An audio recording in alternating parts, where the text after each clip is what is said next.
I think this is the best decision we ever made, or potentially the worst we ever made. What about Dylan? Let's talk about it in 6 months. Okay, no answer. We'll see. I'm putting you on the spot here. But, I mean, Perks is replacing that coaching position. Look, first of all, Perks. I believe, I come from traditional sports. I'm a converted gamer. I believe that successful sports organizations have this intrinsic model of legacy transmission from ancient players to the new one, because you transmit something else than just skill and craft. You transmit the legacy and the mental edge that they had when they won.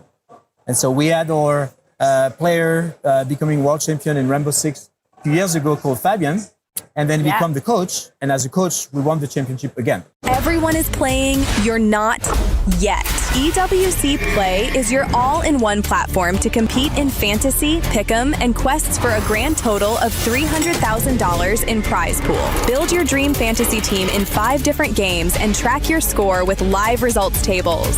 Predict the winner of every game, every group stage, and every tournament. Complete daily and weekly challenges to earn boosters that help you climb the global leaderboard. Got what it takes? Join EWC Play now.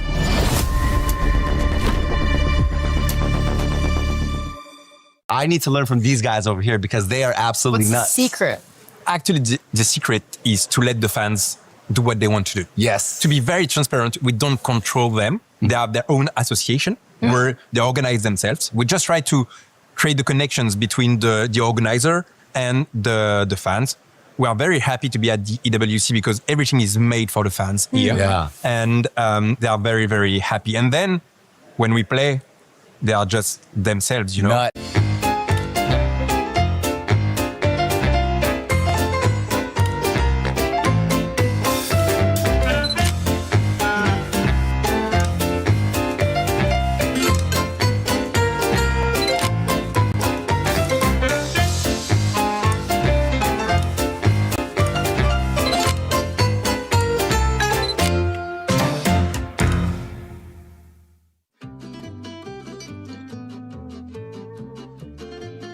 Welcome back to another Aramco tier ranking. This time, we're with players, Flap and Kid Bomba, and they're gonna be ranking players. So good luck with this, gentlemen, because I don't know how you guys are gonna explain why some would be going to F tier or S tier. Or remember, you can only put 1 player per tier. Let's start off with you, Flap. Who did you get first? Chenzi. All right, where would you put TNZ? I'll put Chenzi on the S. All the teams are looking up to Aurora Turkey, and his game style is so aggressive. All right, so he went with a little bit more towards the playing route. Kid Bomba, who do you got on you? TNZ, because he's my friend, and he's gonna be bragging. If I put him high, I'm gonna put him in B. Okay. Does he usually brag to you about anything or what? No, but we joke around, and I don't wanna hear his jokes. I wanna be the one joking. Next up, we got, I think, Cram? Cram. All right. I think I'll have to put him on E this time.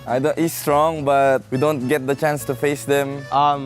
E, for the same reasons. I gotta follow him. We just didn't see enough from him in this tournament. I'm guessing E. All right. So for now, this one, Cram is our idolo for this. Who do you got next? Kyrie. I'm gonna put him on A because he's handsome. All right. I'm gonna put him in C because it's yellow. Iconic is yellow. All right. Okay. Who's wanna go next? Okay. Oh yeah, actually, yeah. Okay. So Yeah. Okay. I know what you want to That's go fine. next. That's fine. All I right. already forgot. I'm gonna put him in F tier for him to be motivated for the playoffs, for him to have energy, for him to prove everybody wrong. Does that usually work with Zara? Is he that kind? Like if you egg him on, he'll I have really no like idea. it better.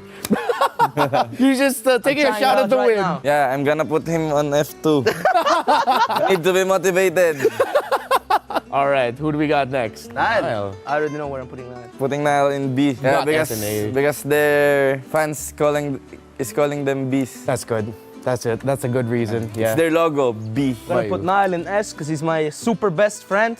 Aw. I hope I can face him in this tournament. No, never mind. Oh, yeah, don't say that around Flap. All right, let's go to the last one. Sanford. 4D. I'm gonna put Sanford in D. Yeah, I think that's Sad for my fellow Filipino to go home early, so we'll do our best. Where should I put him? This is the last one. You have A and D available. A because he's still the GOAT of XP. Yeah. Okay, YA. A for amazing. All right, and I had an amazing time with you guys here. So, Kid Bomba, Flap, thank you so much. Hopefully, y'all enjoyed this. See you around. Bye, everyone. Welcome to the talent show. I don't know who the talent is. Is it me? Is it you guys? I don't. I don't know. No. No, there's no talent here. Do you ever find it weird that we get called talent? Does it ick you out a little bit? It makes me feel a bit weird. Yeah. No, I love it. We're all talented. We're all very talented. We're special. So you say. All right, speaking of talent, let's talk some questions. So we want you to answer these questions, write them down on your, I was about to say piece of paper, on your cue card, and then reveal to the camera your answer. Some ever so slightly embarrassing questions. Rachel, this is not another... Okay. Don't worry, we're not sabotaging. Nervous. All right, verse 1. Out of the talent, who is most likely to get arrested by the police? You started writing before I even finished. When you said arrested, bro. All right. I'm done. 3, 2, 1. LaFell? Oh, damn. You're cool. What? Wait, no, it's LaFell for sure. You remember the airport? No, but if it didn't have him, Okay. it would be you. It would be. I kind of feel like LaFell's an acceptable LaFell, answer. right? I've known him for 2 weeks, and I can see it. Chat agrees, LaFell. It's Mirko's mouth. Okay. All right. Yeah. Throw them away. Throw them away. Go on, yeet them. Yeah, do what you want. There you go. We'll go on to the next one. Okay, who is most likely to get deported from Paris? Oh. Brother. Oh, God. Well, I mean, I feel like this is low-hanging fruit. Yeah. Okay, I'm done. I feel like I have the same answer for most. Yeah, let's get it. Let's see it. Same answer for mine. Oh, wow. What? What does it mean? Again, your mouth. Okay, LaFell. It's LaFell, 100%. Okay, yeah, no. I mean, it nearly happened to LaFell full stop anyway, I suppose. Okay. There's a couple of people who this could be. Who is most likely to fall in love with a player? Oh, God. Well,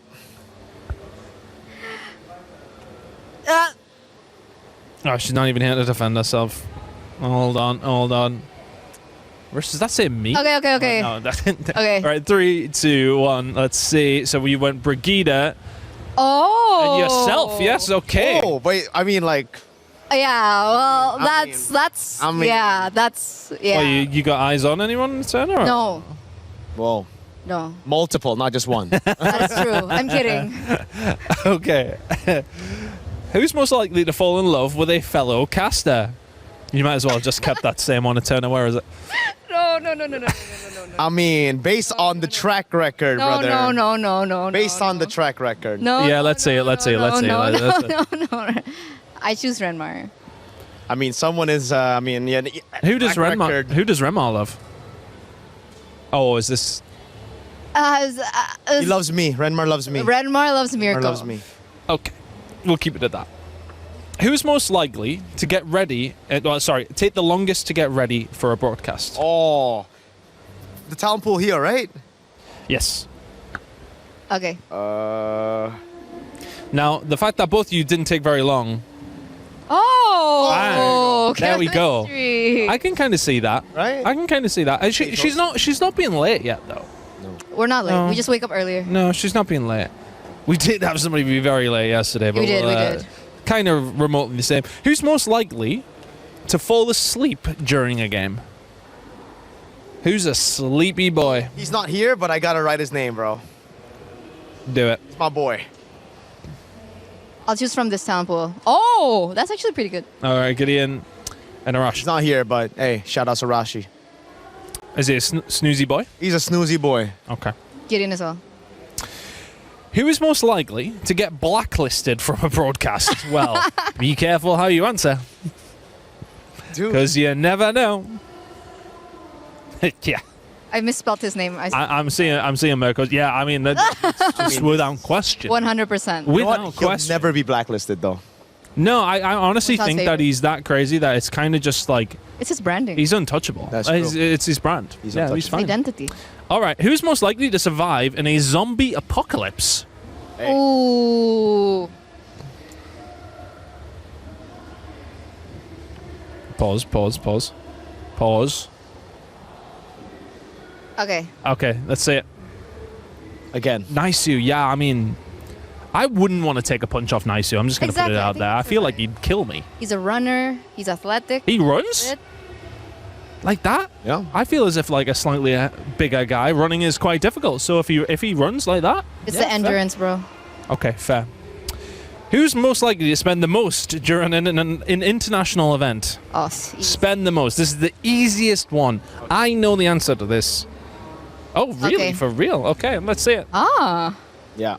Oh, actually, This event. this event, is it being bad? Okay, that's true. I know you guys want the outlets. But traditionally, I would say this one. Yeah, probably. Room Wait, service. what have we been spending it on, bro? I don't. Hey, it's for the girlfriend. Oh, okay, fair. For the lady. For the lady. Who is most likely to crack under pressure? Who is not very icy? Dang, this one's Ooh. crack under pressure. Ah.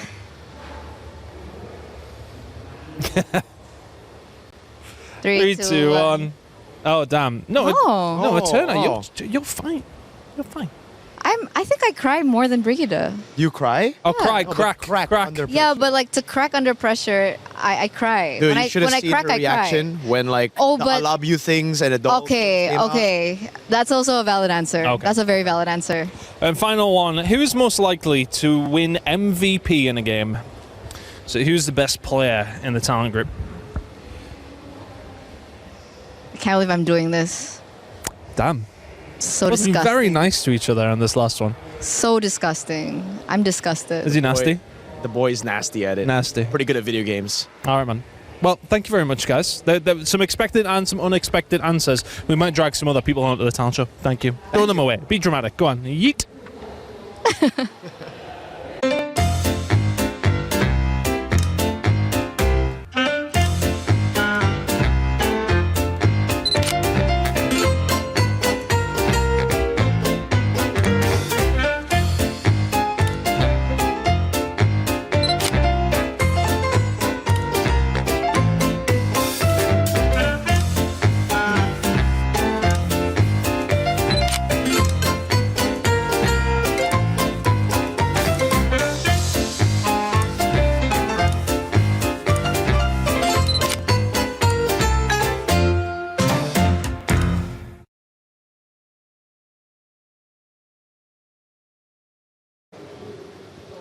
This is Confessions with T-Rex.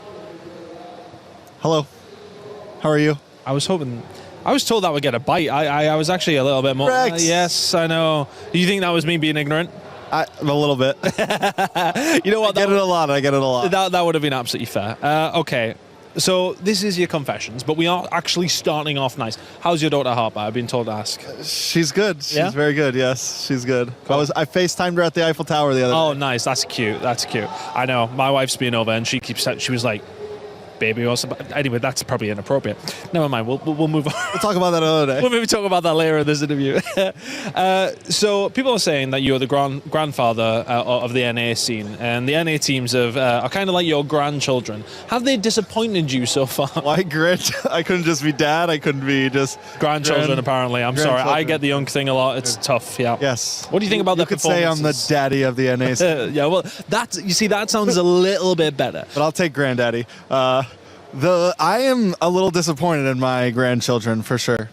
Yeah, not so great, really. I mean, the expectation wasn't there. You were already disappointed in them before this moment, I would like to say. It's been a couple years. Yep, it's been a couple years. That's not a surprise. It's been a rough time. How's your good friend Mr. Fear doing? He is. He's locked away right now in a basement somewhere. Wait, right, you're going to have to explain it to me. All right, come on. You know, there's been some clips. I have some moments where maybe I say things that I shouldn't. It's the multiple personalities of Trex. You have Trex. You have T-Rex. T-Rex, yes. You have Herbert. Okay. You have HB. You have Mr. Fear. Wow, you get more disorders than the fell. Then Split. Then Yeah.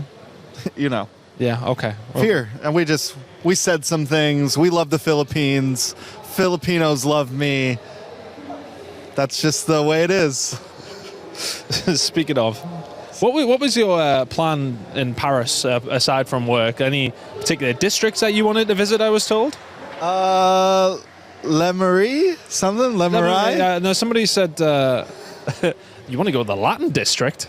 The Latin District. We Yes. want to go to Latin District. I went. It was cool. And any luck? We found some good places. Some good great food places. yeah. A couple of nooks and crannies. Yeah, okay. I'm sure there is a few of those in Paris.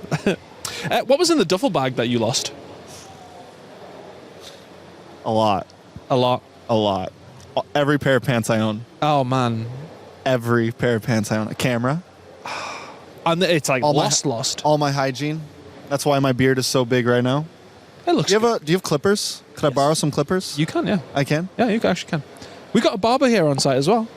I haven't had time. Okay. Well, you know what? You can lend mine if you want. Everything. No, it's gone. I don't know.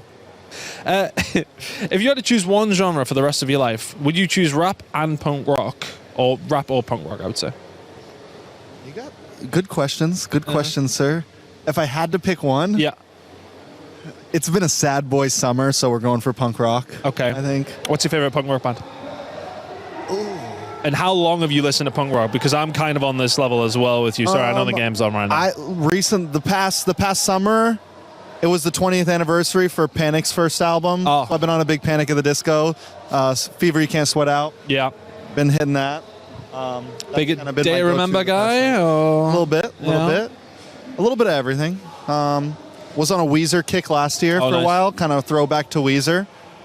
So just all over. Have you, maybe reframe this question. Do you have a favorite pair of shoes? A favorite pair of shoes? I've seen some great shoes around, actually, specifically at this event. I don't even, what is this question even? Where did this one even come from? I don't know. A favorite pair of, do you have a favorite pair of We will keep that to ourselves. Right, Renmar. Shout out to Renmar. I have a few favorite pair of shoes. We'll leave it at that. Trex, thank you. Thank you. Yeah, we might never work again.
Play is in our DNA.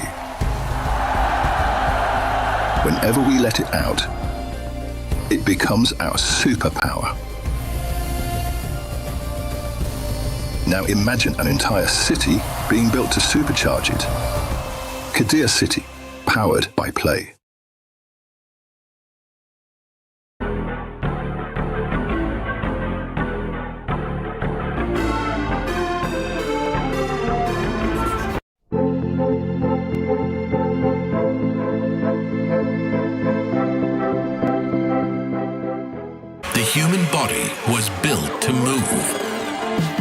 not trapped at a desk in one singular posture for 12 hours a day. It's time your chair evolved. This is Secret Lab Titan Evo. Ergonomically engineered for you, gamers, hybrid workers, artists, backing your every move.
How do I put this in? It's not fitting in. All of your fallen soldiers, eh? Don't get me started, Chris. You need to stop cursing these teams. It's every single time. I'm not trying to. Hang it up with the other losers. I'm not trying to. I just want to support the teams that are here. Well, Onig are at least still playing today. They're playing their third, fourth playoff match, right? So you don't have to curse them for that anymore. At least we've moved on. We are. Well, I really don't think you should pick one of the jerseys for the finals today. Do you guys actually think I have a curse? I mean, Liquid? Vitality? Onic? All of them. And some would argue it is your fault, but the grand finals coming up today, we've got Spirit up against Yangon Galacticos. I mean, I have so much power. You can't. I have so much power. No. Right, please, come on. just We need to please, get ready. Please, let's go and get ready. Let's go and get ready. Please, Chris.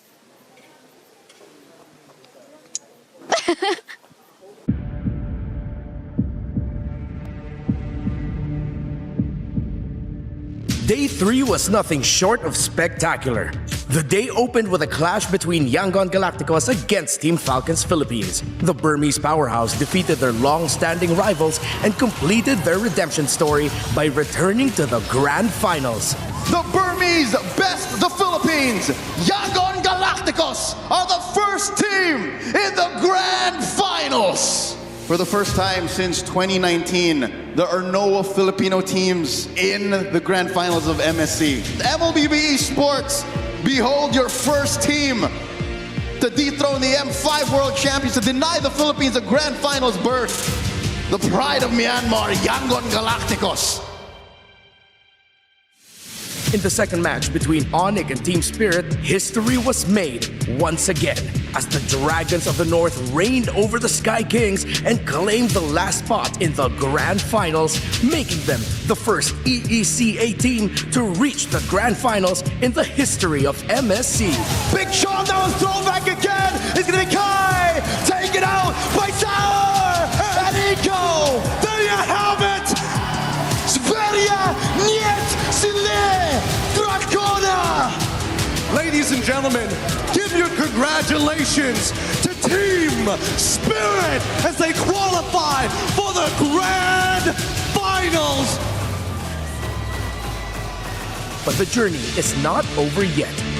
The final day of MSC at EWC 2026 will begin with Onyx and Team Falcons PH battling for the final podium spot in the third place match and an additional $100,000 US.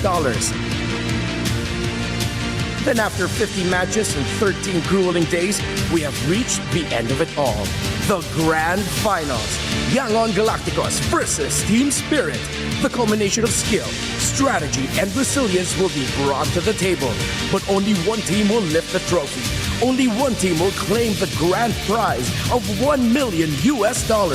Only one will rise above. Who will be the new kings of MSC at EWC 2026? A new chapter in MLBB history is going to be written today. And at MSC in Paris, France, at EWC 2026, we will see maybe one of those teams that were mentioned before, Myanmar's representative, Yangon Galacticos, or Team Spirit from EECA, do the unthinkable and crown themselves a champion here in one of the most prestigious tournaments of the year. But it is not without the fight to get there. And there is so much more that is happening today before we get to that grand final moment that we have to talk about as well. But for those of you who have been watching this tournament, the MSC of upsets, we have so quoted it. There is more in the tank, and there should be more drama to unfold. My name is Ray Day. Welcome back to the studio. Welcome back to the Nova Legion Gauntlet. We've got Renmar and Trex with me. It's going to be an amazing day of MLBB action. As I mentioned, we got a little aperitif before we get into that $1 million grand finals later on today, starting at 2 p.m. CEST. Today, we do start, however, with our third place and fourth place match, Renmar, which is not a joke either. There's $100,000 on the line. There's 100 club championship points on the line. Everything is on the line today. Yeah, I passed by the players yesterday of both Falcons and Onyx. Of course, I saw the Falcons boys first, and they've already moved on from the loss. They were already talking about today. And one of the players, I'm not gonna say who, but they did say, we still got tomorrow. It's $100,000 US more. Woo. We're gonna run for that. Trex, I mean, it's no joke. Yeah, I mean, I think that's what it's all about today. Who can recover the best after yesterday's loss and still bring their A game? 100K difference is huge for every team in this tournament. A lot of teams were just fighting to get to that point first off. The STC Rewind will help us break down what happened earlier in this tournament. And speaking of yesterday, we had maybe the most fireworks of all. It was already a banger because we saw the top dogs coming into this, whether it was SRG from Malaysia, Team Liquid Philippines. The top contenders fell one by one by one. The winners of MSC previously fell one by one until it was just Onyx remaining. And then they fell yesterday as well, guaranteeing us a brand new champion. Yangon Galacticos and Team Falcons, that match was insane. It started off with Yangon showing their dominance, but then Falcons showed theirs, but then Yangon made some moments wherein they capitalized on errors, uncharacteristic errors from Team Falcons. Team Spirit as well. They looked like a team that was on a mission, Trex. But, you know, they were going up against people who were doubting them. I mean, not Onyx particularly, but the fan base still believed that they could have an Indonesian representative in that grand finals because that's what we're used to. I think nobody expected what we're going to be witnessing today. It's unprecedented. I think it's hoped for by a lot of fans around the world, but year after year after year, it is normally the same regions that compete in these grand finals. And for the first time in a very long time, we have something very, very different ahead of us. Yeah, but as we mentioned earlier, it started off with the Falcons realizing the Titan that they were up against. I know they are one of the Titans of MLBB, but the performance of Yangon Galacticos in those first two games were nothing short of titanic. You see the emotions from Coach Marvs, even Zay's Cass, one of the biggest streamers in Myanmar. It meant so much for the country to get that win. And doing it with all Myanmar local players. Nobody was imported, except for the coach, actually, who happens to be Filipino. But that's okay. We still represent. Renmar's happy about that. He's smiling. At the end of the day, though, it's still Myanmar doing something that was unprecedented. And on the other side of it, we had more. Team Spirit, how they dissected and dominated Onyx in 3 games. They swept Onyx. They got to battle and exercise their demons, and they did so in convincing fashion.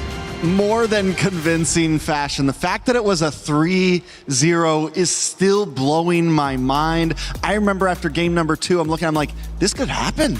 They're about to 3-0 Onyx. What is going on? And the doubt was still there because Young Gun Galacticos almost did the same thing. It went 2 games.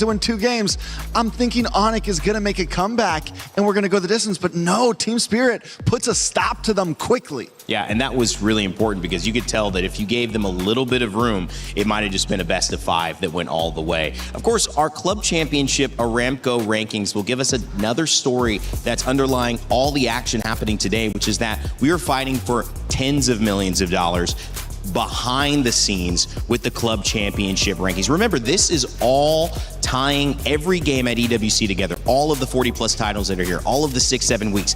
These orgs are competing for a major prize, and that's the opportunity to be a club champion. And if you can do that, like Team Falcons have done back-to-back, it could change the direction of your org. Not as Vincier currently in front, but going into today, there are 2 teams that are actually still playing, Team Falcons and Onyx, who have some implications here if they get a win. Yeah, but I hope they don't forget, as an organization, the Team Spirit is just looming there close by. They're at 950. If I'm not mistaken, that should be 1,000 points if ever they win the grand finals later. But for Falcons, we focus on to them. They really want to get this 3rd place placement. They haven't won a title yet here at EWC 2026. At least get all the points you can get, and then just win one down the road. That will change the picture completely. The difference is when you look at 1,600 and you go to 1,750, you go to that to 800. I mean, the difference between 3rd or 4th or 5th, it might be 100 points. That is what's on the line. Falcons stand to win if they can get 3rd place, 100 more points. So we'll see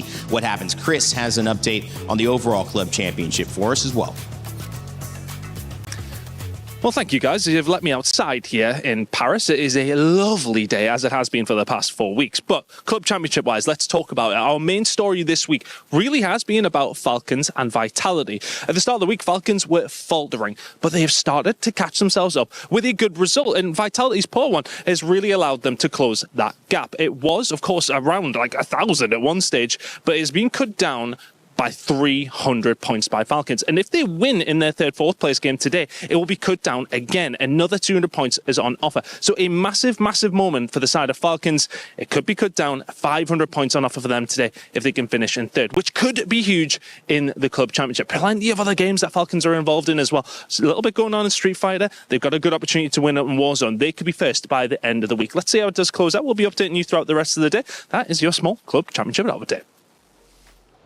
Thank you, Chris. Falcons known for being pretty much one of the best teams in Warzone as well. I've had the privilege of casting them in some of their matches. That is a good thing to look out for. As today and, of course, tomorrow comes to a close, we will continue to update you, but it's all about MLBB and MSC. We got our grand finals. We got our 3rd, 4th place match, and to get there, we had to crush some keys. That's right. It's an EWC Classic. When you go home, you don't just get to leave the building.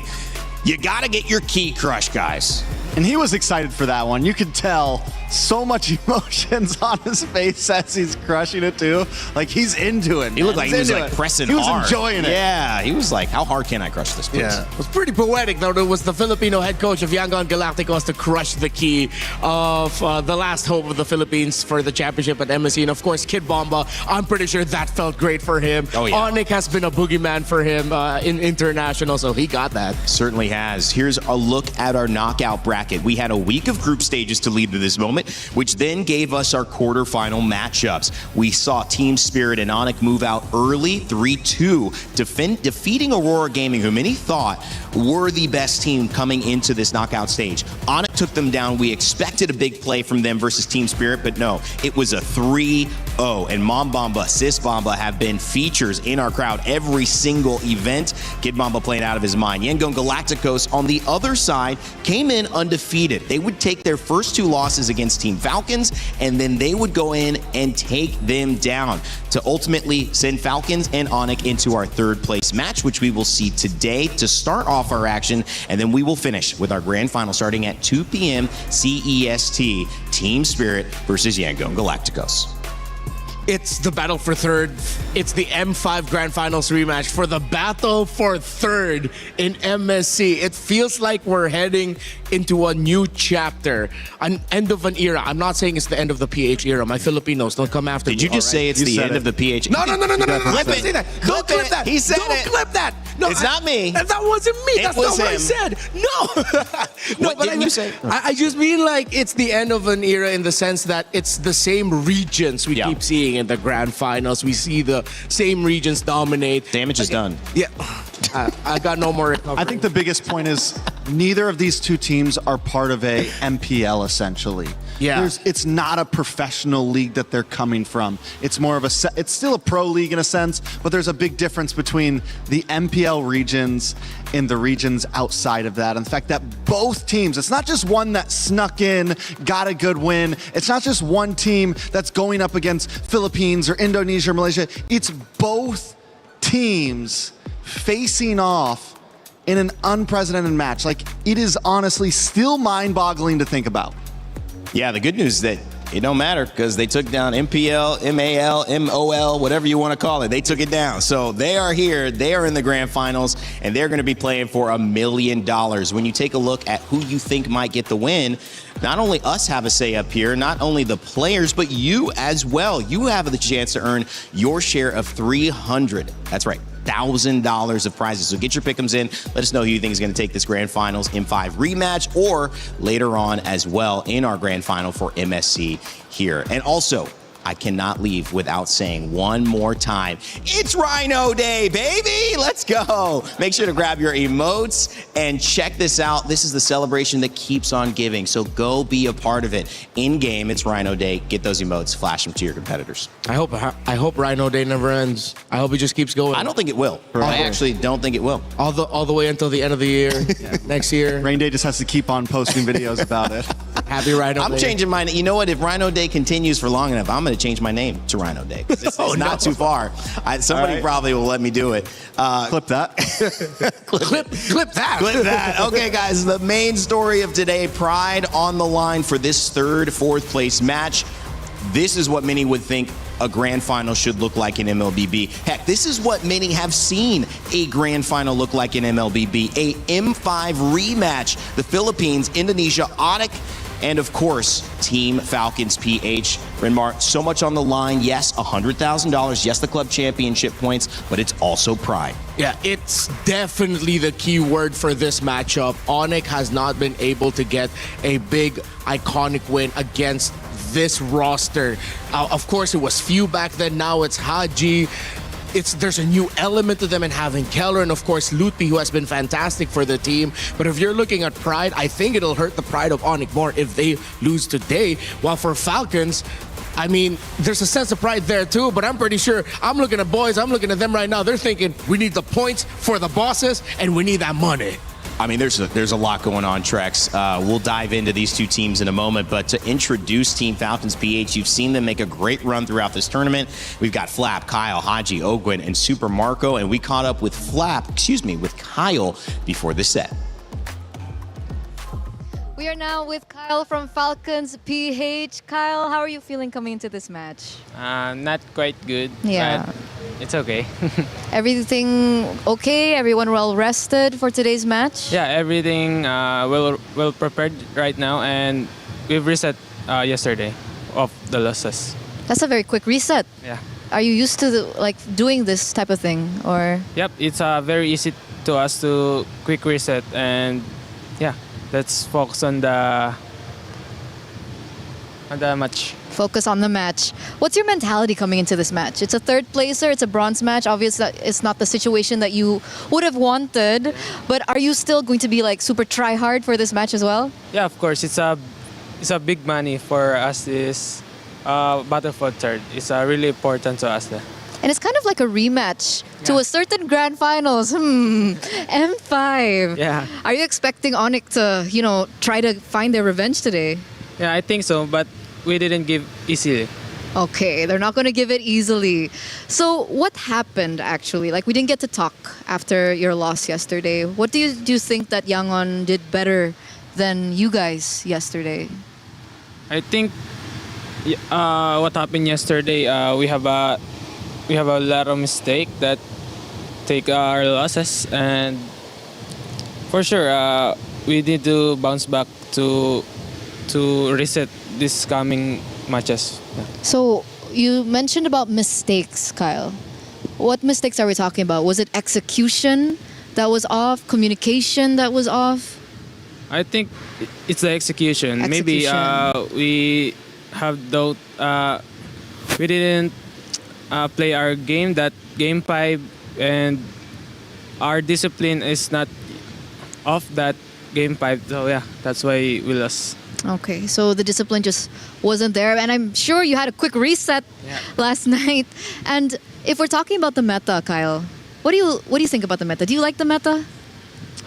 For me, I think if I'm gonna rate it, I'm gonna rate 8 out of 10 because it's like a weird meta right now, and it's like heroes that weird heroes, but it's gonna you can execute right that what you call that, any teams that you can execute the hero that weird. Yeah. Okay, so it opens up really weird heroes. Yeah. If I had to ask you if there's something you didn't like about the meta, what would you say? I think the hero of the tank. There's so many tank heroes that coming to the tournaments that we didn't see like in our practice. Okay, so you were surprised as well. Yes. And obviously, it sucks to be a jungler in that case, right? So, speaking of jungler, you are going to have a jungler matchup once again against Kyrie. Kyle, give us something. Give us a message to Kyrie. Other than good luck, have fun, give the best show. What else is there? Yeah, I think it's same. I'm going to say to Kyrie, good luck and have fun. And Nothing else? You don't want to say anything nothing else? Because Kyrie is my good friend, and we always talk about in outside the game. Yeah, we're friends. Okay, so they're friends outside and in the game, so just good luck and have fun. Onik is our friend and best friend. Oh, it's friend and best friend. Yes. Okay, we're going to see the friends and best friends hit at it in the bronze match. Thank you so much for this interview, Kyle. We're going to throw it over back to you guys. I thought we were going to get some trash talk here. I mean, friends and best friends. I don't need to see you guys skipping together, holding hands to start this third place match. We need pride on the line, baby. Come on, keep it together. No, I love the fact that these two are competing, but also keeping it respectful because they know they didn't get to where they wanted to be, but there's still so much to play for. He mentioned that $100,000. Not just Team Falcons PH are going to be playing for it. It's Onik as well, who yesterday the results did not go the way that they thought. At least Team Falcons clawed it back to a game 5. Onik lost 3-0, so they have yet to get a win in the last 2 days. They will desperately hope to get off to a good start, and the person that might be the most important to make sure they have that stability is Kelra. We caught up with him and Eterna earlier on. We're now with Kelra for our third placer. Kelra, how has everyone reset after yesterday? Just sleep and eat. Sleep and eat, but everyone's okay? No. No, not okay. Because this is the second time we play Battle for Third. Yeah, that's right, but you're under a different banner. How does it feel to be back here again, Kelra? So sad for me because I already said last year, way back EWC 2025, that I don't want to play again in Battle for Third. But here you are. Yeah, no choice. No choice. Are you gonna give everything though? Yeah. Still. You still want to win? Still 100,000 USD. Okay. So money's on the line now. Yeah. Is pride also on the line, Kelra? Yeah. Well, what pride? Can you talk to us about the pride? About the pride, I want to prove that even though we didn't reach the finals, I want to prove that I can still play with PH team. Okay, and I think you can do it. I think. You think 100% out of 10? Yeah. Yeah. Still 100%. Still 100%. Okay. But after playing with, an ID team finally here at MSC, what do you think is lacking from the ID region? I think the communication and sometimes, communication. So it's just communication. Do you think mentality is an issue for the Indonesian I think teams? no. No. The only lacking is communication. Okay, so the only thing that's lacking is communication. And technically, I know, again, this is kind of weird to ask you, but technically this is a rematch of M5. So did you hear anything about that from the rest of your teammates? Yeah, expectation versus reality. Expectation versus reality, what does that mean? Because it should be the grand finals, not in battle for third. It should be the grand finals, not battle for third. Yeah. But of course, you're coming in with a lot of energy, again, for this battle of third place. You mentioned about your pride as well. So Kelra, with that in mind, do you have a message to your opponents here in the third place match? For my opponent, still good luck and have fun. And let's give the viewers a very good match. I heard you guys are best friends, is it true? Yeah. Best of friends? Best friends forever. Best friends. Thank you, Kelra. Good luck for your third placer. Thank We're you. now going to throw it over back to you guys.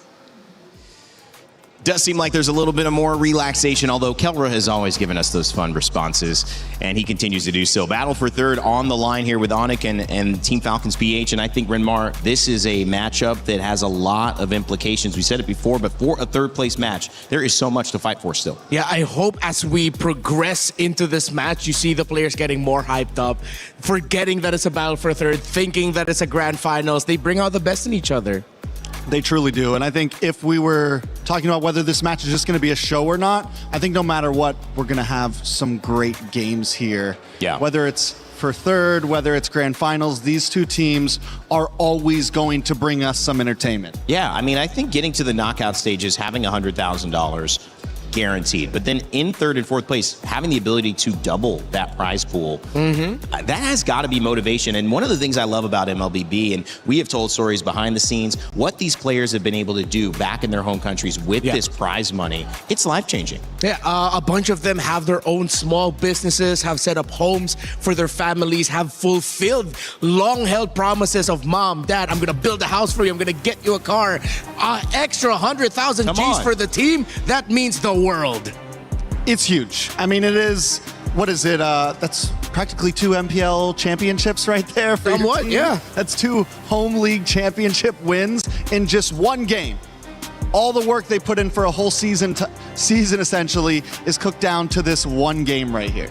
Well, so far in this tournament, adaptation has been the test, but it is also now the requirement to move forward.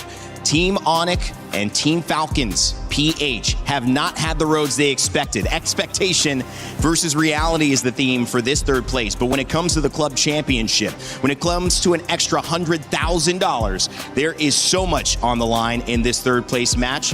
So you got to pay attention. You got to give your best. One series could be the difference between life-changing money or going home still wanting more.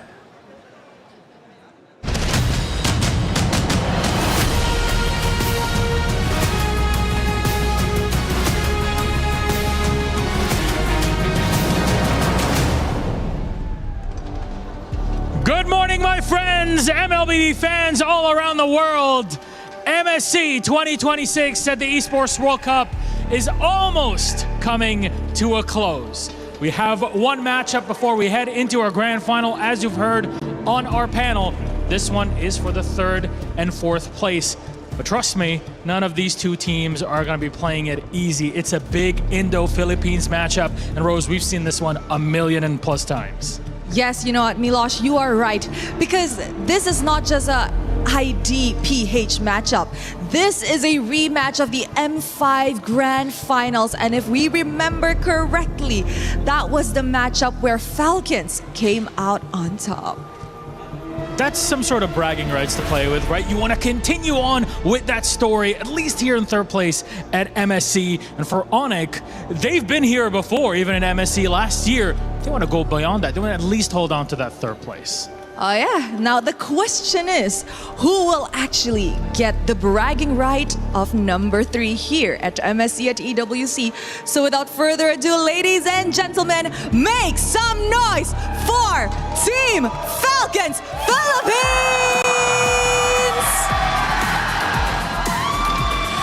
Battling in one final match where they are pouring their everything.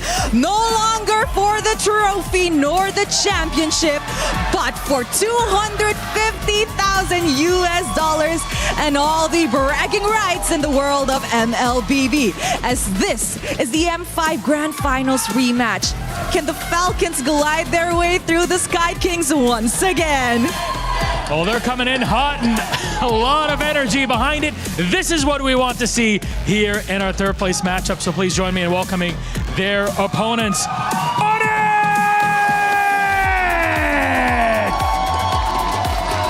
The Sky Kings find themselves for 2 consecutive years between Cloud 6 and 7 at MSC. And whilst the trophy is out of their reach, the cash prize and the bragging rights are still up for grabs at the MSC stage. From the gold lane to the jungle and everything in between, these two rosters are incredibly familiar with one another, including in the moves themselves. My God, dancing steps before a third place game. Hold on. Can we do something different for this third placer match? Instead of a handshake, I would like a little bit of a dance battle. Kelra, Flap, let us meet in the middle as the rest of the players take their seats. As Kelra you're and used to Flap. it, please come on into the middle. A little bit of a dance battle. Oh yeah, they're going at it, guys. They're going at it. Yeah. There you go. The pride of the Filipinos in the third placer match. All is fun and all is well here in MSC at EWC 2026. Milosh, this will be one hell of a match and it's gonna be super duper fun. I cannot wait. Let us show it over to the desk. Well, what a pleasant surprise to start our day off with a little dance battle. I didn't know that was a part of the competition at EWC, but I think Kelra, Flap, they might have just won it. Yeah, Trex, you wanted entertainment. We got it right away. We got to start things off a little light before things get intense, obviously. Yeah. Show the love and competition between these two teams. The truth is they're shaking off some emotion. You could tell that they went through the heartbreak yesterday, and now they've got to bounce back. It's like doing the ultimate exit interview. You have to come back on stage after losing, after failing what you wanted to get, and still show up and perform, still put on a smiling face. So I like that they're leaning into it, but also choosing a different approach, because yesterday's seriousness in this meta didn't quite work. So they know they've got to adapt, they've got to take a different route. Yeah, so far I think they're just slowly peeling away the layers of the onion that is this match. There's personal pride. They want to get past that hurdle of, oh, we're not in the final, so let's see what we can do for ourselves. Then that steps up. It's team pride. It's org pride until the creeping reality hits them like a truck. It's country pride. It's Philippines and Indonesia. And sometimes when you get down to it, in a sport, when there's so much on the line, the only thing you could do as a player, Trex, is just focus on the game. You have to put all that to the side and show up and play how you normally play. And if there's any players that can do that, I think it's them right here. Already, I mean, look at my guy. He's locked in. They're ready. Everything else is gone at this moment. The fans are invisible. It's nothing but them and their opponents in front of them. And you got to think, these two teams right here, they were prepared probably to face each other in the grand finals. Just in a different setting. They were very prepared for this moment. They know exactly what they are about to go up against. And I hope we still get to see surprises in this MSC of upsets and surprises, because last year there was one big surprise that Onyx, the Indonesian Onyx, pulled up against Onyx Philippines, wherein we got to see Kiboy play an Estes. Can we get that kind of level of surprise again for this battle for third? I hope so. Well, it is going to be a matchup of stars. You could see it in the sign. I feel like Maui maybe is he telling the crowd all of our pre-notes? Because that sign had Gold Standard versus Bulletproof Marco. That's what I was going to talk about here, because the gold lane is a big matchup between two stars, but also two keys to victory for these teams that they have to somehow enable when so much of the focus has been on the EXP lane and the jungle. Yeah, I think these are two gold laners that have gone down in the history of MLBB, and to see them face off today, I mean, we're in for something. And every lane speaks on that. EXP, Kyle versus Kyrie in jungle, mid lane. I mean, all of these players, all 10 of them are veterans. Now let's see what happens in the draft. because we saw how important the draft was for Falcons when they slowly started to realize how they can pick away at Yangon Galacticos up until Yangon Galacticos got the best of them in game number 5. Meanwhile, Onyx, it seems like they just couldn't figure out team spirit yesterday. Let's see if Onyx knows Falcons than they did Spirit in the previous matchup. Flying Cloud, though, does not bode well for Falcons. They have no wins in that map this MSC. And you know, it's interesting because they are on red side as well, and Onyx is a team that does well notoriously on red side, but also on blue side. So this is a squad that is going to be maybe playing a little bit out of their comfort zone, a little bit out of their strengths in comparison to their matchups. But these bans will tell a story. The Selena prioritizing the Barats and the Atlas. That forces also the Fanny and the Freya on the side of Falcons with one more to go. Yeah, I mean, in terms of bans, it has been so interesting seeing them evolve because every single day, every single matchup, depending on what team they are going against, each team decides and opts for different options. And the Selena and the Barats, I feel like, are the new addition in a game 1 set of bans, especially against Falcons. The Selena has been a problem for a lot of teams. Yeah. Trex, earlier you were mentioning the importance of each lane matchup. I think we have to look with EXP first. Lutpi is still undefeated on his Uranus. Meanwhile, his counterpart in the lane, Flap, is undefeated on the Esmeralda. So Falcons decides to respect the Uranus and give the Marcel. But remember, the Valentina is still open, and with Marcel giving shields to the lowest health member of his team as his passive, they might just lock in a surprise Valentina Esmeralda right away. Esmeralda could be good along with that Valentina. Barat's also still open. Harara is also... Oh, but I like the Harara, though. Onyx. I mean, not Barat's, Belleric. The Beast, my bad. Belleric also still open, and then the Harara as well, which I feel like some of these picks, as we've gotten farther in the tournament, haven't been as guaranteed win. We've been seeing the Harara lose here and there, so maybe it's a smarter idea to round out that front line before you start locking in those damage picks like you were saying, Renmar. Yeah, but Falcons decide to go up against that. They leave the Valentina open. I think they're expecting the Valentina won't get picked up by Onyx, as you usually want to pair up heroes such as the Kimmy with this Marcel, sometimes the Eve, so that you get a longer box of lockdown so your opponents can't get away. Falcons, I love this Esmeralda pickup. The Hirara this early on, I feel like this is just a lot of respect onto Kyrie and the capabilities of that hero. Again, a lot of players, pro or normies like us, say Hirara is broken. And she doesn't require the same level of execution to be effective, and those iframes are proving to be big either baits, big either opportunities to go in and get that extra kill and get out. Yeah. They're things that I feel like now, after an entire tournament of seeing, we thought Ling might compete. Fanny's banned much too often and requires such a high skill ceiling to perform. And Harara seems like by far the most standard best pick, and that's why we're seeing the grab there. But they do take the Valentina away if that was a choice that Falcons wanted to go to later on. And this pick right here with the Harley has become the answer to the Harara. It's become the possibility of defeating it. And the big thing is it can keep its range, right? It can target down. It can go against it in the Turtle or Lord pit. But I do think there's also a big risk with this pick. If it takes a big hit early on in the game in the first 5 minutes, you don't see much action until late game at that point. Don't get me wrong, Harley still does have a decent late game. Once that Holy Crystal, once that 4th or 5th item gets locked in, there's possibility for damage and still kill pressure in late game. There's early game pressure, but again, if it gets a death or two, you're kind of locked in for only late game possibilities. Yeah, which is why you see the roam pickup on the glue for Team Falcons here, because if you go back just a few months ago with all of the Harleys and Leomords and Suyos that we saw in the jungle, glue roam is hot commodity because of how quickly you can help clear the mid lane, and it encourages an early invade after you clear the first wave in mid, whether you're going to go to the orange buff or purple buff, but most of the time teams love to go in the purple buff. Surprising here though that Falcons are reading Onyx as the possibility of picking up a Ruby, so that might be a little bit of a teaser in the mindset of Falcons, wherein they might be a little bit more close range and clumped up together. One pick they have to watch out for here in the gold lane is the Granger of Kelra. That pairs very well with the Marcel, and together with the Harley scales up way too quick.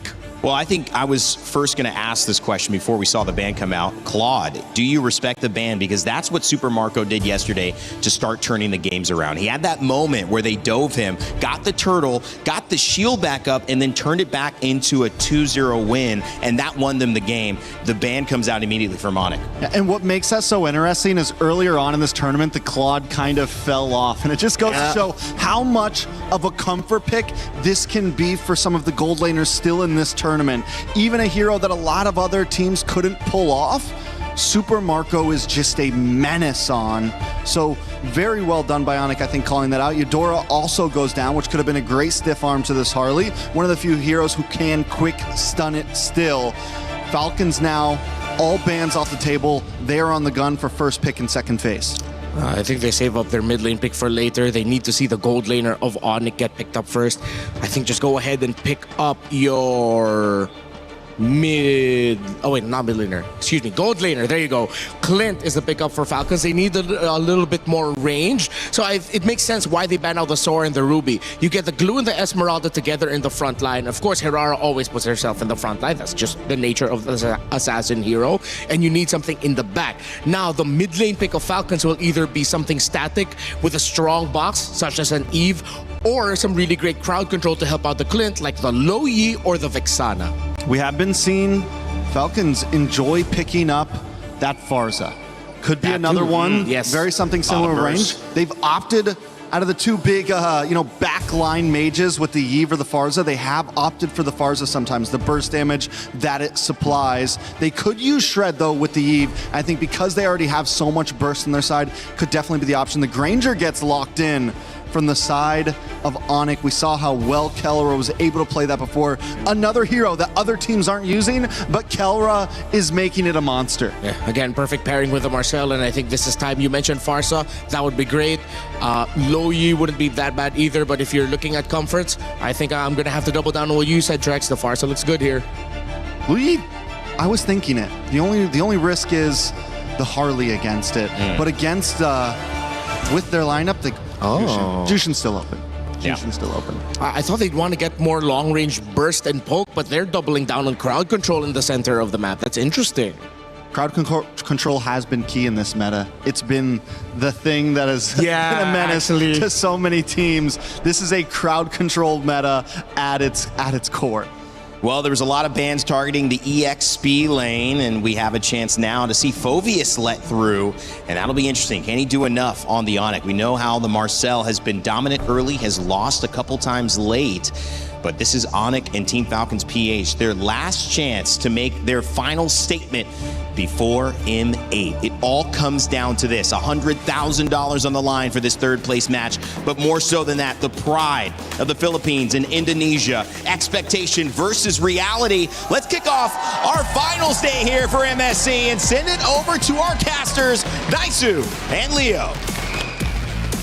After many matches and almost 2 weeks that lead us to this point, it's a third place match, a battle of pride, but also a whopping $100,000 between third and fourth place finishes here. We'll find out who gets the victory. It's me, Daisu, Leo, to bring you this best of 5. And later on, the grand final is going to be amazing too, but this one is a rematch, Leo, all the way back from M5.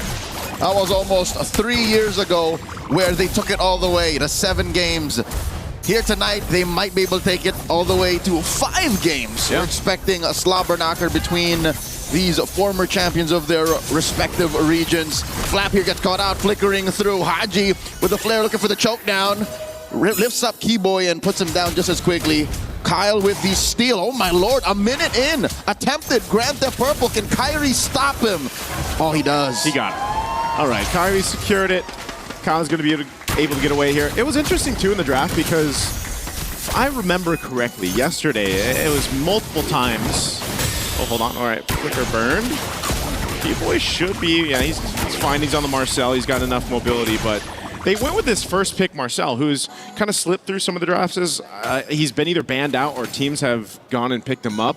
But it was Onyx that picked up the Herrera multiple times throughout yesterday's match. Speaking of the Herrera, Kyle here put down to a quarter of his health. Ogwin stopping the backup from coming through. It's not just Onyx who has this identity that they're forcing through from yesterday's bouts. Even Falcons, you see them play the Esmeralda once again, the glue in Oakland's hands that, 2 games in a row dismantled Yangon Galacticos' Yang on Yam, or the Burmese Ube. And then they still have Haji on the very high prio Zushin, who, in the hands of Kaiser yesterday, was the finisher. He was the MVP for sure of game number 5. We see here Haji in trouble. Crimson flare back, and that's one major tool out for this turtle. Yeah. They want to fight for this first objective here. Some tools already used. Sans has his own beacon that he can play into. So they've got control around this turtle. I'm not sure if Falcons really wants to do too much. Kyle's trying to get his purple buff, but they may be forced into a fight here. Oh, Kyle secures his own purple. But then again, the retribution was short. Kyrie secures. Now Ogun flickers back. No harm, no foul. No casualties just yet, but Onyx gets the big one. Yeah, they get the objective. Looks like taking a little break here before this. Again, no first blood given just yet. And this is kind of the nature, man, of the compositions that we've seen, throughout MSC. It's like this push and pull factor. And a lot of that has been because of where the jungle meta is and it's fallen into. I mean, we heard Kyle share some of his thoughts leading into this matchup, exactly how he feels about the jungle meta. I'd say that's partially true, but half of that truth, to make a better picture, is it's just these 2 teams. Yeah. It's rare that you see a full-on Titans of Southeast Asia clash in MSC. Look back at the last 2 weeks, Joseph. Look back at the last 2 weeks. I'm looking back. You see Yangon Galacticos with their own little flavor, Team Spirit with their own, with the Dragon Davai play style, and then you have the likes of Vamos and Pro who are just oh so aggressive. This is the first time we're seeing 2 full-on, I'd say it's safe to say now, macro-centric lineups clash. Yeah. So that's why we're seeing such a surgical first 2 minutes. I mean, again, they came into this matchup in high spirits. Got to see some of the antics on stage as they both came out, of course. But, one thing's for sure, in the game, in this best of 5, they're going to lay it on the line here. They're going to give it their all. We already talked about how it's that pride factor, but also the difference in terms of money. I mean, $100,000, man. In Philippine pesos, I think that's around 6 million pesos. In IDR, don't even get me started. I think like almost 2 billion, something like that. It's like almost 2 billion. It's life-changing money. It's life-changing money even at this point. And the fact that they can keep the brevity, harken back to their brotherhood, harken back to how far they've come and how many times they've played with each other. They decide to dance in their entrance. Like, that's just the kind of athletes and just young men they are, how much they love MLBB, while still acknowledging the stakes. Yeah. I mean, they did mention that, again, off of the Land of Dawn, they're the best of friends, right? It's always sometimes. I would say, looking at yesterday's interviews, that's one thing why I love, when we get a chance to see Kid Bomba, for example, talk, the way he speaks and the way he kind of, even his messages to the opponents, a little bit more than the good luck, have fun, that we see. But, of course, when it comes down to the in-game, that's where you really see it kind of come to fruition here between both these teams. And as we wait a little bit longer to jump into this one, that first game really kind of sets the pace of the entire series. But also, if you look at what, for example, Falcons had to go through yesterday, this sometimes in some cases a reverse sweep where you're down 0-2 and you got to come back to it. So it looks like we are back into the game. Let's go to jump back into this one. We're just under 3 minutes into this one, this first match. Again, in this best of 5. A minute and a half till Turtle spawns lower quarter. Not much of a distance. Flap and Lutpi have to go through. And if I'm reading the map correctly, I think Kyle might try to go ahead and play their side of the map a little more, since that first attempt at Grant the Purple kind of cost them. Yeah, it didn't happen, right? But I feel like, too, when you just have the Harara, you're kind of allowed to do that. You just got so many ways to move across the map and kind of avoid things, It's like you're kind of self-reliant in yourself, although the most successful Harara gameplays that we've seen is because of your team being able to support that, right? So there's this kind of case where Harley probably does that. Oh, wow, okay, he's burning the flicker. So he's got that, but Harley essentially does the same thing. You're pretty self-sufficient to be able to move around the map. You don't have to rely too much on your team until, obviously you get to that mid or late game. Yep, they have their stats skewed to one side slightly more on a spectrum of junglers between mobility and, single-handed burst damage. Hajinogun holding down the fort, stopping the rest of Onyx from actually crossing over. So both teams respecting their boundaries, their jurisdiction when it comes to stealing away and taking out resources from the other. About 20 seconds until the turtle spawns, lower quarter. This is as safe as it gets. Again, not more than a 500 gold swing either way. Yeah, Leo, this is about as safe as it gets. It's like you're playing, there's your side of the map, here's the line. We're drawing it, we're going to stay on this side, you guys stay on that side. I mean, imagine, 4.5 minutes in, no kills, no first bloods. Just that turtle is what they're fighting for. This one definitely looks like it's going to be resulting into at least this 4v4 as both gold laners still up on that top side of the map. Fighting for the second turtle. Loopy's going to jump in here. Uh-oh, Keyboy running through. Haji bursted down, forced the Crimson Flare back, and Suns helped Kyrie score the kill via the deadly magics. Now Loopy jumping up. Ogwin finds them out. In comes Kelra. Warning shots. Finds another kill on Ogwin after a golden hour. Revitalize, making sure that the rest of Onyx are topped up, and in comes Loopy. Finding a couple more. Down goes Kyle, down goes Flap, and that's all she wrote. Unless Marco wants more flying clouds. In come Haji. Looking for that choke up. Suns will be able to save himself. In comes Keyboy. The jump back and the flicker will not save Marco. Wanton mayhem on Falcon's side of the map, resulting in 6 free kills plus the turtle for Onyx. They just got a whole lot, man. We were just talking about how nothing had happened in those first, few minutes of the game, and then all of a sudden, boom. Look at this, 3,000 lead, you got 6 kills plus a turtle. Joseph, a whole lot is an understatement. That was a metric ton of advantage that Onyx have scored in that minute-long sequence. Again, one more look. Maybe the fact that they got the mount was the sign of, okay, maybe we should try. Yeah, I mean, again, even fighting in between the two turrets here, I thought Falcons would be a little safe, but that should have been. Yeah, that should have been, but no. The fact that there was a revitalize, and sure, despite the crowd control being sound for Falcons to an extent, it was still Onyx who was declaring and dictating where the fight happens. So now they're up 3,000 gold.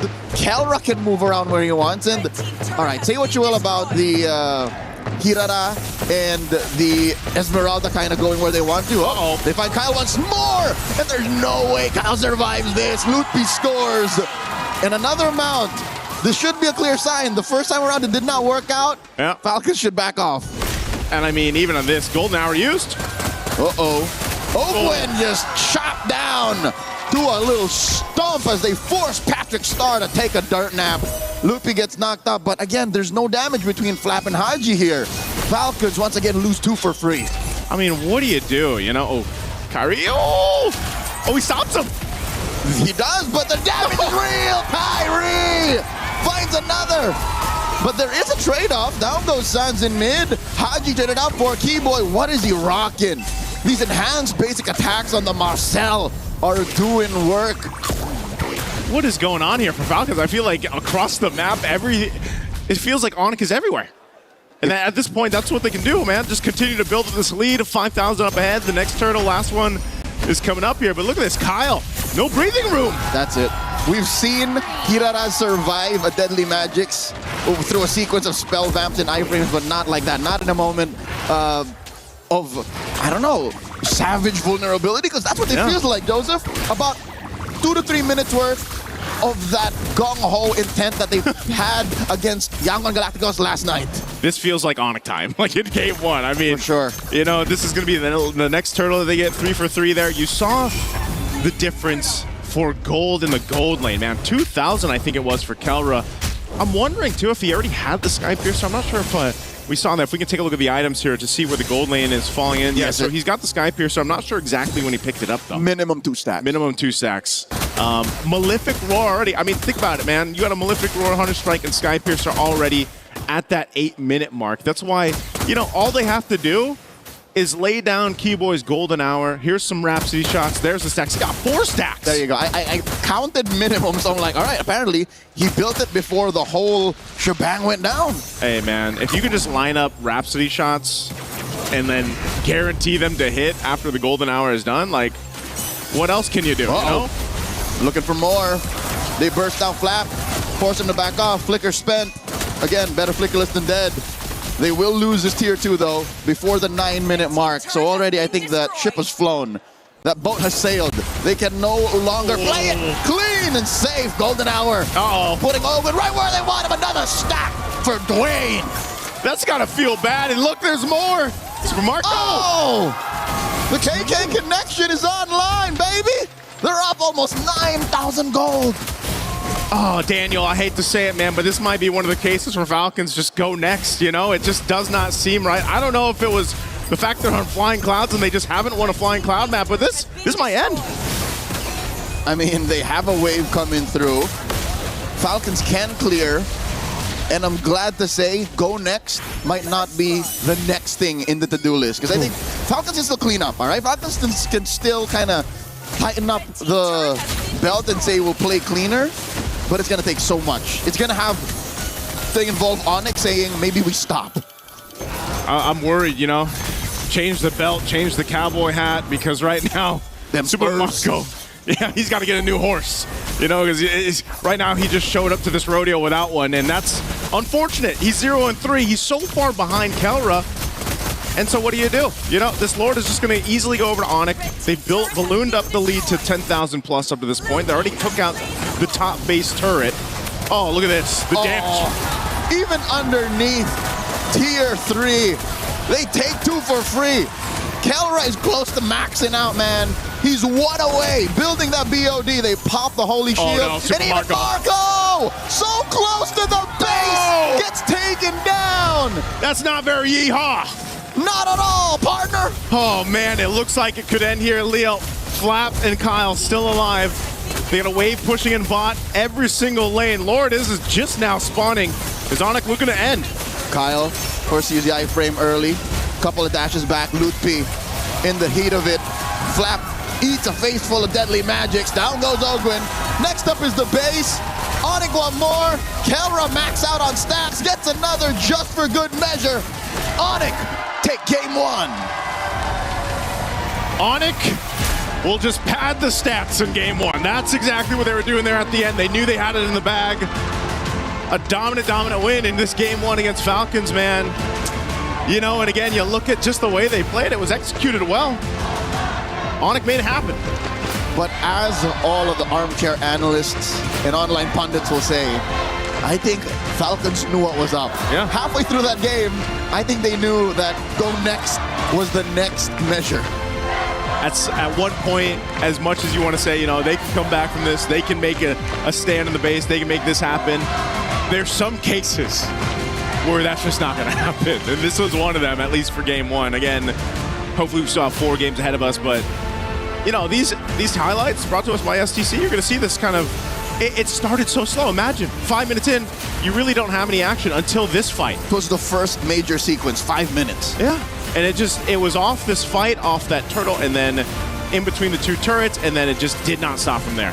That's about accurate, right? I said halfway through. Yeah. Falcons knew, oh, all right, I think we, how do you say, we dropped the ball. We dropped this one. And again, like, I mean, look at this. Super Mario, this is all he dealt with all game. You know, one of the unfortunate things about going against that Harley is he can just make that happen. I'm pretty sure our panel will mention how the range on Onyx draft is just all the more superior. We'll throw it over. Yep, let's go ahead and throw it over to the panel to break down our game 1. Thanks, guys. Yeah, the range, the kill counts, the lineup, the energy in the Lenovo Legion Gauntlet, all in favor of Onyx here as they take game 1 over Team Falcons PH. Much to the joy of their fans. Rainday, Rimar, and Trex back on the desk after a quick game 1. Sometimes we get a little bit of a longer break in the green room. Not this time around, guys. That was over fast. Yeah, it was pretty much over in the draft. I couldn't believe that the Valentina and Esmeralda didn't go through as the instant lock-in pick right away. But I think at the same time, Onyx took some pages off of the book of Falcons by realizing the importance of the Harley, how good it is, as you mentioned, the small tricks against the Hirara. Yeah, the Harley's a monster. So many things in that draft went in favor of Onyx, I feel like. So many things just kind of worked out. And as we saw, the Harley, I think a lot of teams were searching for an answer for the Hirara throughout the beginning of this tournament. And eventually the Harley popped up, right? And that was kind of the death of the Ling in a sense. We haven't seen one Ling get picked, I don't think, in all of knockout stage so far. And it was one of the most favored picks in the beginning. Well, as you can see here, it was just dominant from start to finish. The other thing, maybe oversights, maybe want to test the waters, was the Marcel and the Phoveus getting through. The Valentina you picked up on and not grabbing the Esmeralda faster. They still ended up getting it, Falcons. but it was not a matchup that she could win at that point. Yeah, that's why I was looking for more poke and more damage through the center of the map for Falcons. We know how great the Juicin as a pick is, but in this scenario, knowing that you're up against a Valentina Esme and a Harley in the center, I know teams like to pick up the Juicin as a response to the Harley, so that if ever you're the one that gets focused by the deadly magics, you back away. But you needed that damage. You put too much crowd control and put all of the damage pressure on your jungler against a Marcel. Against one of the things that I think, that's the thing with the meta right now. So many picks are overlooked. There was so much counterplay in even... I think we can get a little bit more in depth in the moment, but the reality is there are so many answers to so many picks, and you think you are target banning and draft, and then you forget about, oh wait, this is still a priority that I have to worry about. Yeah, and we're getting deeper into the meta as well, and we're also getting different motivations, different moments of them snapping back into the competition. It feels like Falcons haven't shown up yet. That was too fast of a game for them to be happy about, even with all the smiles and the different approach early on. You know what you're fighting for. There's a lot at stake. Onyx, land the first blow. And now it's time for Falcons to find a response. Yeah, Onyx and Kelra mentioned that for him, some of the one of the biggest things that Indonesian teams could work on, according to Kelra, is communication. That didn't look like the case for Onyx. It looked like their synergy, as even Coach Midnight and Aurora mentioned before, was just really sharp. Their comms sharp. They knew exactly what they needed to do. Well, taking a look at that, kind of hard to break down too much because it was such a short game, but in your eyes, Trex, what went wrong? Let's take a look at the draft. We're going to take a look at the draft. This is actually my first time getting to use this thing. I'm going to put my glasses on for it. So the major things I want to focus on is the beginning in the first set of bans. Now, Team Falcons, being on red side, opt to go for some more target bans. One of the major ones being this Uranus. And I think that is where the big downfall of this whole draft begins. Instead of banning out the Marcel, they go for this Uranus ban. And I think the idea was, I don't think they thought the Marcel was going to get picked up. I think they thought Onyx was going to favor into giving Kyrie this Harara, giving Kyrie something that they know he's going to flourish on, because Onyx is a lot of times thought of as Kyrie. They want to make sure he gets something this strong, but instead Onyx goes for the Marcel.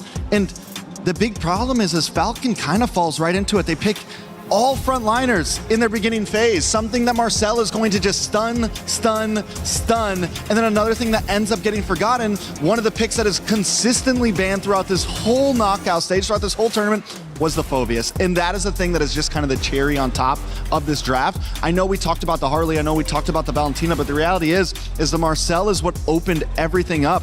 And every time that these three heroes wanted to come in, they immediately got stopped in their tracks. And I think Remmar's going to go over some of the highlights that shows that how this Marcel gives the opening, that Kyrie can come in on this Harley and just shred everything up. Now, again, it was a 10-minute game. I'm not going to go any deeper than that, but Falcons is definitely going to have to think about in their next draft what they want to give over and what they want to keep for themselves, and what risks are they really willing to take in that first phase. Yeah, I don't know how to erase things. No, don't worry, I got you. So clearly, it seems like Falcons decided to look way too deeply onto the Uranus pick that we did mention is undefeated for Lutfi. I'm good. I learned some techniques from Brigida yesterday about how to do this one-handed. Yeah, exactly.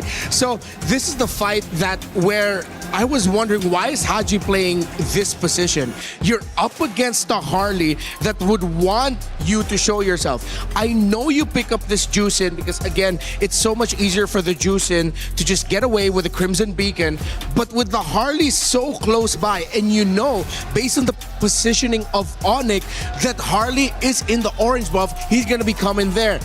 He wants to get some pokes off onto K-Boy so that they control him. But the problem is also, you already have Lutfi in a really good position to stop any responses, so that if ever Haji gets a crowd control Keyboy, Lutfi's already there to disrupt again on the Phobius. And of course, you have Sans there as well on the Valentina with great poke, crowd control, and with the Juicin ult. in his hands. We play this out, and I'm just gonna be talking over it. You see how quick Keyboy is so quick to just jump on the opportunity and not even using his golden hour yet. He holds onto it for the best moments, which should be somewhere about now, if I'm not mistaken. There you go. Just when Super Marco arrives just in time to deal damage, the other members of Falcons have already fallen.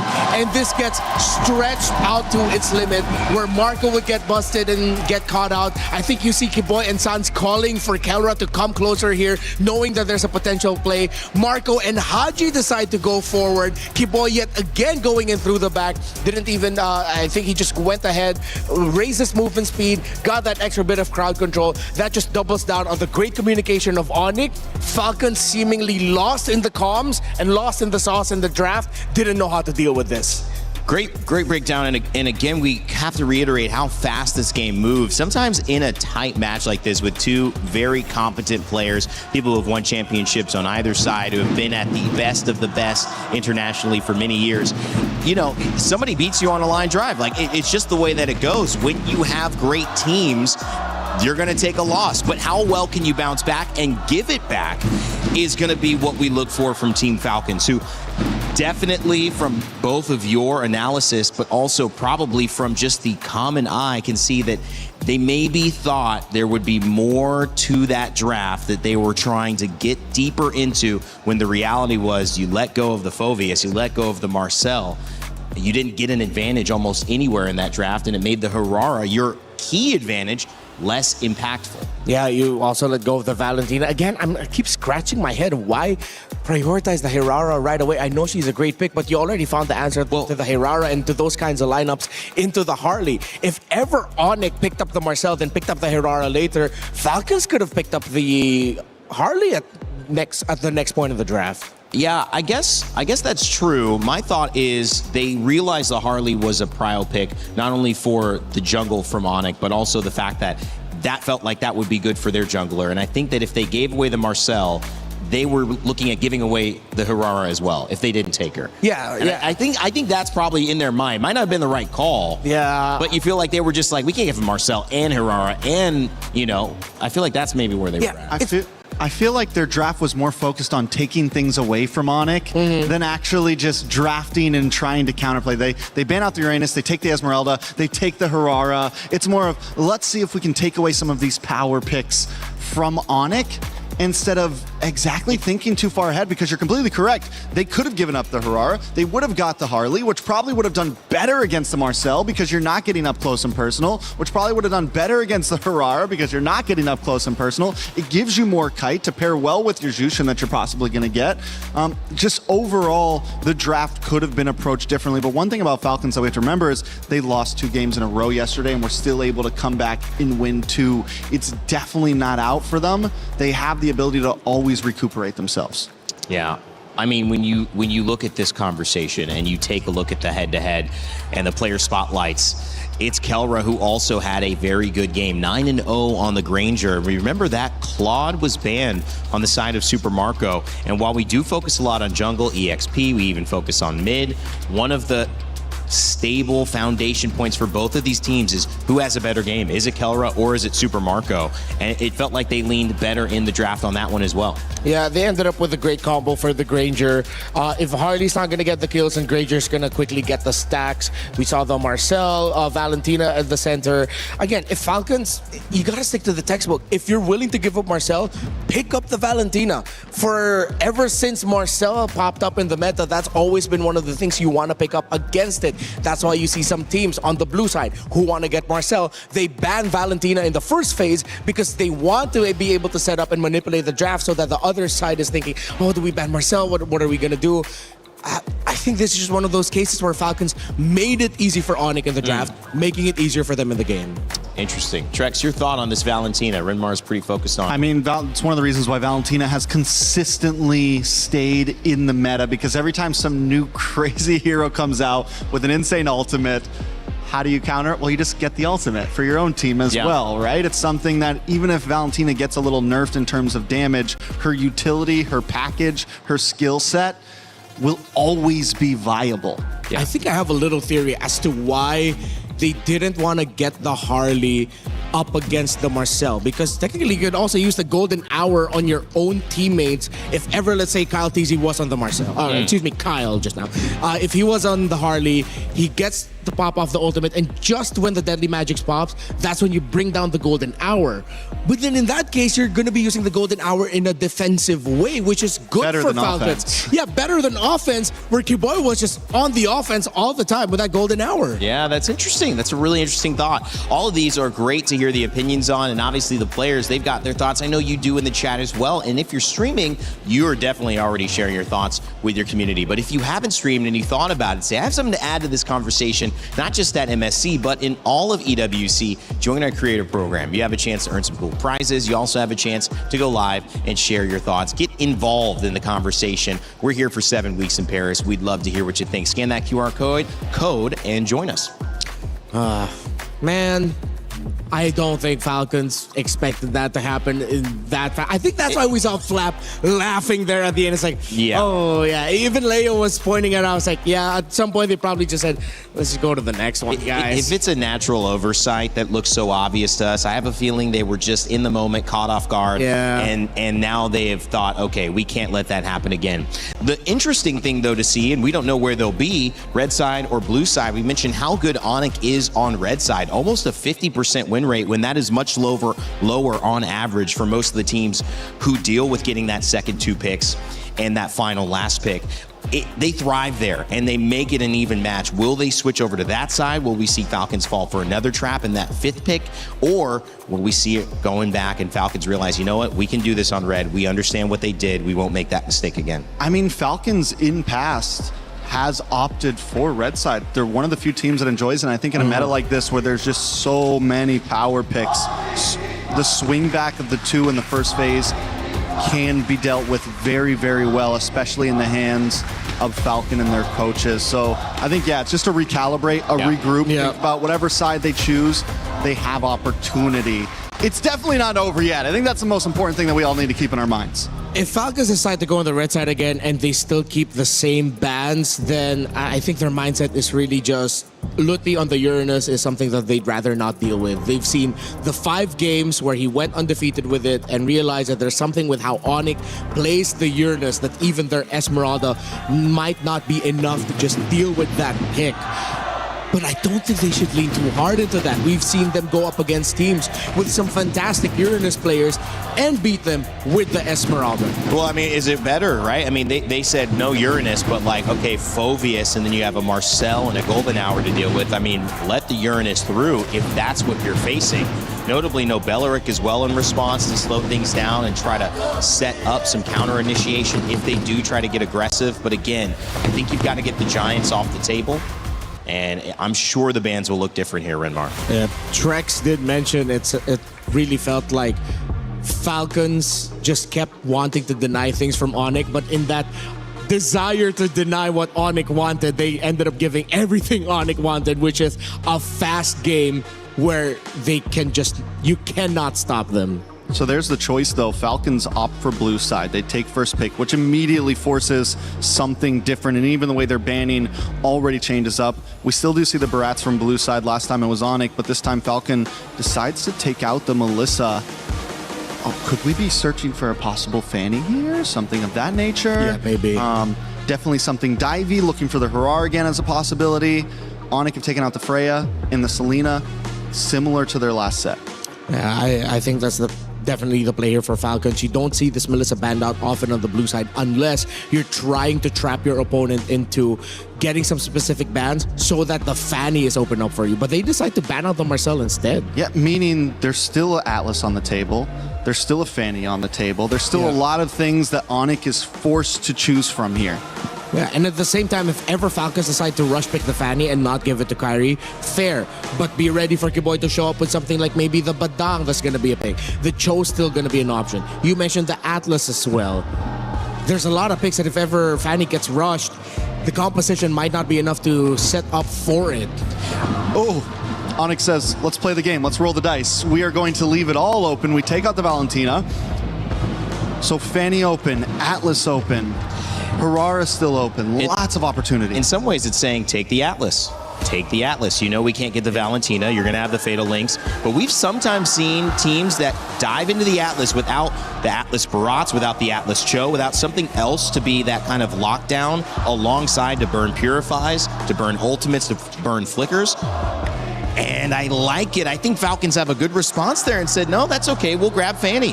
Yeah, I think the internet would have dogged on them more if they decided to just give Kyrie the Fanny. So fair to just go ahead and pick it up despite there being so many answers open. Yeah, we have to remember what happened in Game 5 of Onyx versus Aurora. The Fanny was the nail in the coffin. And when you're behind a game like this already, it might not be something you want to give up. But this means Atlas for Onyx +1. They don't need to pick up a jungler because Fanny's already been picked on the opposite side, so they have freedom to pick up something else big in another lane.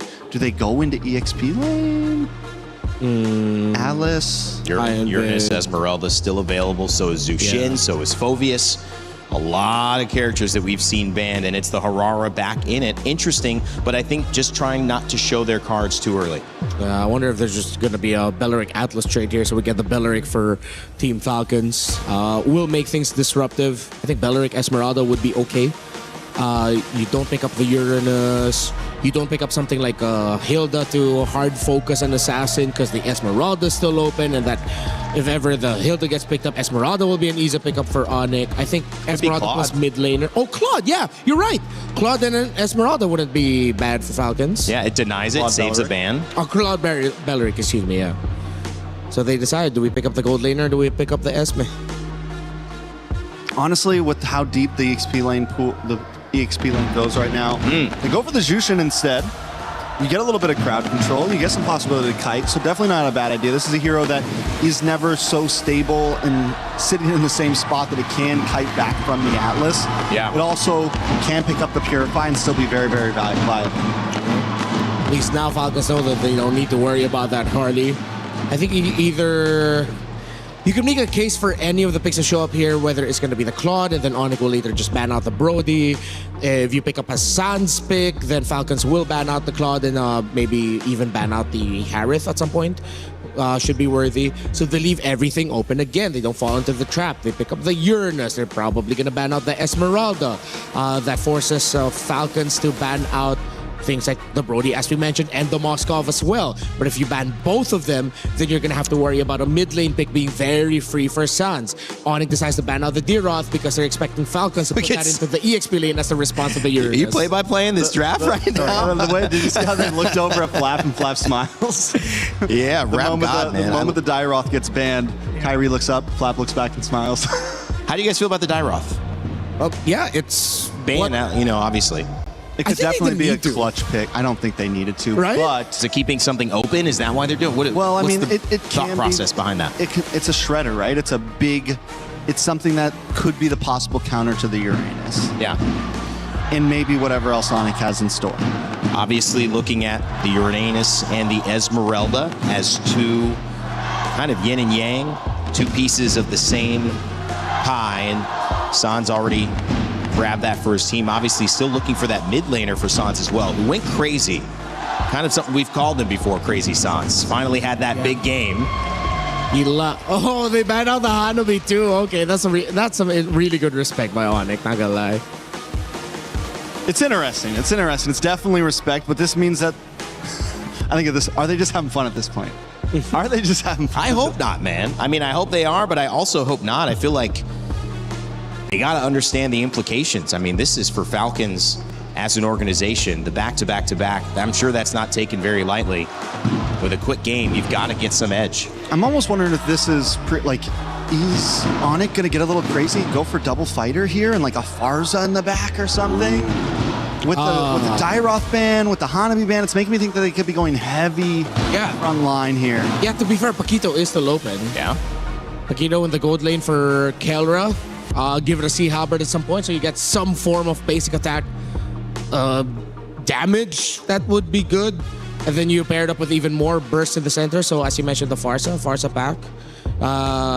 The thing is, are they okay with playing the Paquito into the Jushin and the Belleric? So they pick up the Vexana, one of the heroes that we did mention all throughout this draft. Again, Onyx damage profile, their strong front is just good. The Vexana for the Hirara in the mid as a means to support that jungler is so much better. Have they had an answer to the Fanny yet? Do you feel like they're missing something here on the side of Onyx? A little bit. Yeah, could be the Moskov as they end up getting the Claude. Okay. The fact that they locked in this Vexana first, though, means they're definitely still thinking about how they want to round out this draft. But yes, Moskov could be an answer. I mean, it's not exactly an answer, but it doesn't get targeted down as easy. They haven't found any hard crowd control. Picking up the Uranus, also a little bit dangerous, because the reality is he has 0 crowd control as well, and Fanny can just move right by him. The Paquito, and it is the Paquito gold. Yeah, they're willing to play into it despite the presence of the Juice and Esme and Belleric. They're feeling it today. Onyx is feeling it today. Kelra mentioned he's more comfortable on a marksman, but he can play it. Yeah, and this is where that Dairoth ban comes in, right? Knowing we're going to have this heavy front line where if a Dairoth comes in and shreds down the armor of this Uranus, shreds down the armor of this Paquito, there could be a problem. The Vexana also will be more protected. And now you have this big group where everyone can kind of stick together, Ube-esque, and the Fanny coming into that, it is a death ball for... So that is your answer. Instead of crowd control, we just all stay together, and if Fanny comes in, you die. No need to control it. We'll just all stay in a crowd, Onyx say, as they try to go back-to-back with wins. Can they take a 2-0 lead over Team Falcon's PH? Naisu, Leo, what do you think about these drafts? I like them, man, you know. Good drafting here for both sides. It makes sense here, and I think for Falcons, after essentially that first game stop that Onyx had, this is what you want to go ahead and, you know, bring in some of your best heroes, make it work. Kyle got his Fanny. But again, this is also Onyx. Right? Remember when they brought up the Fanny, Leo? And so they know the game plan to play against a Fanny here. And that's what I like the most, is both teams came in with answers. There are less questions than there are solutions. So I'd like to see Falcons equalize here, 1-1. Yeah. Because game one, I think 95% of the community will say that was no game. Yeah. Like, in their minds, they want this to be game one, basically. But nonetheless, Onyx, if they do happen to go ahead and secure this game, they'll be at that match point. And again, we've already talked about what's on the line here now for Falcons, specifically, you know, playing into this one. Putting something like the Claude on Marco is way better, I feel like, than having that Clint, just because, again, you can be a little more self-reliant. He's got a Purify to work with. This was the hero, again, that, you know, this bulletproof Marco moniker started on, and just the fact that he's really hard to kill on it. So some of that alleviated by the fact that you complemented it well with a Jushin, who could help control some of these team fights, you know, around this beacon and that Lantern Flare. Flap, usually pretty dominant on the Esmeralda. I mean, the XP lane is going to be, you know, nothing's fancy is going to happen against Uranus and Esmeralda. It's more of what happens into the first objective fight, which is just seconds away here. It's interesting that both sides actually commit a few rotations to bottom. I think they knew that both of those gold laners needed a little bit of help unlocking themselves to try and make for quick rotations. Lutfi, man-to-man defense here on the Flap, trying to get a bit of damage before Flap actually hits level 4. The Prior actually does that first. T-Boy looking for a quick frigid breath to stop Flap from pushing in. Quick knock up on that Lantern. T-Boy down to an 1/8 of its health. He does survive. Jump in, Falling Star Moon answered by Internal Guard. Extra bodies for Onyx does help reset the turtle. Kelra comes through. Rest of the fight, they already got the beacon out. A whole lot expended for this first turtle. Another big knock-up. Put that Eternal Guard Witch, so why not? Kelra punching Haji in, forcing him to go back. Suns with a little bit of burst damage from that Vex. Takes down the turtle. Lutfi threatening away Kyle's purple, but I guess that was Falcon's priority to begin with. Oh, look at this threat too. Kelra enough just to plant himself right here. The full champ stance here in front of Kyle, but again, he wants to go ahead and secure his golem. Keyboy and Sans are just here too. Whoa! Oh! Massive Fatal Links catching Kyle, serving him up face to fist on Kelra, but Haji trades it out for him. 1 for 1, all in an effort to secure the golem. Joseph, I don't think that was worth it. You know what? I think at this point, Kelra, he's happy to take it. You know, it slows down the Fanny buildup, I guess. Oh no, another EG. In comes Kyle. He wants to go again. But there's 3 of them there. Make that 4 if you're counting the EG. What this does allow for Falcons to do, though, is put a lot of bank on Marco. Marco spent the past minute just taking waves, Unfortunately, he did not get the chip away at the shield. So I guess he's just half happy with the outcome on that. Yeah. So it looks like at least Kyle's going to be able to get his orange buff. I didn't know if Onic would continue to put pressure there. A couple punches here from Kelro. T-Boy's here around the corner. Okay, nothing's going to happen after this. Again, good responses here on both sides, but alleviating some of the pressure. Nothing built up on either side off of that, but it's mainly that kind of nature, right? When you have a fan, you got to go ahead and help secure that jungle, and that's why Onic knows. Let's put pressure even on the green camps, the small camps if we can. Kind of slow that down a bit. And you can see there was a small lead now in terms of XP being built up by Kairi. And Kairi slowly rotating, holding that fence brush. Will not force it, will not push his luck and try to steal away the purple. Kyle will get it, so this will allow them to at least go 50-50 on this turtle spawning lower quarter. All right, Kelra in position 2. Fighting for that. Whoa, Kairi gonna get forced off his green camp. Oh! That wall was the bane of Falcon's existence. Tower shot coming through. Cyclone Eye to get the safety. Oh man, Kyle is not in any shape to take the turtle. Gets taken down by Lutpi off of an Ionic Edge. It's all Onic. The Sky Kings are taking their second turtle as they apply more pressure on Falcon's jungle. I thought it was going to be the perfect escape, man. The cables going through the walls, getting a little speed boost, but then Lutpi comes through with the flicker to take him out. So now Onic looking to build up more. Consider used. Oh, Ogwin used that Wrath of the Dryad defensively to stop him from pushing forward. Are we back to square one? Is this the game 1 situation all over again? Onic playing on Onic time. Yeah, feels like it. I don't know if they're going to be able to get this turret too, it looks like. Oh, hold on, they want to attempt. Volley Star Moon, Flap, put down about 0. Just like that. Onic are 2,000 gold up, given that was 4 members of Onic underneath tier 1. Yeah. It's not as devastating as game 1's turtle take that, where we had that one team fight and Onic pretty much took everything. 6-0. You know, 6-0, but Falcon's still okay. This lead is building up. They got to look for something to slow this down, though. That's the big problem. I mean, look at this Keyboy's waiting position, too. Lutpi enough to zone out. Oh, my God. Haji had a couple of major members of Onic behind him. And now Ogwin tries again.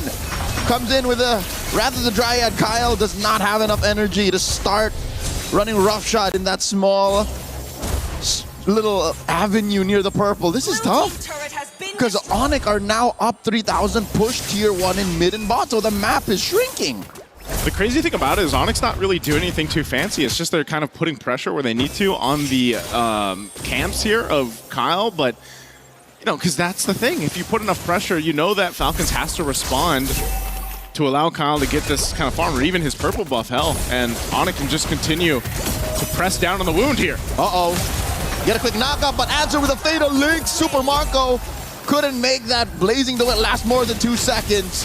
Ogwin underneath 3. Make that 4. AG coming in, knocking up the big tree, chopping him down. Lutpi scores another. But they find the punish on Suns. Can Kyrie finish what he started? And Kyle falls. They might find a shutdown on a Kyrie here. Kyrie gets away. Oh man, the mobility again with Hirara on the showcase here. Just when you think, you know, sliver of HP left, we're going to at least take something down. At least Kyrie, but he gets away. Let's look at the replay here. Brought to us by STC again. The Eternal Guard in this fight. Enough crowd control to keep Ogwin in place. Obviously, Kyle comes and gets a kill, but at the cost of his own life too. So, you know, again, it's just Onic playing to the advantage. And now we're going to see that continuing happen here on this side of the jungle. And they've already got this lead built up, 5,000. Oh no, Onic knows. Oh no! They force Kyle a retry as he goes for his purple. They take him down, and they are gonna continue to march through. They steal away his buff, kill him, go for the turtle, and then pressure mid continuously. Man, I don't know. Onyx lineup is just like having, they just got bouncers, man. They got the Uranus, they got the you got to count the Eternal Guard from the Vexana, and then you got Keyboy and the Atlas. Like, these are 3 tanky dudes just giving so much space to Onic to work with. Technically 4, because with perfect match, that's another body you have to worry about. True. Team Falcons are getting smothered here. It's literally just dude advantage. Yeah. There's literally more pieces that Onic are bringing in, and 8 minutes in, almost 8,000 up. The math does not side with Falcons. Yeah, I mean, you can see this. I mean, Loopy, of all people on this Uranus, just go ahead, face off against 3-4 members of Falcons. Doesn't really matter. You know, he's not going to get shredded down at this point, unless somehow Falcons can catch up to this. But just like we saw in Game 1, being down, 8,000 gold leading in to eventually this First Lord, you almost expect Onyx just to secure that and start approaching these base turrets as they now take down all Tier 2 turrets of Falcons. And I would not doubt in this next wave, they're able to actually pop that holy shield. Ogren falls once again. Kyle secures his Malefic Roar, so there should be some hope. Flap gets knocked out by Kalra underneath that inhibitor. I don't know if there's any hope here, Leo. It looks grim. 2 of your tankier heroes being taken down in the lineup here against Onyx. Kyle's got no choice. Oh, Kyrie jumping in. Gets the beacon out too. They might just take a base turret now. All right, the Siege Minion will fall. They will have to wait. Kelra sitting at 3-1-2. Sure, look at Kyrie 404. But Kelra since minute 1 has been the forward assault. He's been basically the bouncer that can't wait to get some quick knockup on a loot feed. But it's enough time to buy that takedown on mid. This is the best position for Falcons to be in, but Fluff gets taken down first and Oakwood too. Kyle was dealing with the wave down bottom, and now they have to clear the wave in mid, lest Onyx end it now. No way. Okay, they should be able to clear this. They still have a wave, though. There is still a wave, and Marco's here, waiting for stacks on AOT and Blazing Duet. Onyx are taking game number 2. Match point for the Sky Kings. Back-to-back games of Onyx clipping the Falcons' wings. This was faster than the Game 1. I mean, I didn't think it would end there, but Falcons, it just seemed like they really couldn't do much. Again, that was the nature, that was the story of Game 1. And you took the gamble and bring it in, this kind of lineup, this kind of jungle in the hands of Kyle. We've seen him do it before, but Onyx knows how to solve it. More than just raw time and speed, Joseph. The velocity at which Onyx won this. Looking at their lineup again, 70% of it says we're going forward, that there's no re-engage on us. We literally are in your face and we win fights. And sure, this might have ended, under 11? Yeah. But it felt twice as quick as Game 1. It did. And it was one of those cases, again, where off of maybe, I think it was a second turtle this time, where they just flipped the switch and it became Onyx time again, and you would think they'd have a little bit more difficult time getting into the space with this kind of lineup, but they just had such a lead that they brute forced their way through it. And again, Falcons left kind of wondering what happened here through this one. So just a really tough game, back-to-back games here for Falcons. And for the Falcon fans out there, let's go ahead and throw it over to the studio to break down our Game 2. Well, jubilation continues for Onyx as they go 2-0 up and are only 1 game away from $100,000.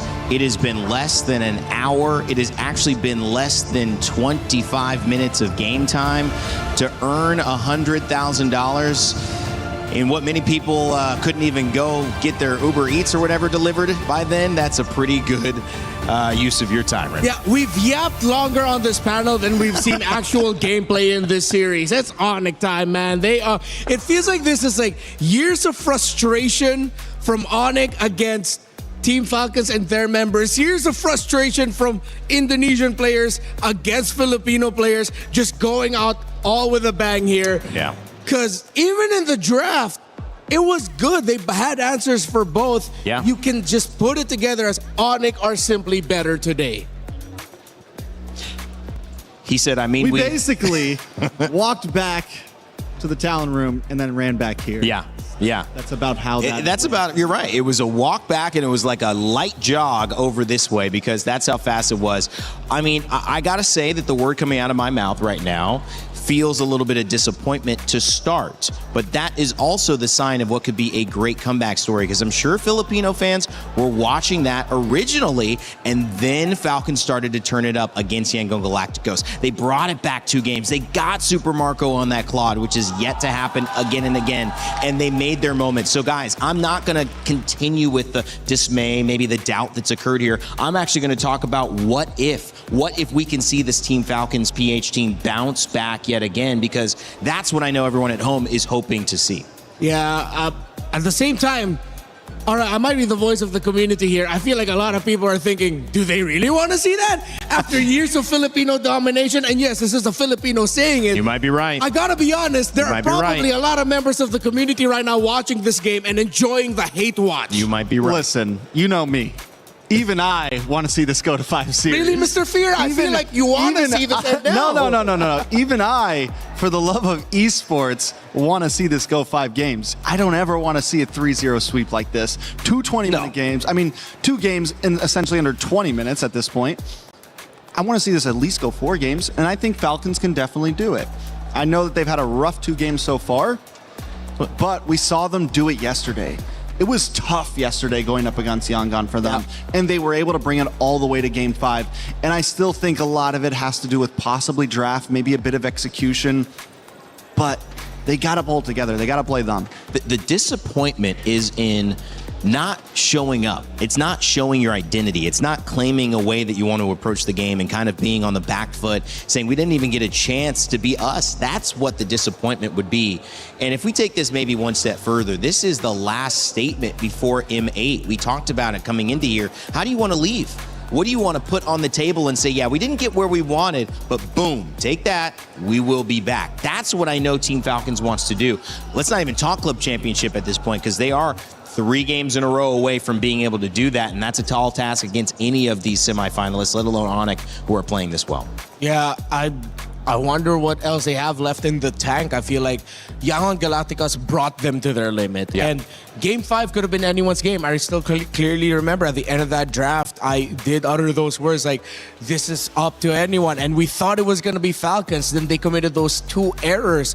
And I feel like those 2 big errors, diving into the base and then taking that one fight, I just can't remember exactly when, is still haunting Falcons. Yeah. Because a lot of their movements are very awkward and they look like they can't decide on what to do. I know we're going to get a Telestrator in a second, but just looking at those notes, it's 22,000 damage for the Fanny, which they first picked, which they set up to be able to be first picked. And then you go on the other side, it's the Harara, who was not performing well in Game 1 when it was prioritized by Falcons.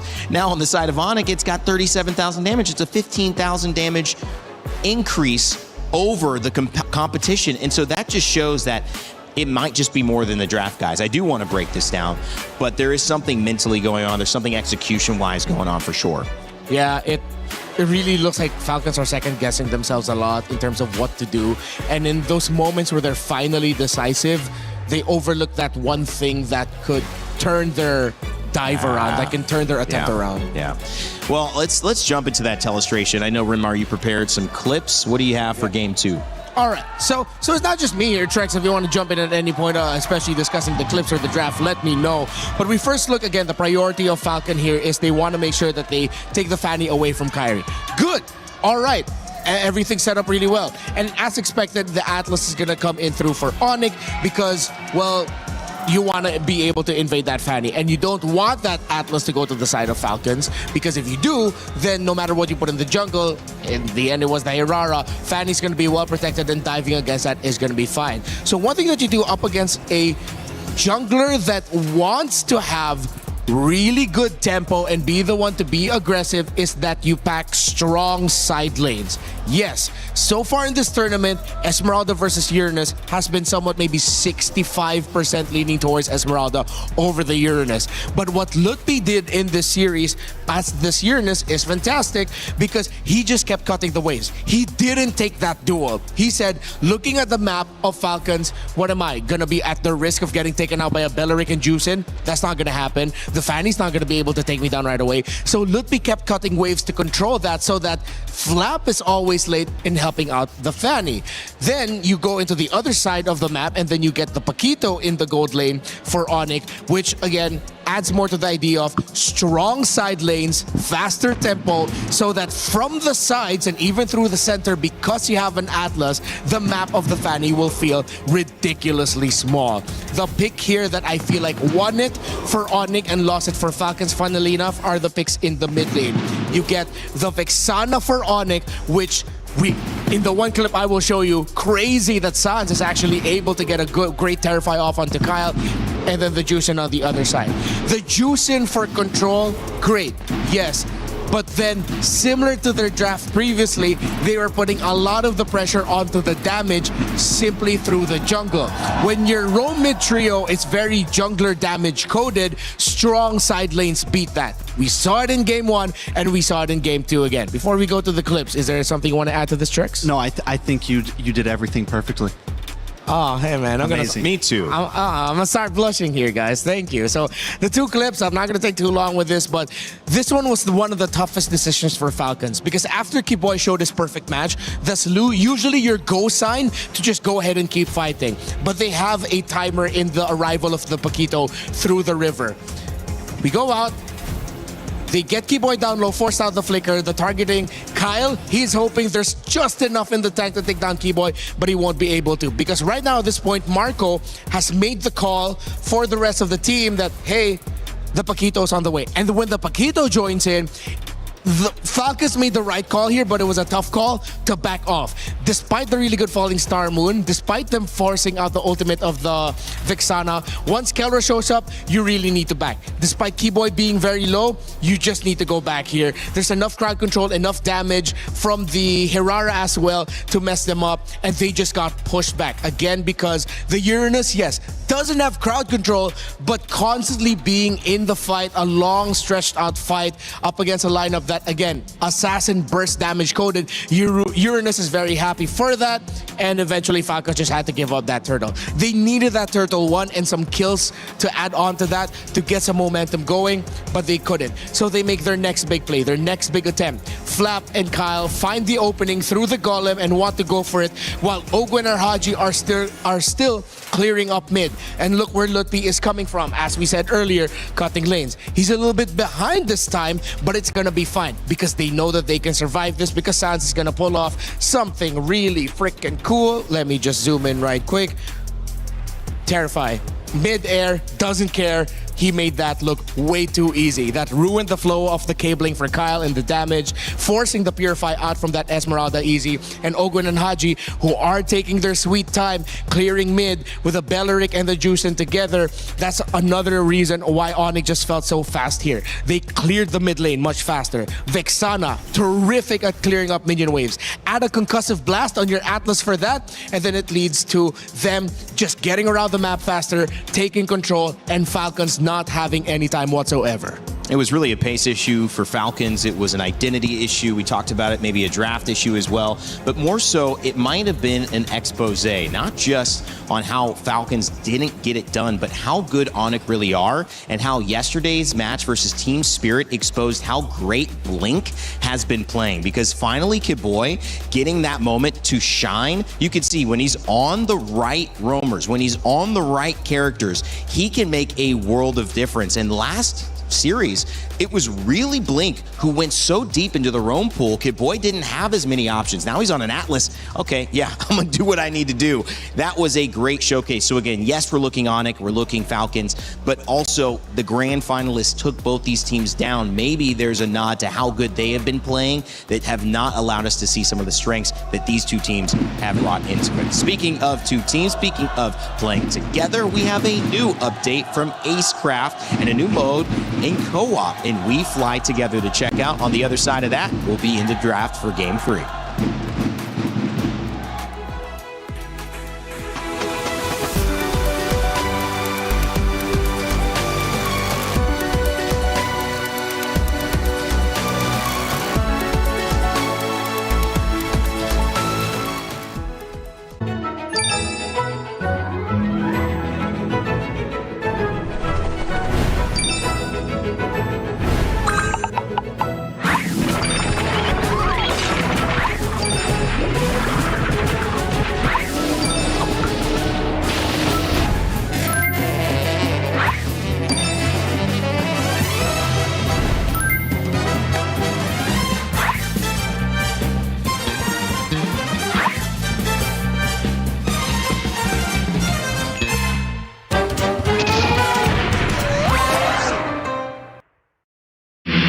lot of people are haunted by their past. I'm inspired by it. They're not just playing for themselves, they're really playing for their entire family. They have defeated their demons! They have crushed the curse! He thinks he can come in here and play my game. Let's go. He knows nothing. Let's go! Tyler, one, you're done. Raw energy. Half and blow the house down.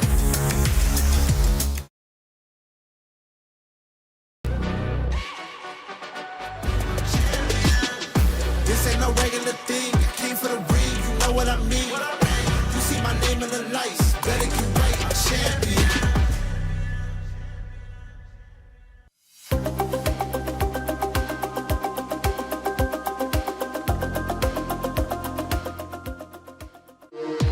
We were there. For every click, every clutch, every respawn. We were there for the years of grind. And we're here. Now. The proud founding partner of EWC. Powering the biggest event in gaming. Shoulder to shoulder with the world's best. Making history. Greatness deserves a stage. Lenovo Legion. Reach your impossible.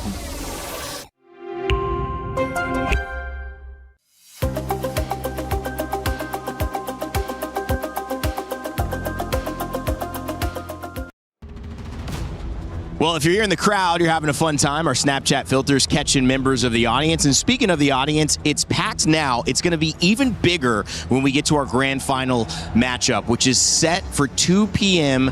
CEST. So in Paris time in about, let's see, an hour and 40 minutes from now, we'll be heading towards that grand final and seeing who will be our new champion in the new era, Yangon Galacticos or Team Spirit. But for now, it's Onyx and Team Falcons PH who are going toe-to-toe. It is the final game potentially for Onyx Trex, but that also means that the Philippines run here at MSC could come to an end with Team Falcons going down one more time.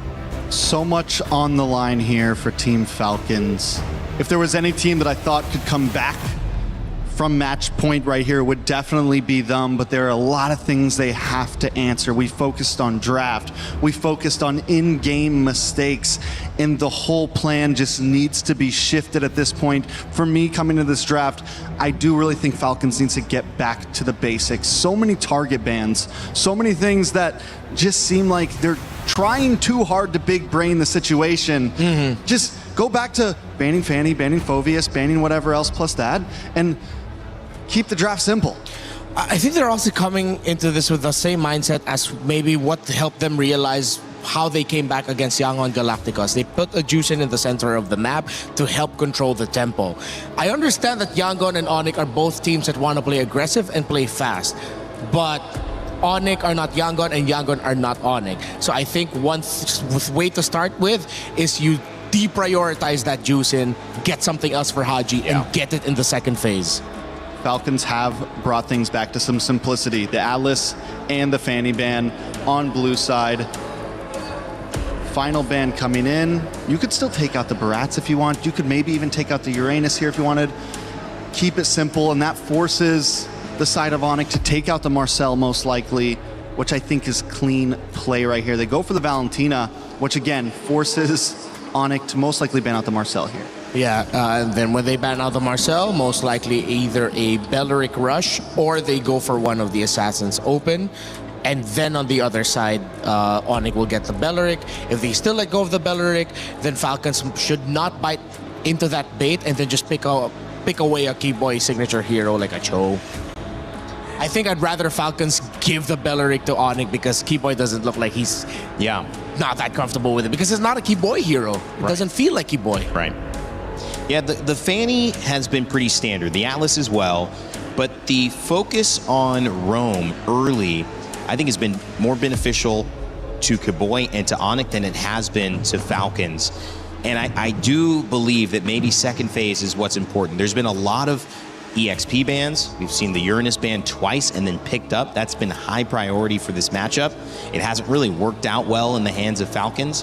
But Flap now trying to pick up something that could shift the tide. The Barats finally open, has been banned 2 games in a row, and now could be something that they go for. Got to go for Marcel here. Marcel gets picked up, which is huge for Falcons. Unless, I mean, if Onyx has an answer to this right now, then I guess Onyx just, they were destined to win this series at this point. They take up the Harara. You go for Belleric here. I feel like Belleric is okay against the Marcel. You want someone that's going to come in. Yeah, another possible answer down the line. Yeah. Again, though, but my only problem with the Belleric is it's Belleric for Kiboy. Just to me has just never felt so comfortable in terms of an idea. So they go ahead and prioritize the Barats. Tough thing about this now is if you decide to pick up the Harley, you have another big stompy boy coming in through the EXP that could mess you up and mess up your engages, because essentially it becomes a 1-for-1 trade. They're going to get the deadly magic off onto someone and will deal damage. Barrett's is going to choose someone up and then it's going to be a -1. I think Jusin should not show up for any of these drafts, and both of the mid laners need to go for burst, high crowd control. Get Vexana back, get Lo Yi back, Farsa, anyone who fills in that idea. I think if they can go for a solid front line on the side of Falcon, the Harley can still be viable. And honestly, it kind of feels like it's the only option right now. Or the Guinevere. Guinevere, another decent option, honestly. They also fall into Marco, give themselves some comfort. And I think, in my mind, this is the only way this draft should have really gone for Falcons. Don't big brain it too hard. They get the Marcel. They get so much power in these first few picks. Play what you know you can do and what you know will work. He gets the Claude for the first time as well, Super Marco. And I am a little bit worried. The only reason I'm worried on the side of Falcons continuing this on is because wouldn't you just think Onyx no? I mean, they're giving the Marcel, so they must have an answer in mind. Maybe it doesn't work in practice, but they know what they're doing. One thing that Onyx needs to ban out, I feel like, would be an R-Lot for Flap. You see the Matilda, there's a chance for Matilda Barretts together. With all that dive and aggro, some strong crowd control. Again, I think Falcons this time can lean towards a little bit the idea of tempo control as long as it's not around a Juicin in the mid. You already have a Guinevere, get burst on your mid, get a high sustain, high mechanic EXP laner in the R-Lot that can be disruptive, and that would be great for Falcons. I gotta say, this Matilda is one of the possible answers to that Marcel right there. The thing about the Golden Hour is it's a pretty long animation, right? You have a few seconds, and this Matilda could buy the time. It's also not a roamer that wants to just be in your face. It's not super stable. You get movement, and to pair that all up, you can actually keep up with the Marcel in terms of rotation and moving around the map. So possibly one of the things that Onyx was thinking about when they let this Marcel over. Lapu Lapu and Zushin on the bans so far. We've seen EXP bans focus now shifting a little bit towards the mid lane on the side of Falcons, which is maybe going to open things up for Haji. He's had a tough matchup against Sans. These two have kind of gone back and forth. They were highlighted earlier on before the set. Maybe just taking away a couple of things. And right there, as you guys had mentioned, the Arlet banned out against Falcons. Yeah, very good ban there by Onyx. And let's not turn off the possibility that this Matilda might surprise and go into the mid lane, and then you have a different roamer. Definitely a possibility. Definitely a possibility. I think so many things are open. Falcons for EXP lane. Do we think Esmeralda's a possibility here with the... since they're going up against the Matilda, you have shields. Maybe not the greatest matchup against the Barats, but it's a little bit faster in terms of rotation. Actually, their bans on the Arlot and the Lapu Lapu might already be a tell that this Barats is going into EXP, because those two heroes would be somewhat be dealt with all right, not answered by, but it's a moot point if you get an Esmeralda with you. So I think that Barats is already going to the EXP. I mean, Esmeralda on Falcons. Oh.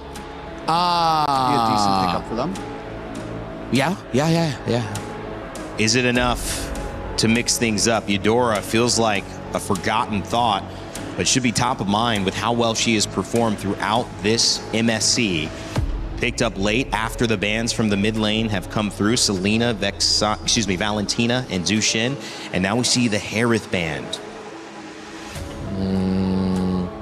I mean, it is already, it's not a jungle Barrett, it's an EXP Barrett because you already have the Herrera.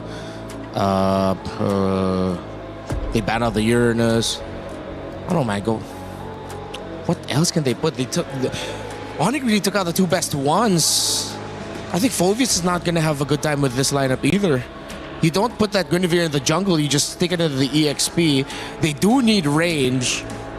or constant damage. They could go Kimmy in mid with the Marcel as a combo. Get a lot of pokes in, but no, they go for the Farsa. I was asking for burst and they got it. Oh, and the Sora! Sometimes I forget he exists. Banned game 1. And I mean, this is a pick that can capitalize on this close. You have the Eudora, who's very close range, not a lot of range. A lot of Onyx is going to want to stick together a bit. Everyone's going to kind of want to huddle around this this Matilda, especially with the Barats, someone that wants to peel for this Eudora, kind of protect. Obviously, Harar is going to be doing her own thing, but the Sora, one big shifting skies, and it could be detrimental to a way that Falcons wins here. You pair that up with a Feathered Airstrike, Violent Requiem, a lot of combo play on the side of Falcons. And I think Onyx were considering something maybe like an Iksha as a surprise idea, but nope, they're still going to lean in towards the damage. They can still play fast. This lineup that they drafted is still very Onyx coded. If Falcons mess up the execution, then it was definitely Onyx Day and Onyx Series to win. Paquito in the gold lane for Kelra one more time. And we'll see if this can be the time that earns them 3rd place. Kelra had a chance against Onyx prior. And this time it was an Onyx matchup. Can he do it against the Philippines, this time representing Indonesia? As Team Falcons and Onyx go up for game 3. Is it going to be a sweep in our 3rd place match? Guys, that would be crazy, but I know some fans that would enjoy it. Let's send it over to Naisu and Leo. Hey, I'm hoping it's not a sweep here. We got to get one on the board for Falcons. They need it, and their fans need it. I think they brought the draft here, though, Leo, to make that happen. I like what they brought to the table just because, again, there's some burst, there's some crowd control, and even the Marcel. I think this all pairs up really well against what Onyx brought to Game 3. Not just that, the fact that they've basically over 3 games changed their identity. They let go of the glue, they let go of the Esmeralda. They're no longer living in the we will fight and die by this kind of rotation. There's a lot of re-engage here, especially to answer Onyx's own re-engage, especially with that Matilda in the hands of Keyboy. Early start here, a little bit of footsies between the mid duos from both sides, and then we eventually just return back the roamers protecting their junglers from getting their early buffs. Taking a look at the emblems here too. It's a little scary, as you mentioned, Keyboy, on this Matilda. Not only the mobility, but that focusing mark, the emblem there to go ahead and help. I mean, we already know the Eudora for Sans, like the burst potential there. Just yesterday we saw Sunset Lover play it pretty much 5 games in a row. And, you pair it up with this, even the emblem interaction, there's a good amount of burst that comes through to almost solidify yourself a kill. So then you get the numbers advantage and you can work around that, plus mobility. And I think that's what makes the Barretts even scarier here for Lutpi, just because, again, you already cover a lot of grounds with the Flicker, but then now you have a Matilda. Like, that's great. But over on the flip side, with Falcons, I kind of forget about Sora too. I have to be on the same wavelength here with Renmar. You kind of forget about him. But just as we saw in the hands of Kid Bomba yesterday, you're reminded why he can be so deadly, especially when teams are kind of clumped up together. And Onyx knows best exactly what a good Sora can do. Kyle backing off. They see that there's 3 members of Onyx pushing forth. Down bottom, though, who'd have thought that by bringing a pair of boxing gloves to a gunfight, you could get away with a lot. Kelra's bullying Marco. I doubt that Marco can even double wave as soon as this turtle dance or fight fully breaks out. Yeah, right now Onyx got control of it. We'll see if Falcons is in a position to fight. Kyle's going to be spotted out here, though, by Keyboy. Can they go in? That's a shifting skies, started up by Flap, but to no avail as Onyx secures the turtle. Down goes Flap. That Feathered Airstrike may be a league too far out of the fight as Onyx barrels forward 1,000 gold up. Good enough burst, it seemed like, to be the case, but what happened there with Onyx was just able to go ahead and zone out Falcons from the fight. And part of that was just Lutpi. I mean, on the Barretts alone, he just kind of separated the rest of Falcons from that, and they were able to go ahead and capitalize a kill on Flap when he tried to initiate things. And, honestly, that kind of choreography for these objective fights is kind of what I expect, unless somehow Falcons can figure out a different way to go through that. But that's what makes it really difficult. Again, playing around the potential to surprise them with having this Guinevere, with having Ogwyn on the Marcel. Now, the Golden Hour could help make that happen. Could slow down or kind of make things weird, the rhythm weird for Onyx team fighting, but that first one was not it for Falcons. To be fair, Ogwyn wasn't ready quite yet, and that means 3 out of the 4 possible ults that were laid down to help disrupt Onyx form wasn't ready. Or they were lacking one major resource. So going into turtle number 2, spawning in the lower quarter, out in about 30 seconds and change should be a different story. But again, that is looking at Onyx. They still have all of their resources. That as well into the wall, plus the feathered airstrike, but it's Kyle who falls! And Loopy walks away with it. Flap goes down too by Kyrie's blade. Onyx showing no quarter, as even Haji might fall, does not have the wings by wings! Kyrie, bloodthirsty, finds another. Even before that Kyrie play, give it up to Lutfi, man, to be able to go ahead and respond that fast. Again, he saw that Kyle came through. Daytona's welcomed him, flickered defensively to get him closer to the team fight. As we look at the replay, this is what I was talking about. Boom, right there, sets things up. San's also coming through to make sure that he got that stun off in time to make sure Lutfi survived. And then, of course, Kyrie cleaning things up under a tier 2 this early on. Man, it's not looking good in game 3. Turtle number 2 is looking like a non-starter once more. Lutfi, Detna's welcome. Good amount of nothing he's chomped down, but that's just but a consolation prize for Falcons. They are in no shape to contest. Biggest lead we've seen so far throughout these 3 games. Onyx going to go ahead and stall down a little bit so that Kyrie can go ahead and grab his buff. Again, already sitting at 3-0. You know, this is the power spike already for Harara. It's going to be really difficult to play against, and that's why even your frontliners for Falcons are having such a hard time here, because even if they put themselves in this, I mean, look at that. You either get stunned, you get chomped. Oh, they are going to slow this down a little bit, but, I mean, you buy an extra second or two with the golden hour, and Turtle secured for Onyx. They're delaying the inevitable.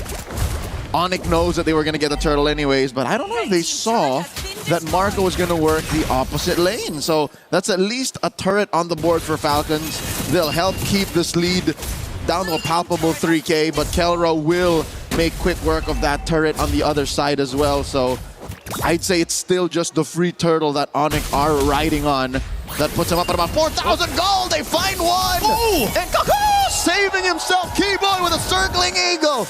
Onyx refused to give anything over to Team Falcons. Falcons was so close to at least getting one on the board, and then Keyboy is able to survive, man. That Purify, even if they popped it, he still had the shields to go ahead and keep him alive. Really good usage there. Now they're knocking on this tier 1. Oh, Kelra. Better airstrike. Kelra coming in from the flank. Stop. Flickered in. Hadouken. Might take a Haji, but Haji does get the fly off even with the flicker from Lutfi, and the punish from Falcons is real. Oakwood punches him down. Golden hour will not save him from Sans though, as it turns into a 1-for-1. All right, the 1-for-1 trade, at least Falcons is on the board, but man, again, you're seeing it. Onyx playing around the lead that they have, and you know, one of the difficult things here as you see these fights break out is just how kind of, oh, hold on, Flap, whoa, burns a flicker. Okay, Sans is gonna be okay. So at least a battle spell expended. But again, it's weaving into these fights. The thing that Onyx lineup does so well, especially with Kelra or Kyrie, is how much they can maneuver around these team fights or around these... Whoa, whoa, whoa, whoa, whoa! Was that a circling eagle leading up to Lutfi underneath tier 1, getting hit with a Requiem, and they get another! Keyboy falls, the punish from Falcons, getting 2 kills on Marco. Yeah, did they just... guiding wind into their death? I mean, Onyx tried to make it seemed like he wanted to make a play, and then they got punched in the face. Yes, the only reason why it seems so unbelievable is it happened as we were swinging the camera over, and then it happened. So turtle number 3 might actually be Falcons' way to redemption. And it looks like Onyx are not going to contest, so they accept the folly of their fumble. Falcons on the board when it comes to neutrals. Yeah, that's when you say, you know, that's my bad, that's my bad, right? But MB, go again. MB, go again. Falcons able to get the last turtle. They still have some ground to cover, though. They're down a bit, a few thousand gold up to this point, but they are starting to farm up, and a big part of that is going over to Super Marco. Whoa, whoa, whoa, whoa, whoa. All right, wings by wings out. Marco, can we take a look at the items to see where Super Marco is? Again, okay, so he's got his 2 items. He's working on his 3rd. That golden staff is what he needs to get that Trinity locked in for this Claude.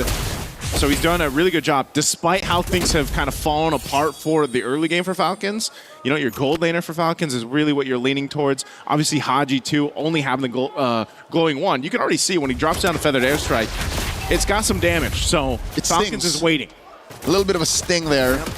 And he's down a full 1,000 gold up from Sans. So Falcons have to play this very precariously. A minute until Lord spawns. lower quarter. Fortunately, the long lane is in control of Falcon, so that's what Marco's been working on. Shifting skies, but he gets answered by that as well. The Feather Dare Strike 2, Golden Hour, compromising the rest of them. Requiem on a Suns, and Falcons get a kill. Now into the back line, circling Eagle, knocking up Kyle. Kyle's not long for this world as Kyrie scores. Killra knocks out Haji. The Blazing Duet fade away by Marco, pushing them back, but they're not done. Ogwin runs through, recalls back, fight's over. Okay, fight's over. Onyx gets the upper hand in that one. Sans, unfortunately, had to deal with the spatial migration coming through from Kyle. Oh, Kelra with a couple punches. Checking Ogwin here. They're going to take down the tier 1 in mid. So Onyx reestablishing that lead that they had earlier on. You know, but Falcons, they're showing some fight here. They're showing some promise. They've just got to find the upper hand. Again, this Daytona's welcome, locking down Flap. Look at Kyle, he finds Sans. That's great, but then this fight kind of gets split up, you know, and they don't really have the room to work with here. Flap has to disengage from it. The Blazing Duet from Super Marco didn't get as much value as you'd hope for if you're Falcons. So it was just, again, having that upper hand in terms of itemization for Onyx, and now this Lord is up. So they've got control of it. Falcons here. Do they contest? Ogwin jumping forward to give some information. They will reset the Lord, though. Flap holding this brush behind the Lord pit. He's going to get flushed out by Lutpi. Missile expert to throw him out there. And look at Kelra. Kelra is just doing God's work right now. The fact that he's threatening that long lane, all this while Onyx is also just threatening the dance, makes it so weird for Falcons. Like, what do they commit to? Sure, they have a BMI. Sure, they have the Wings by Wings, but those are massive resources they're going to need if they want to fight against Onyx, who's up by about 4,500 gold. Oh, hold on. Detna's welcome, throwing it over. Golden Hour to delay the damage. Coming on a Flap, and he goes for the Shifting Skies. Jumps through. Kyle. And now in comes Kyle. Marco looking for the perfect Blazing Duet entry.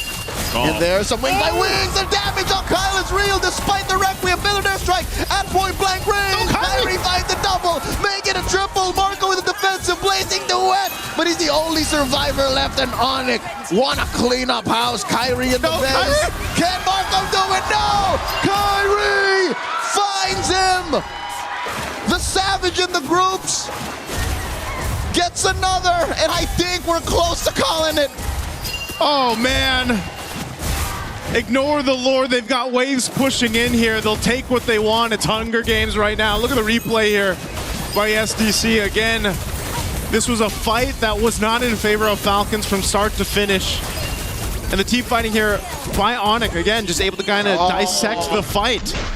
Lutpi denied the Savage. I counted 5, but that's why it didn't come up, because the 4th went to Lutpi, and then Marco got cleaned up.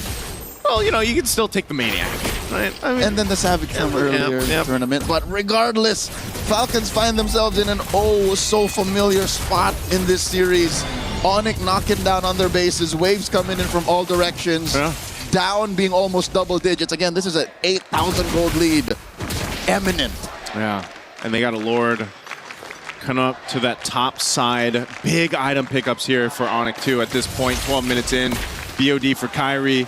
Divine Glaive for Sans. You know, again, it's just you've got these items locked in that you needed, and you're ready to go ahead and knock down some of these base turrets. So, Daytona's welcome. And it's canceled by a Golden Hour. In comes the rest of them. Down goes Flap. Ogwin barely gets away. Pops that Purify to buy time after the top lane inhibitor crashes. So Falcons are just staunching the bleeding here. Feather Dare Strike coming in from Haji, blasting away those waves. And they will save mid lane inhibitor. Top lane still in jeopardy. Bottom up next on the docket to defend. Onyx looking to control the amount of bodies that they put underneath Kyrie's that. hitting the base. And Kyrie's just looking to burst it down. Ogwin looking for the punish. And Kyrie survives. Okay, I guess Kyrie's like, you know what, if you guys are going to deal with the defense, I might as well just go ahead and hit the crystal a little bit here. So he does some damage to it, but they maintain 2 base turrets. It looks like Onyx wants to go again, though, because Lutfi's got a flicker and a Daytona's welcome set up. He doesn't have many stacks. He's going to throw out the rockets here. Eats up Ogwin. Answer with a Feather Dare Strike. That is a Shifting Skies lightning form by Flap. Lutfi put down 1/8 of his health. Kelra trying to do the same Kyrie was doing with the base, except on that lower inhibitor, does not find it. Falcons still keeping their eyes on the prize. At least we can say that the Philippines' last representative is just on point, keeping it on lockdown when it comes to the defense. They holding on, man. They have to. Again, even staring down this lead, this deficit that Falcons is against, almost 10,000. You know, they've only got a couple turrets that are down on the map to work with. They're nearly down to the last base turrets here. 2 stand for Falcons, and honestly, all these team fights have just been Onic throughout it. There's been a moment where you might be able to catch 1 or 2, but Falcons just doesn't have it just doesn't seem like they have the ability to win these team fights just yet, unless something goes really wrong here for Onic. There's so much vision provided that Onic can just kind of take into this, because you know, you have control across the jungle. Your Lord's coming up here in 15. I would be surprised if Falcons tries to contest it. Realistically speaking, the best thing that Falcons can hope for is a pickoff off of Onic, but wait. They do force Ogwin here to back off. I think he held on to his Purify, so he is fine. Yep. I think Onic are also looking for Falcons to slip up. They're looking for them to, you know, waste an ult here, waste a battle spell here, to confirm this Lord and to confirm the end. Yeah. Oh, Detna's welcome answered by a Requiem here. Wings by wings back. So a couple of ults spent already, as well as the Feathered Airstrike. Those are big ults that are expended by Falcons. I don't think you want to be anywhere near this Lord. Whoa, big knockup on Lutpi once again. He answers with Detna's welcome. Golden Hour trying to save that one target. And there's the Shifting Skies pushing back and splitting up Onyx attack. And they find Kelra, forced to back off. And now it's Lutpi up next. How has Falcons done this? He goes for the freeze, winner crown, Feathered Airstrike, and a big knockup by Kyle. Kelra falls. Straight up for Flap. Sans goes down as well. 2 for 1, make it 3. Brrr, yeah, Marco chasing Kyrie. And the wind of nature saves bulletproof Marco now inside the base. Kyrie wants to end it. He sees the base exposed to a couple minions. Oh, he picks up immortality. And now we go back to neutral. Ogwin looking to stop Kyrie from taking any more from Falcons. The ending tally 3 for 1, but the Lord is still inside Falcons base. Okay, that was a fight. The Falcons ends up getting under their belt. They got to deal with this Lord. It's going to be cleared out. Good thing for Haji and Super Marco to be up there. Again, they're slowly but surely getting into a fighting position, but man, did that take some work. And also, some mistakes made by Onic into that one. I mean, I guess they just, the Golden Hour threw them off. Even though the Feathered Airstrike came back off cooldown, that really helped Falcons. They got caught by Kyle's Spatial Migration, Requiem combo. So that'll keep Onic in check. Joseph, for the first time in about maybe 10 minutes, Kyle was able to taste the purple, and it was one he stole away from Kyrie. What's the most impressive out of this is the fact that no Purifies were spent by Falcons. So that means they were in the right spot at the right time for their positioning to matter and for them to split Onic up like that. If this happens once more, if this is replicated some way, somehow by Falcons in this Lord pit spawning in the upper quarter about a minute and change from now, then say goodbye to this lead. I think that puts us at deadlock. Yeah, it might just do that, and that's why now Onic, they need to be a little more cautious on how they approach these fights. Obviously, you can see Super Marco online now on the Claude. You know, the ability to hold on to these Purifies are crucial for Falcons to flip this game over. They've done an amazing job holding on to the 2 base turrets, too, that they had to. Again, even seeing 2 Lords being secured by Onic. They only lost that 1 base turret they maintain here. Now, they still have some time to go ahead and do something before this next Lord comes up, but that's why Onic is just kind of playing the patient game. Yep. Onic are on Overwatch right now. You make the wrong move, get in range in the wrong spot, and it's over. It's a pickoff, and then next thing you know, Falcons can't even contest, can't even leave their base. So they're sending bodies here to try and confirm a slow push on this tier 1 down bottom. Onic knows this. Onic knows this. It's just they don't want to risk it yet because it's so close. Oh, what is this? Ogwin. All right, he holds on to his Purify. He did get the Thundering Wrath out here, so ultimate use, but again, that's short cooldown up to this point too. Sans will have that back up before they maybe commit to this Lord. A Guardian Helm picked up too by Kyrie again. You know, he hasn't died. He's very elusive. 10-0-2. Picked up the immortality earlier on the runaway, but now this Lord is up. Again, forget the gold lead that Onic has. Falcons can fight this through. Kyle's going to jump forward, just checking out that bush. He sees Kyrie. Oh, so now it's fighting for the space around this Lord here. Here we go. Some warning shots out of Marco on a Lutpi. Lutpi chunked down about a quarter of his health. Sets up. Oh, loopy. Finds one. Answered by both. A better airstrike gets them both, but Kyle falls first. Golden hour. In comes the rest of them. Shifting skies, but look at this from the side. Kelra and Marco dueling guns versus fists. Oh. And they are so close taking down Flap. In comes Kyrie. Flap with the dash and back gets taken down. 2 out of the picture. For Falcons, Onyx can smell blood in the water. They want to take down the base turrets now. Super Marco had to pop his win in nature with the pressure from Kelra onto that fight. So now backs against the wall. They want to stay in this game. Feather Dare Strike. Finally, mid lane inhibitor fall, circling Eagle by Keyboy. Minutes away. Seconds, possibly from the end. And there's way too many minions. Onyx have delivered sweet revenge. This one's for M5. Sweeping Falcons. Who would have thought it would have been a sweep for Onyx? But they made it happen. Game 3 took a little bit longer, but still clean as ever. And this one was definitely Onyx time. This confirms Onyx's third place finish and a difference of $100,000 in the bank for both teams. GG well played, the team of Falcons of PH. Man, again, for the Falcons fans out there and the Filipino fans rooting for that last representative of MSC from the Philippines. Tough loss here to see that just kind of unfold the way that it did, but as has been MSC, you know, this year, probably the biggest and most surprising MSC we've had.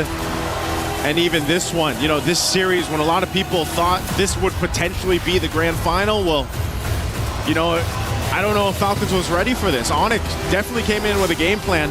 They executed it very well. I feel like even Falcons tried adjusting game to game to game, but unfortunately, it was just a little bit too late in this one. Leo, this one definitely could have been a case where maybe they turned it around enough, maybe they got a game under the belt, but Onyx really responded well.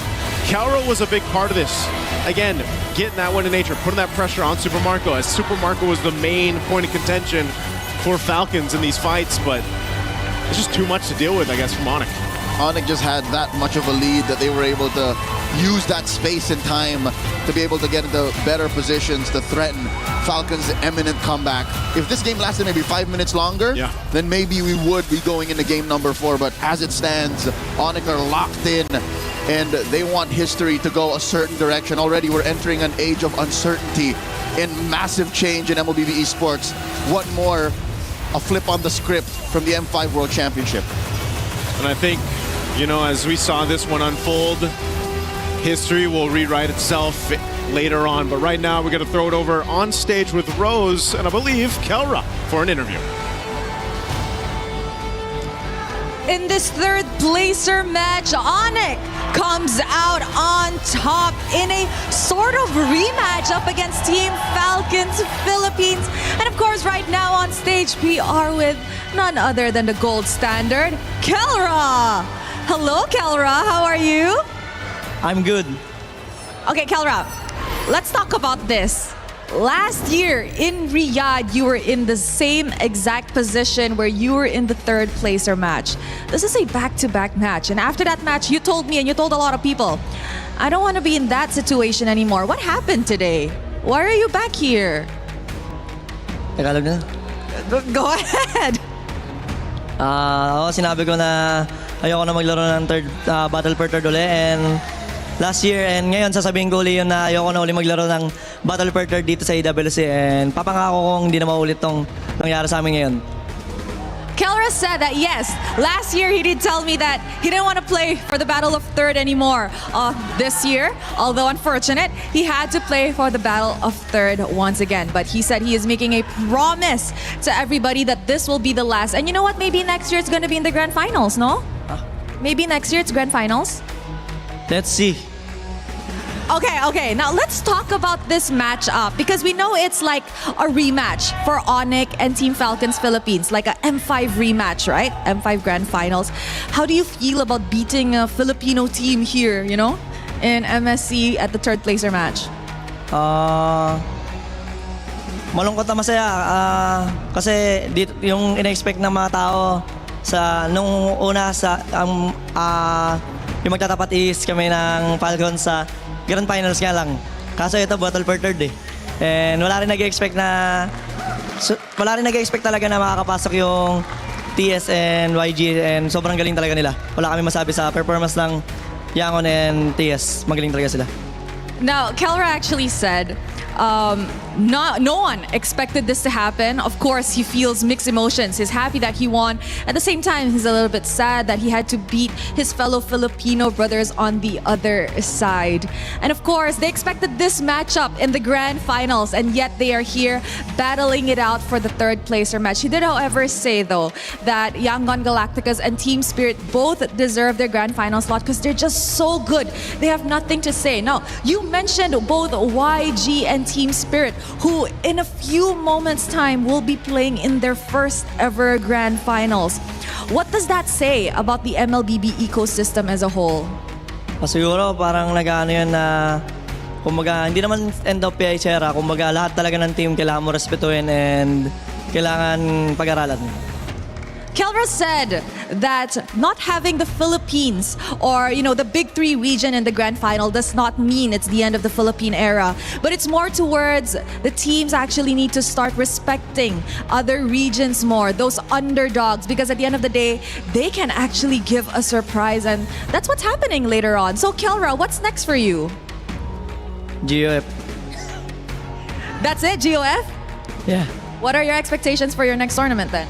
Mas ina-expect ko na mas mag-perform kami sa GF muna kasi yun yung pinakamalapit na tournament namin and ina-expect ko sa team namin na magiging aral sa amin yung mga nangyari dito sa EWC. For his next tournament, obviously, he has one coming up really shortly. So he's expecting to learn from their mistakes here and apply to their future tournaments to hopefully gain better results. So Kelra, any message to the fans who are here supporting you guys? I see so many Sonics, Onyx fans here in Paris. It's like home ground for you guys. And of course, those that are supporting you back at home online. Sa mga sumusuporta sa amin, maraming salamat. Sa mga pumunta na mga nag-effort na Indonesia and Pilipinos, sa lahat ng mga pumunta dito ay nag-effort. Maraming salamat sa suporta nyo and yun lang. He said thank you to everybody who came down to the arena, came down to Paris to support, Onyx and of course their journey here at the MSC at EWC 2026. Thank you as well to those who are supporting online. And any words for your family?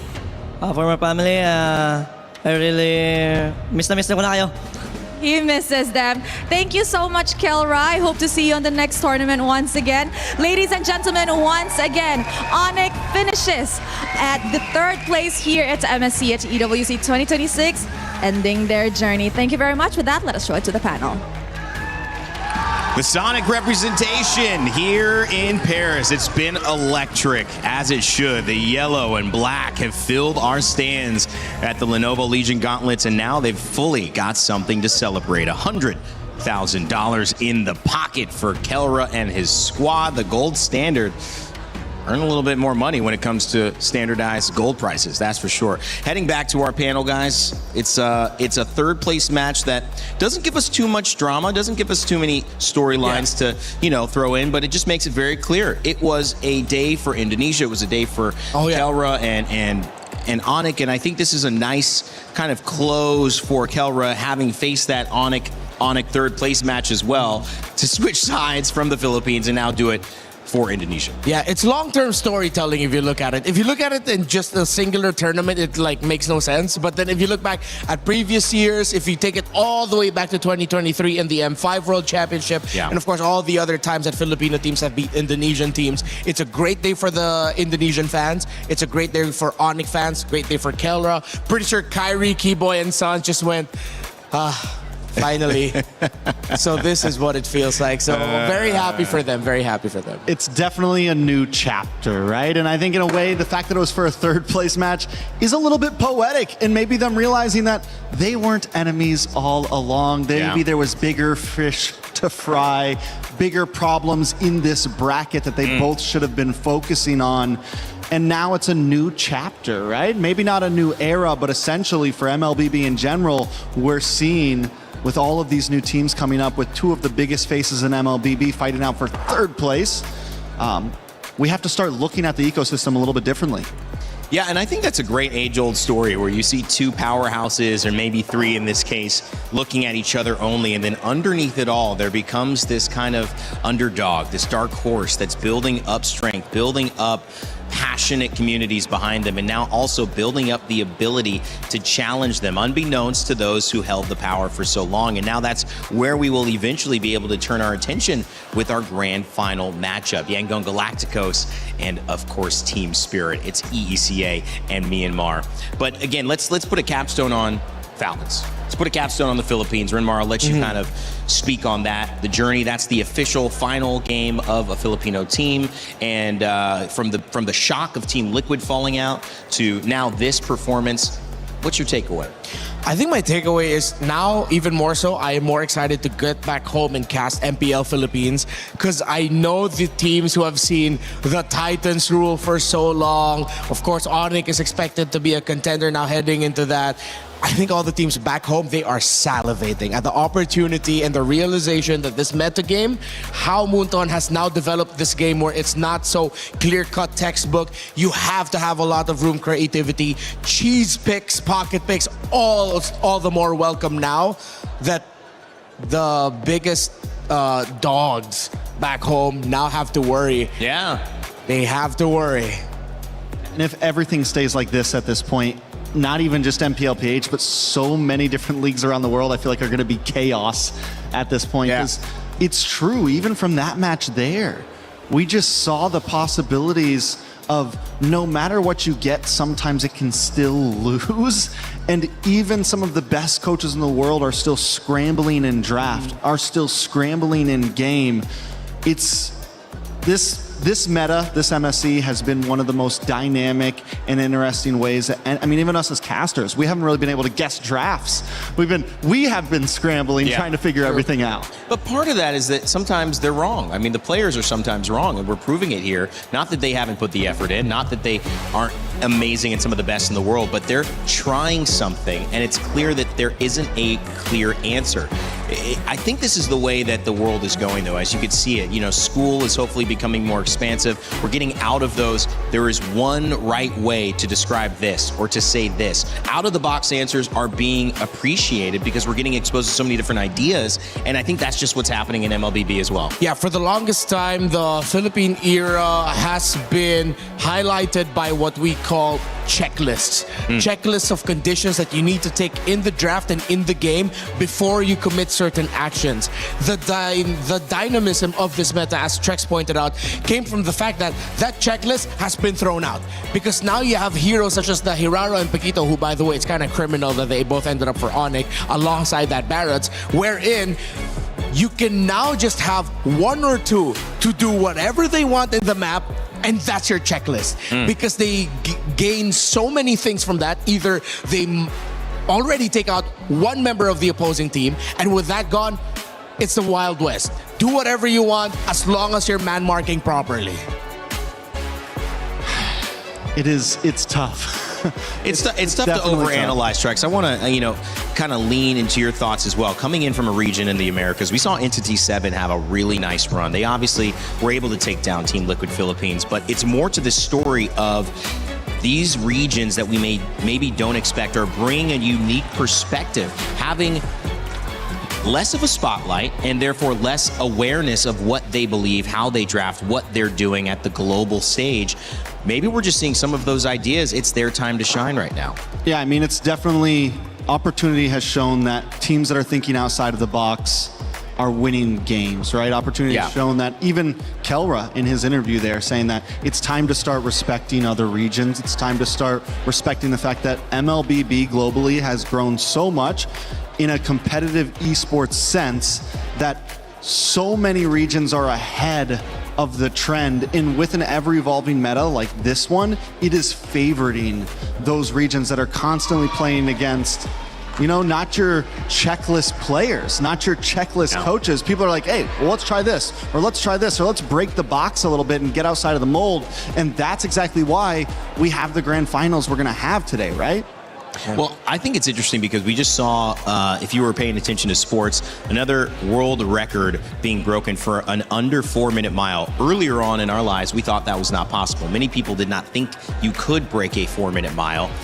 But now that we've seen it happen and we've seen a world record broken again with that, you now can train for a 4-minute mile because you know it's possible. Before then, Rimar, no one's training to get a sub 4-minute mile because they don't think you can do it. And that's kind of the thing here. A lot of these teams, I feel like, and again, this is the eye test. This is me not knowing MLBB and coming in.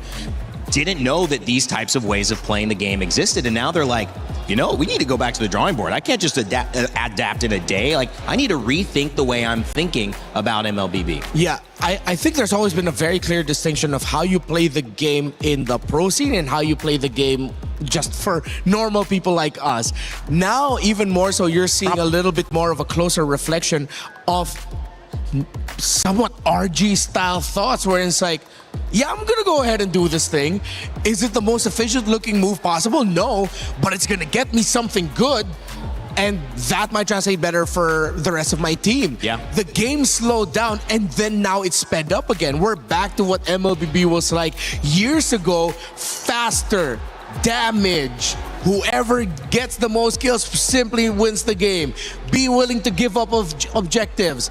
Get bodies because you can get more objectives. Yeah. For the longest time, it's just been objectives. It is highly micro, yes, this is true. And I noticed it when we came into knockouts, even to the point where Lord dances aren't as long anymore, right? Yeah, sometimes a Lord fight could last 2 or 3 minutes, you know, just kind of testing the waters, trying to play off lane, things like that. And it is definitely tightened down. Yesterday, I think we saw Lord get bursted down in about 6 seconds from Falcons, stealing it away from Yangon. Teams are willing to take those risks. And I think that is, you know, it's high-risk situations, and the teams that are willing to do them and execute them correctly end up getting the wins. Yeah, the esports side, the pro side, was forced to evolve because the game evolved. Yeah, and you can see, you know, when it comes to performances, there's no doubting that Kyrie had a great game, that he was able to be dominant across all of these matchups, whether he had the Harara or whether he didn't. It was really good for Monic over the board and I think across the board, excuse me, of how they approached each draft, of how they approached the play. And this maybe wasn't what you expected because we didn't get to see any of Onic. And so maybe being a little bit let down at not winning a game and the semifinals, you know, Falcons almost made that huge comeback.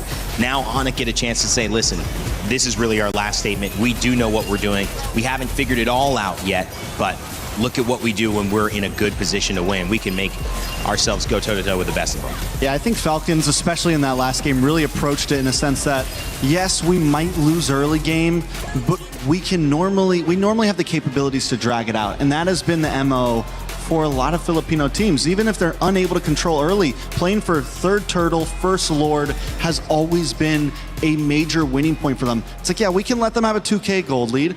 We can always get ahead, but Onic is a team that is not going to let that happen. We will push and push and push and push, and Onic just did it successfully 3 games in a row, essentially. Yeah.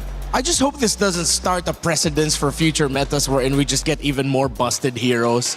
I mean, Suyo, excuse me. Hirara and Paquito has changed the game so much. It brought Barrett's back. It brought Eudora back. What a world we live in. You mean for the first time, right? For quite some time after I lost that one.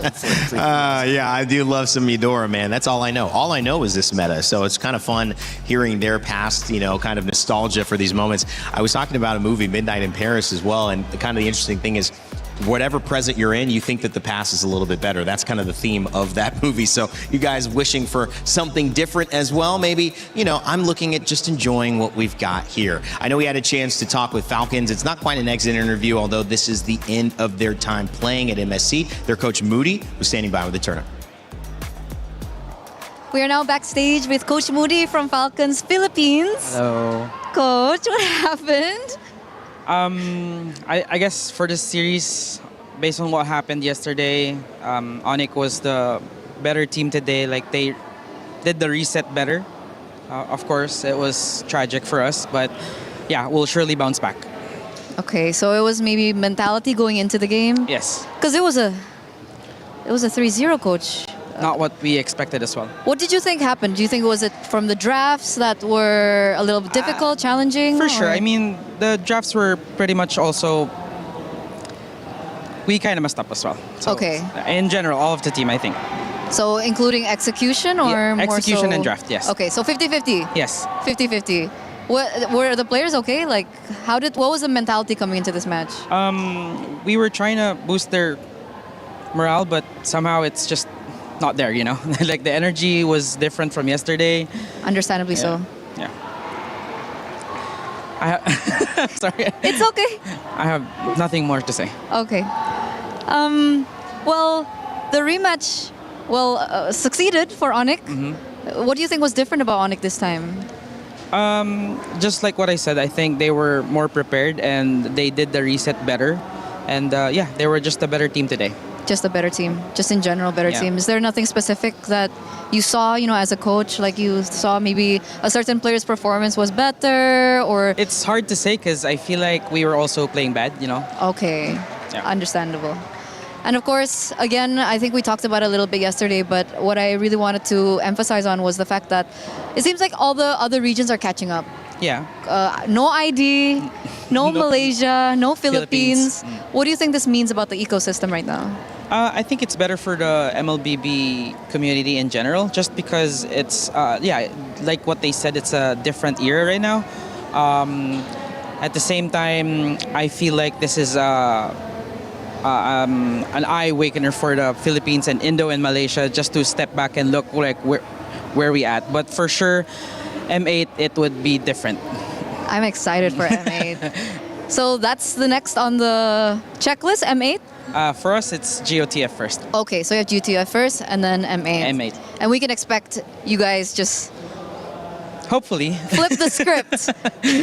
Hopefully. But I'm actually curious, Coach. I mean, when we're talking about new meta, new patches, usually the Philippines are the first to adapt. So what really happened this MSC? I guess before MSC, I think there was a 1 week patch or a patch happened before the MSC. Right, yeah. And we kind of struggled with adapting as quickly, just because the screams that were the opponents that were also screaming are also an MSC. So it's just like it depends on how creative you could be coming up into the tournament, you know. And we did really saw a lot of new heroes and new picks in this tournament. So that was a setback. That was a challenge. But obviously, like Philippines, Indonesia would have had the same challenge, right? Correct. Especially that they're not in the grand finals, you know. Yeah. Don't remind me about that. Sorry. It's okay. We're all in the same boat here. But Coach, what was the biggest lesson that you learned from MSC? I guess it's still the mental really matters, you know. Like just based on the game yesterday, I think that was the biggest thing, that you really need to prepare your players on stage, and I think it's still the preparation in general, you know. Besides the draft and whatnot, because you do see a lot of games before the matches. It's just a matter of how can you adapt well, and how. I'm sorry, I'm out of words. It's okay. It's okay. I'm so sad, guys. It's okay. Are you more sad because of what happened yesterday, or? Times 2 right now, you know. Times 2. Because we didn't even give a good fight. Not what we were expecting. But I guess it is difficult to bounce back after. It is, but it's a must because we still have a tournament after a week, you know. But I think you got this. Thank you. Coach, this is the final interview I'm going to be having with you. You particular, is there anything that you want to share? Maybe to someone, or about anything, what's going on in your mind, anything like that? I guess overall regarding the MLBB community, we're still people trying our best and doing our job. Regardless if you're a Filipino, Malaysian, or Indonesian, whatever, this is still good for the MLBB community, and thank you so much. And I'll speak in Tagalog. Of Maraming course. salamat sa pagsuporta sa Pilipinas. Babawi kami sa M8 or GOTF, especially next EWC. Maraming salamat, guys. Keep supporting Falcons, guys. Coach, thank you so much for this interview. I know it's not easy, and I'm seeing emotions coming up to the surface. Let's end this now. Thank you, guys. I like Moody. I like the approach. I like the energy. I like the fact that he's just being straight up with it, and that's sometimes what you got to do when a loss shows up. for you. You just have to be straight up and try to learn from it. I feel like we were robbed of an opportunity to see Coach Moody sing on the international stage. Yeah. But there's always MA, there's always the next big major international. Hopefully he gets to sing then. I'm glad that he wasn't completely broken down like we've seen some of the. He was able to keep a positive attitude. You know, I mean, obviously sad. Obviously, these two teams that weren't able to make it to grand finals, it was tough for them. But I think he was able to hold his composure well and knows that there's still a lot ahead for his team. Yeah. I mean, you've got games of the future coming up. You have more tournaments. You have M8 around the corner as well. And this is not a team that's going to just take this loss and we never see them again. And also, they're still walking away with a decent chunk of change. Yeah, they're still walking away with a decent chunk of change. That's for sure. The difference, I think, 150 from that fourth to 250, which Onik just grabbed by winning in the third place matchup. Guys, as we take a look at the bracket and the schedule coming up to close out our day, close out this part of it, I want to give you two opportunities to talk about what we're going to be seeing coming up. A new chapter being written. I know we said history rewritten, but maybe that history is there. Maybe it's important that it's there for this new chapter to have the same amount of significance that it does, because you're not seeing any of the three top regions. You're seeing Myanmar going up against EECA. So I'll start with you, Rinmar and Trex. You can close us with your final thoughts on today's set, but also looking ahead. It's great long-term storytelling on the side of Spirit. I'm looking at two people. Sawa and Sunset Lover have been here since the very beginning. They have been the faces of their region since the start, and now they're fighting the grand finals of a major international. A long time. Meanwhile, on the other side for Myanmar, Trex, it's long-term storytelling for a country that's been begging to be back on this level, and here they are. It is honestly, no matter who wins here, the storyline is supreme. Yeah. You have Team Spirit that for the past couple of years have been so close to this moment and always fall a little bit short. They have been regular top 8 team, top 4 sometimes, have always had it just within their distance and then just can't quite make it. And then you have Myanmar, who have essentially were so hyped for a while and then they kept on not making it. Falling out early, not making a top 8 or just making a top 8 and then getting cut short. And now 5 years later, they're finally sitting in the grand finals again. And from both sides, it is hard to say who's really the favorite here. And seeing them clash up, it's just going to be history in the making. We do love it. And I think maybe that's a better way to put it. It's going to be historic, whether we're going in the past, whether we're going in the future. This is going to be something that is noted of. Will it be as noted as the Odyssey, something that happened like 3,000 years ago? I don't know. In 400 years, we'll have our MLBB Homer writing about this. But maybe we did say Yangon Galacticos are the best team in the galaxy. So far, no one has been able to disprove that statement. And I don't think anybody from another planet is going to be able to join us before 2 p.m., which is when this final will start. If you think you know who it's going to be, Team Spirit or Yangon Galacticos, get your pick'ems in because you have your chance to earn $300,000, your share of that prize. So maybe you were right on this first one. Maybe you'll be right on this next one. Rinmar. Trex, it's been a pleasure, guys. Been a pleasure. Working with you. Truly. Fantastic MLBB, fantastic MSC. Coming up, we got some more fun content. You'll hear from those guys about their highlights of this tournament so far. And on the other side, we will begin our grand finals. Play is in our DNA. Whenever we let it out, it becomes our superpower. Now imagine an entire city being built to supercharge it. Kadir City, powered by play.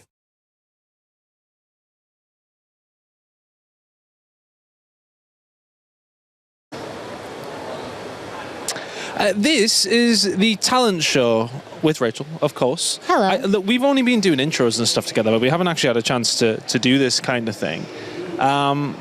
What are we doing? But I am gonna ask you some questions. Okay. Who is most likely to get arrested by the police out of the talent team?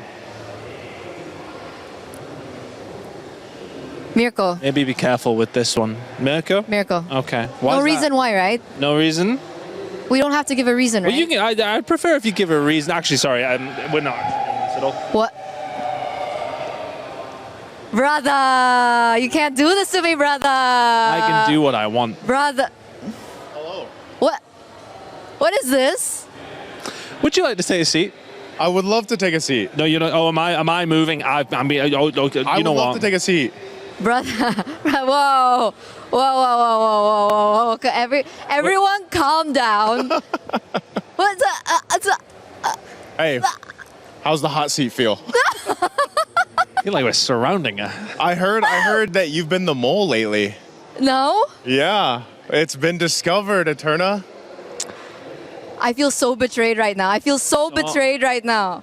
So nice. I think you've got a specific question. Oh, I've got plenty to ask you, but I'm just going to ask you this one.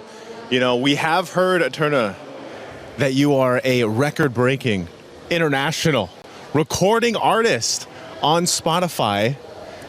What's the latest single that everybody watching right now might be able to go ahead and find you at? Like, where can they find you? What's the latest single? This is so much. What is the latest single? I mean, You and I. You and I. You and I. Can we get a sample? No. I'm so shy about this. No, well, I'm sorry. So another thing, actually, these are more questions from me. You have a very supportive and creative family. What's it like to have a Jedi dad and a younger sister that's more popular than you? Weird walks in malls. Mm. Weird walks in malls. That's all I can say. Is that all you can say? Yeah, it's like walk into a mall. She gets her pictures taken, and Really? me and my Actually, sister. for real? Me and my other sister were just NPCs. Like, yeah, Your sister's famous, huh? yeah. She has to wear a hoodie and like a mask everywhere. Oh, yeah? Okay. I didn't know that. Well, we got. Oh man. Oh, Hey, there, your Renmar. questions were nice. Your questions were nice. Weren't I know, they yeah, my nice? questions were nice. They were nice. So I have a very nice question. May I? You may. So I really need to ask. I mean, you promised me, and I think we should all know, whatever happened to the limited edition Eterna shirts? Where's mine? Low key, that actually kind of go. That kind of. It has 3 pictures of you. What happened to them? Do you still sell them? Don't look at me. Your questions were nice. Hey, this is nice too. I love the shirt. I wanted one. I used to cosplay. I used to cosplay Is that the cosplay? when I was younger. That does kind of go hard though.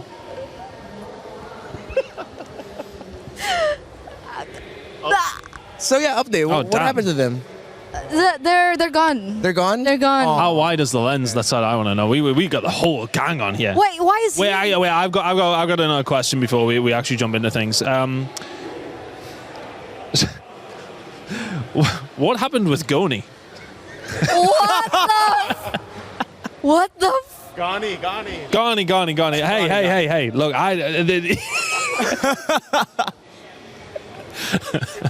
Hey, my questions weren't this bad. Donnie's an ex. He was a cast. Well, he is a caster, not was. Sorry, guys. I was only allowed. I was told you're still friends. We are. Okay, well that's okay then. Everything's fine. We just grew out of each other. Why are you guys laughing? Like, grew apart. Wow. America, I believe we have another question from you. Eterna, you questioned my goats and who are my goats. Well, I don't know if you did that, but I want to test your knowledge. If you're a plastic fan or a real fan, wow. You say you're a liquid fan, you say they're your goats. Can you mention 5 Aura players? 5 Aura players. Godiva.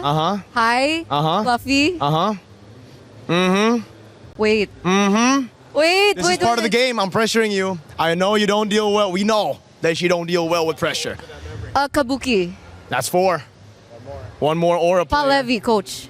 I said member. I said player. Palevi ain't no player.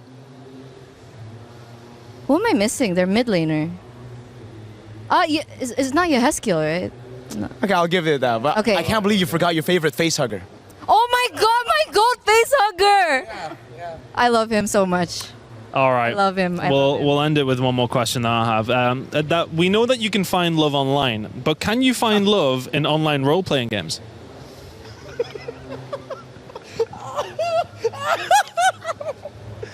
I think that might be enough. Kill me. That was Eterna's confessions. We got her in the end. We got her in the end. Oh my god, guys. Good Guess my question. Guess my question. A lot of people are haunted by their past. I'm inspired by it. They're not just playing for themselves, they're really playing for their entire family. They have defeated their demons. They have crushed the curse. Welcome to the talent show. I don't know who the talent is. Is it me? Is it you guys? I don't. I don't know. No, no. There's no talent here. Do you ever find it weird that we get called talent? Does it ick you out a little bit? It makes me feel a bit weird. Yeah. No, I love it. We're all talented. We're all very talented. We're special. So you say. All right, speaking of talent, let's talk some questions. So we want you to answer these questions, write them down on your, I was about to say piece of paper, on your cue card, and then reveal to the camera your answer. Some ever so slightly embarrassing questions. Rachel, this is not another... Okay. Don't worry, we're not sabotaging. Nervous. All right, verse 1. Out of the talent, who is most likely to get arrested by the police?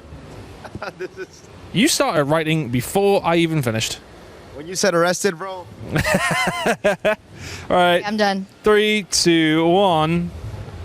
LaFell? Oh, damn. You're cool. What? Wait, no, it's LaFell for sure. You remember the airport? No, but if it didn't have him, Okay. it would be you. It would be. I kind of feel like LaFell's an acceptable LaFell, answer. right? I've known him for 2 weeks, and I can see it. Chat agrees, LaFell. It's Mirko's mouth. Okay. All right. Yeah. Throw them away. Throw them away. Go on, yeet them. Yeah, do what you want. There you go. We'll go on to the next one. Okay, who is most likely to get deported from Paris? Oh. Brother. Oh, God. Well, I mean, I feel like this is low-hanging fruit. Yeah. Okay, I'm done. I feel like I have the same answer for most. Yeah, let's get it. Let's see it. Same answer for mine. Oh, wow. Same. What? What does it mean? Again, your mouth. Okay, LaFell. It's LaFell, 100%. Okay, yeah, no. I mean, Nelly happened to LaFell full stop anyway, I suppose. Okay. There's a couple of people who this could be. Who is most likely to fall in love with a player? Oh, God. Well.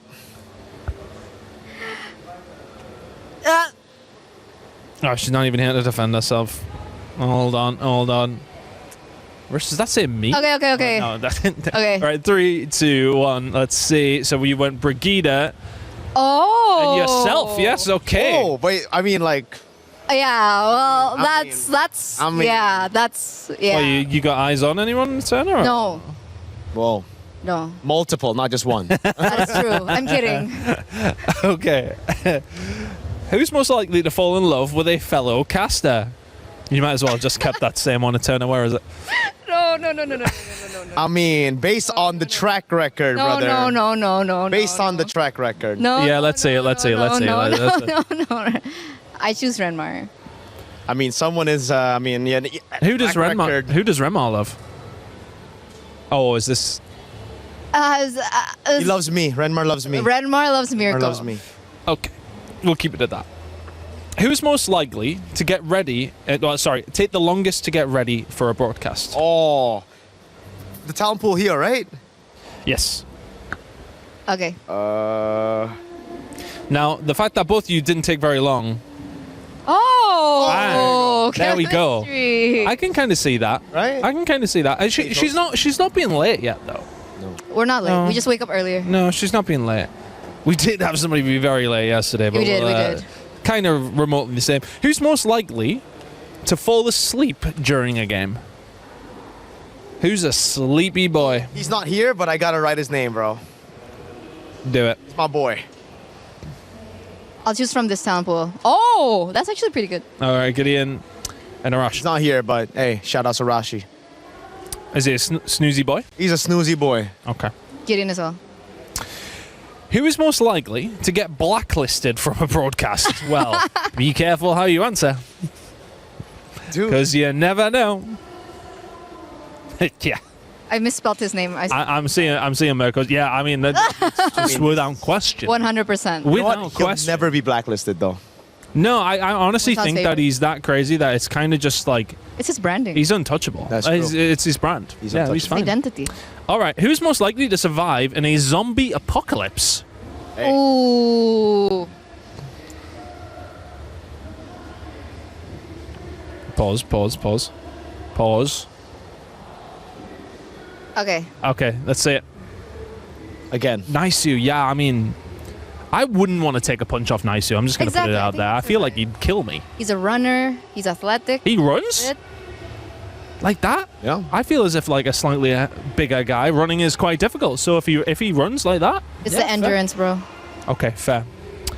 Who's most likely to spend the most during an international event? Us. Spend the most. This is the easiest one. I know the answer to this. Oh, really? Okay. For real? Okay, let's see it. Ah. Yeah. Oh, actually, This event. this event is it being bad? Okay, that's true. I know you guys want the But outlets. traditionally, I would say this one. Yeah, probably. Room Wait, service. what have we been spending it on, bro? I don't. Hey, it's for the girlfriend. Oh, okay, fair. For the lady. For the lady. Who is most likely to crack under pressure? Who is not very icy? Dang, this one's Ooh. crack under pressure. Ah.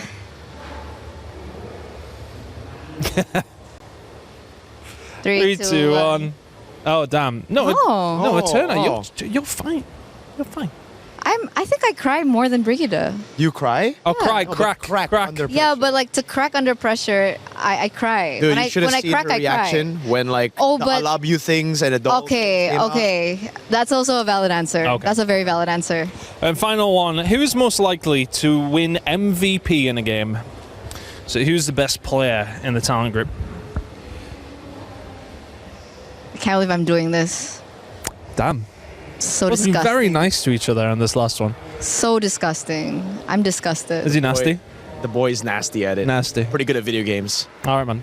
Well, thank you very much, guys. There were some expected and some unexpected answers. We might drag some other people onto the talent show. Thank you. Throw them away. Be dramatic. Go on. Yeet.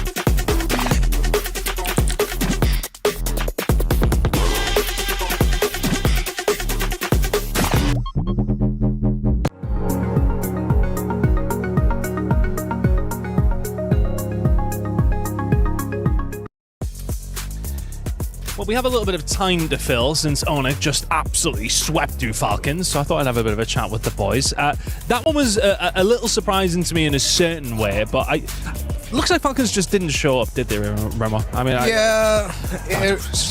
honestly, it's been a long 2 weeks. Yeah. That was bad. Come. You wanna take this? Yeah. They didn't show up. They didn't show up. I'll speak for him. He's very sad. This is he's never had to feel like this before. Welcome to my world, Renmar. Welcome to my world.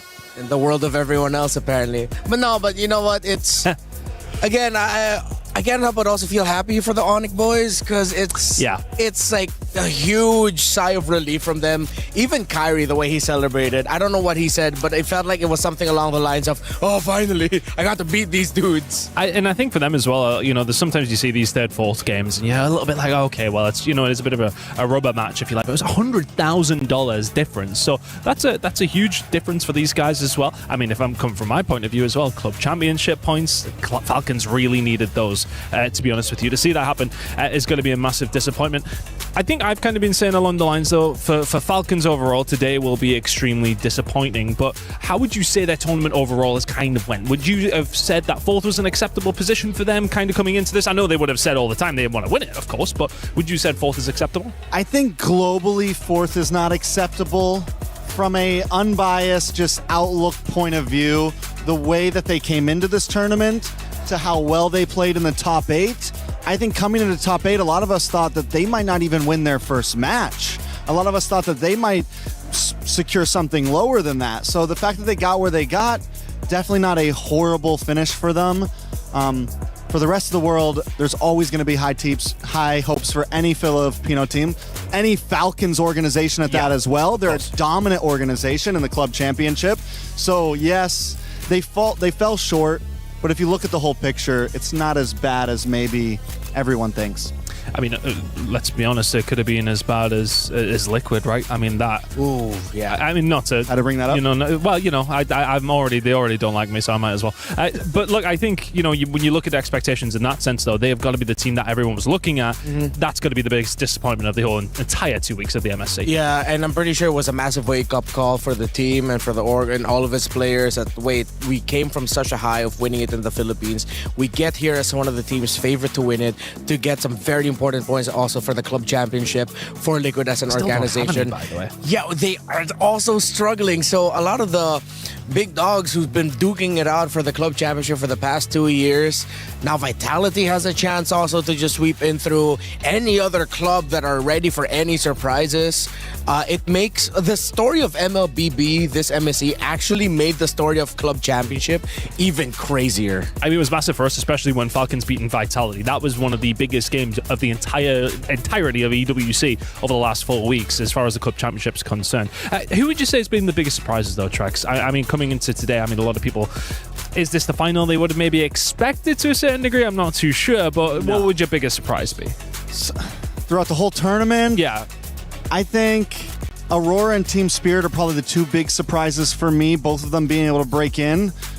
And not just break in, but show up as possible favorites. I mean, we had Aurora literally labeled on Instagram as the new big boss. So overall across the map, MSC in general has just been a huge surprise. Yeah, Young God Galacticos, though I know a lot of people are saying they are surprising, especially the road that they had to go through. But I think the story of Spirit is even more surprising. They went through, oh my goodness, are they actually not going to be able to make it to knockouts? And a team from China will be able to make it to knockouts first in Guangzhou Gaming, and then they get through, and then in the first round they get to defeat Vamos, who destroyed them during the group stages. And now so far, Team Spirit have actually yet to drop a game heading into this grand finals for the knockout stage. It's insane to see how well they have performed. Guys, thank you so much. I mean, we get to kind of kick back a little bit for what is going to be an absolutely fantastic round. You know what? I'm kind of joining you. They were asking if we could get your jackets off here on this one. You know what? We might just kick back. We actually went a completely different room in studio. It's nice. And we've just kind of taken over for a little bit. And this might be the spot that everybody wants for the grand final. Very excited to see how it's going to go down. And it's time for the desk to get us started. Rain it. Thank you, Chris. It's an amazing time to be an MLBB fan, especially with how this MSC, the tournament of upsets we have declared it, has been going. You can expect the unexpected, and you can be sure that watching today will give you a chance to see history as it unfolds, as it is newly written, with a new team raising the trophy here in the middle of the Lenovo Legion Gauntlet. This is going to be an amazing one, and of course, I have the pleasure of introducing my panel who will be alongside me in this best of 7, the first time doing what they have done all of these 2 weeks, which is keep the energy high. 2 hands, LaFell. I like that. They're good at it. 6, 7, anything else you want. Looking flashy, both of you. Brig, LaFell, it's great to have you here. Thank you very much. Thank you very much. This is the new Telestrator, huh? Yeah, this is me practicing in case Briggs wants to screw me over and be like, you know what, maybe I can just put it here. No, I can like hands-free. Be a backup dancer or something, you know, when the yeah. Illustrator while we do the analysis later on, because who knows, I have never experienced a sweep here in Knockouts Rain Days. So Yeah. I'm just assuming the pattern will carry over. Well, if that happens and we see 4 games in a row won by either Team Spirit or Yangon Galacticos, that would be one of the most incredible things. And by the way, speaking of incredible, I want to introduce you to our Crunchyroll story of the day, which is that we will see the rise of a new champion here at MLBB. It is historic either way you slice it. History has been made before we even got to this final stage, but now we have a chance to see who will claim this as a part of their destiny, whose journey will be diverted to look at another grand finals for their chance to raise the trophy. Brig, this is a momentous occasion across the board. Yep, I know we are all probably still in shock over the fact that there's no region from the big regions actually partaking in the grand finals, but more so when you like to look at it based on or from a perspective of what history could be made, especially for these regions, none of them have actually had an international championship ever. So it's going to be such a great achievement for either of these 2 teams if they ever get to make it that far. I do have to say though, Myanmar got very close. M2, that was back in Singapore during COVID times. They went all 7 games against Bren Esport during that time where Carl Teasy was playing. So now this is like their second chance of making it so that they actually become champions. Well, just to put it into perspective, Zaur Egoist, the star jungler on the side of Team Spirit, was about 10 years old at that time. So he didn't really have much to say in that conversation, Brig. No. But look at him now. He wasn't really able to partake in the most recent one just because of, again, he was yet to actually He was born too early. Yes, he was born too early. Yeah, so yeah. He couldn't be part of it. But now that he is, I still see and we could feel the hunger and how his mechanics. Everyone's been looking forward to it and he did not disappoint. Sup, Sao? Hello. Sup, Coach? See, they're all saying hi. They're all so nice. You think that's live? This can't be live. It's Bro. live. I Wow, think it look is. at that. It is. Hey guys, hey Yangon. So they have different preparations. Go. Team Spirit had like a, what's that, a tennis ball? They're not listening to me. They're just practicing their mechanics. They're practicing their timing. Yep. See, Briggs, that's what we should do, right? I throw something at you. Do not give these 2 props. Please do not do it. That is By going the to be way, chaos. I threw 2 things at you and you didn't dodge both of them. No, it's okay. You got hit by both. The other one was a necktie. I will say, LaFell, you're looking very nice today. You are looking better. Briggs, mediocre. But other than that. I agree. Yo. No, because everyone keeps saying she looks good. So Brig obviously is looking great. She's mogging both of us. However, I will say that, LaFell, I know you might have taken my comment yesterday to heart, and I just love your hair, buddy. I just got to say, I love your hair. Hey. No, Either for way me, you style it, I no, like it. for me- I didn't know if you were sensitive. No. I just shower, take my shirt, do whatever, and then how it sets, it sets. Like, I have so much to think, Ray Day, and how my hair looks is just not on the list. It's just not on the list, so that means that it's just naturally looking It's that good RNG. today. It's love RNG. that. It's RNG. The gods have been with you today. Will the Galaxy be with Yangon as well? And will Spirit be with Team Spirit? This team has done so much to get here. They've represented ECA and they've turned their nomenclature of being described as the gatekeepers to the ones finally entering the gate. At this point, they stand at the precipice of becoming champions, but it's Hiko who had a chance to catch up with Eterna to let us know how this moment feels for him. And we are now with Hiko from Team Spirit, one of our grand finalists. Congratulations, by the way. Thank Top you. 2. How does it feel? It's such a great result and it means a lot for me. I would imagine. Yeah. Hiko, coming into this, we've been seeing a lot of, journeys. And then, of course, 2 years ago, you were here as well at MSC, but you never made it to the grand finals, and here you are 2 years later. Yeah. It is such a great result. I am feeling very good and I have such a great feelings for me and my team. Yeah. You're very close. You're very close. Hiko, if we had to ask you, what is the difference between Hiko in 2024 and Hiko in 2026? I grew a lot as a person, I think a lot, and my gameplay improved so much, and I have much more connection with the team before. So yeah, I grew up. You grew up. Yeah. 2 years later. Yeah. Because I think back in the day, like during your debut, you were one of the youngest. Yes, At MSC. youngest one in MSC, I think. And now you're in the grand finals. Yeah. It's such an amazing journey. Hiko, talk to us about that maturity, that mentality. Like, what did you learn specifically, as a player, and how it could affect your performance here in the grand finals? I learned a lot. Worst thing to me, what happened in my journey was lose to Onyx Page in MSC 2025. It was I have such a bad feelings about this match and many talks that I am a bad gold winner and something like that. And here we go. We meet again with Kelra in MSC and we shut him down with the team. So it means a lot for me. So you were able to prove that you're on par with the gold standard. Yes.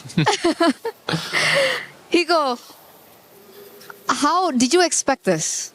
Did you expect to be here right now? Because I think we talked to Kid Bomba, and then he said, he had a good feeling that they'll make it all the way to the grand finals and even maybe win this tournament entirely. Did you share the same idea with Kid Bomba? We have like great preparation in Malaysia. 3 weeks worth of hard works and trainings, and we have such great results. We have like 80 win rate in scrims, so it's not a surprise that we go into grand finals. But we have some issues at the start of this tournament, and we fix them, and we adapted to the meta so quickly. So here we go in grand finals. And we're very proud of you. But you. in this grand finals, you're going to be up against Yangon Galacticos. I heard that you were scrim partners. Is this true? I think we met them like 2 times maybe.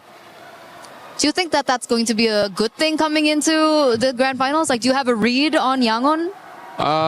We knew how they gonna play, but I think we better as a team, and we have better drafts. I think so. I'm sure we can win them.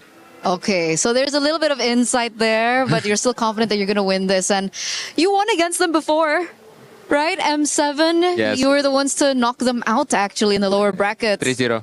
3-0. He has to remind me. 3-0. It was 3-0 guys. Replicate the same success? Oh, what are you going to say? But third game was like longest game in M series tournament, so it was such a great series, and they give us a fight sometimes. So are you happy that you're going to meet Yangon again? I'm sure we will beat them again. Okay, they're sure they're going to beat them again. But what do you think has changed about Yangon Galacticos? Do you think they improved? How have they improved? They ran up has a little bit of changes. They changed gold laner and mid laner, and their old trio like XP, Roam, and Jungle right now in like their prime. They have good connections, and they play good team fights. So they have great roster, but we have better. So. Okay. Let's see. This is going to be a matchup to watch. It's a new era, people are calling it. Kiko, do you have anything else you want to say before your grand finals match?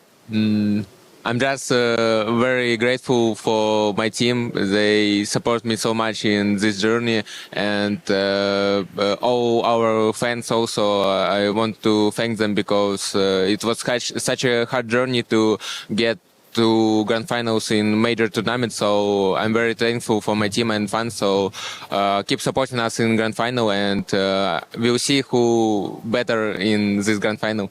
We will see who is better in the grand finals. Hiko, thank you so much. That was a remarkable message. I'm very excited for you. Good luck. Because now we are going to throw it over back to you guys. Well, Hiko's already let us know that he was one of the youngest people at MSC the first time he played. In fact, this is how young Hiko was. We have an image of his first moment in MSC.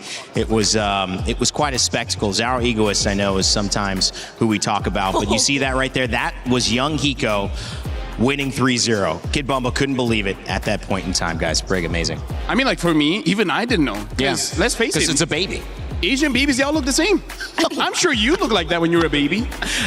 Brig? Probably not the hair.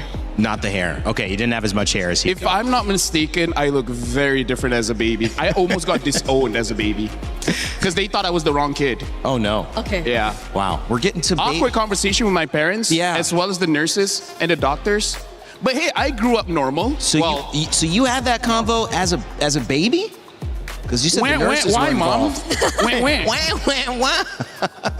Oh, LaFell. Mom, Wow, it's what a me, life. LaFell. Brig, are you sometimes like just fascinated by the life LaFell has lived or is living? A bit too fascinated, honestly. I We agree. spend too much time together, and I feel like we're like brothers and sisters at this point. We always fight, but we can't get rid of each other. Well, and we're going to keep you here for a best of 7 as well. It's the longest time we're going to have to spend together this entire tournament. And of course, Hiko feeling confident as well. All those jokes aside, as being one of the youngest players, when he first entered, he actually now has the youngest player in MSC on his team in Our Egoist. We'll see what they can do against, of course, Yangon Galacticos, who I have been saying is maybe the best team in the galaxy because no one has been able to do anything against them. You look at the way Ying is playing. We're coining the undying today because he has been so good at the bottom of the KDA or at the top. Either way you look at it, he's not dying very often. Han, Kaizi, Blink, and Sanji. He talked about that roam, that XP, that jungle synergy that they have. They said they're a great team, Hiko, but we're better. We'll see what the coach of Yangon has to say about that. We are now here with our grand finalist, coach from Yangon Galacticos. Welcome, M-God. Hello. How is everything? How are the players doing coming to the grand finals? They are so excited. They are excited. Yeah. Yesterday we had a chat with Coach Marvs and he mentioned that everyone is such a positive bunch. Is it the same thing going to the grand finals as well? Yeah, sure, because we have a good result in screen also. Yeah. Oh, okay. So good results in the scrims, boosting confidence. Yeah. But what's the mentality coming into this, coach? Initially, did you think that you would come this far, all the way to the grand finals? Actually, yes, because before we start off the EWC, whenever we are playing screen, we win a lot of the good team. And then even if we don't win it, we have like an equal attempt. So we know that we're gonna be something in this EWC, where we didn't just sure that we're gonna make it to the final or not, but we already know that we're gonna be at least top 3. That's for sure. We already know that. Okay, so even initially going into it, you already thought that you would go top 3. Yes. Now top 2. Yeah. How about top 1? Yes. Yes. I'm hoping that. I'm hoping that. Yeah. It was really, I would say, heartwarming to see the winner's interview with Coach Marvs yesterday. Could you talk to us a little bit about how you guys met? Actually, I'm already leaving the Mobile Legends sense. I'm resting. I don't want to come back to this anymore. And then the player from the former YG, Stitch, and then Blink is my friend. So they asked me, Coach Amgo, we need a coach. And that kind of, we need a coach. So you have a coach, Marv. And then Coach Marv also doing the draft. I only know how to draft. I don't know how to be a lifestyle coach. I don't know how to be a lifestyle coach. So and then we chat. I chat with the coach Ma, and then I'm willing to be a lifestyle coach as long as you can do your job really well. Oh, then okay, let me try. I'm gonna try my best and watch it. If we walk out, we're gonna do it. If it doesn't, yeah, I'm gonna go back to my resting area. So even with that, you're now top 2. Was that something that you expected when you made that decision to come back? Actually, last year at this time, I don't do anything. I don't even know what is happening in the Mobile Legends meta. I don't know anything. I just lying in my bed. I'm trying to walk a corporate life or attending the any university. I'm thinking about should I attend the university or should I join to the corporate life? I'm thinking about it, but. That one decision really changed, and then the player mentality. This guy want to win so much that they are willing to sacrifice everything. That's a thing that take us here. We heard about Marv's journey. Now we're hearing a little bit about yours. How was it like, though? You know, working with Coach Marvs. I heard that initially you weren't as great with English, like you had to learn the language. I can speak a little bit, but not as good as that. And then. We have to learn through. And then Coach Ma have a really good English, so he only uses simple English. In that way we can communicate, yeah. Is it better now though? Yeah, it's better. It's better now. That's good, that's good. And now you guys are working together, you made it all the way to the grand finals, and a lot of people are saying that this is a big rematch. Yes. M7, Yangon Galacticos was knocked out by Team Spirit. Yeah. 3-0. 3-0, yeah. 3-0. So what's going to be different today, Coach? Our mentality. Mentality? Our mentality, yeah. We are How? different because at the time we are like a first time in the international. So if we saw something, we're like, oh, that is huge, that is huge. Everything is different for us, but we have enough experience. So right now, we're like, oh, they're just a thing, we can win it. So was it experience on your part, or was it more experience on the player's part? Both. Both. Yeah. Both. So what mentality shifted for the players particularly? Like, are they a little more confident? Does the stage not affect them anymore? Stage also affected, and then they became a lot more confident because of before that. Whenever we try to do something new, they want to go with the comfort. But right now, if you want this, we're gonna do it no matter what. We trust you, like something like that. So it's a lot easier to work with, and then like I mentioned, they willing to sacrifice everything just to win it. I heard a lot about Kai's as well. Is he still boosting everyone's mentality? I heard he's a really, yes. nice kid, very positive. He's the youngest among us, and somehow he is a positive one among us, and then he always boosting other people's mentality. Like, it's okay, I will do it. If you don't want to do it, I won't do it. Don't worry. Just play the game or something like that. Yeah. I'm getting so much positivity from you guys. I'm getting so much positivity from the players as well. And I'm seeing a lot of positivity from the community. Yes. The watch parties viral.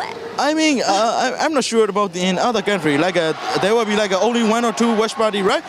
We have watch party in every city in Myanmar. We have a watch party. Even like in Yangon, I think there were 3 to 4 to 5 watch party even in the one city, and then there are a lot more in the other city also. That's amazing. Yeah. How does it feel to have that much support? Oh, I mean, it feels so good because you're trusted by the people that you didn't even know. Yeah. Yeah, and you're carrying their hopes, so it feels so good. And now it's time for you to give a message to them. Thank you for supporting us, and then we're gonna try our best to take the trophy to Myanmar. I don't want to spoil it, but I'm gonna do some aggressive movement. Ooh, do some aggressive movement. I'm gonna let the panel break that down. Maybe they have, an idea of what you're talking about, but it's been remarkable being with you, Coach. I had a great time as well with Coach Mars yesterday. Good luck for the grand finals. Thank you. Wish you all the best. Yeah, wish we win. Wish you win. Yeah. We're gonna throw it over back to you guys. Aggressive movement. Punch him in the face. Is that what you guys thought? Which, by the way, we were talking and we're brothers and sisters. Anyone? Yeah. Rain Day? Yeah. You're my brother. You're our brother. Dude, I guys always are my wanted a brothers. brother, man. Come on, man. Come always on. wanted Come a brother. on, man. Give me a Come on, Brick. Wow. I was trying to. Here we go, Brick. Yeah, handshake. Hey, man, we're a We family. got him as a 2 weeks of any show will, bring people Yeah. together. It'll bring people together. I've loved this experience of this game as well, guys, and I think I got lucky because I got to see what many of you have said is maybe the wildest Yes. international tournament that you can remember. I mean, and definitely in recent memory, and it's ushered in a new era of MLBB here. We're about to see it, and coming off of the back of that interview with Yangon Galacticos, I know we joked about making an aggressive move, but there is something about seizing the opportunity, and for Myanmar, this is an opportunity. 5 Myanmar players, a coach that is driven, that is emotional yesterday after the win, Brig. And speaking of just that, you could see the photos on Facebook. Yangon Galacticos posting photos of young, up-and-coming students and fans looking at the games with pride, saying, that's us. Yeah. We're represented up there. How special is that? Yeah, because in a way, this win and this achievement has brought together more and more of the Myanmar community together in support of Yangon Galacticos, who prior this tournament already had a very decent fan base, I'd say. But because of this, I think more and more of the support and the community has become alive again in terms of MLBB, because it took a while for them to get back on the stage. It took a while for them to make it this far all over again. And at the same time, it was also a result of certain changes here and there, as highlighted in the interview. There were players they had to replace, and there were people they had to take in. But all in all, you're seeing how everything's just worth it. For me, Rain Day, the way that I see the world is a place not a lot of people want to be. And esports is a good way to escape reality, because everyone is going through a tough time in their own daily lives. And then seeing people achieving their dreams, especially people that are close to you, whether it's in terms of country or their stories is similar to your stories, I would say the fact that all the favorites are out, and now Myanmar, as well as EECA, they're here at the grand finals. Every single player brings their own story from their own region, from their own personal life. And I feel like the reason why we see so many people invested in tournaments like this is because they give hope. And sometimes that's all that people need. They just need hope to live one more day. Well, when you think of the implications and Moonton and this game, what MLBB has done, not just for players and for hope, which, as LaFell mentioned, is the undercurrent of humanity, the ability to hope, to dream, to have faith. One of the big things that has occurred here is the ability to change your life. And $1 million is on the line. $1 million for these players from Myanmar to win and change their families, their legacy, their grandkids' potential. $500,000 just for making it here. But on the flip side of this, there's also a team from EECA, and that's Team Spirit. And when you talk about fandom, it's hard to ignore the obvious. Yeah. Mom Bamba, Sis Bamba in the crowd. For Kid Bamba, the tears, the passion. Team Spirit also is bringing just as much motivation and just as much impact with their win and potential that they have here, Brig. Yeah, that time where you saw Kid Bomba's mom Bob on stage. yeah, that was probably one of the highlights of this tournament. Let me just The say, referees didn't know what to do, by the way. They were like, "What, do we let her?" I mean, just it's happening. It's happening. I gotta say, if I win $1 million, you can change your family, but I think you can keep some of the family and then change out the rest. I feel like you can keep Mom Bamba and then Sis Bamba, and then if Kid Bamba wants to change the other members of the family, I can.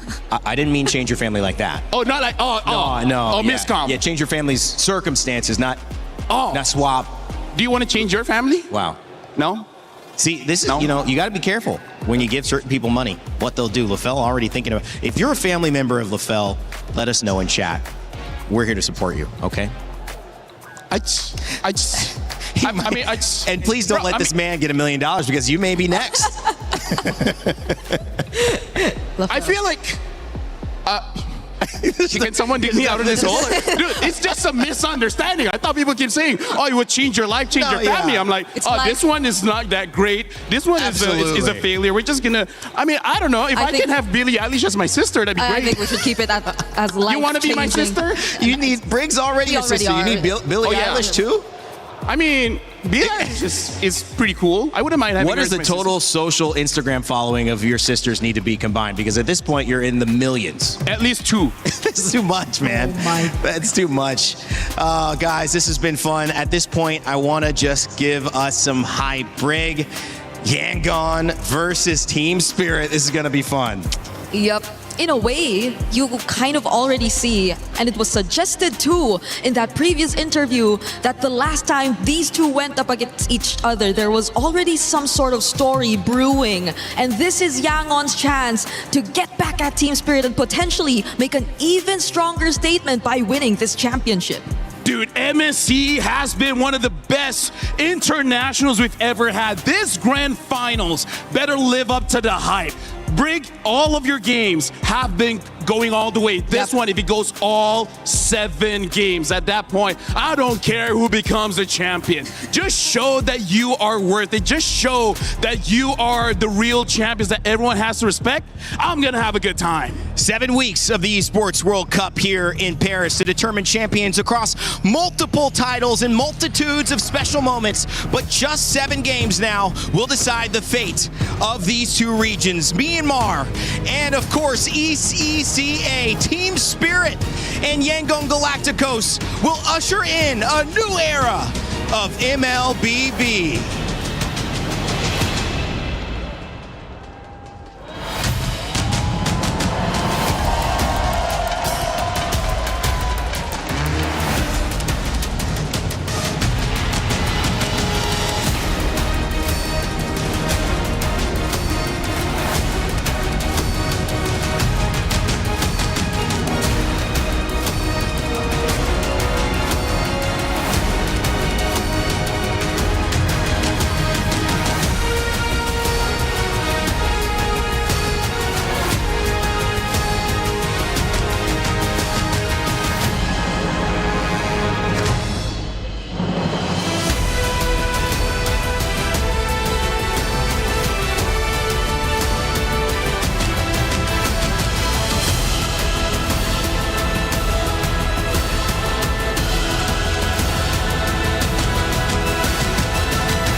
Of the finest MLBB teams from around the world gathered in Paris to battle it out for their dreams and hope.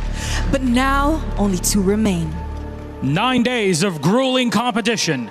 From 9-minute one-sided affairs to half-hour slobber knockers and everything in between, we've had a taste of it all here at MSC at EWC 2026. This year, we bid goodbye to the top contenders.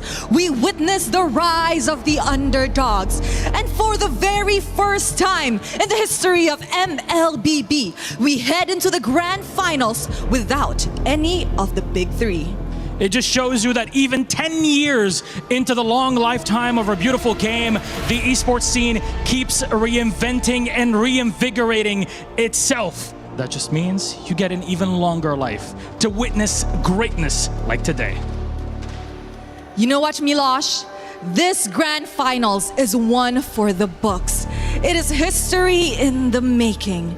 Myanmar coming back to the grand finals after 5 years. And of course, EECA making their international final debut after 7 years. What a day for it then, ladies and gentlemen. Please join me in welcoming our MSC at EWC 2026 Grand Finalists, Yangon Galacticos and Team Spirit!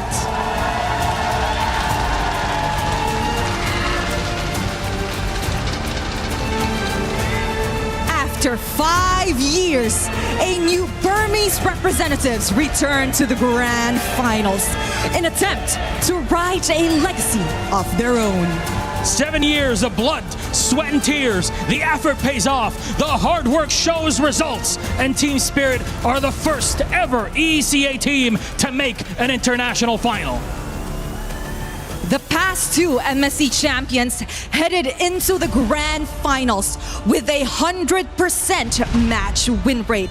And today, Yangon Galacticos attempts to follow in their footsteps. Can lightning strike 3 times in a row in the land of dawn? At M7, it was Team Spirit that ended Galacticos' run. Today, 191 days later at MSC, they have the opportunity to do it again and claim the championship title, both in one fell swoop. Throughout this MSC, both these teams showed their ability to come out on top no matter the circumstances. And in this meta, they showcase excellent drafts and the cleanest of the cleanest gameplays. So for our final time here at MSC at EWC 2026, let's bid our captains welcome. Please join us for our face-off. Teams, you may go already. Get set for yourselves, please, on your desks. Come on close, gentlemen. Face off into one another's eyes. Let the truth shine. Any final words from Yangon Galacticos? Kula. Have fun, guys. There we go. There we go. Captains, you may place your keys and once again meet in the middle for a handshake. Let's get up for a handshake. Oh, there we go. History is about to happen, ladies and gentlemen. It all comes down to this. What will unfold before you over the next few hours will go down in MSC history. Our promise is simple. Today, you're about to see some of the best MLBB you have ever seen. Enjoy. The final echo fills the land of dawn once again. It was pretty cool for our journey. In our first experience in MSC, we go to the grand final. Reaching the grand finals means a lot to the dreams of Myanmar. After seeing our flaws in M7, we are laser focused on what are the things that we need to adjust right away and understanding the meta and the patches. The good thing about the players are they are willing to understand things and they're willing to listen to what's really currently happening in every day. Yeah. From the ashes, the Burmese rise to claim the crown. Winning this MSC, we want to make a statement that we're not underdogs. The Dragons of the North have proved it. They brought the Sky Kings to their fall. We had a rough start to the tournament, but we were able to bounce back. And now in playoffs, we're like in our true form. We overcome whatever problems we had. It's the first time we're going to play a grand final in the international scene. And that's why I think everybody is really happy and excited to play. I don't think there's going to be any pressure at all. The pressure is always on our opponent. For the first time ever, there will be no major regions. We are here to write our story. We are here to make the impression. We are here to win. No PH, no ID, no Malaysia. We expect us to win this finals and finally claim trophy for ECA region. Going against Team Spirit, we are very confident to beat them. We are going to revenge them because we lose M7. We give you all in. You give us the all in. We give us the best games that we can had. This is unfinished business. Looking forward to see them. Myanmar team, they improved a lot. They made this journey to the grand finals, and especially their win against the Falcons. Coach Marvs, he wished us luck to meet in the grand finals. He was also really hoping to meet us there. So it's the last step before we can lift the trophy.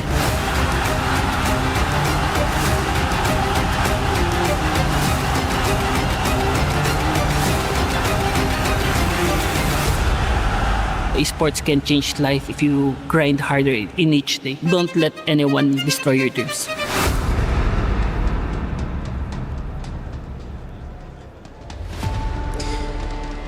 As it starts, sometimes the dreams, they feel out of place, out of reach. It was for the Sky Kings, it was for the Philippines, and even Indonesia couldn't get to this moment where Myanmar and ECA climbed to the top of the mountain. And one thing about championships, I've been in my fair share, it's lonely at the top. Everyone else has gone home. It's just you, what you've prepared, who you are, and especially who you are when the lights are bright, LaFell, because that's a different version of us that's asked from our game, from the world.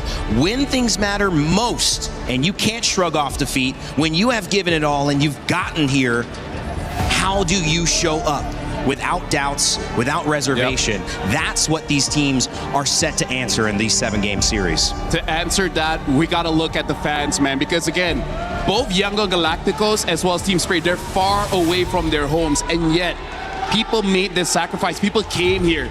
You can hear the chants. They're giving their energy. For one team is giving their spirit. Because here's the thing, this reminds me of how I and a lot of Malaysians felt back in 2024 when no one expected us to go to the grand finals. But the moment that came true, so many tears were dropped, so much emotions evolved out of that. And now both these teams, the people that have been supporting them are feeling the same thing. Some have waited for 5 years. Some have waited for 6. And now, finally, it's paying off. And leading to this day, I feel like even just yesterday, these teams have already had a fair share of all these posts showing, extending support, passing through their own individual feeds. And I hope that is going to be enough boost, because whether we like it or not, we are indeed very far from their respective homes. And you can only count on so much to show up here on site. But the support you can and expect to receive from your very own regions, I'm pretty sure everyone's really paying attention to what's about to happen right now.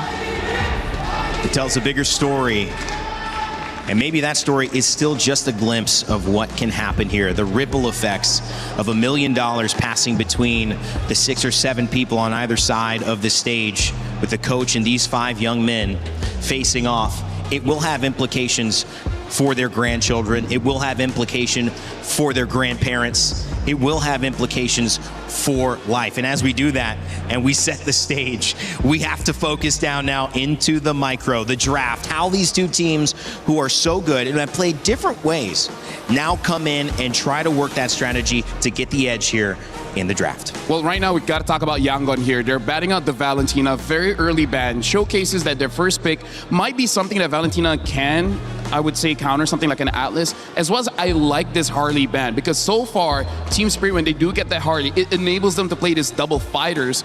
something that I do have to look out for is that Barats, because again, when Kit Bomba gets the Barats, it's a little bit too much. So I don't know whether they're gonna answer that or they're gonna steal it away. And at the same time, I feel like they just really want to secure Kaize and his stability in mid, because I feel like the Harley will make things so much more difficult for him positioning wise. And he's been very fluent in heroes like the Eudora, Gord, heroes that would really just want to have an easier time finding position.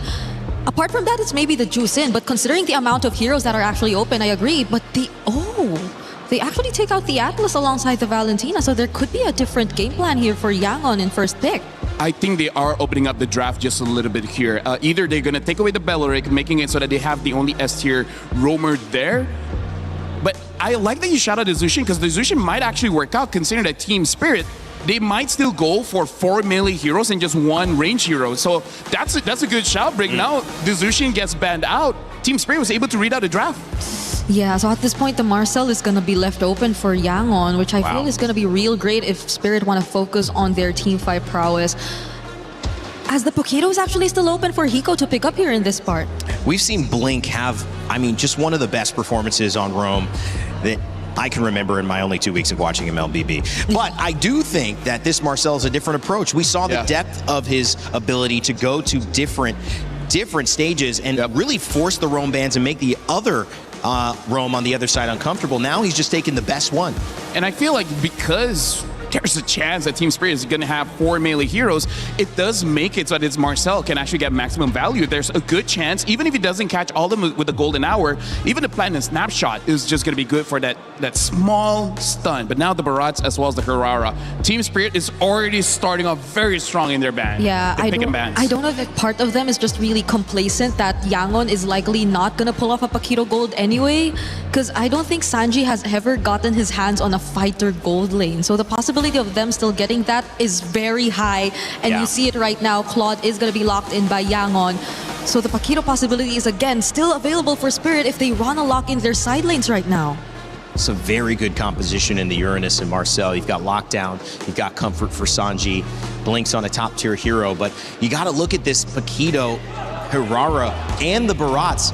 I mean, it's arguable that the Barats might be the most contested, most valued pick between these two teams. Oh yeah, for sure. Speaking of, Brig, today you can, be the analyst, you can do the tellers, or you've been calling this picks very well. So now for Team Spirit, either they get rid of the mid laners or get rid of the junglers, because as of right now, I kind of feel like there's no real threat in the jungle for now, so they might just go for mid. The only question is, what are they going for? Instead, they're batting out the Guinevere, trying to make it very difficult for Han to really get a good pick. So they're looking at YG just probably playing around the Claude instead, if that were to be the case, because it feels like a Guinevere is a more futility. No, because I like this ban because they understand if YG pick up something like a Yi Sun Shin, a Ling, that's going to take so long and they're going to lose so much pressure. And the meta right now, you need immediate pressure in the map. Which I think will accelerate what Spirit could do with their lineup, because they're all on fighters. They have pretty much a very decent lane matchup for the sides, at least based on the first 3 picks that we're seeing from them.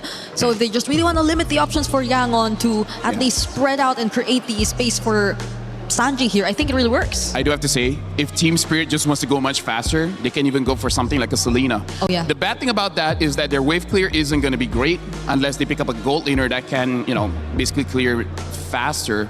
But here's the thing, if they do pick up a Selena, I think Team Spirit is just going to end the game pretty quickly. And now even the Lucas gets banned. Now, we've only seen one Lucas so far. Didn't actually do that well, but hey, maybe in scrims it's just something different. Yeah, and they're probably digging deep because of the Valentina ban again. By the way, that was in Bahasa, but they basically say, Kit Bomba, you're the best. Oh. In case anyone wants to know what they were saying. So we have a lot more international fans now. Yeah. For Spirit and Yangon. Oh, then the Cho gets taken out as well. And Spirit steal away the Eudora. So the only comfort, at least based on this tournament, that's available for Kai's is the Gord, which I don't think is going to be a fun hero to play here in this lineup. I don't think so. Maybe something like a Kimi so they can pair well with the Marcel, but even a Kimi, I think will have a very bad time here. Do they want to play range? Because if they do, something like a Farsa might still be okay, because the Hirara can jump onto you, but hey, you cross that bridge when you get there. Yeah. But speaking of the Eudora pick, I'm 50-50 just because there is a Uranus there, so you can basically make it so that Eudora makes a mistake. But at the same time, you can time it whenever the claw wants to go in and then just stun them up and then kill them very, very fast. I guess Spirit are just relying on their combo burst damage because at this point they're looking at a Eudora, Paquito, Hirara. They can pretty much deal with any tanking hero if they get to a point where they've scaled enough in the game.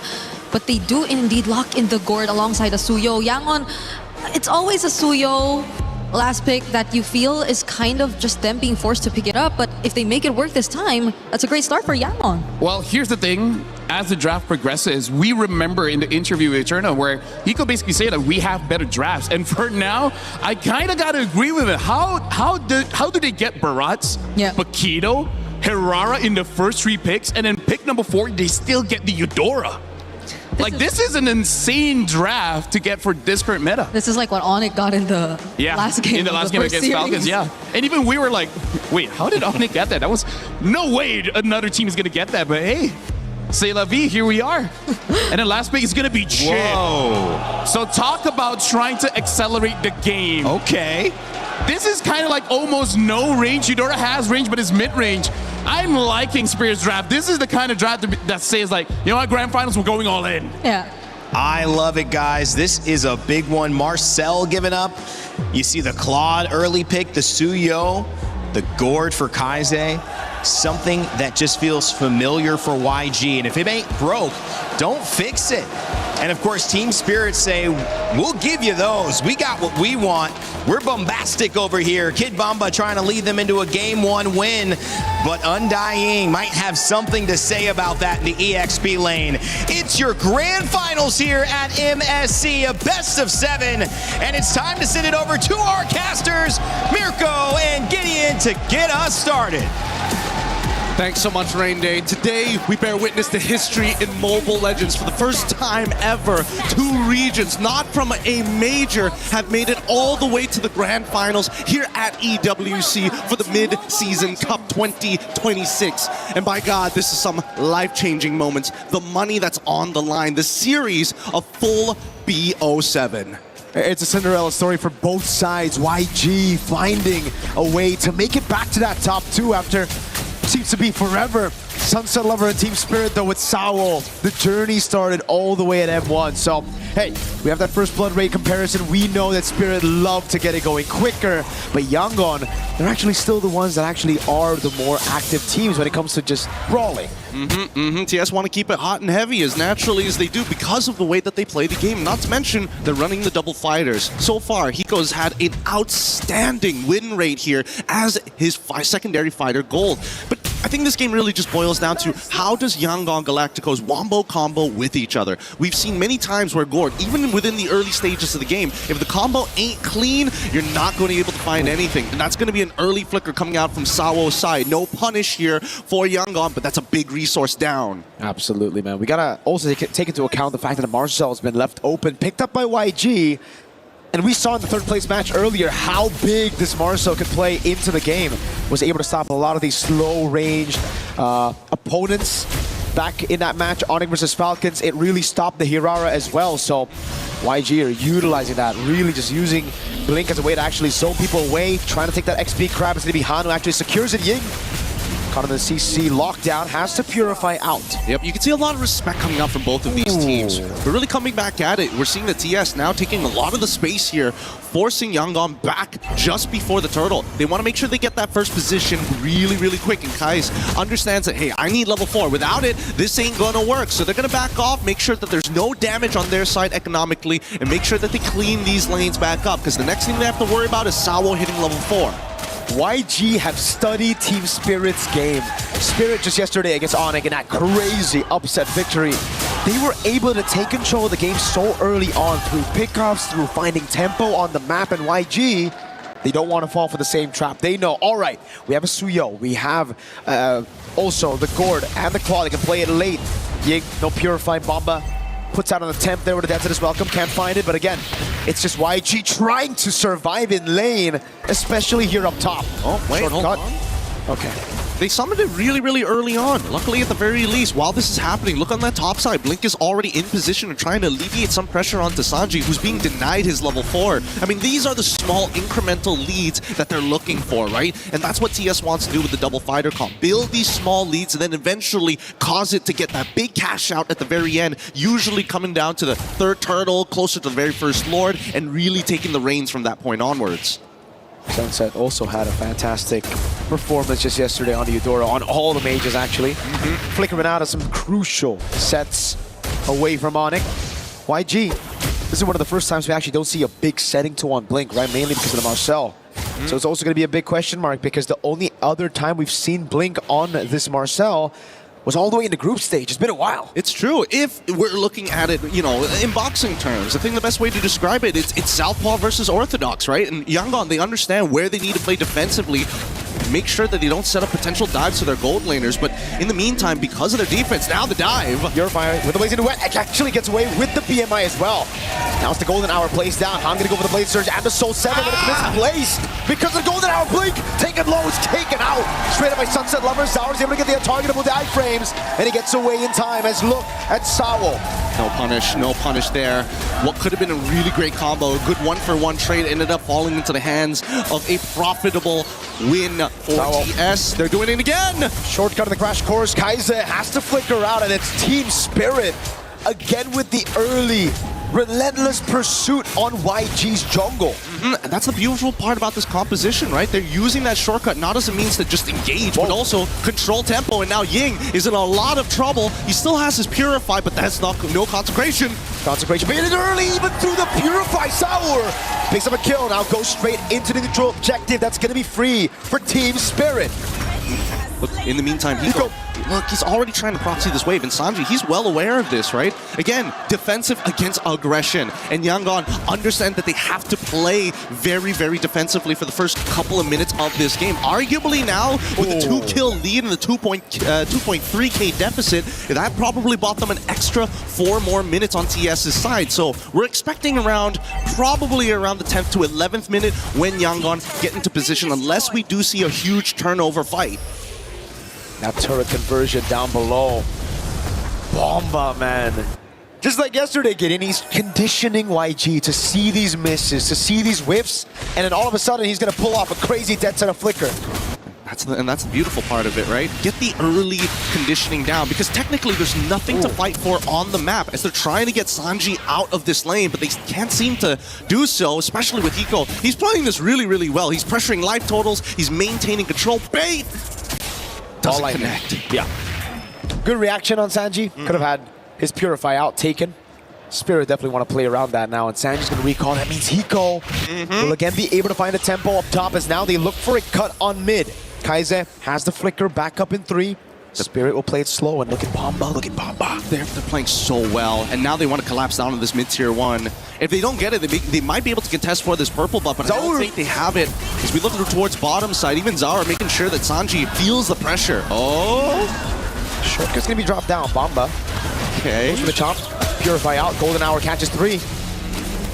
And the Mystic Gush. Not too sure about that. Bomba's going to take hit all the way through. He's going to soak it in. No problem. Yeah, we both saw this was going to be somewhat of a nothing fight here. No real commitment on either side, and more importantly, just not enough items to actually cut through all the base HP coming in from TS. They are still in the phase where it's their turn to play the game, and Yangon have to just defensively and honestly be really creative with these small little cheeses that Spirit have taken full advantage of, whether it's in-lane baits, the pressure that they apply, and also the information that they give has been immaculate. Free turtle take. Free everything. The first 2 kills were free. There was nothing to retaliate against it. The structures as well. And a mid lane Blink bursted down. Oh God. The Marcellus looks so untouchable. Just being pick or ban every single time. And when, oh God. Even when we see it open, Gideon, when we see it pick, it dominates so early. But when you fall behind on it, especially against this burst comp, man, is he squishy. Yeah, they're taking everything into condition here, right? They're making sure that whoever opens the map gets punished. Adeptness welcome connected. Big chomp into Sunset Lover with the ball. Lightning straight up with the Thunder's Wrath as well. Killing Street picked up as Zaur's able to get the immobilization. But Blink will be zoned away just by the shortcut. Another health bar to deal with at the bottom lane. It will be a minion wave to play with. Team Spirit converting on these objectives. And YG cannot respond. That's a 4-level lead. Almost. Han gets sent. They're just letting this happen, unfortunately. They're not using the Golden Hour as a creative tool to kind of retain some semblance of control over their waves. Zaur should be gonna go for the solo. Oh, under turret, almost got it. Has to force Han away. Blink! Burst it down, that lethal ignition! Connects, and it's good. Sanji, he's in trouble. He has to use the Purify alongside with his Blazing Duet to stay alive. Detna's welcome connects again. Combo's good. Oh, wait! Good Mystic Gush and the shutdown. Finally, YG. It took him 8 minutes to get on the board. Finally clapped down onto the backliners here, but at the end of the day, yeah, sure, it's a bit of a shutdown. It goes to Kai's, but that was going to be the main bullet anyways for Yangon. So TS don't mind this so much as we look at the items, right? It's a Lightning Truncheon in comparison to just a Glowing Wand. The item difference here allowing TS to actually be stronger in the majority of the scenarios, but not to mention, if we start looking down towards everybody else and that lead coming from Zaur, that is ridiculous. He's going to get that BOD in no time. Wow. He might be 5 levels ahead by the time he clears out his jungle. 9 minutes in, he might be able to get that record again. Oh man, it's going to be the fastest level 15 we've seen in a while. And the Lord is up, but look at TS. They're not rushing it straight away. Nope. Denying, not only denying information, he's 15, but they're setting up like a great net on the side lanes. Oh, Sunset instant flicker away from Blink. Take a look at Sawo up top as well. It's free. They can't react to it unless the Golden Hour gets placed down, but Zaur's able to get it, and now into the Deathless Welcome. The big chop over it, straight to Zaur with a BOD. Yeah, the combo, not exactly landing, but it's good enough. They've zoned Yangon completely away from their neutral. With this Lord take, I want to see how much they can actually get off of it, because this is where it gets scary, right? As much as Zaur can dive underneath the turret, most of the time, if a composition like this wants to get an inhibitor against a full 5 on the opposite side, despite the 8.2k lead, it does come with its risks. A lot of it just comes down to juggling the aggro from the turret to make sure that everybody can absorb the damage and spread it out evenly rather than one person just taking it. But worse yet, it's about Kid Bomba landing the Detna's welcome to really set the tone. Big chomp down again. Purify's still available though, he's just trying to bait it out, but Ying stays patient with it. Pops into Consecration, Sunset Lever coming in as well, the Golden Hour will be able to find it. Blink slow, Hiko goes in, a flicker out from Blink. And Ying's just trying to hold. Holy Shield already depleted now as Zaur walks up to zone. Turret gonna go down, up top. Purify as well, baited out by Ying. Yeah, they're getting everything out of them. Unfortunately, every single time that Ying gets hit by the Detna's welcome, it almost trades ult for ult, and they don't mind this. It's actually good. Hey. Oh! There's the gush on Bomba. He's taking out 2 damage. Blink goes down. Bomba stays alive. It's Sawo now with a crash course and a shortcut in the mid lane. Sawo taking low. Flickers out of the way, but Hiko is making quick work of that turret. Up below, Sanji! He's done it. He's already turned this around at least. He's taken something back at the bare minimum, but they can still chase this actually. Ying making sure that Hiko can't close the distance. He's forced to flicker back out, and Zaur now there. He's waiting just in case they need a secondary disengage. Considering everything that has happened in this game, yes, it is a bit of a shutdown, going over to the right targets, in this case, Sanji, but the lead is already too wide. 8.9k, now turning into a 9k lead, 11 minutes into this game. This could be a make it or break it on Lord side, and with 2 missing inhibitors on both side lanes, there's just no way, not even the spawning of the Lord RNG will work into the favor of Yangon. It's going to be very difficult. We've seen so many forced mistakes here. But YG were able to get a few things, right? They got a kill. It's not enough, I agree. I mean, that's for sure a win for Team Spirit. It's a top lane and bottom lane base turret. They're gonna have far lane on top of that. But it's something to work with. It's a Sky Piercer stack as well for Han. So we have to take that into account right now. It's 1 stack though. Unless we see and the he's next 3 levels down. He is 3 levels down. Like, we know for a fact that this Lord is pretty much impossible to take, so they have to play for the fight. And if they are going to play for the fight, I'm looking at Blink and Kai's here to make a combo play. Whoa, they use the Mystic Gush. It's chomp down, doesn't land on anybody. Kaize gets away from the missiles just in time as the bottom lane comes pushing in. Sanji sent down below to deal with it as the Lord spawns up in 7 seconds. It's gonna be, the pullback to Purify out already. Crash course coming down and the Thunder's Wrath. Now it's Blink in the back. Sawo gonna be taken low, taken out of the fight as Han picks up the second Sky Piercer of the game. Sanji with a jump. Oh, bursting down by Zaur. Can't get any more than this. And they've already got the last Purify down as Blink is trying to actually disengage the rest of their composition. But Team Spirit played that well. And unfortunately for Ying, just a little too early on that Purify. If he held it just a little bit longer, he might have survived it, but it's a difficult composition to deal with right now. Just look at this, right? As everybody's able to get their damage down, as soon as that Purify is timed out, that's when Sunset Lover is going to let that Ball Lightning rip. The rest of the composition here also very ready for Sanji's re-engagement as well. So TS, they've covered all their bases. They are playing very good game one. So clean. And YG, you can clearly see they're getting desperate. They're making these plays happen. They think they have their power spike, which is true. But the thing is, Team Spirit with the 10,000 gold lead, they kind of built past that power spike, the initial power spike. Yeah, and the worst part about it is the frontliners have opted to go for the Chastised Pauldron to ensure that it's really, really difficult to actually chunk them out in key critical moments here. And now they've got that lore pushing on that top side. They're synchronizing the waves as well, and they want to have a delayed wave down on bot side. TS now on the attack. Into the mid lane they go. Zaur knows there's no Purify on Ying. 8 seconds for it to come back as the Rose Gold Beater gets built up by Zaur. The winner crown is ready. Hiko with jumping forward. Sanji doing some damage over on Hiko. Bomba's still there. Golden Hour catches Sunset Lover just in the brink of it now as the Mystic Gush comes around. It's good, and they want to go for a little bit further. Hiko wants to get right on top of Han, but they cleared the waves already. They need to reset. They have one more opportunity and one more wave to deal with. Massive Mystic projectile landed on Sunset and Bomba. But luckily for Spirit, Sanji did not have anything to capitalize on it. Team Spirit, though, again, classic Spirit, classic EECA, that discipline, playing around these structures, objectives, backing away straight up, and then slowing the game down again. They're never letting YG touch their comfortable tempo. Yep, but they've also got one more opportunity with their 10k gold lead, right? By the time we see Yangon hit 42k, we're expecting both Han alongside with Sanji, arguably 3 to 4 items onto Kai's at this stage of the game to be complete. They really, really need these items. And Sanji finally gets the extra range with the Malefic Gun. He needs that crown, unfortunately. We've seen many plays where he actually gets really deep with the Blazing Duet onto multiple targets, but without that winner crown, he is going to trade himself off, which is not something Yangon can accept right now. And to win the crown from Kaize as well there. Picked up for him. Radiant armor for Ying.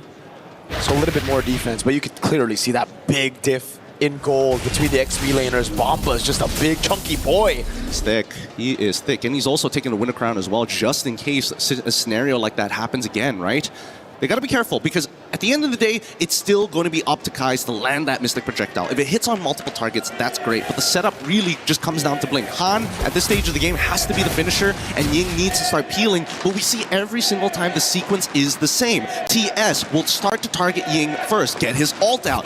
Maybe if he doesn't have the Chastised Pauldron ready to go, even better. Then immediately start moving towards Kai's position. Disrupt the anchor. Once the anchor has unhooked from the bottom of the ocean, the whole ship is going to start going out of whack. Still going to be difficult, though, again, for... Wait a second, Blink. No. There's a projectile thrown out as well. YG, they really got to get control over this top side. TS have done such a good job at denying it away from them, and now it really just seems like Team Spirit will be able to take this one for free with Sanji showing up in the top lane. They're trying to punish this. Uh-oh, Blink. But the conceal in the back is able to find two with the golden hour. Now the chomp down comes in, the shortcut in the back line is able to get Zaur in a good place. Hiko with the jump. Bomba with a crown. Blazing coming around, and Zaur is able to get the untargetable 2 iframes as Hiko walks up again. And now Ying trying to at least delay them. Sanji is on the run, but Han should be able to go down here. Zaur in the 1v1 and wins it out. He gets immortality, still able to chase away right now. Can he get Sanji down? He walks up, base the BMI back again, and Sanji's thrown away from the base. Team Spirit secure game number 1. Woo! Clean, tactical, all beautiful plays coming out for the side of TS Yangon in the southpaw stance. Cannot just play defensive against them. I don't know. It might be a moment where their drafting has to force a scramble. They have to. It seems like the only way Yangon Galacticos can actually start to get the tempo and start falling into these positions, because if they are going to be playing for really difficult wombo combos and power spikes against a team like TS and what we've been seeing so far, either you disrupt them on that red side, take it away from them, or you're going to have to keep it real simple. And it's as LaFell said in the panel, right? He mentioned it already. How are you going to give the Barats, Irara, and Paquito all to Spirit in the first phase? They need to be able to take some of these heroes away. I understand the Marcel's Prio. Yup. But that's where you have to go back to the drafts again and the bans. YG, I think, put too much respect on Team Spirit's picks that beat Onyx. Valentina was banned out. The Atlas and even the Harley, they need to try to open up some of these picks. Yes, those picks are great, but I think there are picks to deal with it. Absolutely. And let's also not forget that second half of the match. It's very telling for both of these teams what they are genuinely worried about. They are genuinely worried for the side of Team Spirit. Hey, we're getting rid of things like chill, things that can force us to change our battle spells. We want to always have flickers in our double fighter composition so that nobody feels safe at any point in the game. And as we see these combos get dropped down, that shortcut really allow them, giving them multiple access points into these fights. But we'll let our panel break it down for y'all here for game number 1. Thank you, Gideon. Mirko, that was a game that set the tone for what this best of 7 could look like. And not only did it showcase how valuable it is to have seen these semifinals and seen the way these teams came into it. Team Spirit with a 3-0, continuing now 4 games in a row that they have won. It also shows where maybe Yangon Galacticos' heads were, trying to over-predict, trying to see the things that worked or didn't work against Onyx and see if they can shut those down right away. But it ended up giving too much too early to EECA's representative, and now they are in the deficit, having to claw themselves back. Still plenty of time to do so. Rain Day, Brigida, and LaFell to break this one down on the panel. Brig, what'd you see? I still cannot get over the fact that we saw the Paquito Hirara, and why are you copying me? You always copy me. Why can't I copy you? Okay, you can. The Hirara, Paquito, and everything else. Even the chip came in as a surprise, but it complemented the idea of the lineup so well. It took time. It took time for Yangon to actually hit their spikes, and at this point, if this keeps going, it might be Spirit with a much cleaner record in the knockouts finishing off this tournament. I mean, honestly, this is a good showcase of the new and old, because what Spirit is showing is the new meta, the current meta. But honestly, what YG showed is reminiscent of metas of the past, right? Where we got the Suyo, the Goret, as well as the Marcel, even the Claude. This is all good in the previous patch. But now they gotta, speed things up, where honestly, like, our illustration moment is just gonna be about how big of a difference the new style of playing against the old style of playing. Well, sometimes the Marcel shows up and it's, whoa, you let us get Marcel. And sometimes it shows up and it says, well, you get Marcel, we get Paquito and Barats and Hirara. And, at this point, it doesn't even matter that you have Marcel. And that's what happened in this game. I would say the draft that YG has a very bad relationship with Team Spirit. It looks like Team Spirit, they got like abusive parents, and then Yangon, they just got the abused kids. Oh my God. That's how mismatch it was. That's one way to put it. Wouldn't be my metaphor off the top of my head. It wasn't the first one that I came up with, but it's the funniest one. Okay, yeah, it is funny.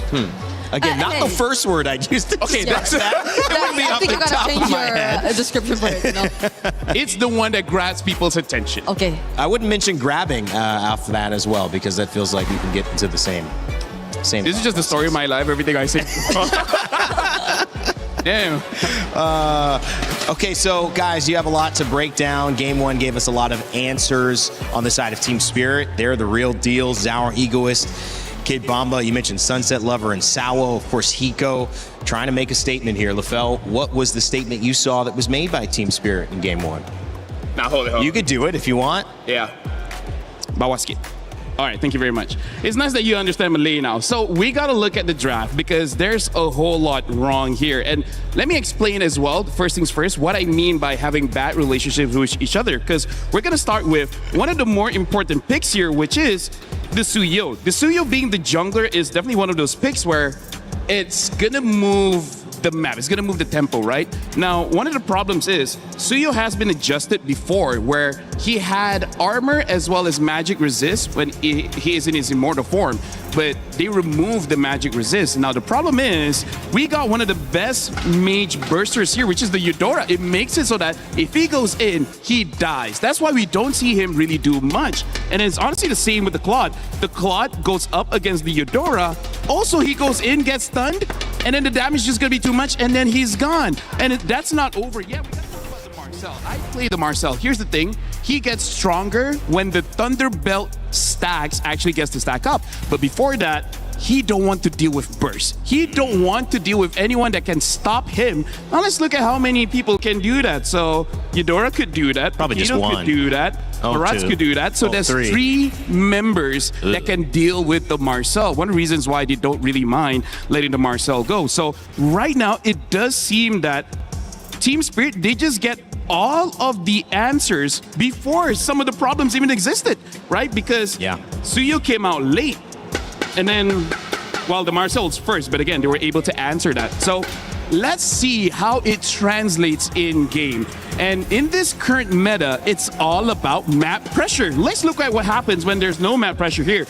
We're going to be seeing, this is, by the way, look at this, it's 2:43 in the game. This is fairly early on. And we can see that the gold lane here, Hiko is winning by a lot. And then we're going to go to the EXP lane, and look, three members of Team Spirit is already in the jungle, and it's already like, look at this. This is the second tier turret of Yangon, and they're able to go in. This is 2 minutes, right? This shows how much domination they got with the Barats as well as the Paquito, which, by the way, I feel like Barats is #1 EXP laner, and I would say Paquito is sharing that spot with Freya in terms of the best gold leader right now. And then we'll be looking at what one of the problem is here, where we see that Team Spirit, they overcommit, and yet there's not enough damage, there's not enough instant crowd control, and that's part of the problem that we have if we look at the draft here coming in from YG, where Yin can be a frontline, that's great, but not immediately. He needs time to set it up.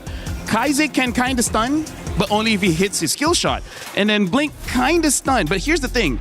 In the golden hour, some abilities go through, some don't. And we're going to be looking at this clip here, how it has been stunned up, and then Han tries to attack, but the guy's frozen, so no damage is going through. So this draft honestly doesn't really harmonize together all that well. I guess the clips that I also... Yeah, Okay, speaking of harmonizing. We are trying to harmonize right now. I guess the clips that I also picked up are just to further complement the idea that we're trying to put out about the bad relationship. I still don't completely understand the metaphor that he put out, by the way. Yeah, me neither. I think it's deep in his past. Yeah, but I think this will really kind of establish how within the team and within the lineup, it hasn't been really that great. And at the same time, against these opponents, against this lineup, it hasn't been as great. So where's the play button? Oh, there. Okay. So I chose this clip in particular. Was it this one? Or I chose this clip in particular because I think it was just very brief. But this was a quick movement from when they actually went to steal away that purple buff and immediately transition to this turtle, which, by the way, Ying was just trying to hold by himself. So again, we mentioned he is expected to be the front. He's capable of being the front, but that's just pretty much it. He can kinda tank the damage as of this moment because it's not like he was really able to scale up either, because again, both the sides were really matched really well. The guy beside me is doing a really well job as well, trying to mimic what I'm saying, but at the same time, what I'm trying to point out is you see how the combo of the burst is actually put into action here by Team Spirit. It was probably a bit of a worry for us that the Eudora had to deal with a Uranus, that the Eudora had to deal with a Marcel that could probably just be everywhere. Thank you for zooming it on my face so you don't get to see him anymore. But yeah, so at this point, I feel like this moment already meant so much to how Team Spirit have pretty much secured the game, because the moment that they were already able to deal with Ying and no other member from Yangon could actually provide help nor trade whenever Ying actually went down, I think that was pretty much it. It was one moment where they tried to trade. I feel like they kinda hit their power spikes, but I think it's a keyword. It's always kinda. It's never really enough for Yangon to actually go in for a fight against Team Spirit, and that was a one moment where you saw Blink or Sanji, as much as he already had items on a Claude, try to go in, but just look at what happened afterwards. You just kind of see how sad this engage looked like. There was a full stack Blazing Duet, but he just gets cancelled out by Hiko and Tsar Egoist. So there's not much you can do with this lineup. There's a clear lack of synergy from Yangon Galacticos. Not to say that the draft was bad, it's just that in the team itself, the chemistry isn't there, and there's so many answers that unfortunately was able to be drafted by Team Spirit. So it's just a very big mismatch.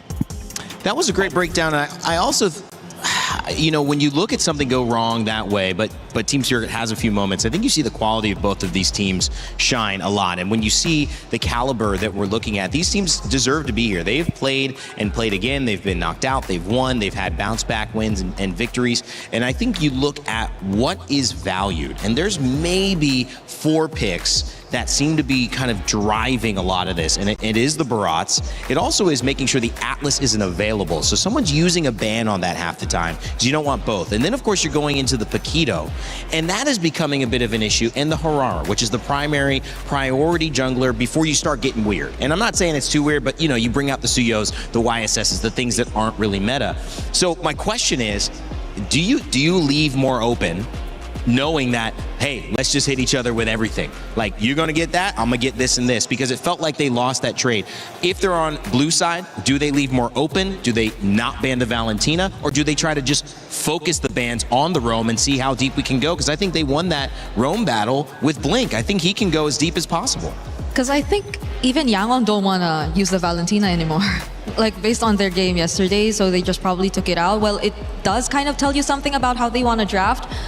But being in blue side and still not having a better draft is a really weird thing to look at. So I do think there are a bunch of things that have to be dealt with if you'd look at Yangon. Yeah, to answer Rinde's question, I think yes, leave a lot of things open. The problem is, I feel like YG came in with that mentality where they tried to get a lot of things open, but the problem is they let Team Spirit get all of them. I actually agree with you. I think that's why we saw the Valentina. I think they actually left Valentina, Harley, as well as Atlas. I think they were trying to make sure they could get Atlas and Barats, or at least get something like that. But they just, I don't know, they were late to the game. Maybe they just need another crack at it. I feel like if they try that again, maybe don't first pick the Marcel. Yeah. I feel like Marcel that's probably is strong, what it is. but not enough. Yeah. I feel like Barats or Paquito, both of these are probably like the highest prio now. Or not in terms of the Yangon play style. Because I don't think Marcel will just really enable the kind of play style that they've been wanting to play based on the previous matches. Because I think even though in previous matches where they had much better drafts, or hero synergies to be exact, they've been doing things individually and they just layered together so well. But in this scenario, it just really requires you to follow a certain sequence, which I don't think they really would want to go for if they want to play fast, especially against like a team like Team Spirit. Yeah, they need something for the early game. They need to deny it. They need to match it. They need to keep tempo. So now they're back to the drawing board. Team Spirit have done something well, and they know exactly why it works. Can Yangon make an adjustment to tie us back up? So far in our sets, we have not seen many teams go 1-1. We've seen the 2-0 and then 2-2, which means we are in a heavy momentum swing for this meta. I think it also means that generally, LaFell, some team figures it out a little bit earlier, a little bit faster, and it takes a minute to figure out how to handle that. I feel like game number 1, it's kind of how Yangon want to test the waters, right? Because we even heard in the interview with Eterna where their coach said that they're going to be aggressive. But that was the kind of draft that was not aggressive, right? So maybe they just want to test the waters. And now Yangon, they just ban out the Barats as well as the Paquito, because I think even they agree with that. That's too much of a problem. Let's get rid of both of them. Yeah, the question was, do you leave everything open or do you take everything away? And it's clear that YG said, we are going to take away the Paquito. We are going to take away the Atlas. We are going to take away the Barats. And now we're going to be on a more even playing field, because in this situation, we're getting one of the two that we think are the most valuable. But I like this too because we're just going deeper into those frontliners, those fighters, those roams. I think this works for YG. We've seen it work. Yeah. Eudora gets banned. I feel like Hirara should be the top prio here. Marcel can kind of work, I guess, but I don't know, man. Hirara's been like one of the faces of MSC. I'm thinking between Hirara or Jusen for Yangon. I think Hirara. Yeah, same. If it's just about what really works, I just think if Yangon have been drafting according to comfort, then that could have been a consideration. But now that will remain open. Honestly, to Spirit, I think there's even the Belleric Paquito that are available. Paquito's banned. Oh, never mind. So yeah, I think like there's a chance that they could actually steal the Zushin away as well, because again, the Eudora has been banned out, so you need someone else to control during the fight. In terms of Belric, I think it is an okay pick for Sawa, but Sawa does show quite a lot of heroes so far in MSC, so that might also be something that they want to play around. And with the Paquito as well as the Barat's band, I think Hiko is just going to get a marksman here. Yeah. Like some kind of marksman. The Esmeralda gets picked up as well as the Belric. So now Team Spirit has already established they have a front line and they have a counter-engage hero in the Belric. I almost think we've seen Sora picked up, right? And he's done okay. I like that maybe going deeper into an EXP lane. Remember, Phoveus was available last time. You had some interesting matchups. Lapu, I think you go Claude. Sanji's very comfortable there. And now Kaise can get his Zush in. I think he really should get a Zushin unless there's a prior roamer that, I don't know, I want to try. I don't know about that though. Because Glue is counterable either with the carry or mids like the Vexanas. Yeah, so it's a good hero, it's just counterable. So the Harley picked back up, and that's something they banned earlier on, Brig. But the second Tower has a chance to get it, brings it back. We'll see how impactful this is. Okay. I guess they've been eyeing the Harley, that's why they didn't really lock in their mid laner first, but at the same time, I feel like a Jusin was an okay pick into the Harley either way. Because you had the Crimson Beacon, you had like escape tools to just really keep yourself safe, and that goes the same if you want to get out of dangerous situations, since Spirit are looking to draft a really good comp against Dive. So at this point, just ban out a lot of mids, and I think you're pretty golden, because at this point, I really feel like banning out EXPs isn't really all that great, but they respect a possible die-off, which hasn't worked too well, but again, on paper, it's one of the only picks that can deal with the Esmeralda. You know, I will say this. I feel like Carrara survived a lot of Gord ults because of those iframes. Minions! Minions! Who is that? Kevin? I thought it was Glue, not Gru. So the fans are having fun in here. It is a lively building. But do you think that maybe it's going back to the tried and true? I think maybe they like the Gord. There was a good source of damage. There was just a lot of heroes that could get away from him. I feel like Gord is good against the Esme and the Belric, but that Harley is going to cause so much problems. Like, this Harley makes it so that you always second guess what mid laner you want to use and what marksman you're going to use, because both of these roles can get one-shotted by the Harley. Some heroes can outplay it, but not all. And Gord having no dashes is one of the more dangerous picks against the Harley. Yeah, if it's stashes that we're talking about, since the Jusin is already pretty much out, the Valentina is still there as a mid option for Yangon, since they can also pretty much take away the Wrath of Dryad for themselves. But the thing is, it hasn't really worked out for Kaise. That is one thing we got to observe for them recently, especially as they're forced to play a much slower game. And you don't really know what the matchup is going to look like. If Spirit get more and more range, especially in the mid, that might be tough to deal with, because you really want to complement the Glue. Well, we've got our bans here of Zushin finally banned. So it does seem like they're going back into the pool. There's been a resistance for Kaise to go off of the 4 chant heroes that he's used. There was a one-time Valentina, but otherwise, we've seen that Zushin, we've seen that Eudora, we've seen... Well, we'll see if we see something different here. Yeah, because for Spirit, they can take the Valentina just to take away from YG. It's just that there's no really good ults for you to really steal. But sometimes as a Valentina, it's not that big of a deal. You just want to be able to put pressure in the early game and then kind of deny from your opponents, because then there's no more dashing heroes.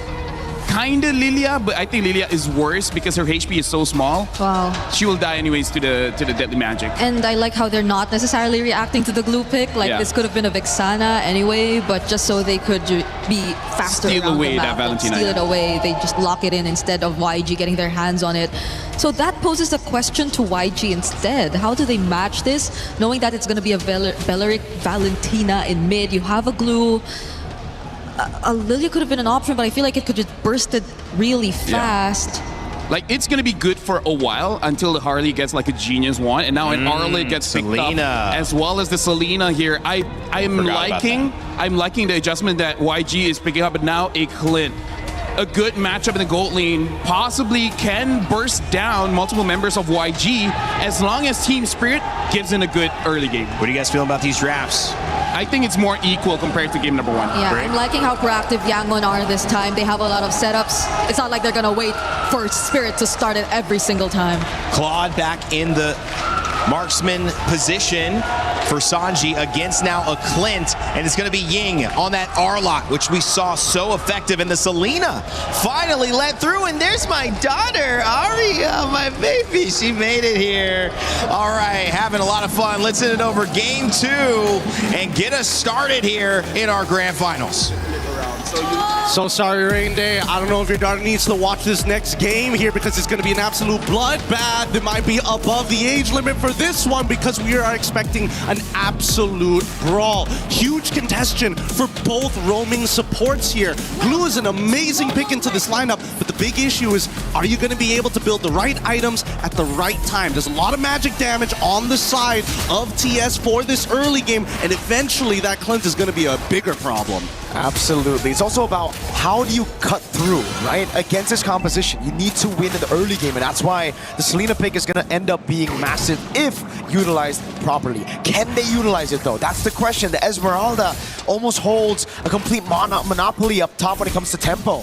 It is, and that's the thing, right? We're going to see how this game has to progress because there's also counterplay to a lot of the different problems that we're going to experience. If you look at the emblems, at least looks pretty standard all the way through. Season Hunter, at least for the Selena. And now First Blood going to be achieved here as Kais finds the kill. And now, with this lead, this is what we're expecting, right? This is why I was talking about the support so often. Those deaths, they're kind of the only people who can walk up and do what they can do, but Blink is a lot more expendable in comparison to Sawa because they need that Wrath of the Dryad. That's the tempo we were talking about, though, yeah. For Team Spirit, they're going to have to wait a lot.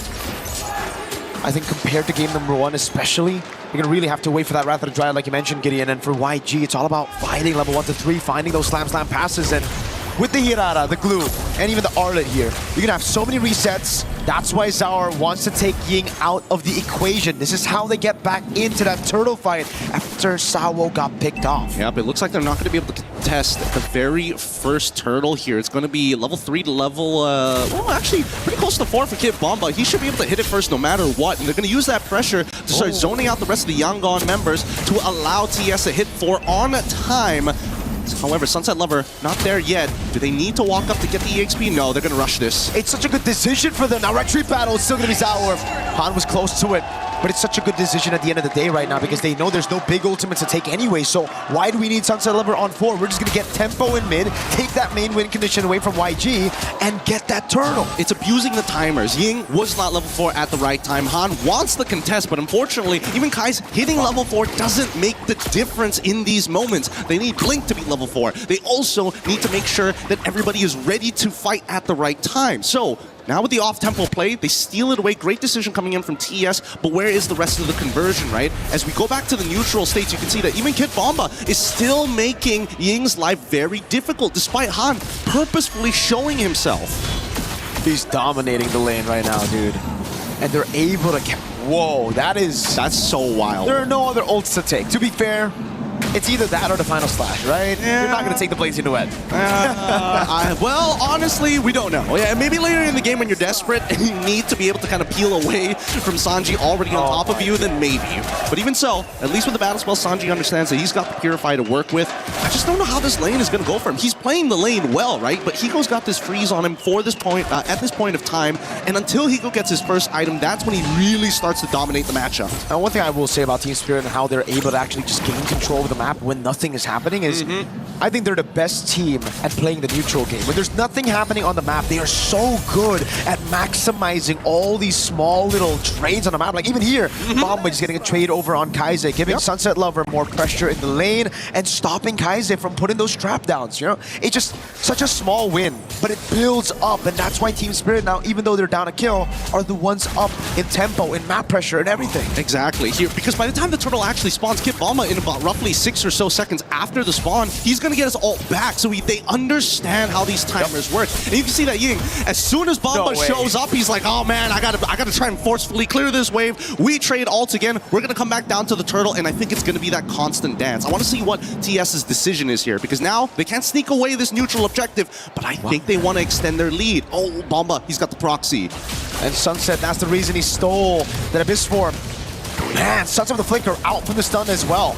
It's a proxy up top now. Did they go for the red tree? Saw with the Flicker and the Wrath of the Dryad in the backline as well. It's going to be the jump on Sunset now with the steal on the slam side of the pass as Sawo gets away in time. He's going to be taken low though. Sanji with a blazing duet takes him low, takes him out with Ying. They want to punch it even further here. They're not done just yet. The arrow lands! Over on Hiko, and it's Ying with a punish on the Vengeance. That's what you want to see. Just continuous CC after CC just to give that extra bit of bonus damage coming in from Ying. Beautiful stuff all the way through, but at the same time, the game's not over just yet. At least the tempo has fallen back into Yangon's favor, but in the mid lane, just notice that Ying, now, he doesn't really want to be stuck in this lane any longer. But let's look at this replay one more time, right? Sawo so close to dying here. Sanji clearly doesn't have the items, but as soon as the Purify is out and Kais is able to find an off angle on any of the priority targets, there's nothing you can do. Zara almost getting a sneaky little assassination there, but Han with the iframes, a bit too hard to kill. I think what we need to talk about, Gideon, is the fact that Team Spirit intentionally took that fight a bit long. Kid Bomba, though, the final slash lands on him, but Ying doesn't have the Vengeance again. Bomba now able to get the shielding in time. Han cannot take him out. That's got to be frustrating. It's now 3 series in a row where he just can't kill Bomba. It's annoying because you can tell that Ying, he was thinking about jumping this, and Han was like, no, give me the kill, sir. Please, please, I need this right now. You're already 2-0. I'm 0-2. Just give me a little bit of gold, and it could make the difference here. And that might have just costed them a lot more than they would have imagined here. But you're absolutely right. You have to go back to before the fight. Bomba didn't go for the rotation straight up, even though he had a tempo advantage over Ying. He stayed and he cut. He proxied deeper. So it was almost as if Team Spirit knew they weren't going to take that fight. They were just trying to prolong it so that YG can't get their early snowball in time. And not to mention that they're utilizing their threats, like Sawa walking up and faking the movements, trying to throw as many feints just to get YG to react. Is Sawa in trouble here? He shouldn't be in trouble, right? Yeah, he's totally fine. And he's able to get a little bit of his health back. This is why Beleric is just so annoying to deal with. Very similar to Glue in a lot of senses, but just can't fight as often as Glue. Bomba opening up again. This time around, it's going to be Team Spirit with a man advantage.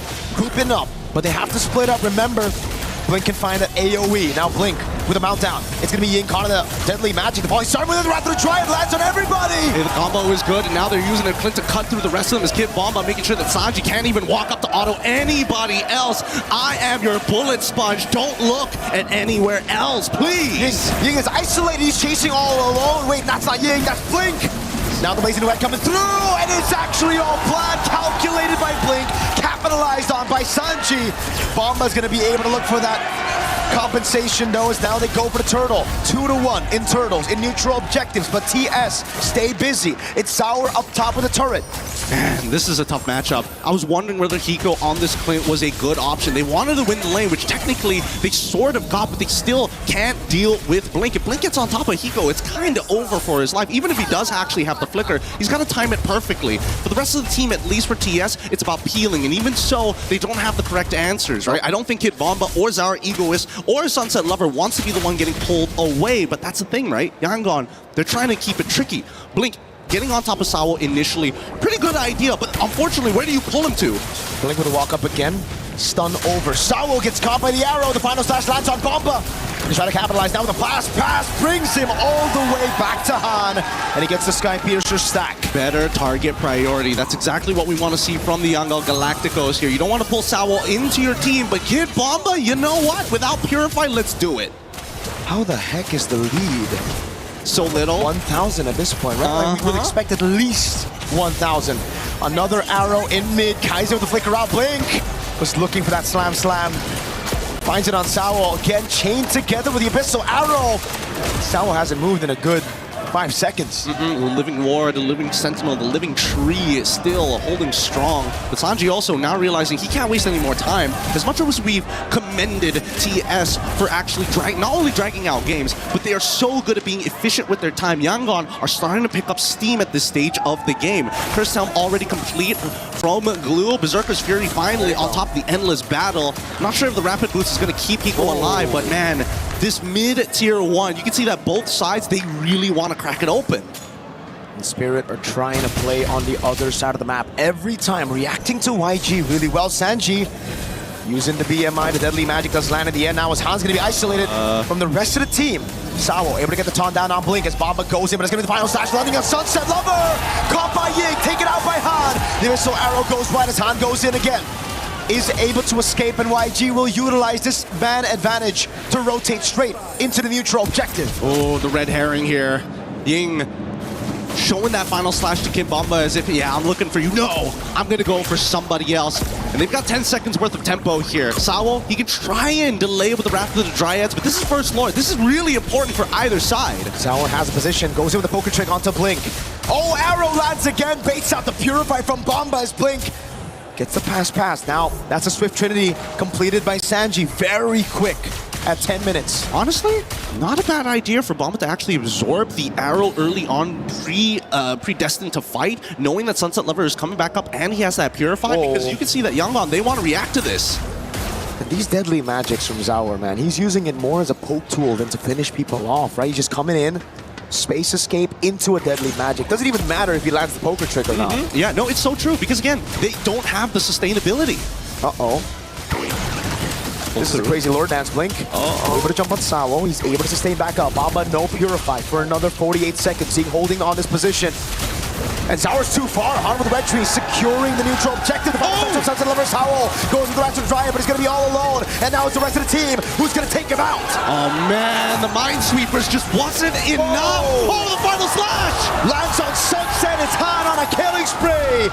And he's able to buy some time now. Up top, it was Blink who got the solo against Zaur. Oh my goodness, this is not going well for Team Spirit's Yangon. Now looking for some revenge after game number 1. Fine, technical prowess you can take, but we know how to fight, and they are fighting hella good. No Purify, final slash into the arrow, and Sanji picks up another kill.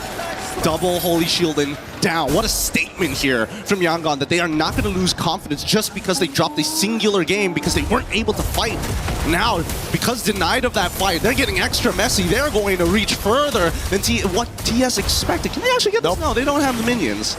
Cleared it out just in time by Team Spirit, but remember, that siege was YG without the Lord. They got the Lord, but they chose to just push in forward. Oh, it's a pretty big attempt here. If they can get an inhibitor, that would be great. But at the same time, see that TS, as much as they want to engage, they kind of need their flickers, and they know that Sawo's flicker is coming up in 45 seconds. So at this point, how else can they look to delay this? They might have to sacrifice at least one of these inhibs. Yeah, it seems like they're going to have to sacrifice the top side, man. They're not even going to be sending all their members there. Protecting the far lane and the bottom lane, I think it's a wise decision. But still, for YG, they'll take what they can get. That's a Melfic gun now for Sanji. 12 minutes. He's strong, but the big game changer here really has been Kaizen as well as Ying. Those arrows have been perfect. Ooh. Okay. Almost immobilization. Sanji with a Melfic gun, abusing it and able to find a turret in the mid lane. So that's 2 with the First Lord. Interesting. So Sunset Lover has been stealing away the ult coming in from Kai's just because it technically works as a morph. So when you have morph, you actually get access to the rest of the abilities, like the arrow, like the trap. So they've been trading back and forth here. But I think the big issue is the fact that Yangon has set the minefield every single time. In the previous Lord take, Zaur couldn't even get in on the typical angles or off angles onto the Lord pit because of how many abyssal traps revealed his position. Looking at the items, Chat Slice Pauldron finally done. Done here is the first item coming in from Sawo, on top of the fact that he's got the Radiant Armor. Now it looks like he's building up to the Guardian Helm as well. In terms of the raw magic damage, they've got the burst. However, down by the bottom side, we look at Hiko, he's got 3 items too, but those positions are really difficult, especially when Blink has Flicker. He's just got to react. No chance. Still going to be very tough. And now it gets even worse for Spirit, because how are they going to catch Sanji? He has a Winter Crown very soon, already has that Melfic gun, is scaled past, I think, a lot of Team Spirit's own win con. So it will really take YG to make some mistakes for Team Spirit to be able to actually look for an angle to come back here. I think the worst possible scenarios is if they can chain CC off of the Wrath of the Dryads. That's one. The second dangerous one is getting hit by 2 Shadow Strikes from Sunset Lover and getting terrified. I think that's also probably the worst case scenario. Arrow lands on Sawo. They're doing a good job zoning. Zaur Ego is from this Lord. 15,000 HP on it. So good. The Wishing Lantern getting some really good poke here as they're looking to contest the angles from both sides. Ooh. Yo, Sunset Lover in the mid lane as well. That bottom lane is looking juicy for YG. Ooh, as patient as ever. They can't correct this in time. I don't think they can, and I think YG should start actually taking the space, but Sanji just used his BMI. They might wait for it a little bit longer. Hiko's going to be sent up top, I believe, to deal with that wave, yes. as YG control this Lord again. Sunset Lover is busy in the mid lane, handling those big minions. Now they just have to sit and dance for a little bit. Even YG understand this is a dangerous 50-50 to be had, right? Level 15 to level 15, as much as they have iframes, Zara's Retribution, if well timed, could steal this and drag this game out longer than it should be. That wave in bot wasn't pushed properly by YG. Oh no! Hiko able to react in time to that flicker in the final slash. Hiko, that second skill, that catch could have just possibly won them a Lord. Because look at the bottom lane. That was so unlucky for YG. They didn't build it in time, and now it's building back for Team Spirit. Slow push, and Han cannot go down. It turned from an offensive assault to now a defensive assault, and TS now whole priority here. Yangon, you have a 5.7k lead, and yet they still can't get close to this Lord, not without having to worry about a bot tier 2 being traded out. And TS, they're so happy about this. They're dancing for days, and now they see Blink. Saul, he knows it's a tendency of Blink. He studied Blink's gameplay all throughout. He always looks for these plays, and that's the forced error. Team Spirit with a macro masterclass. Oh, and now the Guardian Helm is done, so Saul can walk off, take some damage, walk away from the fight, and come back in. Han's bot! Abyssal arrow doesn't land. Han's still in the bottom lane. They're going to go for the first right now. Blink goes in with the stock time and the pass. It's the final slash, bringing Zara away. He's able to get away with the space escape for now, but Zara wins it, gets the retry, suns him the flick around, and Han. And they're still chasing you. They're about to get one, they get two, killing spree for Kaise as they chase the last remaining members to try and close out this game. Team Spirit played for the Lord. YG say, damn the Lord, we'll take the fight, we'll wipe you out, and we'll equalize in this grand final. Oh my goodness, this is what we were looking for, a 16-2 game for the Yangon Galacticos. Statements made. We don't care what the world thinks of us, we brought it to 1-1, no confidence lost. And what a way to start. Possibly the best grand finals ever. I mean, when it comes to results, nobody predicted these two teams to be up here, and to see it at 1-1, to see it this close, to see the dynamic between the teams, one playing slow for objectives through macro, the other one saying, no, we brawl. And now we have to talk about the out-of-game aspect. For Team Spirit, they've been more consistent throughout all of their games, but there's one thing that Yangon Galacticos got going for them, and that's momentum. If they can build this up with one extra game, the odds of Team Spirit are starting to look a little shaky unless they start correcting this draft. I know that he didn't want to give the Wrath of the Dryads over to Yangon Galacticos, but it may have hurt them because they got them no ults, and Ying was just playing out of his mind. You gotta give props to Blink as well, though. What a fantastic performance on this glue. Even in that last skirmish, he was the one who jumped on Zaur. Then we saw the final slash. It almost looked, this was it. Blink with the jump. Zaur get chain CC, zone away. In the end, he still got it, but he had to sweat, he had to move, he had to use all of his resources just to get that Lord. Oh man, we are running out of resources here at the desk. We're gonna be throwing it back to the panel to break this down for y'all. Dang. Thank you so much. We said these teams were tested with adaptation to get here, but it is now the requirement to stay here. One heavy punch, and the response with the uppercut. A swift defeat of Team Spirit. Yangon Galacticos even things up in the 1-1 as our best of 7 turns into a best of 5. Rainday, Brig, LaFell to break the action down. That Arlet from Ying. They change the strategy. They take away the Paquito. They take away all of the options that we've seen be so successful. The Barats for Kid Bumba. And then they have that answer.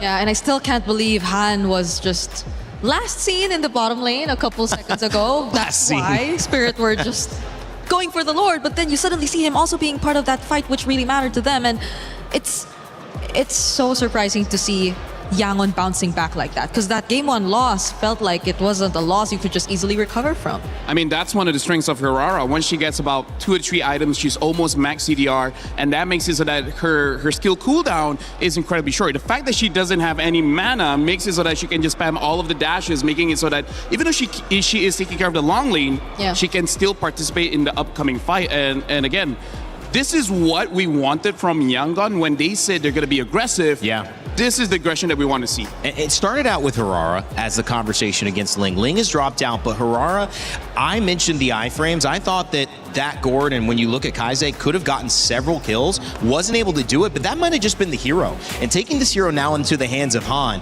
what can Zauer Egoist do? We talk about the implications of damage from Harley, but you still now have Kaise back on the Selena feeling comfortable. The Ying can make plays. The Esmeralda's good in lane. Kimbamba likes to get aggressive. But guys, when you look at these stats, what went so right?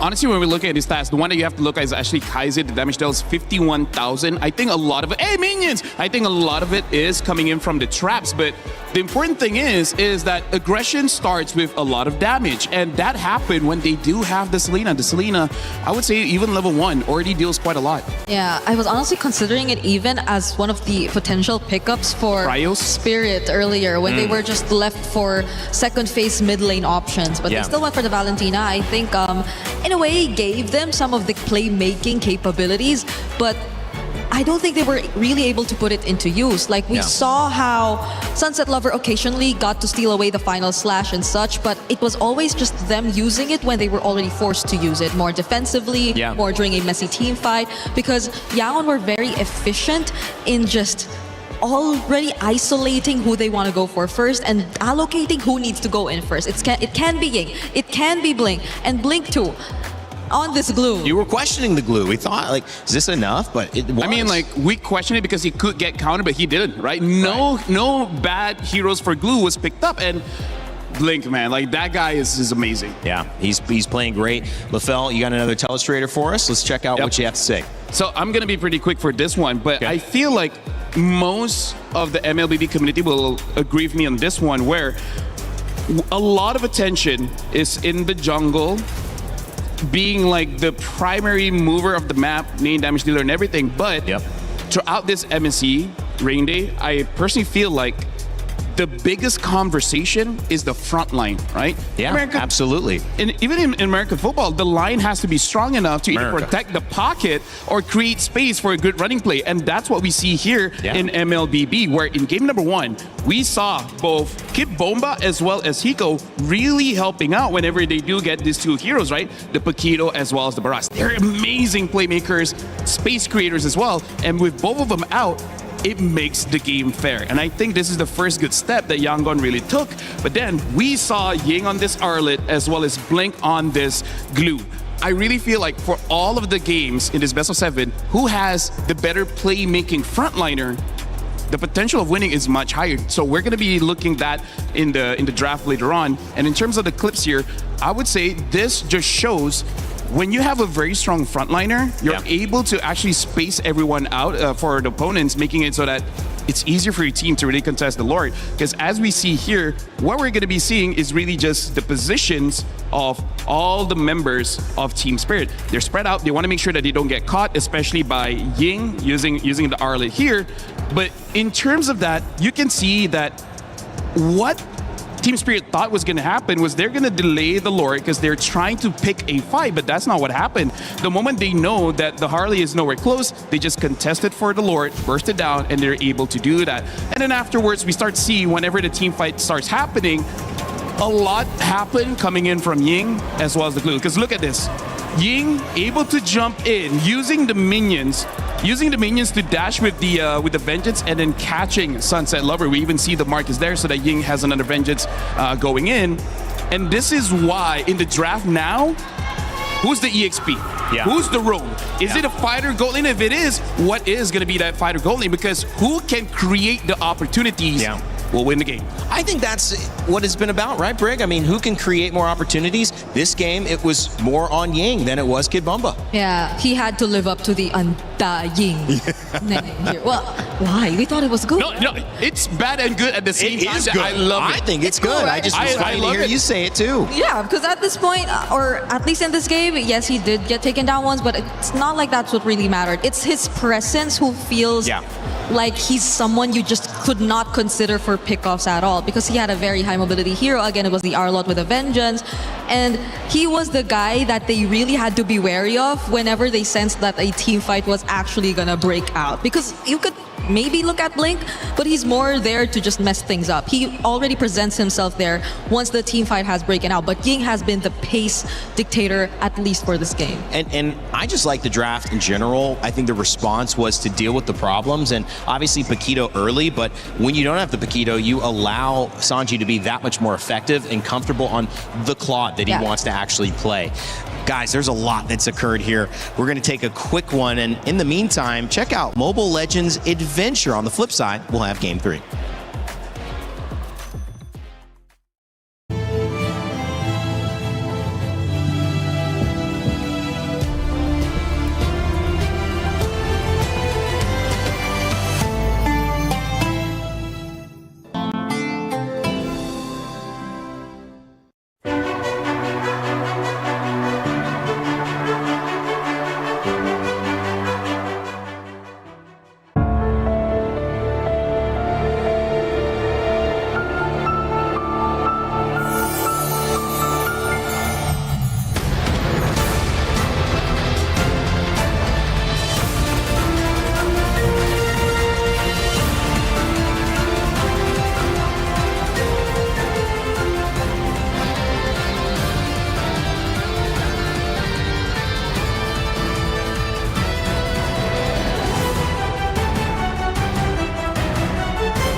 My friends, we're all tied up here in our grand final. Incredible match we're seeing so far. But I wanted to check in with another incredible person. Mom Bomba is joining us here, the mother of the wonderful Kid Bomba, as you're seeing. And wanted to ask you a couple questions here, of course, auf Deutsch, in German, when it's possible. First of all, how is Bomba as a person? Is he always so, I guess, he has that personality also in real life? Wie ist Bomba als Kind? Ist er immer so selbstbewusst als hier in MSC?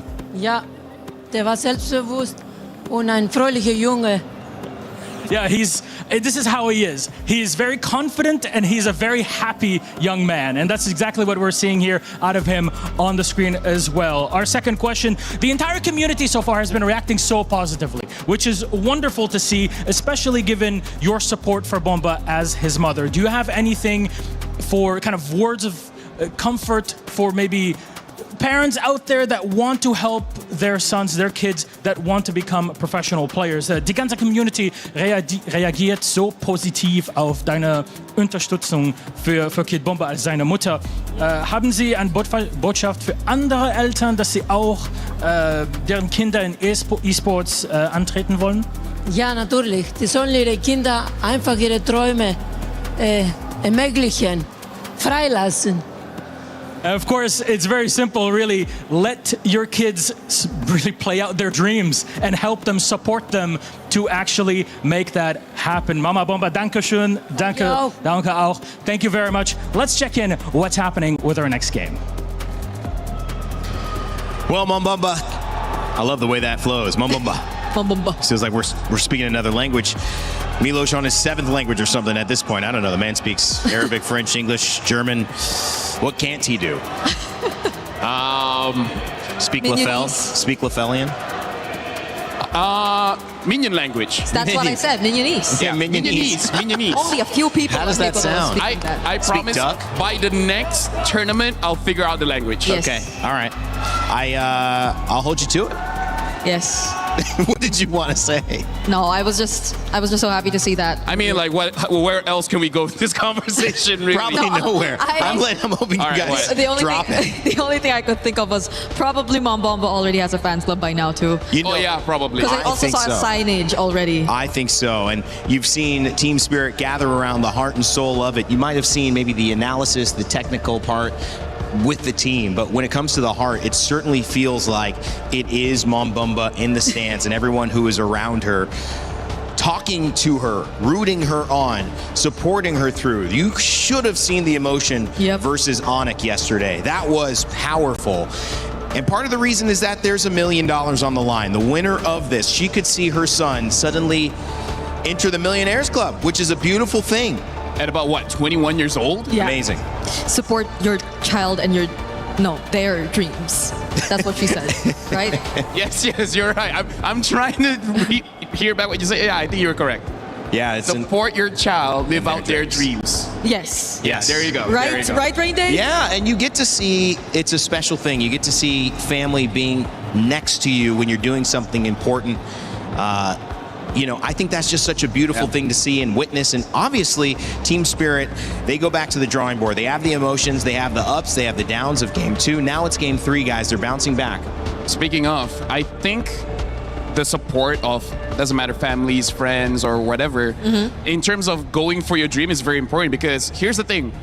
I think there's no dream in the world that doesn't require some kind of sacrifice that will make you really scared about moving forward. It doesn't matter if the dream sounds like something simple, but I feel like in all the years that I've lived, everyone that tells me their dreams, you can't get that without sacrificing something, either physical, mental, or even spiritual. And it's even more, and Brig, I think you agree, it's even more important to know that nowadays most of that sacrifice is not in front of us, guys. We see the results, we don't see what goes into it. And you know as much as any of these players how much time and effort goes into just being a part of this moment.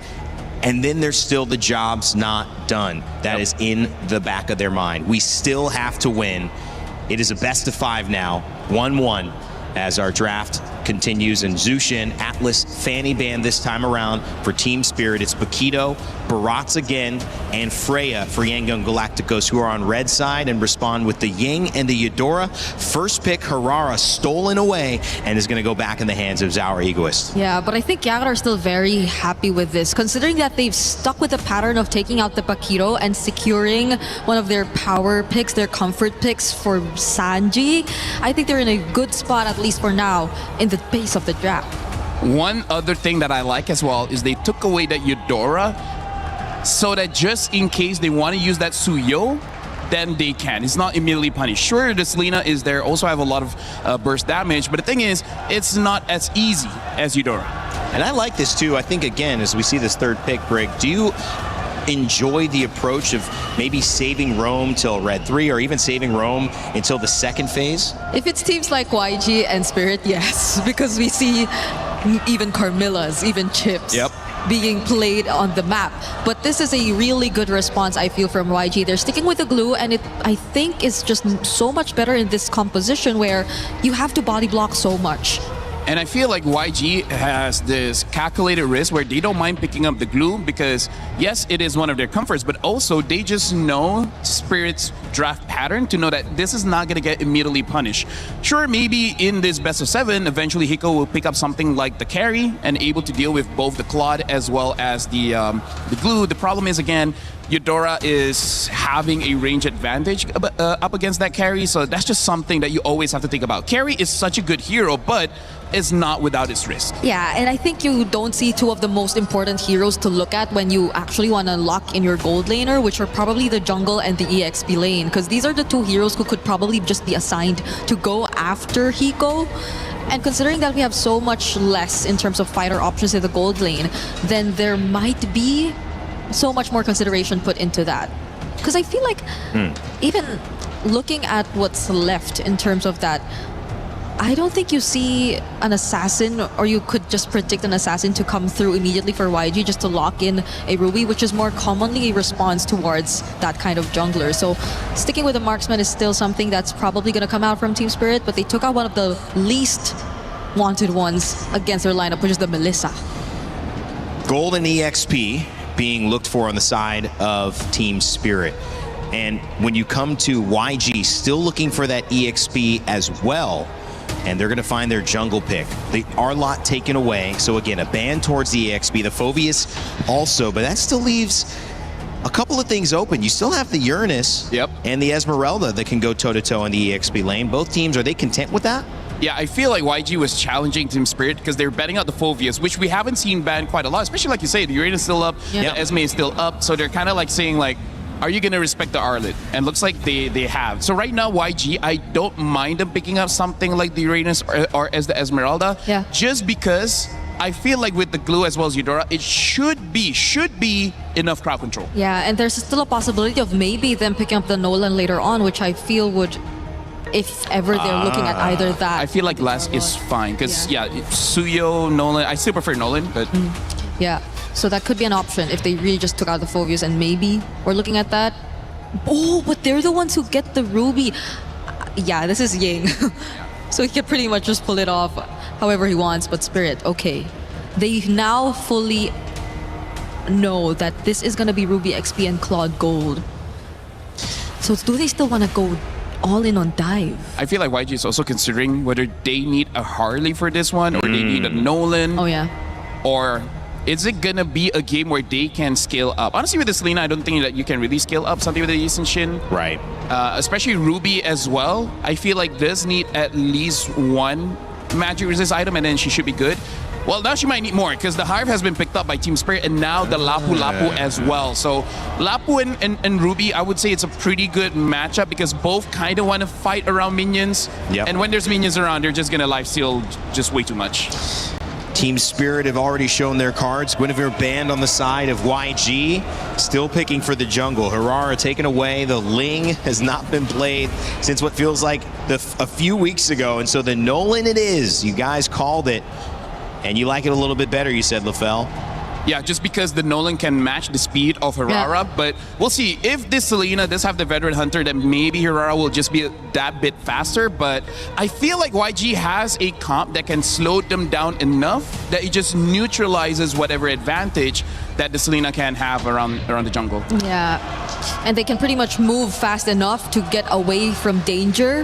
Well, at least that's what they need, because I think Spirit and the lineup that they currently have are just so good at setting up for team fights.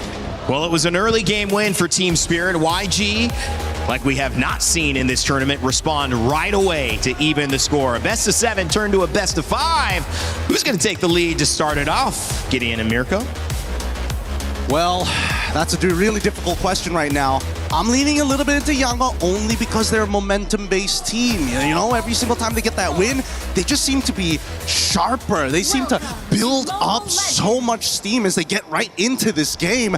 Team Spirit going to be on blue side, facing up against the Yangon Galacticos on the red. Purple start here from Czar and Sunset Lover. It's going to be a green cam start on the purple side for Yangon. I just really like Team Spirit's draft, though, honestly. Just looking at the way that they play, how they, again, control these neutral objectives. It seems like they have built a composition to play around that, right? Even Bomba on an old but still signature Lapu Lapu pick against Ying here. He's going to have to be careful against a Ruby. Ying's doing a good amount of damage, but he popped the regen, Ying. Yeah. So that was it's okay. Very weird. At least for Ruby, she's not hyper-reliant on it, right? You know, naturally inbuilt sustain, just needs to walk up to the wave. I'm low, not a big item, not a big deal. But every single time she tries to go for the sustain, she's unintentionally pushing the wave, right? Now Sanji, we're looking back at the emblems. It is Season Hunter here, but Sanji did have to take the Purify. And the same goes for Hiko, so very lucky matchup here for both Sanji and Hiko. Sanji already winning in the lane earlier, but Hiko will be able to get that gold crab with the help of Sunset Lover to relieve our pressure a bit. Kid Bomba spots out Han up top. Gonna have to respect this man, but Bomba actually just walks up onto Han. Wait! A fracture on the other side. Now, these were the jitters I expected game 1. Yeah. But I think maybe the pressure is starting to mount, and I think at least for Han, he recognizes like, okay, my ult technically is pretty short. I can use it willy-nilly as long as there's like 15 seconds on that turtle. Then it's fine. We can still look for other plays across the map. The question is, what is that play going to look like, right? Because every single time it comes down to the mid side, both teams are very well adjusted to each other. You can see that a lot of their rotations, they're not taking the dangerous paths no more. They're opening up the map slowly after sending 1 or 2 members. And Blink this time, he's back on Minesweeper duty. Bomba got level 4 though. Blink opening up. This should be a free neutral objective with the Season Hunter, or rather just the Selena. Boom, bang, Team Spirit without even the retribution, pick up the neutral objective again. 3 games in a row, it's them who strike first on the neutral objective. Yeah, let's see whether the vertical jungling is going to start, right? An invasion from Hirara, able to steal away at least one green camp. Han, doesn't go vertically. He's going to head straight to his next buff here. Notices that it's missing. What can you do about it? Little Wonder is up in 11 seconds, but here on top side, this is where it's extremely volatile, right? Because Kid Bomba, if he can zone Ying away from that lane, they're in trouble. Pullback Bomba's able to escape just in time, doesn't even burn the flicker. And now they try to regain control over the map. Link in the mid lane now, shoved away from that bush. Sour Ego still has a whole bottom side jungle to clear. And I love the fact that Yangon are taking into account everything. Hey, Bomba's walking in a pretty weird direction. There's a good chance there's an Abyssal Arrow coming in the exact same linear trajectory. So at this point, Yangon have a lot of different things to think about micro-wise on top of making some heavy decisions. And I think for TS, they don't mind it, taking it just a little slow, right? We're expecting the big fights to happen by neutral objectives and nowhere else. This is where it gets really good for the Harith, you know. Early on, level 1 to 3, the Claw's going to have an advantage, you know, able to get away from the Synchro Fission. But the thing about the Harith is, as long as he's able to survive that level 1 to 3, he gets complete monopoly over the gold crabs, and that's going to give him such a big lead later on, obviously, if it continues here. So, YG, I think they're going to have to try sending some of those members down below to just take the gold crab away. It doesn't even matter if Sanji doesn't get it, as long as it's not on the hands of Hiko. Yep, they just have to deny it. And let's not forget about the lane matchup. There still is a kill angle for Hiko onto Sanji, assuming that Sanji has no BMI and happens to get caught by, whether it's the edge, ideally in the middle of that Zaman Force. The movement speed reduction, really a pain in the butt in the early stages of the game. Okay. Wow! Untargetable into the immobilization. The Imofanic comes around right now. Sunset didn't land the Abyssal Arrow. TS will call it off. Great composure coming in from Ying. If I was in that position, I would have flickered or something. But again, holding it close and making sure that they're playing against the wave to sandbag the lane. Now the Abyssal Arrow again, now landing! It's you with a flicker, that's why! He saved it all the time, Zaur still able to get the entry in time as Ying. He had the composure, but it's the all-in onto him as Zaur is waiting for the untargetable, goes under tournament, is able to go back and forth, oh my god! Zaur! Outplays him with the iframe, Zaur does it perfectly! I really thought that maybe he should die there, and he still survived! He's got the combo points! The Wonder Boy of ECA! Sour Egoist! First it was Blink, second attempt was Han. Both failed, and Baba takes the XP crab away. Now, this is a very similar rotation that we saw in game number 2 coming in from the Yangon Galacticos. Sunset Lover finds the punish, chunks Han out and says, you better go back to base. That orange buff, you're not going to get anywhere near it. And Sunset Lover is walking up to ensure that it's... Oh, hold on. Bit of an awkward time to go for a replay there. But coming back into this fight, the wombo combos, like we mentioned for this composition, they have to be on point. And Team Spirit understand they can't just fight willy-nilly. There's got to be a conversion area. I thought he was chopped, and then he gets the killing spree proc. And then what happened here? He was probably also screaming, Zaur! Zaur! Oh my god. It's accurate, even in slow motion. It's just crazy that the lethal ignition didn't proc away. They just needed one more auto attack and would have done the job. Now, the 2 flickers down on Sunset Lover and as well as Sawa at this stage of the game, but the rest of the team from Yangon Galacticos also about to get their own battle spells up. The major advantage really comes on to the multiple members of TS. From EXP all the way down to gold, everybody has found a slight advantage. Hiko is really becoming a problem though, right? He already held a monopoly over that gold crab. Now, he's taking the XP crab, putting him in a great position for Turtle 3. He's just a little itchy for these crabs, you know? Oh, Zaur. Hey, hold on now. Hey, he's going to proxy the wave very early on here, and look at the coverage coming in from the rest of TS, right? Han, if he can find this, that would be insane. Zaur's so smart. Every single time, he never uses both the proxy, only just uses one to clear it out. That's why Han can't go in now. He's going to be spotted. Zaur with the walk up again. He's going to go with the Retribution, and he wins it 50-50. As the Abyssal Arrow lands on Han, and now the rest of the team goes in. Sawo, Wrath of the Dryad, JCC Ying, taken low, but not down just yet. Bomba walks up forward, gets the last hit. Now it's Sanji on Bomba, but Sawo playing a great position, holding it.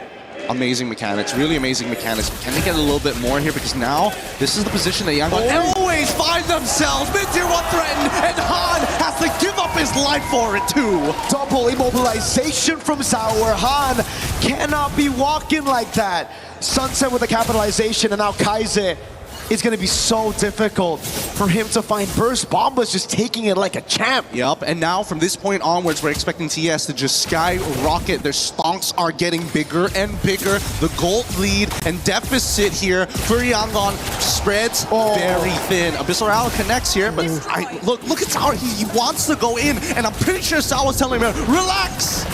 I think Sauer knows exactly what he was doing there, man. He just wanted to bait out the flicker. That was really good CC immune by Bomba. Now the Wrath of the Dragon, the taunt over. That's going to completely lock down on Blink. Taking out a Sunset, is going to be taken low, but is able to get away for a bit, baiting out some resources. Sauer gets away from Ying. And it's TS who are just showing how good they can be with the mechanics as well. They trade out Sunset Lover for Blink. Ideal, it's not ideal, of course, but they got the battle spell out of Kaizen. No flicker for him. They're making sure. Let's look at the items real quick. 2 to 1.5 for the comparison between Sanji as well as Hiko. Cheaper items as per usual, but even so, no big items like Lightning Truncheons for the extra burst. We do see a Chastised Pauldron being purchased by Sao, so again, it's still a little difficult to take him out when he goes for those big flicker plays on top of the Wrath of the Dryads. Overall, the biggest problem right now is the fact that Zara can basically fight whenever alongside with Sunset Lover. With that War Axe, doesn't matter how low he gets chunked out, he will be able to heal back to full as long as there's a wave, there's a camp somewhere. Uh-oh. Careful, Sanji. Bomba with the Bravest Fighter jumps in with the flicker as well. Now he's going to the blazing weapon. He's going to get bursted down now with the Purify. It don't matter when Bomba knocks. You just got to react in time. Blake gets caught in the stun and the Dryad. The fight was already over before it even began. I mean, he's going to try, but they're going to get him here. Zara executes him underneath the turret like it was nothing. Fallen Maple, baby. He's so good. These young junglers are ridiculous. Whether it be Han, whether it be Zara, put him on something as overpowered as a Hirara, and it looks crazy. Bang. Bonk. You gotta give it a Kid Bomba here. And also, it's more of a mistake on Sanji for just not instantly purifying and getting out of that position. He held it for a little too long. And now it's a free neutral objective, 10-1. 6.4k gold lead. Bomba on the Lapu Lapu with Sunset stealing away camps, but you know, Hansa has Retribution. Still able to secure it. Fracture on the green camp, not giving anything away. But man, wait, Sara got a kill off camera on Kaize. Oh, during the replay. Oh my god. Yeah, just one-shot him. Like, he is so strong right now. It's ridiculous. And he's maintaining these War Axe stats. He doesn't even have Side Piercer, right? He doesn't. That's why I say, Hirara, as soon as you hit level 15, you feel like an absolute monster, with or without the CDR, right? Just the natural damage that you have, and you're able to triple it every time you use one of those combo points. Sauer. Gonna go in. Bomba with a jump on the Bravest Spider now on YG. Oh, there's instant CC immune to get out of that. I'm offended, Ying. Just cannot land those CC locks. Oh, and look at it on the bot side. You can see that Han is trying his best to get a tier 2. Blink should survive here, but they might just end up losing it here. Yep. Good lord, good lord. I guess no. I guess no. I guess no. This is a really tough game. Really tough game for Yangon, right? Look at the items, bro. What does he have? What is he packing? I think he's already packing his 4th item at this stage, right? It's an 8k lead. I think 4,000 is like should be on Zara at this point. He's a 2-level lead against Han. He's stolen what? How many buffs at this point? 3 buffs at this point. It's been difficult. It's been pretty difficult. And Hiko just getting, hey guys, it's me, Feather Heaven. Where y'all at? Everybody's at 6 items. He's like, yeah, Feather of Heaven. Guys, my investments are working out. Dude, I mean, for YG right now, there's literally nothing you can do. It's 11-1. You can only just wait in your base. It's a Eudora as well. Dude, he is nearly 10,000 extra damage ahead of Kaize, and somehow Han has not been able to find the big burst damage or the snowball that we were looking for. Holy, 4 items! Yeah. Oh, I thought maybe it was a little short on the roar, but good. No wonder. He's basically dealing true damage, right? Before YG members can even get those physical defense items, he already has the Melfic Roar. Yep, and I love the fact that Kid Bomba understands that he still needs to be somewhat tanky here, right? He's not like trying to greed out, going for the Hunter Strike. He's like, all right, I've got the Queen's Wings, I've got the Chastised Pauldron, I'm gonna dive every single time, and with the damage reduction, if I hit multiple people, even better, my anti-CC can get me in and out of these fights. So really, the all-in is dependent on Yangon more than it is for Team Spirit. And a damage taken as well. Bomba taking a beating, but really hasn't reflected. He has 0 deaths. Bomba with a jump in, the flicker on Kaize again. Bidding on some of those resources, taking everything and finding the stun. Bomba! Oh, a mistake, and now they're going to get punished for it. Ying goes down. Blink should be the next to fall here with an epically strong Hiko on top of it all. Like, if things could not get worse here in game number 3 for the momentum that Yangon built in game number 2, TS has completely shut it down. Bomba just took a 1v5, baited all the resources, everybody corralled in, and it didn't matter. Bros 3-0 and 3. Now with the Bravest Fighter again, no flicker, so he can't go for that stun. But he's able to buy some time right now. The arrow lands in the back line, and it's going to be Sunset. And Sour goes godlike. Han's going to be taken down. And that's Team Spirit, who leads the series 2-1. Yeah, that's a really big mistake there. Bomba jumps in, was not supposed to actually land the stun onto Sanji, and yet it did, forcing him to flicker out, and that costed them the entire fight. It's moments like this, small little details that make all the difference. And Team Spirit answered back, you know what, we'll take this game. Yangon's just have to say, well, okay, GG, go next. It's still a best of 7. First of 4 wins are the champions. We don't mind giving you this one. My goodness. It's been a while since we've seen Kid Bomba on the Lapu Lapu, but man, he reminds us why it was one of his main picks back in the day. It was literally just last year where every single time Mans was styling on everybody, but unfortunately they couldn't lock it in for a win against Onyx Philippines last year. Now they're in the grand finals and he's styling. He is styling. He is playing very, very well. They're so in sync with each other. And I think what it really boils down to at this stage, both teams know how to play with a significant lead, whether it's small, whether it's big. It's really about taking control over the game, influencing the movements. And so far, the composure really leans in on TS for this particular game. The follow-up from Sawo, immaculate, then Zao, the cleanup, and Sunset. Look at his arrow. Boom! Works every single time, but we can't give all the fun here at the table. We're throwing it back over to our panel to break it down for y'all. And we're catching it. Thank you, Gideon and Mirko. Another game, another Team Spirit win. They turn this best of 5 in their favor as they grab this one to go 2-1 up over Yangon Galacticos of Myanmar.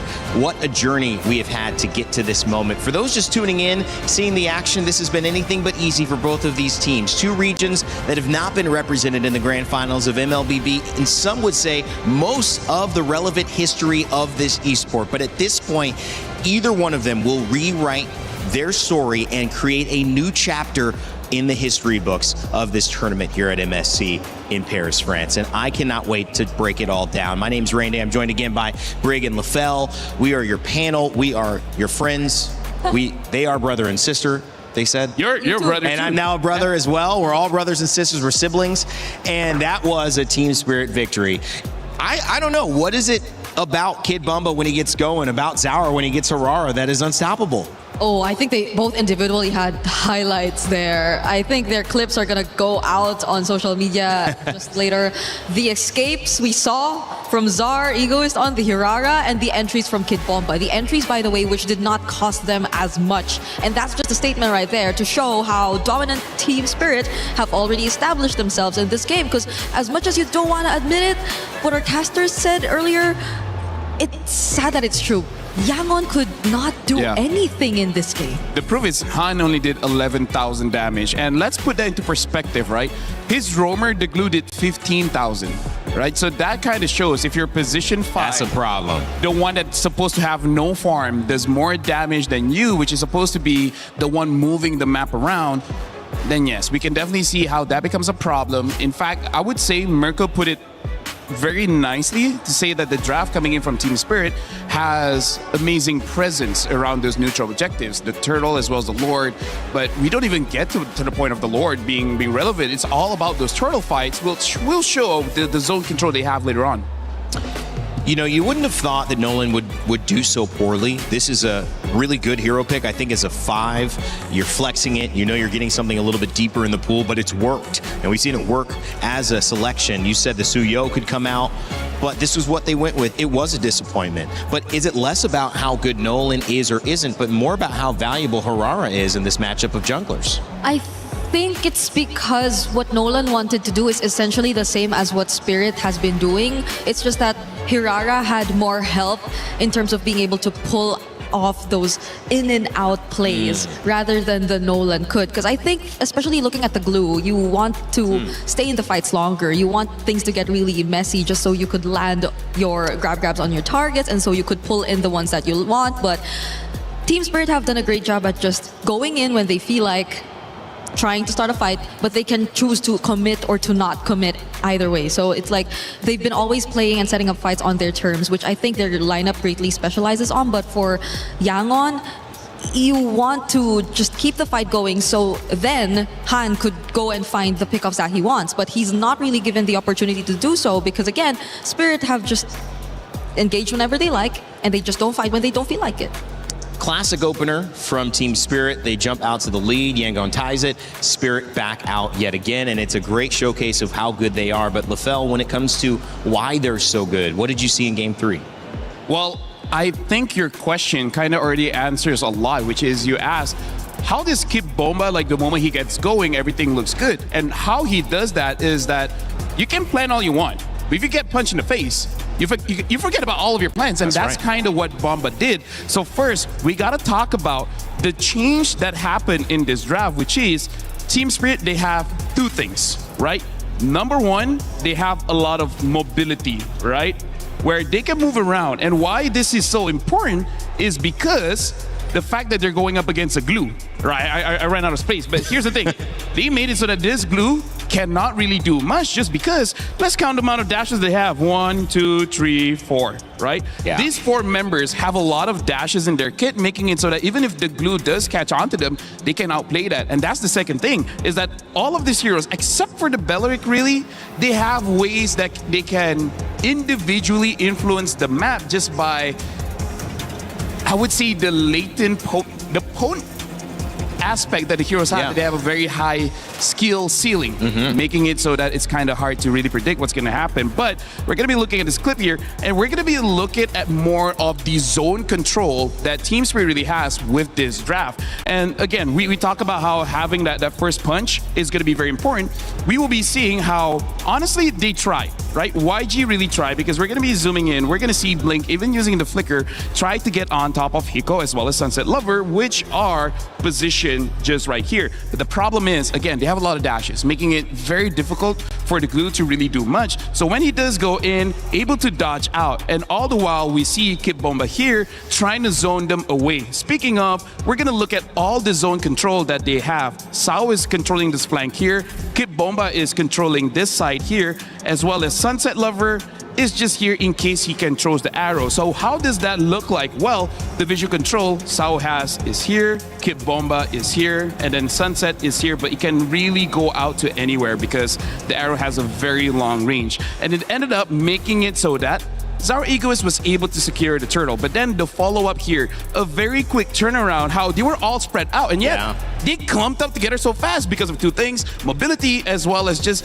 the potent ability of each hero to have a very high skill ceiling, making it so that they can continue to fight once everything is said and done. So this draft is honestly less about strategy and more about the coach giving the players a hero that can do so much. It's all about your own creativity. It's all about your own skill. Yeah. It's a draft not many teams can pull off. But the teams that can do it, it looks amazing. It looked like also Blink got caught up trying to find Hiko. Yeah. And I think they understand the power of Hiko when he gets going. And I think they understand, too, how if you do kind of tunnel vision, you can lose track of the bigger picture. And so sometimes in these best of sevens, it's normal, Brig, to, okay, we focus a little bit too much on that. Now we need to pull back here. Think about it a different way. If you're YG, what's your takeaway now going into Game 4? Because you can't really afford to make the same mistake. Going down 2-0, giving them a chance to, in this case would be 3-1, 2 games in a row, a chance to clinch out the next game. What has to shift? It might not be a big one. Yeah, honestly, it's tough if you base it off that game because I agree with you. There might have been some sort of tunnel vision already. There was so much attempt to really lock onto Hiko specifically, and I think that's essentially because that's what you expect from the glue. That's the job that you really want to get from Blink, because I don't think the Selena would be an easy target that he too could really dash on. So, and I guess you really would want to resort to the Harith because it's a much more sustained source of damage when it comes to the team fights. But even if you do get to do so, the zoning. It was highlighted earlier by LaFell. I don't think the others could really catch up. So there has to be a much cleaner communication between the team, between Yangon, if they really want to set their eyes on something, and if they really feel like they're already capable of actually committing to whoever they want to go for or to that specific team fight. Because multiple times in that game, it just was a clear disconnect, I'd say. Yeah, trying to get more connected here in this one. And when we come back, we'll have Game 4. But also, in the meantime, make sure to check out MLBB and its new crossover with Street Fighter.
Thinks he can come in here and play my game. Go. He knows nothing. Let's go! Tyler 1, you're done. Raw energy. Half from blow the house down. Play is in our DNA. Whenever we let it out, it becomes our superpower. Now imagine an entire city being built to supercharge it. Kadir City, powered by Play. Well, the stage is set for history here in MLBB. MSC has given us a tournament to remember, maybe one of the best of all time. And we know that now that deserves a final that is worthy of your attention. But this one is all about the little things, the details yet again, because the drafts have kept this game pretty close. Yeah. It's really balanced on a knife's edge, LaFell, and now it's Yangon Galactico's chance to respond after Team Spirit again take the upper hand. For me, if they want to win, they got to get first pick. They got to get onto blue side, because at that point, they can first pick the Harara or force Team Spirit to actually ban out the Harara, opening up the draft even more. Because I really feel like that's one of the big difference in game number 3 is that they're on the second pick. They have more picks, able to get the Claude. But again, letting go of that Harara does seem honestly quite punishing. Yeah, especially as we've seen how the mastery from Czar has been exceptional in this series. That last game, dude, I'm still not over how he actually got away. He still remained alive. During the purple buff attempt, the purple buff sequence. It was a bit too much to handle, I feel. It could be it could really affect the morale. Yeah, and it's just in the flow, and it's a positive effect for Team Spirit. It's a negative effect knowing you got to deal with that again. There's going to be moments that he just escapes, and it's 2 games in a row he's had too much of that. And on the other side, I think you have to consider that maybe this is Zaur's story. Maybe this is the story of a young jungler who's 16 and starts out his international career on a big stage like this and lifts a trophy, LaFell, because as much as Myanmar wants this, as much as they deserve it, ECA has also brought the heat. I mean, like, if we're going to talk about story, since the very beginning, Sunset, Lover, as well as Sao, since as early as M1, they basically made through every international. They might have missed 1 or 2, but the majority, it's always them. And then the lineup upgraded by bringing in Kid Bomba, a lot of personality, but talking to the guy one-on-one, he's very clever in the game, especially about how the laning phase is supposed to be, and then eventually getting Hiko Mania. One of the, I think one of the highest counts of Savages in international tournament, and now completing this lineup, Zaur Egoist. I gotta say, all 5 members have been through a lot, And they're creating history every single time they go to any international stage. I agree. That might just be a really good way to look at it, especially considering that if they do get to secure the championship here, that means that Zar Egoist was eventually the key to the breakthrough that Team Spirit has been longing to achieve for the longest time of them being part here in the competitive MLBB scene. But let's see, because there have been certain adjustments as well, especially in this draft. No more Hiraras coming through. And I think that is respect on the hero. I think it's respect on the hero, what she can do. I think it's respect on the opponents. And it's just saying, let's make it a non-factor, guys. We don't want the game to go based on who gets Hirara and who gets it 4 times out of 7. We just want to play. And at this point, you see the Uranus back up pretty high overall. I'd say for not seeing him last game at all, or banned, we see him first pick next to Zushin. Yeah, honestly, very high winner here. YG, they might respond with the Esmeralda, but again, having that Zushin, the Zushin really makes it so that YG might have a difficult time here, because Zushin is incredible in the sense that she can manipulate the team fight, and she's very hard to catch. Just those 2 combos make it very difficult for any team to fight against Zushin. Yeah, and my only concern is that that will provide for less playmaking for Yangon, which I feel like is an essential if they just really want to speed things up. So they don't really secure their XP lane matchup just yet. They already know that it's going to be against the Uranus, but this is what changes things. My goodness. But this shows that there's a chance that we're going to be playing double fighters. Or even if it is a marksman, it might be something that influenced the game early, like a Harif again. Harif, Granger, the likes. Okay, if it's double fighter though, Alvaquito Frey are gone. So it's just mostly the Ruby that could be a potential pickup for Hiko, if that were to be the case, which again, it could be also some sort of deny towards Ying, because Ying doesn't have a hero just yet, but do they really want to settle with a Ruby if they're playing a lineup that's just going to protect around a Yi Sun Shin? I mean, I don't mind Team Spirit having at least one other hero that has the crowd control, because the good thing about Uranus, he's hard to kill. The bad thing is he has 0 crowd control. So I feel like Team Spirit, especially when they want to go into the team fights with Yangon, they might need at least one more, and then Zarigos will be perfectly fine on this Yi Sun Shin. Okay. It's a great setup though. They already got rid of the R-Lot as well. And if they're looking to steal away the Ruby, then it will be looking good for Team Spirit. Yangon might then just revert to looking at other potential backline heroes maybe, that they can just commit to finding either Hiko or either Zar.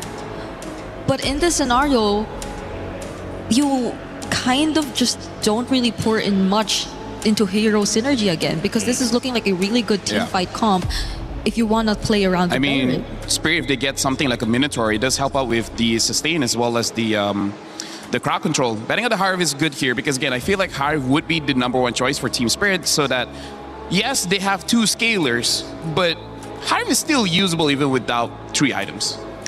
How far are we missing the fact that Marcel, well, they don't really need it right now. Marcel is still available. I mean, they could take it. I mean, they could take it if they put Uranus in the EXP. Yeah. And of course, at the end of the day, they could also take it on the side of YG, and there's the Marcel. Yeah. You're pretty much high rank MLBB now, right? I gotta see. I think so. You download it, and now I feel like you're just mythic. Please admit what your rank is already. Thank you, guys. You're probably not just admitting it to us. That's my all. Well, right now for YG, I would say the good thing for them is Team Spirit has a pretty squishy lineup. So if they can get a jungler that can capitalize on that as a finisher, I think it'll be good. I feel like the Eudora in the early game won't be able to burst them out that well. They just need a good follow-up. They need a good follow-up, able to chase. I feel like that's the #1 thing YG needs. They need a hero that can chase. The Marcel, the Yi Sun Shin, as well as the Zushin. I feel like Nolan is still okay, but they picked up the Boxia, so they're going back to tank jungle and having the Benedetta, and then the Granger picked up. I said they will pick up either the Harv or the Granger, because again, they just need that early game.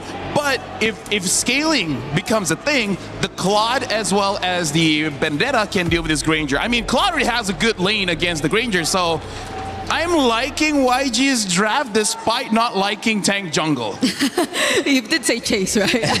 I think the Bachelor is a lot of chase if they just really want to go for that. But yeah, I have to agree. Yangon have introduced something yet creative once again. And I think currently we've been talking so much about the meta rewarding creative drafts. Let's just see if they can pull it off efficiently against Team Spirit this time, who are currently on momentum. Well, Cold Star likes the draft, shows some hearts to the fans at home and in the stands here at MSC. Feeling good about Team Spirit's chances to go 3-1 up, and Yangon trying to tie it up again. A truly mythical battle that is being set before us. A composition this time for the Galacticos. They've got Ying on a playmaker with a Petrify in hand, and Hiko says, you know what? I'm not purifying this. I will win the lane. I will combo with my boy Sawo, and we will close this out. I have to see how this is going to play out, because we've seen many, many times in these matchups where the Baxia generally takes the early game pressure away from a Yi Shin. That's the thing, but it was in a different meta entirely. A meta where the jungle didn't give too much gold. Now the Yi Shin being able to farm really quickly, able to get those items quicker as well. Will it stop that snowball from the Baxia? That's the question, and that's why YG, they're already setting their sights on stealing some of that those camps away from Team Spirit. And this is exactly what they want. I don't know if Yangon planned for game number 4 to go this way, just to understand what the early rotations are going to be from Zaur, and then look to punish him later down in the series. Early on, though, I am a little worried how TS is going to play. At first, neutral objective doesn't seem very winnable for them, and then once level 4s come around, it's still sort of, oh, wait, hold on. Oh, there's going to be good damage on Blink. Killing spree as well. Zaur a bit more movement speed, and Pryo in the mid lane goes over to Team Spirit as Bomba gets tempo up top as well, and this is what I'm talking about. The clear speed of the Yi Shin. Level 4 already, and Hans level 3. Blink might be in a bad spot now. Zaur threatening Blink's life with the Mountain Shocker. Might be threatening a take on his Mountain Shocker, and baits out the Retribution. It's going to be down right as the turtle spawns up later on. Yeah, this is such a big win for TS, because even regardless, they don't even have to contest the turtle, right? It's just going back to their own side of the jungle, finishing it off. Oh, Zaur with the Traceless, trying to break up that shield unity if necessary. They do not want Hiko to fall behind. That does show a little bit of priority on who has the most important job and what they want to get done and accomplished in this game. First turtle up, it's up to anybody who's gonna get it. I think for me, Team Spirit shouldn't contest this one. And looking at Zaur Ego's position, they won't. They know the neutral objective is basically the main win condition of Yangon Galacticos with a utility jungle, so they'll just give it away. They already got some wins. Ball lightning though, oh my god! Sawo getting blasted. 2 ultimates used up. Hiko with the flicker out away from the shield unity. So much respect from Team Spirit against this snowball comp from YG. Yep, and this is the creativity that we weren't really seeing from Yangon in game number 3. But here in game number 4, it's a completely separate beast. Yangon now actually having not even much of an economic lead. Oh boy. But they want to make sure that every moment matters here. At the end of the day, still, it's going to be up to Sanji finding that big play at the end to try and chase them down. And I think as long as they are, trying to set up this unstoppable force into this immovable object, they can force anything out. Beautifully done by Han. Yep. Good move. The Crimson Beacon now down. YG can be looking for plays around the map. And again, the big question mark for YG is still, is this enough? Because I don't think it is, Gideon, right? With this composition, you need to be the ones controlling the neutral objectives to just stay even, but by doing that, Zaur has just used these little windows of opportunity to get ganks, to get camps, shield unity. Oh, the golden hour saves it! Perfectly done. Zaur getting out to safety now. The Lancer player's right there for the Breath of the Drive. The Flicker locks him down for the ball lightning. Kaizen, Blink. They got the punish with the enhanced, empowered, super conducted Fork Lightning. And Sanji, while this was all going down, that early rotation coming in from Hiko, he's gonna take all the gold in the world. Now we are starting to see the leads. The only unfortunate part is the fact that Blink has been taking these kills. But other than that, really, at this stage of the game, with how much money is on the line, the pressure and the pride of regions as well, Yangon, doesn't matter. As long as we get the kills, we're fine. Hiko with a rotation in mid, getting caught. I agree, Gideon. But YG now they're a step closer to, again, pushing that lead to a spot where this composition should be able to get by this point of the game. But Team Spirit seems like they are confident that they have reached some of the power spikes as well to go for the contest. Bomba in the midst of it all now, pops to the consecration, able to buy some time right now as Blink walks up to the back. Sour Ego is mounted shocker and the red tree win! And now they keep on moving forward. They've already found one into Blink, and can they chase off the Han? Yes, they can! And they find the Electro final blow! Big bomb by Kaiser and the final blow to take Sao down, but the rest of Spirit stay calm and composed. It's a trade in the bottom lane as YG are able to get a turret. We look through this again, fight, and it was the Mountain Shocker and the level advantage from Sour Ego is that forced Han to use the red tree a bit earlier. Yeah, I mean, they managed to get one trade, but it's so unfortunate that especially for Ying, who actually was in great position with the Electro Final Blow and Petrify, just didn't catch Hiko at the very end, who shows up at the last second to take him out. So with Skypiercer stacks already involved here, Yangon have to recognize trading may not necessarily be the answer if those kills are going to get funneled over to Hiko's side. We've seen how devastating it was in our third place match between Falcons alongside... Oh, wait, hold on. Wow, a bit of a strange contestant here, especially for mid-priority. It doesn't seem necessary. Blink might be in some trouble. Oh, that's all they want. They want to just bait out the Wrath of the Dryad at the bottom lane. The flicker out from Hiko, away from Han. So it's Wrath of the Dryad in mid, baited out for the flicker in the bottom lane. And I mean, yeah, that Granger third place match, 10-minute end. Kelra was a beast there. Hiko's not a 7-0 Ranger just yet, but it is going to build up. And the question is again for YG, whether or not they can stop this snowball from happening to a scale composition. Hey, speaking of that snowball here, so far using the golden hour underneath the tier 1 with no waves whatsoever, both sides are willing to start throwing resources at each other just to make something happen here. And luckily, they're doing it before the turtle actually spawns. However, that golden hour, a little dangerous. And of course, Zaur coming up with a 1.3k lead on his side. He's got the advantage. Question is, will he get the space? 3-level advantage. If the red trees were already tough to win in a 50-50 when you had the level, again, I mean, if you had the same level, now it's going to be very tough. They try to blitz the turtle, but they just don't have the enough damage. Can see on the bottom lane all the way here. Sour making his way over, rather than try and lock him down as Han is able to get the retribution, but Blink's going to get shredded down. Sour throws him out of shocker. That's going to be the Sache! What a play! The superconductor and Yangon Galacticos are able to find a couple of kills, but they're on the run now. They traded 2 for 2, and it's not as even as we thought as Kimbamba takes one back. They used everything to get the turtle, everything to get Hiko. And Spirit capitalize on the long fights. It's Bomba again. Deathless, this time on the Uranus against Han, takes it away as well. Recalls in his face as Sour pushes up top, gets a turret, and the trade is again good for Spirit. They can't stop this. Let's look at the replay one more time, because again, Blink, amazing Wrath of the Dryads, hitting onto multiple targets here, but look at the chain here. That Kai Said set up for Sanji, and yet it still wasn't enough. Those frontliners are a huge problem right now. And Bomba waiting in the BMI and being the assassin on Uranus. Mountain Shocker again. Zaur looking for the angle. Blink gonna be caught. Rather to drive, forced out of him already. That's gonna be the Mountain Shocker that lands on and the pickup and throw back into Hiko's bullets. Good block. Good not body enough block. damage. Yep, not enough damage, but look at this. This was a 4v5, and honestly, it's a big win for Yangon, getting some pressure on the opposite side. Now that they have an EXP laner who not only clears waves ultra fast, but also has incredible movement, they're not going to be put in the same scenarios like they did in the previous couple of games where, oh, we got to worry about our side lanes. Oh, we won't be able to get there in time. No. It's a different story this time, and I think that TS recognized it. It's all about building these waves. It's all about scaling at this point, right? YG, yeah, they have a snowball comp, but they have been able to find those clutch moments even in the late game with these kind of compositions before. That Game 5 against Falcons, one of the best examples of that. So YG can never be counted out, even after they've been outscaled. Yep, and I think the scariest part is the fact that YG have two incredibly fast rotating heroes. And I don't know if they're going to get the punish on this one. Still, Ying using his eye for an eye was thinking that maybe he was going to get hit by the turtle, but yo, Sanji. Real dangerous here, using your BMI so aggressively. We'll see whether or not TS has the information. Oh god, it's about to be a 4-level lead between the junglers. Blake's gonna get poked down. Rhapsody and the Dead Sonata. That's gonna be the shield unit landing on Sunset 11, but a good golden hour to stop them.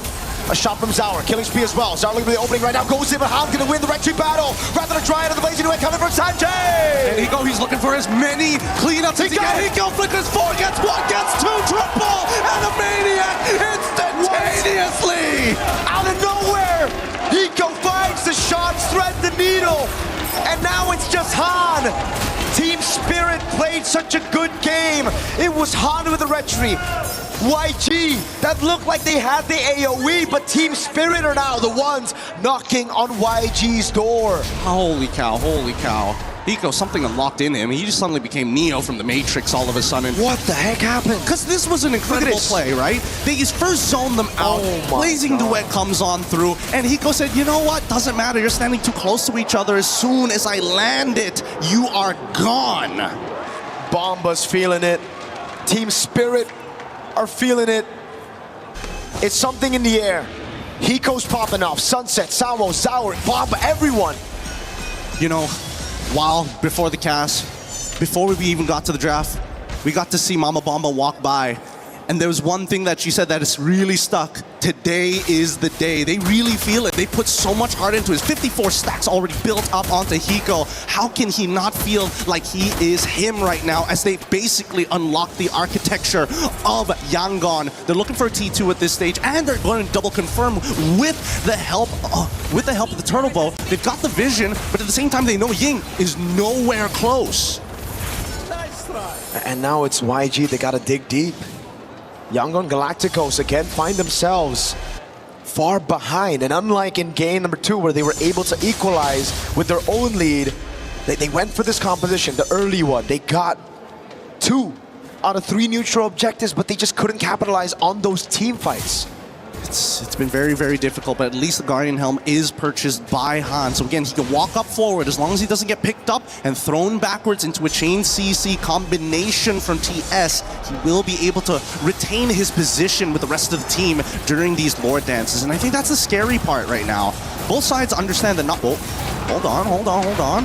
We're seeing the TS proactively trying to get something out of Yangon. It's the consistent push and pull, and like LaFell said, it's how creative you can actually get. You've got set plays, but of course, how do you make it all line up? I guess it's through YG finding a big combo, but that's so hard to achieve as well. I think it's a little bit more than that. 2 Purifies to revitalize as well. That's now a BOD on Hiko. He is massive, and they need to be able to cut those stacks in half. Half the problem is actually just finding Hiko. Exactly. And I think even Ying understands, it's like, man, around these neutral pits, they ring around and rosy us. And even if they do, Gideon, Zaur is still there as the secondary carry, the man that's been targeted, that is given Hiko space. If you go for Hiko, you give space to Zaur. They get the Mountain Chakra, they see Sanji up top, they go for the burst on the Lord, and it is not going to be contested. Han is way too far behind, 3 levels under. This is fine, They still have some decent wave clear on their side. They might have to sacrifice an inhibitor, but honestly, at this stage of the game, you gotta sacrifice more than just that. So much heart has been put into these games, such a big difference, and there you go, flicker out from Sanji. The autopilot might have costed him this next push. And now for Team Spirit, it's about building that lead again. It's about going back to basics, playing around the fundamentals that they've relied on their entire careers, making it to this point and again winning through it. Small leads building up, now bot wave and the top wave coming down as well. Sanji, you gotta be careful, buddy. You got no flicker. And now the siege begins. The ball lightning has already been thrown out. That's guaranteed to at least get 1 inhibitor here. Zaur up top, dodges away from the swings, the slashes. Hiko in the mid lane, picking up the base turret. Lord already coming down as well, but YG are able to clear it. Bomba keeping those stacks alive, taking a shot on from the turret. This is smart. TS, they're trying to keep them to that top side to make sure that the bottom wave actually collapses and they can at least net themselves the long lanes inhibitor. That would be great, but they know that they've delayed it on purpose, so they're going to take it 1 by 1. Oh, Bomba baited everything. The ball lightning, the Thunder's Wrath. They got no resources now. It's all up to Ying and Blink. This is immaculate wave control from Team Spirit. They're going to get this too, unless YG want to die for it. Winds of Nature purchased by Hiko, and I think that's the final nail that they were looking for. We've had Lord Dance before. We've had some of these terms that we've seen. But Gideon, that was a Dragon Siege, that's for sure. Oh my goodness. They've already climbed over the walls. And as everybody here, they burned the walls down. It's gone. They flew by. it's pure devastation on a macro level. Malefic gun purchased by Sanji. I don't even know if that's going to be enough, but he probably won't lose his Flicker to Sunset Lover again if that is the case. If he can kite him out, if he can maintain his stacks. He knows the Flicker was still down if he caught him. Hey, he's got BMI. Sanji ain't gonna make mistakes like that, I hope. I hope and pray. We never know in these types of games, man. The pressure eventually gets to some of these players, and we'll either see them rise or fall. And now we have to take a look at this goal difference. 11,000. Sanji, he was the main man to try to get on Hiko. Zaur as well, but now the Wind of Nature is built for Hiko. You can't even do that. Ying as well. What is that damage? Hiko Mania coming back online. Now they're just gonna chase. Who's next? Blink on that son of chopping block. You're gonna turn into a maniac or you're gonna make him a savage. TS, let's find out as they're knocking on the door here in game number 4. Ying brought a katana to a gunfight. Hiko showed him exactly why you don't do that. Golden Hour. Sanji able to flicker out of the Golden Hour. Pops in the blazing duet already. But Hiko's gone like Zaur walks up. It's Hiko with the shots again. He finds another. And Team Spirit secure match point. And you can see nobody on the side of Team Spirit. They're not jumping for joy just yet. They know that there is only one more game to become a champion. They've achieved match point.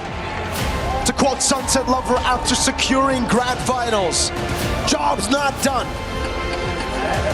And it truly isn't done yet. Yangon Galacticos, they've been able to dig deep before. They've been able to come back before. Now 3-1. What do they need to pull it back? Man, I want to say comfort picks. Most teams, they got it. The Baksha was there. Most teams, especially when pushed into these corners, they start playing the things, even if it's in a bad composition, just to feel comfortable, just to put everything on the line to say that we gave it our best shot. I think Yangon still have hope, but so far, these mid-games, and especially when it comes down to battling, these trench warfares between Spirit and Yangon Galacticos have always seemed to gone into the hands of Team Spirit if the early game isn't completely dominated by the Galacticos. And you can see it again, man. These fights, it looked so good for YG. Up until Hiko said, nah, I'd win. He walks up there, he stays in the back, waits for everyone. The ego, not just in Zaur, but in Hiko. He literally waited for his teammates to die in front of him and he said, no, I can carry, I'll get these shots. And then when he was up ahead like this, he just takes those fights against a Benedetta. No problem. So many battles that we've seen in the skies, but this is beyond our atmosphere. Let's throw it over to our panel and our analysts to break it down for you of how truly mythical this is. Well, when you look at the competition that has been afoot here at MSC, we have seen some tremendous performances. But the way Hiko, Kid Bumba, Sawo, Sunset Lover, the rest of this Team Spirit roster, all the way from the very beginning, they have figured something out. They said it in scrims, they've proven it here, and they are one win away from being the, I guess, well, I'm going to say it, the best team in MLBB in the galaxy. That's right, they are. And of course, that still means YG has a chance to respond. And we know that you watching in Myanmar are still supporting. There is still hope there, but there's just something that Team Spirit, I think Mirko said it, is in the air for this team. Yeah, and even if we did hear Gideon say something about maybe reverting back to comfort as probably one of the go-to solutions to scenarios like this where you're just so far behind. I think we already saw that from Yangon in the first 2 games, even, maybe. Yeah. They've been already trying to go for comfort, and now they took a different route. They became a bit more creative. We saw the intention, we saw the potential, but they just couldn't bring it to fruition. I mean, like, here's the thing. It's hard to be comfortable when you're going up against Kid Bomba because I think I said this yesterday. He is shaping up to be the most terrifying player in MLBB because at this point, I don't know, man, he's a guy of nightmares. Like, as the saying goes, you can't reason with the dragon when your head is in its mouth. Wow. And the thing that the Kid Bomba has been doing is just pure destruction. And if you want to go for comfort, sure. Yeah. But deal with Kid Bomba for you to actually be comfortable. Until then, it's not going to happen. Yeah. It's funny because, I named 4 of the players on Team Spirit, and I didn't mention Zauer. And one of the reasons why is, again, he doesn't, at least from what I saw, have almost any deaths. And again, on the YSS, which has been a talking point, like, don't pick it. Why are you picking it? We haven't seen it work. Still finds a way to make it work. And Han reaching deeper and deeper into stuff that, we're questioning LaFell. But Team Spirit just feel like they're too comfortable across the board. And the thing that Zauer Eco is more about testament of everyone else.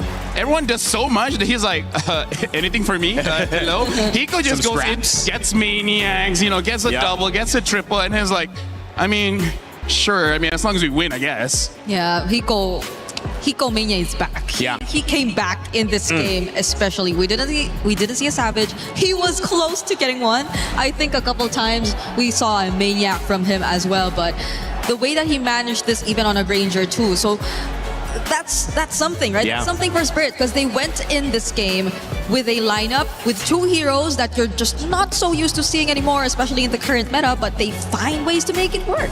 And the Baksha, the Benedetta coming out at the very end for YG. It didn't prove successful, but it did prove that they were willing to change things up. They know they need to do something different. And sometimes, LaFell, once you do get that answer, it could turn its head on a swivel. This could be a very fast 3-2 into a 3-3 and send us to a Game 7. But of course, they've got to fix some of the stuff that you guys have pointed out on the desk, and obviously you pointed out within game that you want to bring up to our attention. Yeah, here's the thing. It's not that YG didn't try, right? YG, even with the draft, they tried to deal with the Uranus of Kid Bomba, but I don't know. At this point, Kid Bomba feels inevitable because here's the thing. He's Thanos, man. They already have this Baxia, where Baxia reduces the healing as well as the shield that the Uranus has. And yet, even with a very bursty, always chasing kind of EXP laner, they still weren't able to do it. So I think this might just stump YG just a little bit because it's not that they didn't have the idea of shutting down Kid Bomba. They invested 2 heroes into it.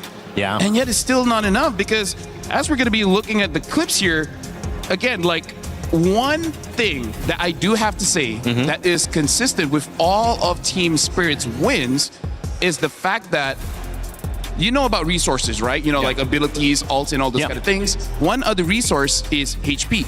And we see that YG sacrificed a lot of the HP to get these neutral objectives. But when you're going up against a team with a Sky Piercer, that's going to be pretty difficult because as we see here, the thing that I want everyone to see throughout all the clips is just the amount of HP that YG is willing to give throughout the poke that we're going to be seeing here. The poke coming in from the Yisun Shin, Sunset Lover, as well as Hiko. There are 3 members coming in from Team Spirit that can deal damage without putting themselves in harm's way. And even though this one, Zauer got it, but I feel like there's still a chance that Han was able to get it. But this is also another thing.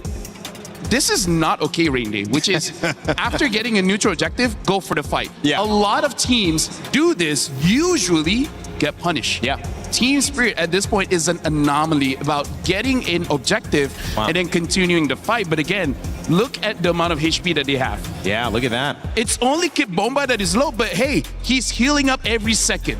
So it basically means that he hasn't lost HP. And then look at the HP of everyone else. Ying is low, Han is low. Even looking at Kaiser, basically almost everyone is half HP. We're going to be continuing on the clip to see the trend here. This is one of those moments where it's good attempt coming in from YG securing this by the Belleric using the ult to stop the members of Team Spirit. But again, I'm going to be a broken record here. Look at all of the HP. Everyone is full except for YG, and then that just gives Team Spirit an avenue to just keep on going. This is the point where we thought things could turn things around just because the Eudora was able to hit the Thunder Wrap onto 3 members. But again, Kid Bomba being a nuisance just waits on that BMI. Sanji travels back, gets the kill. We're going to be continuing. This is, I think, the final clip here. And it's just the same thing. I'm going to try to reverse. Okay. Look at Han here. The thing about Han is that he took damage because of Sunset Lover. Sunset Lover in this matchup, he kind of doesn't care about too many people. It's just Han. Because what is Han going to do? He's a boxer. He's just going to stay there and then eventually get picked up. And something to think about as well is this is a Lord. Lord does true damage and there's not a lot of heals, right, coming in from Yangon. Just look at who's healing here. Yeah. It's just the Belleric, but even Belleric, he has to hit someone for him to get the heal. Everyone's low HP, and then everyone from Team Spirit is basically full HP, so they just keep on going in, and by this point, there's enough Sky Piercer stack to help out Hiko to secure that Maniac. So yeah, I'm sounding like a broken record, but it's because it keeps on happening over and over and over again. That just shows what even our casters are talking about. Something with the pressure, you do crack a little bit, and I feel like how it does with YG is that they couldn't readjust. This draft is about those neutral objectives, but they sacrificed way too much to get those neutral objectives and then gave over a lot of Sky Piercer stacks. That's the reason they lost. Yeah, a lot of times the game-changing plays, the game-dictating plays really happen during these objectives. It's sad to think that they may have had tools to deal with members one at a time, but the members that they really wanted to deal with the most were members that were out of reach. And it was only really Bomba who was making all of this possible. He's too much. He is too much. He is, as he said, inevitable. Inevitable. It feels like they need a way to deal with Bumba. And I feel like you have to let other things go. You have to lose outside of the EXP lane. I think you have to let Zaur take on what he's going to take on. You can ban the Harara, and you can let him do whatever he's going to do. But I just think that when Bumba is in the lead, and we mentioned this from the very, very beginning, where the EXP lane helps the jungle succeed so much, you've now mentioned another layer, which is so much more important, which is the spacing. And he is spacing out the rest of YG. They're respecting him way too much, and I don't think it's too much for what he's done. He's clearly been effective, but is there a hero, is there a setup that they could figure out Kid Bumba has to respect more so that he has to group up so that they can control more of the space? So here's the thing, yes. And the answer is, if we look at all of the draft patterns, Bomba's heroes are usually picked first. The one time he was picked last is on that Sora. That's right. Right? So as long as the Uranus, Esmeralda, and likes are open, then he will pick it up first. But then, here's where the problem lies.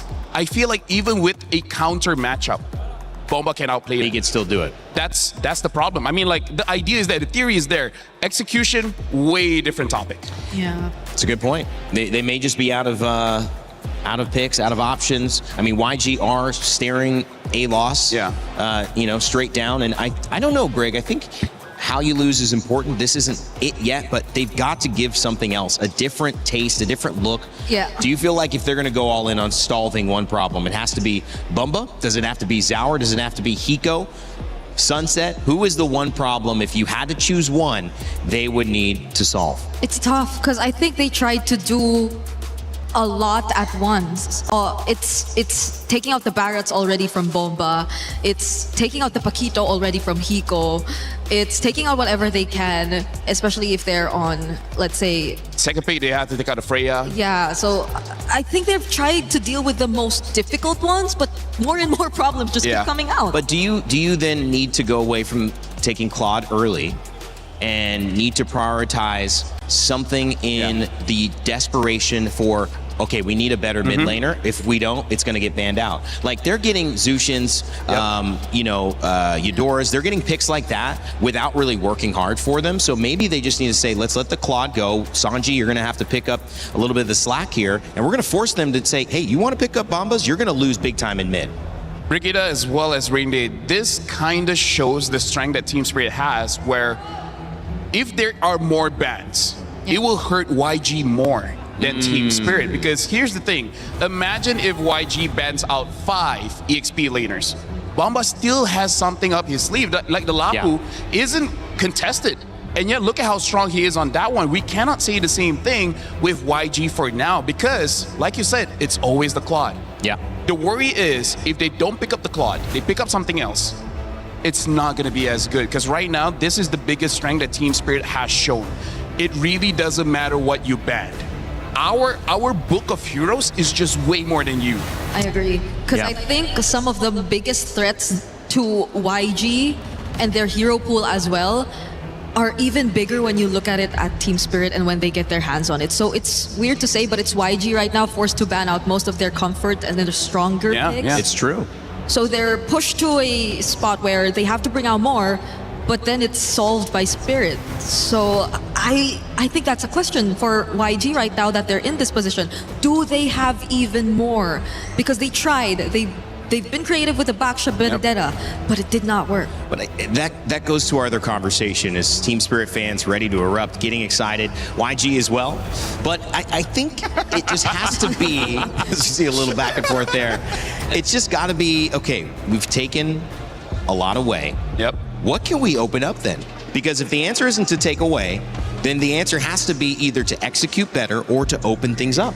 I would say the Hail Mary is let Bomba take whatever, leave Paquito out, and then completely ignore him.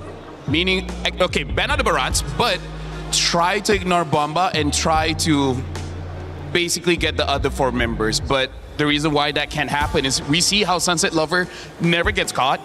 Hiko is also very hard to catch. And Zara Egoist, he has died like, I don't know, maybe 3 times this tournament. I have no idea. So it's easier said than done. Either you ignore Bomba or put everything onto him. Doesn't matter. It's still going to be bad. Well, Zushin picked up, and I think for YG, that's got to spell a little sense of comfort heading their way, even though there's nothing exciting about seeing Kid Bumba and Zauer Egoist in those first 2 pick positions for Team Spirit. You might be right, what Kid. do we want? Yeah, you might be right. I'm just saying you might be right, Kid. Because it was written Kid Bomba Finals MVP in the placards. Oh. If we do, can kind of seal the series here, but speaking of, it's a flex. The Paquito gets They open. leave the Paquito open. I mean, it's the only way to do it.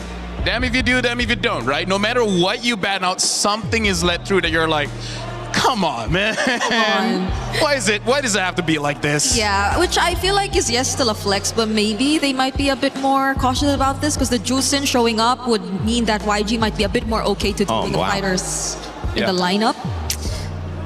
So Guinevere picked up here as well. Okay, they changed the sequence. Because Guinevere keeps and the getting Arlet, banned. so they don't go for the Claude anymore.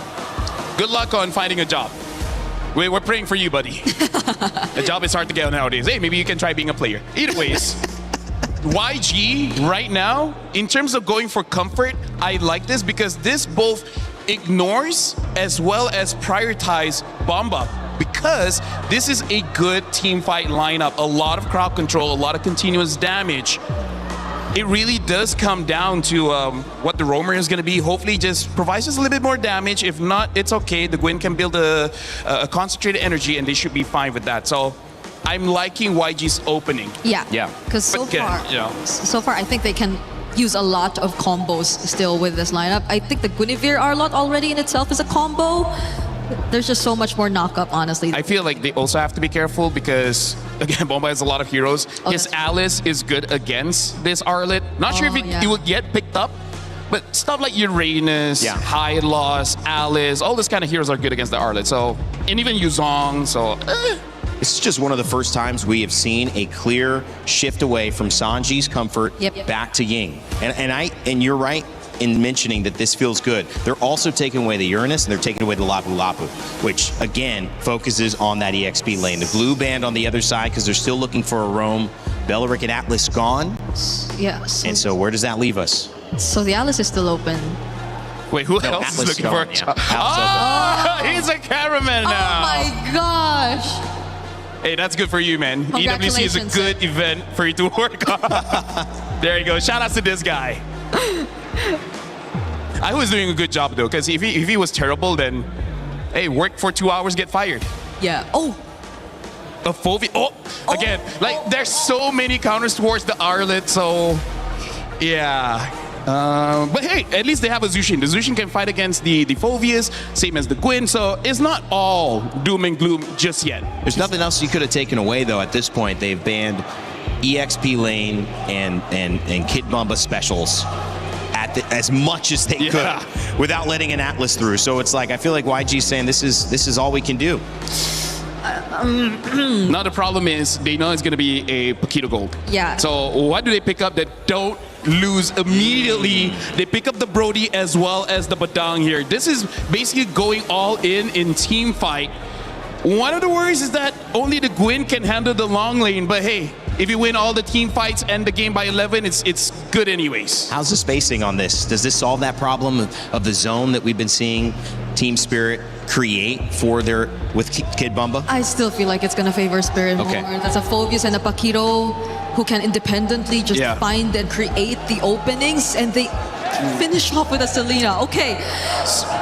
So that's, I think, a keyword for at least this matchup. Spirit can be more individual. Yangon, they are desperately required to work together. So how YG wins if they punch first, and how Team Spirit wins is if they slip the punch and then hit with the haymaker. So I don't know, man. YG, this is a good draft, but requires a lot of good execution and hoping for your opponents to miss. Last time Cold Star did something like that before heading to the back room, it was Team Spirit who won. If it happens again, they are not only going to win, they will be the winners of $1 million and that trophy in the middle of the Lenovo Legion Gauntlet. Your MSC champions. Could it be Team Spirit? If they win this game, it will be. But Yangon Galacticos trying to claw it back and force another game. We'll see what happens here as the stage is set for glory. A set so beautiful that it can only be prophesied. You can hear it in the atmosphere. You can hear it in the wind. This could be their moment. This could be the day, unless Yangon Galacticos can stop them to turn and start a potential reverse sweep. We come here at match point game number 5 here at the Mid-Season Cup 2026 here at the Esports World Cup. And Team Spirit have been so close. They've been working so hard for this. Yet you would imagine that at least for the Yangon Galacticos, that maybe this is God-given. Could be, especially considering if you look at how Yangon Galacticos have decided to draft, how they've decided to play. Desperate times call for desperate measures. Han, after the purple buff, goes straight into the bush, looking for a gank, looking for an advantage early. And Spirit, as calm as can be, playing around again, punishing those mistakes. They see Han up top, Zara goes down below. They got to be hyper efficient. Looking at the emblems, the only thing.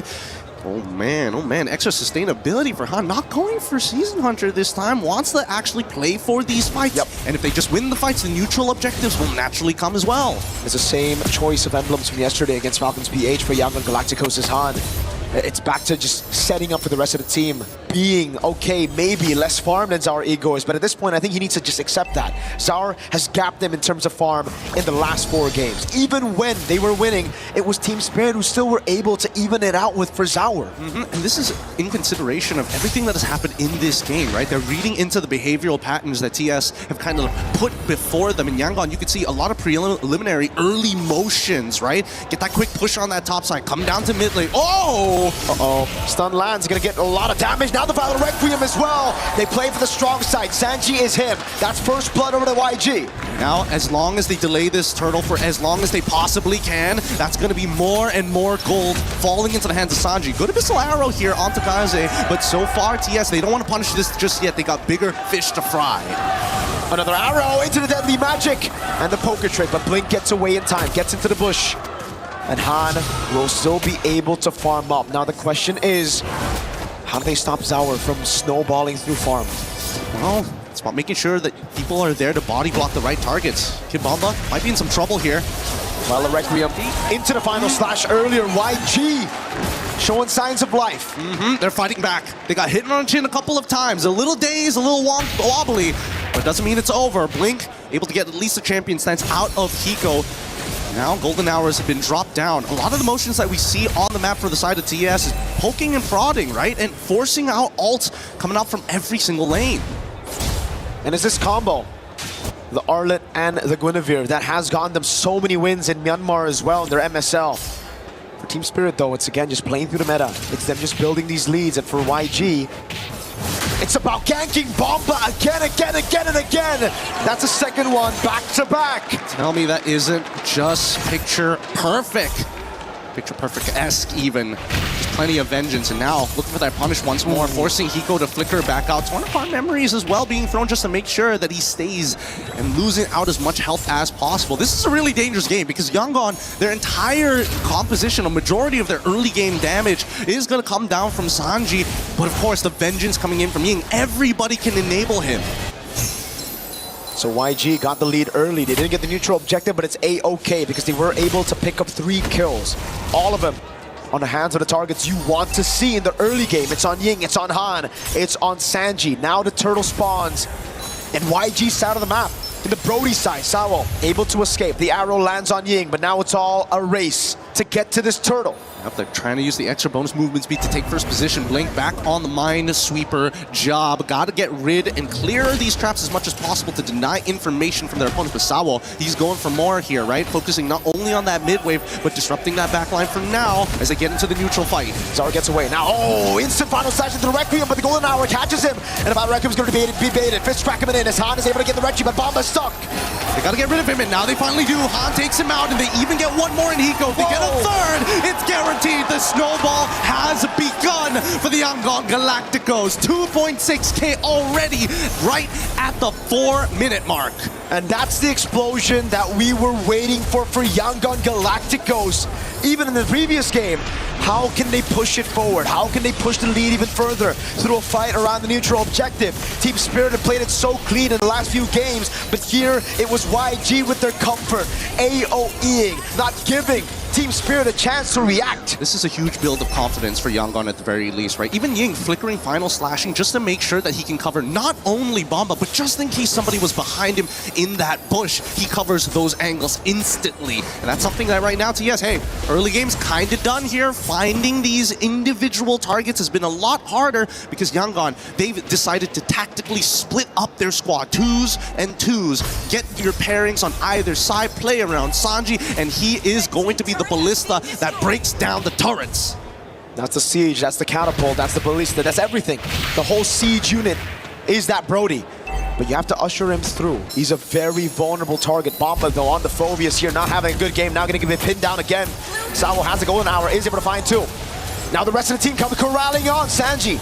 Flickering out to safety, but Bomba's going to be caught in the stun. Now Ying with the final slash into the spatial migration. Beautiful stuff, beautiful stuff. This combination between Ying and Han has been ridiculous. And if you think that's not the end of it, well, guess what? The truth is it isn't. They still have Kaiser and as well as Blink as major follow-up tools or engagement tools. It really doesn't matter who shows up first as long as Ying is nearby. And I think that Zara, this is going to be a pretty tough game for him. His base HP isn't that high. He's going for that concentrated energy, knowing that he's going to be a primary target for a lot of the members of YG. And here we go, once again, they find a combo! Oh, spatial migration and the Violet Requiem. Sao's gonna be taken out, and now it's Sawo. Double, they want a triple. Spatial migration lands again, Bomba's low. And Ying picks up the mega kill. Team Spirit can only just look for a trade in the bottom lane. Yep, chain CC perfectly. Kid Bomba, unfortunately, unable to start using his ult to dodge abilities. Just it wasn't given the space, the time, and more importantly, it just wasn't a free frame for him. I bet he was spamming it at some point in that fight, but he knows that unless it's underneath his turret, it's the only way to keep him safe. And even then, Bomba decided, no, not yet, not like this. We'll take the trade. That's all it's going to be. Sawo a little disappointed, of course, but hey, this is match point. Hey. It was never going to be that easy. They want to get Hiko next. Spatial migration already there. Blink. He's going to be looking for it. He finds the punch. He gets the fist crack, and now the pin down with the Violet Requiem. Oh, this Badang is doing so much work here. There's so many things that Badang can cancel out. Oh, wait, hold on. Golden Hour, Sawo playing around with the Kaiser now with the Lantern Flare on Sawo. Ooh, almost Vengeance coming down as well. Sawo is able to get away. Zaur is trying to farm on the other side of the map. It's tough, it's tough. Let's look at the replay one more time here because that flicker from Hiko caught beautifully by Blink. Well, he is not missing right now, and he's back on that comfort. This is a composition that they played many, many times, whether broken apart, but now finally as a unit this time. War Axe already completed by Hiko. I'm not sure about this one. Uh-oh, Violet Requiem, but this time there's no Han to play it around. This crack coming out with a pin as well. Hiko gonna be caught in the tough spot now. Oh my god, big stun! Sanji in the back, just doing damage, free hitting everybody. Hiko's dead for the 4th time this game. It's a rat trap. It's a dirty rat trap here from the side of Yangon. Every single time TS tries to overstep their boundaries, it's an instant punish here, and it feels like it never ends. There's just so much CC on Yangon's side that you cannot just send one member, you have to send a multiple. And even so, Sunset Lover now losing a lot of the structures from his side of the base. He has a lot less play area, a lot less ways to maintain important vision over key parts of the map. Right now, Bomba and Hiko are at a combined 0-9-0. These side laners are just not having a good time. With Blink, Han and Ying constantly CC locking them. Not even Zauer, dude. Yeah, Blink has been playing a strong game, but now here comes the conceal. Let's see. It's kind of crazy. He goes straight onto Kaise. He's able to escape, but the deadly magic is right on him. It takes down out of the golden hour. He's able to save him for the battle requiem, and now it's going to be the all out. And now they keep on moving forward. They have to go for the chase. Kid Bomba is going to be left all on his own. His hands chases the rest. Killing spree for Sanji at this stage of the game. Zauer for Kaise. And of course, the Lord goes into the hands of the Yangon Galacticos. Desperate from Team Spirit, but that's the only thing they could do. It's either that or they sit quietly in their base waiting for the Lord to come through, and that's a DHS for Sanji. Holy cow, 14 to 1. 14 to 1 to get some momentum back. And Han, he's more than happy to start using that magic thumb to get in and out of these fights. And again, they're daring TS even. They're saying, you know what, you did this all last past 2 games. Not this time. It's our turn to have a little bit of fun. Blow up some steam. 14 to 1 in our game number 5.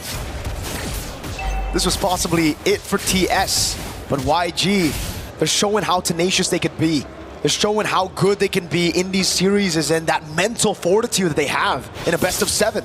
It's a lot of heart here, a lot of heart. It must be really, really exhausting to make sure that you're communicating with every aspect of your team. Usually, the combo is just a 1-2 punch. They've got 3, 4, and 5 ready to set up for you just in case. But now, they're attacking at least top T2, but at the same time, they're giving up on bottom inhibitors.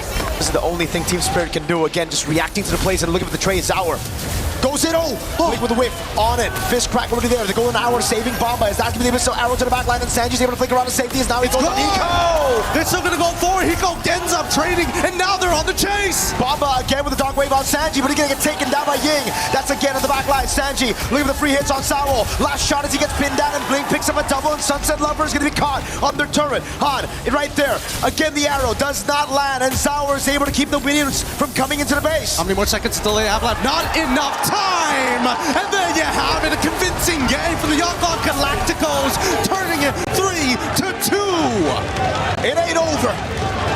Not like that. Oh my God, there's so much heart in these games. There's so much, not only the tenacity, but you can feel it in the play. They are not gonna go down like this.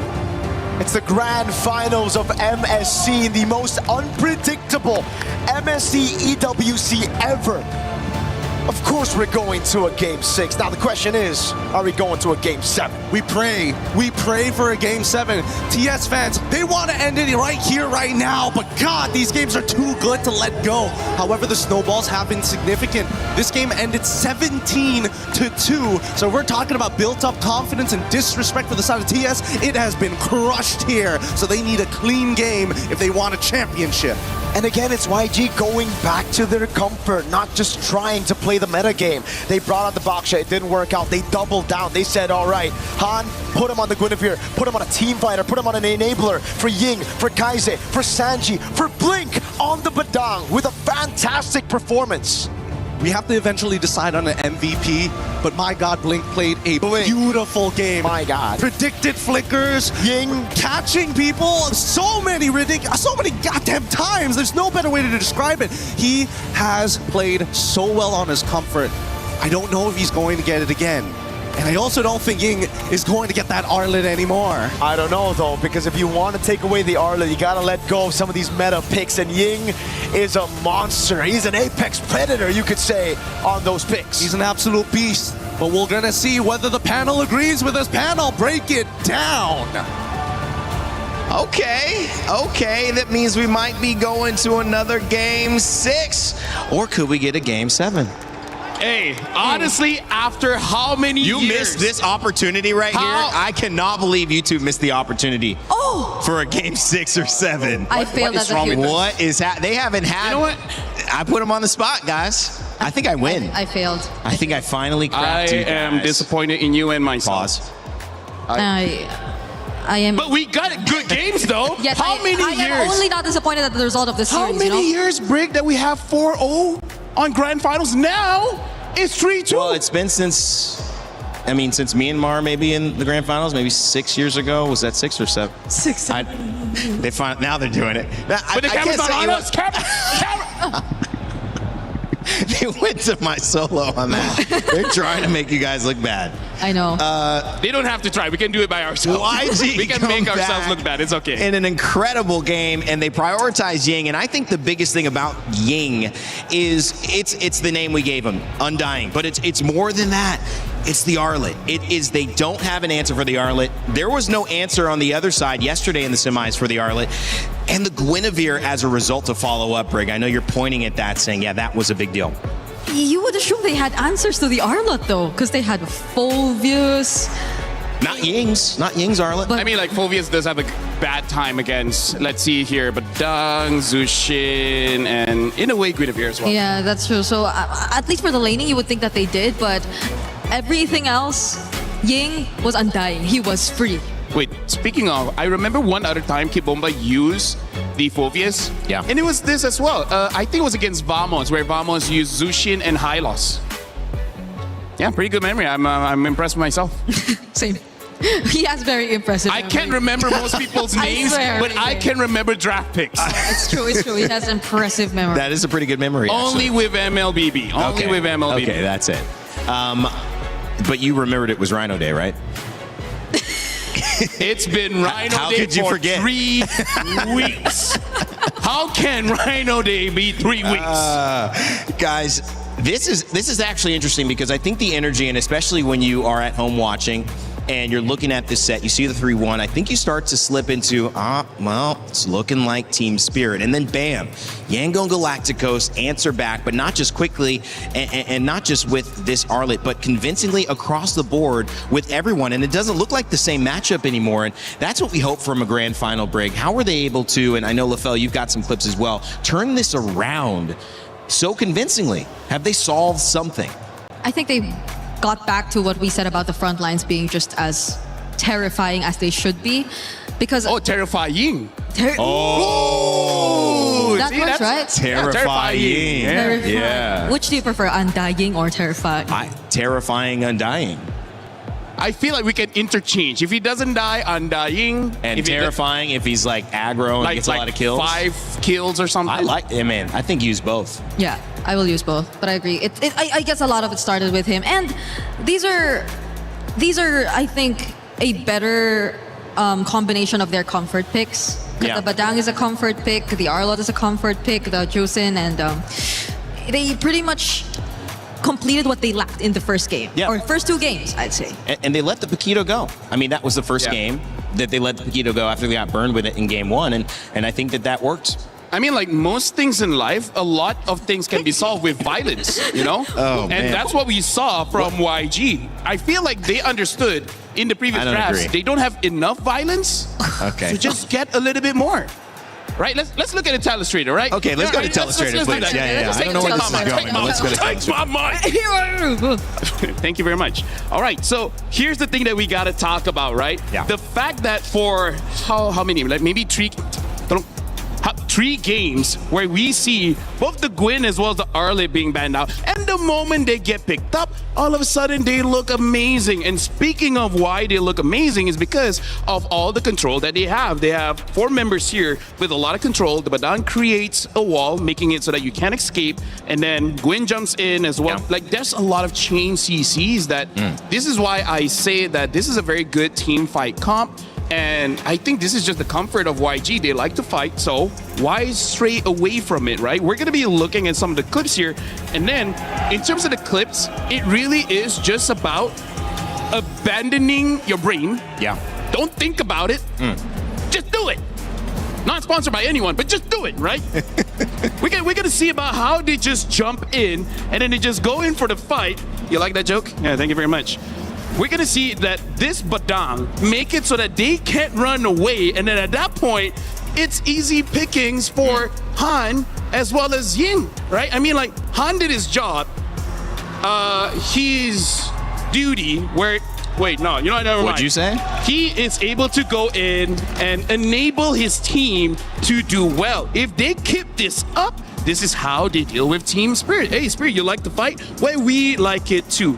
At this clip, this also just shows the range of all the heroes that Team Spirit has, because we see that they are quite far away, and yet once an engage happened with the Batang, they basically get to engage very instantly. Look at that range, how quickly they get onto their targets. Yeah. And I feel like this is the key to victory for YG. Having a draft that can fight at even long distances, making it so that Team Spirit can't respond as well.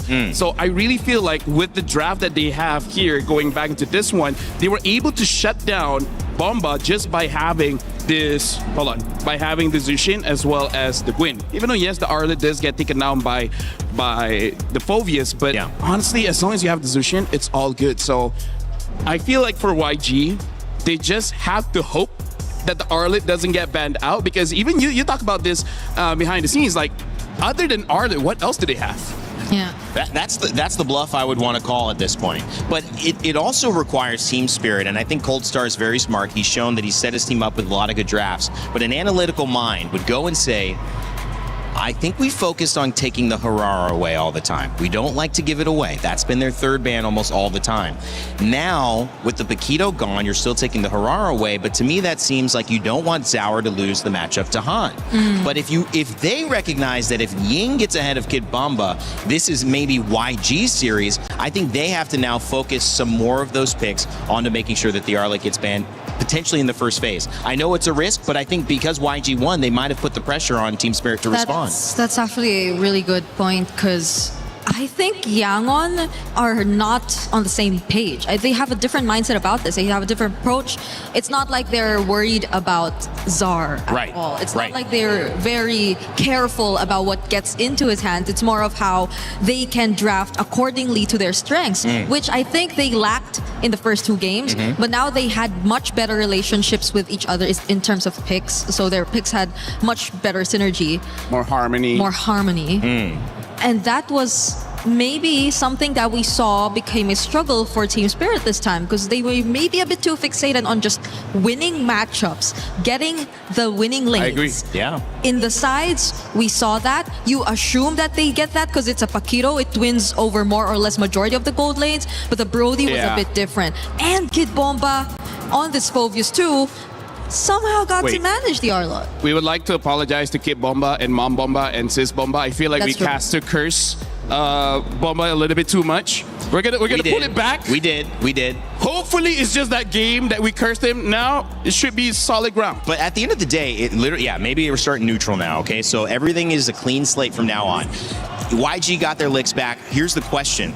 Does Kid Bomba have another game as you're wading in the water, swimming, right? Trying to get back to the shore. Is it going to be Kid Bomba that takes you there? Is that the one who's going to be in the charge, pulling people who can't quite make it, who can't sustain themselves? I think it is. And if you're Team Spirit, and I want you guys to think about this. I don't want you to just take me lightly. Think about it. Lean back. Stare into the sky. Okay. I just feel like that's got to be the answer. That's got to be the focus. It has become an EXP battle for me. That's where my eyes have gone. 100%. But, you know. And I feel like the way that I feel like even less on the draft, I feel like this is just reminding the players of Team Spirit, be like, okay, that's what they can do, right? They have incredible engage. So I feel like if somehow YG gets roughly the same draft again, I feel like this time the players are like, okay, let's just not get caught by the Batang or the Gwyn, and then we should be able to outplay it. With that being said, I don't think they will get the same draft, but if somehow they do, I feel like the players would just react much differently this time. That could be the case. Okay, Paquito was something we said, will we not see it? We didn't see it. That opened up the draft. The Barat's probably going to stay banned, but who will take the onus of banning it?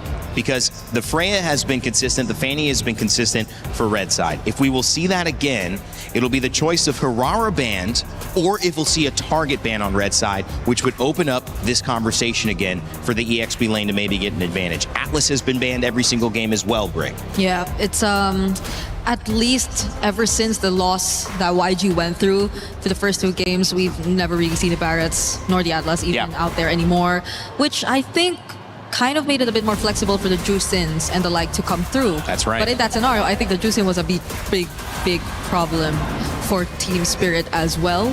So let's see who gets on blue side and who gets on red side, because I think that will significantly impact the outcome of this game. We're on Flying Clouds too, which I think will accelerate the pace. And it's Spirit who gets on blue, but this time...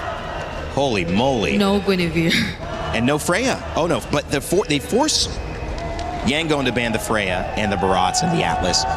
They don't, and this leaves the Harara to them. So we see the priority. Yeah, and I feel like the Gwyn is honestly a good ban because, like I said, the distance itself is already the problem, right? Arlen needs to get close, and then he can come in. But yeah, that Gwyn is too much. But isn't this the same problem that YG will have to face? Aren't they forced to pick up the Paquito here? No, I don't Okay. think so. Okay. I feel like no Claude. Well, they have a Brody, yes. Yeah, I'm just worried that Sanji hasn't really used fighters in the gold league, right? So I'm worried that it's good on paper. Yeah. But if the guy can't use a fighter, is this really... That's why. Is this really where you want to force it out, where Team Spirit is match point? Yeah, that's why, because it's likely to go over to their side if they don't. So they decide to switch it up, and this time, they'll pick up the Paquito. Could this be a flex? I'm not sure if it's... Hopefully it is, because I don't want to think that they were just pressured to pick it up. It could be jungle, it could be EXP. What if this is EXP?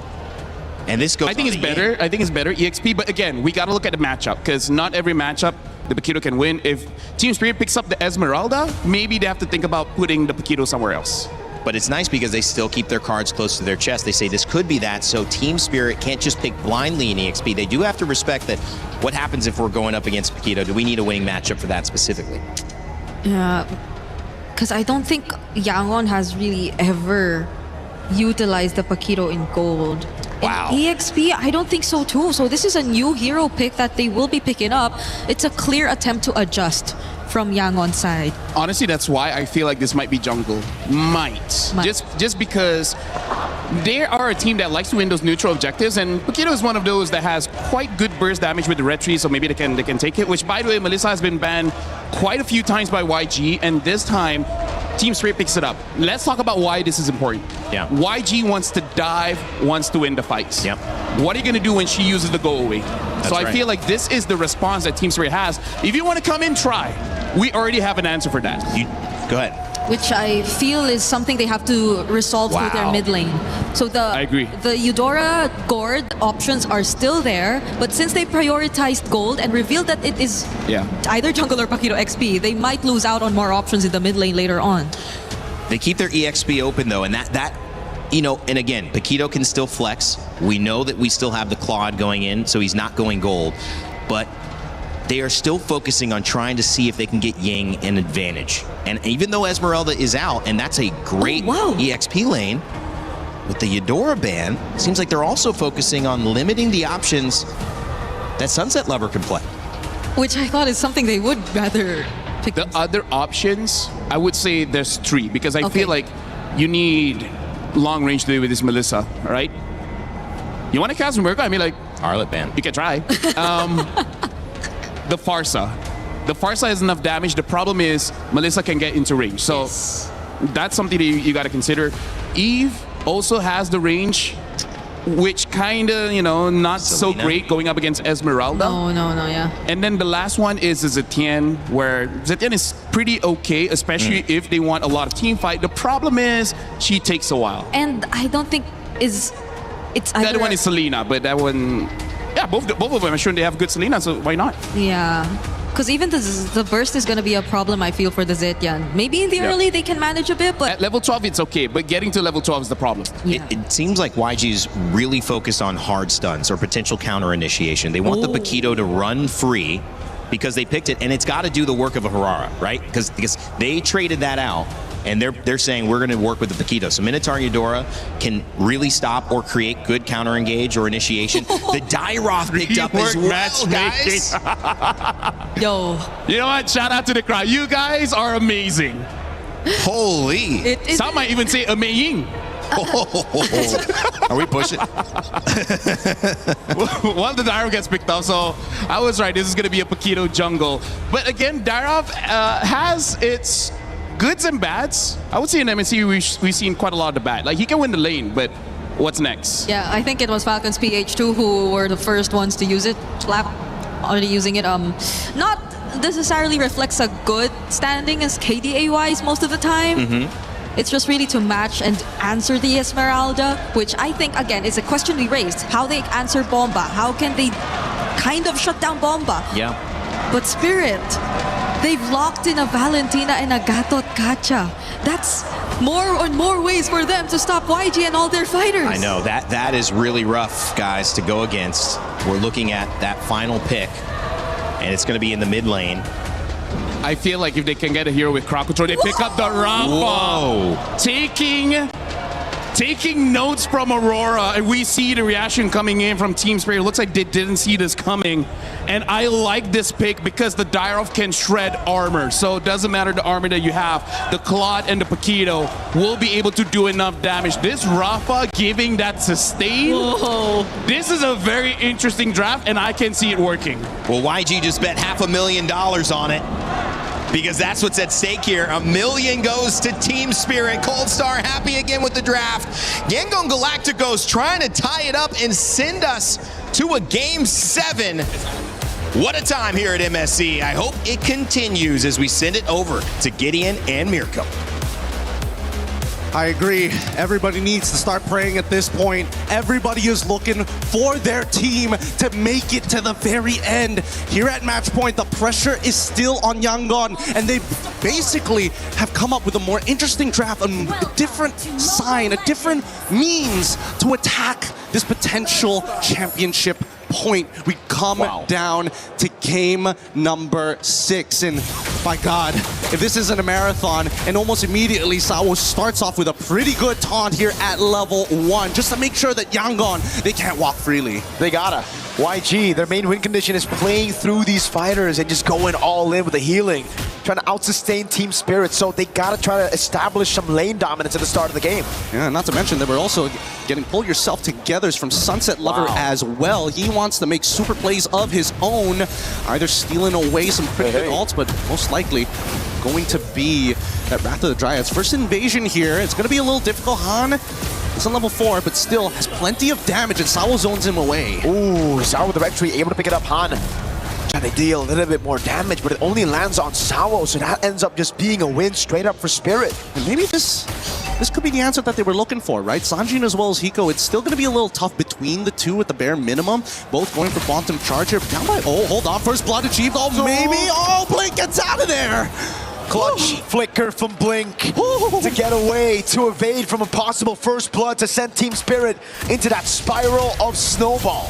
Man, this game has got me, even me, antsy. I don't know when the next big play is going to come, but at least we know. Uh-oh, Kai's in a bit late. Oh my God, it's gonna be the regen, the last hit, the flicker out.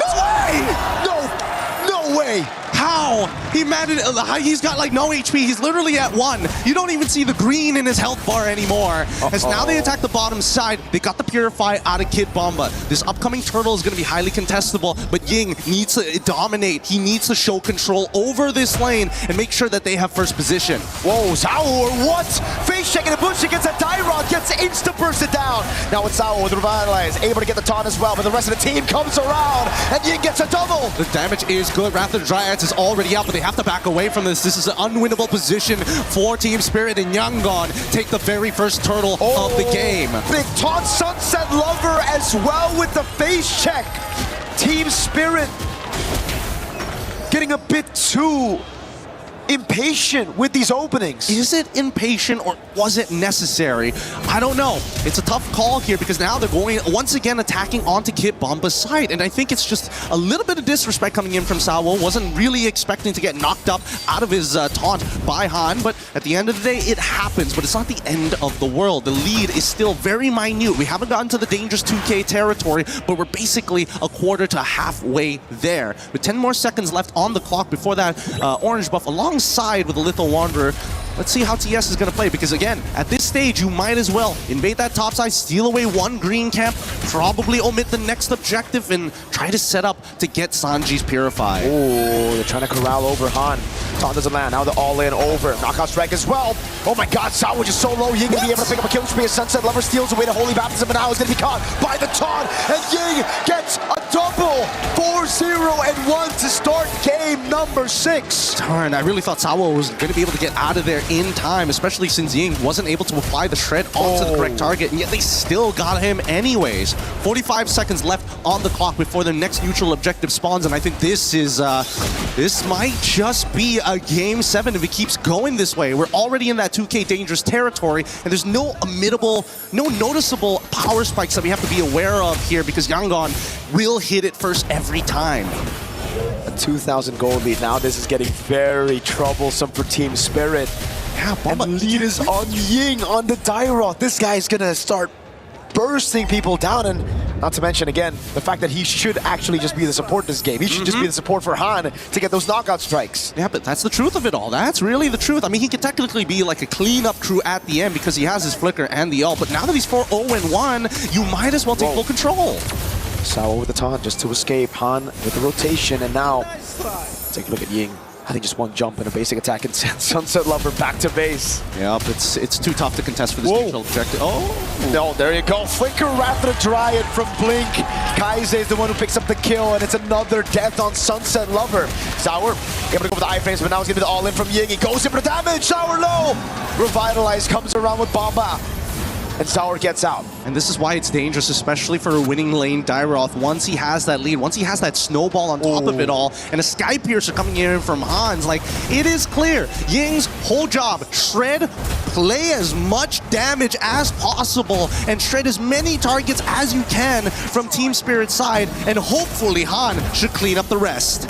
AOG responded over by the Flicker, Guile and Ryu down below. Yeah, I mean, the Street Fighter gang looking for a T2 down on that bot side. It's forcing a reaction coming out from Team Spirit. Hey, wait a second. They with the dash, Cyclone Eye bringing him to a place that you shouldn't want to be, but they get out. They have to burn a flicker, but, you know, they get out. It's not bad. It's not bad. Yangon were definitely in Team Spirit's basement there for a while, but they managed to sneak their way back out. And for now, TS, it's all about scaling at this stage. Zara, I don't think he can really contest it at this stage, not until he gets the War Axe, and even then, I feel like it might just delay his overall power spike. But then nobody else has much of a lead. Even Hiko doesn't have much of a lead. Yep. But the thing is, whenever you have a Melissa, you can still just play in the late game, right? We saw that from Vitality as well against Falcons when they were down, what, 5,000-6,000 gold in the early game. They could still just wait for the Melissa to scale, then play front to back. Then it's all about Zaur looking for those angles, but look at this lead. 1,200 gold lead in between the XP laners. Then it's just everybody who's up ahead, 500, 600. Yeah, they're just stacking up as much of the lead as they possibly can here. They might find something else. His Blink, he's looking for an opportunity. Good taunt to disengage, but Zaur's still going to be caught. Oh, he doesn't even have the iframes. It was on cooldown. Zaur trying to save him now. He puts himself in a 1v5. It's a double for Han, and he has a Sky Piercer. Man, that was a bad direction to actually go for the dashes. He double dashed away from Sao when he should have gone around Sao back into his own territory. That probably should have been it. Without the combo points, without the iframes, he just can't get out. He just doesn't have the cooldowns yet to be able to make these super plays like he has done earlier in the series. At this stage, it's starting to get a little dangerous because Yangon, we've seen them with a 5.5k lead. They are looking for everything across the map, every tier 1. 6,000 gold ahead. Hiko. Oh man, even on the turret, it's Hiko losing out of the trade, and Zaur gonna be extra careful, my guy. Oh god, that was just one strike. That was just one skill too. Yeah, and they're saving the combo here, making sure that they're threatening them through their life totals. But just the raw sustain coming in from Yangon's, it's becoming really, really difficult to keep on contesting because as much as you want to wait for your cooldowns to come back off, it doesn't matter if you're not getting yourself that net profit. And now, let's look at the items real quick because Sao, smartly enough, decides to go at least to get the Chastised Pauldron. The War Axe is still underway here. Okay. Sao should be fine, but they don't get the AOG out of him just yet. Oh, even with the dive on Sao, revitalized there, and the Rathan tried as well, but that's going to be the all-in double already. Go away right there. Sunset Lover able to pin them all down. The falling Star Moon locks him, but there's no damage. Bomba taken out by Han Ying. On their turret, Hiko picking up the kill. Flickers out of safety and finally is able to get a kill on board for Team Spirit. Yep, and they're also going to get the holy shielding by the mid lane. Wow. Everything that could have gone right for Yangon Galacticos have gone right. And better yet, hey Ying, you give the shutdown.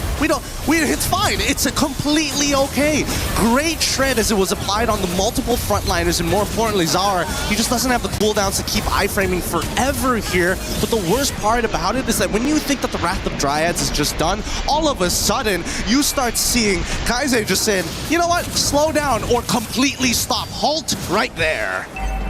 Hope still in the air for Team Spirit. It's so low, but there is still hope because of that shutdown. Now it's all on Hiko. Their wave clear, not that good. So they're gonna have to sacrifice a few more structures as YG secure the Lord for free. As YG have 40 stacks on Han Skypiercer. Yep, he's so huge right now. This is gonna be the strongest point for him in this game. It's only going to get worse for the side of TS. They need to drag this out for another 4 more minutes to get Zara back into position, and I think more importantly for Hiko to finish off his items. 50 stacks already, Malefic Roar already purchased, and a War Axe currently underway. It's 50. It's not even 40, it's 50. Okay. A siege in the mid lane. Lord gonna be pulled out. Bomba, purify out. Salvo with the AOG, able to land on two, but now he's gonna get bursted down with the Wrath of the Dryad, locking him down. It's Hiko with the muddles, not doing any damage. Sunset taken out by Han.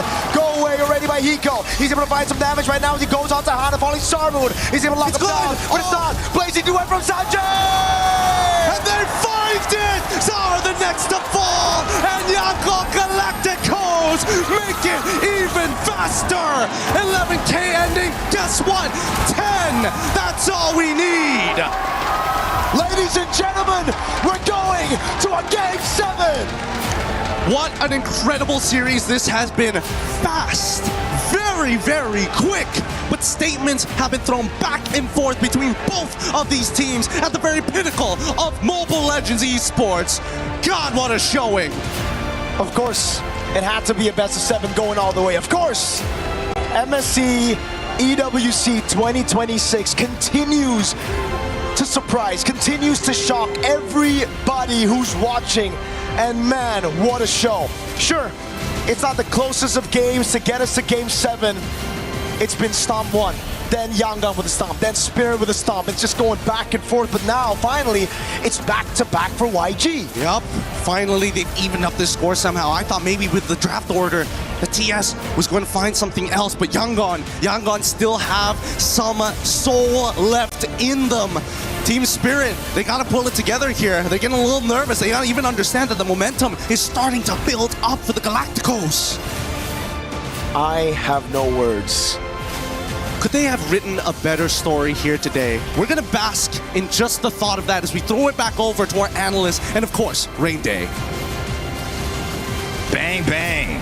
We got ourselves a Game 7 here at MSC 2026 with the Lenovo Legion Gauntlet, the trophy. These two teams are a photo finish away from right in the middle. The hopes of a nation, Myanmar, represented by YG, and EECA now starting to, for the first time, look a bit doubtful if they can close the job. However, this is what we hope for as neutral fans, as those who love seeing esports, who love moments like this. This is what you wish for, Brigitte. And LaFell, I know that despite you wanting to stand up out of your chair, well, I guess you could stand up. You do it free will. There is a nation in Myanmar who is looking at this saying, we've reached the grand finals already. It was an M2. We have finally given ourselves a chance to become the new era, the new heroes of MLBB. Oh yeah, that was a terrifying performance. We definitely got to see from that game number 6. That was a Dairoth who they literally took a risk with because it was a do or die. Yeah, I mean, like, you can't spell Dairoth without die, and that's what he gave to Team Spirit there, because let me just say, not wrong. Since MSC has been so good anyways, we gotta go all out. We gotta go all the way to Game 7. This is why I say, good luck to the rest of the games at EWC, man. I mean, like... Yeah, it's tough, man. We got the viewership, we got the games, we got the action, we got the jokes. It's gonna be tough, I'm not gonna lie. Been some great games, great competitions across the board, but this one certainly has got to be up there with the best of the best. Heck, it's one of the best in MLBB international history. especially for these 3 weeks in France, I don't know where else you would have put your attention to say a Game 7, this level of competition, this comeback, this amount of money on the line for this, I would say, group of gentlemen who aren't established pros for 17, 15 years. Some of the people in other MOBAs have been there forever. These guys are still young gentlemen building their lives. $1 million now stands between them and one game of Mobile Legends. Yeah, and one of the youngest. Yeah, the youngest. Part of this tournament, Zar Egoist, that was painful to watch. That was painful for him.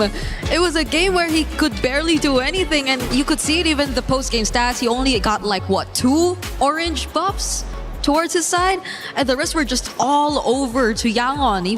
He was clearly denied of the kind of performance that we've seen from him time and time again throughout this best of 7. Well, Ying has given us so many now nicknames. I'm sure online you guys have already started coming up with new nicknames for Ying, whether it's Undying, whether it's Terrifying. He's defying expectations. Whether it's Defying, and I think expectations versus reality was a little bit of a theme earlier. We saw it's not Indonesia, it's not the Philippines, it's Myanmar and EECA. They have given us the show that we were hoping for. Yangon Galacticos on the Arlet, on the Dairoth. Ying has been special regardless, Lefel. I mean, honestly, at this point, we've been setting this up, I think even day 3 of MSC, where the EXP laners, they are providing so much for the team. In this case, Ying is special because game number 1 is a lot of chase and crowd control. And game number 2 is a lot of chase as well as damage. This guy, having that Dairoth is risky in the sense that if you lose your lane, there's not much you can do. So it's a good thing that he won the lane and then expanded it to all across the map.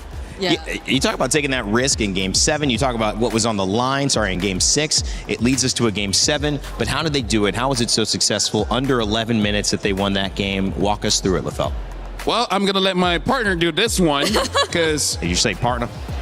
Briggs is amazing analyst. America. I'm just a chair. Hey, okay, I think I can hold my mic. She did. I mean, if you want me to, I can. But it's okay. All right. Well, now I know where I stand. About draft? Do you want to say anything about draft, or do you just it's all you. It's all you. Okay. Let's just move on. The only thing is they gave homage to Rosa and Midnight, so shout out on that.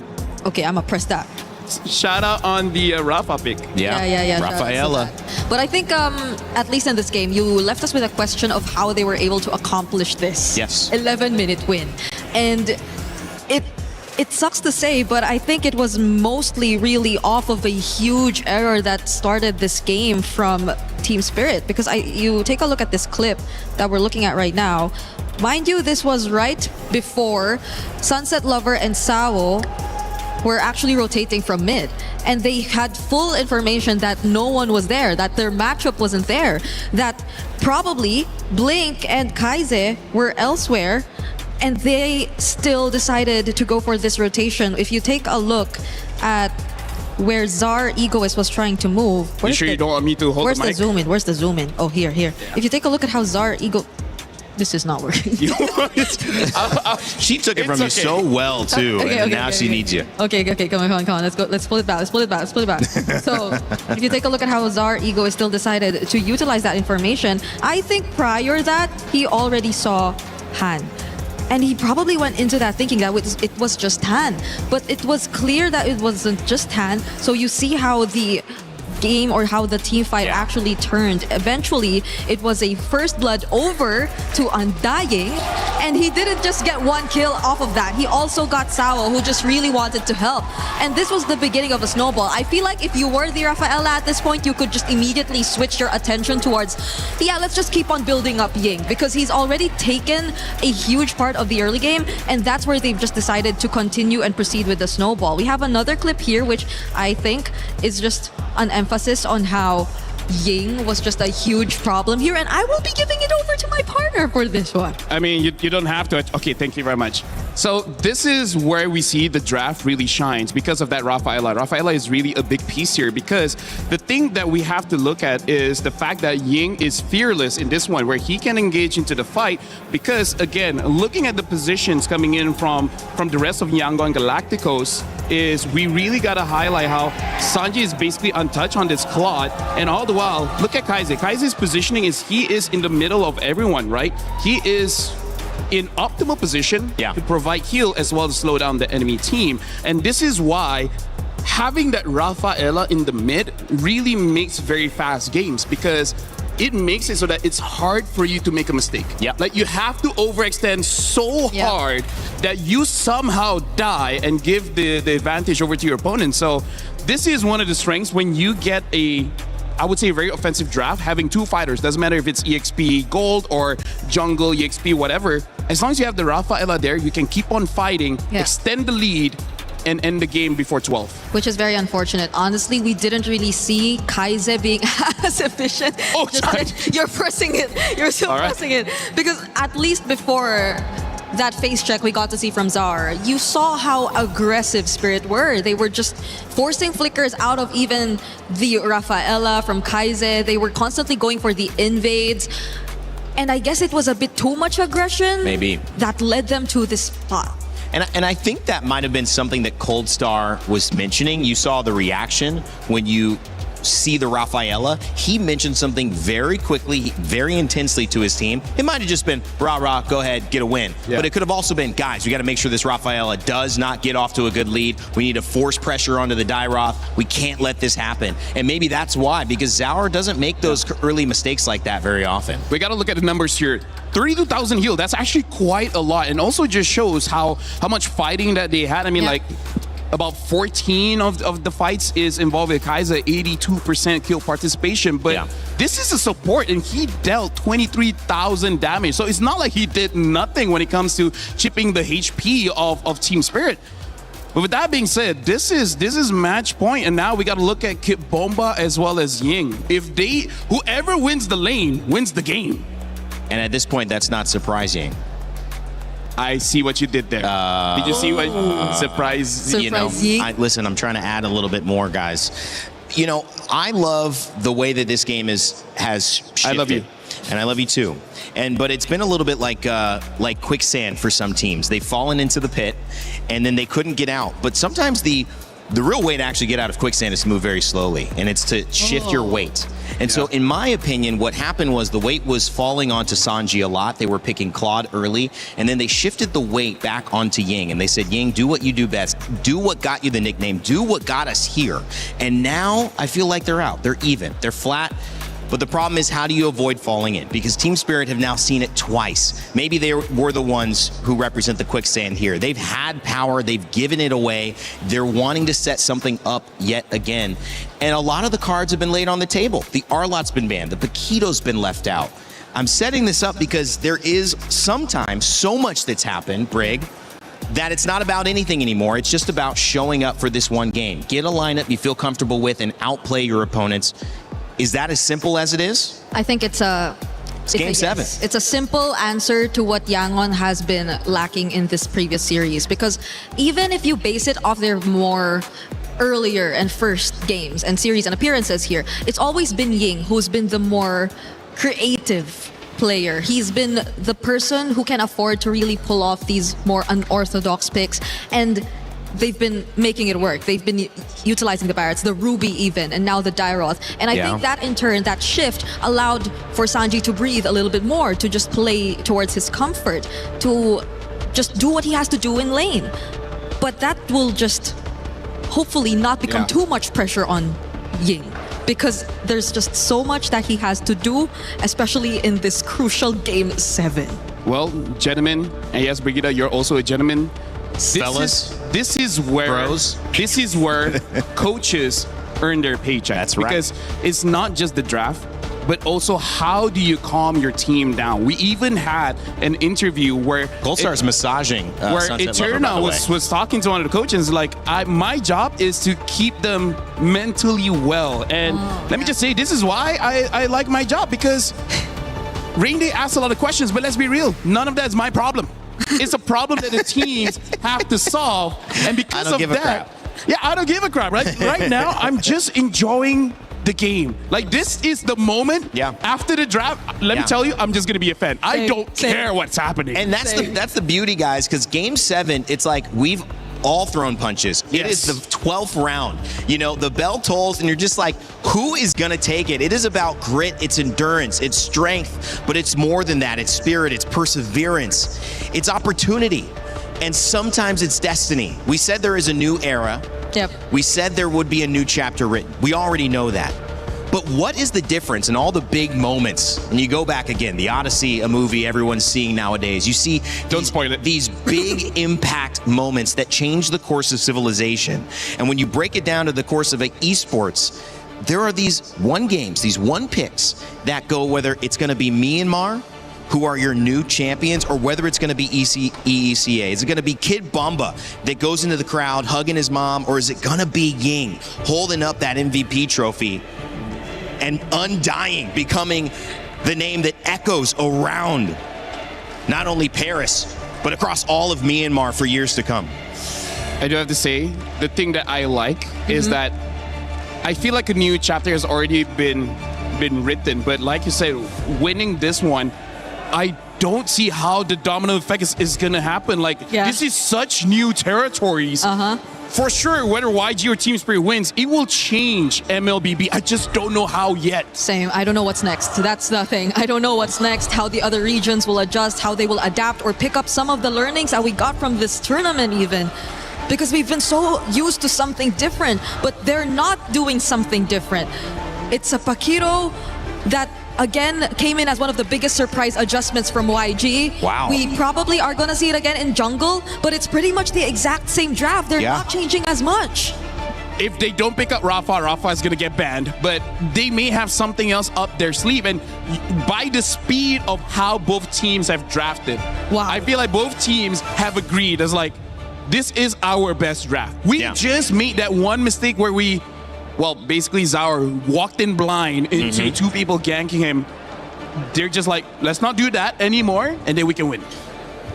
So is it just the Rafa? Because the Dairoth is also still available, but it's not like they know that there's an Esmeralda coming up, but they decide to take it out altogether. So they're just probably going to go all in. But they don't want to react to the matchup anymore, or they want to play comfort. So if that's the case, could we be looking at maybe even a disruptor hero again for Ying? There's the Arlot still. No Arlot available. I mean, they're not going to give it, and that's smart.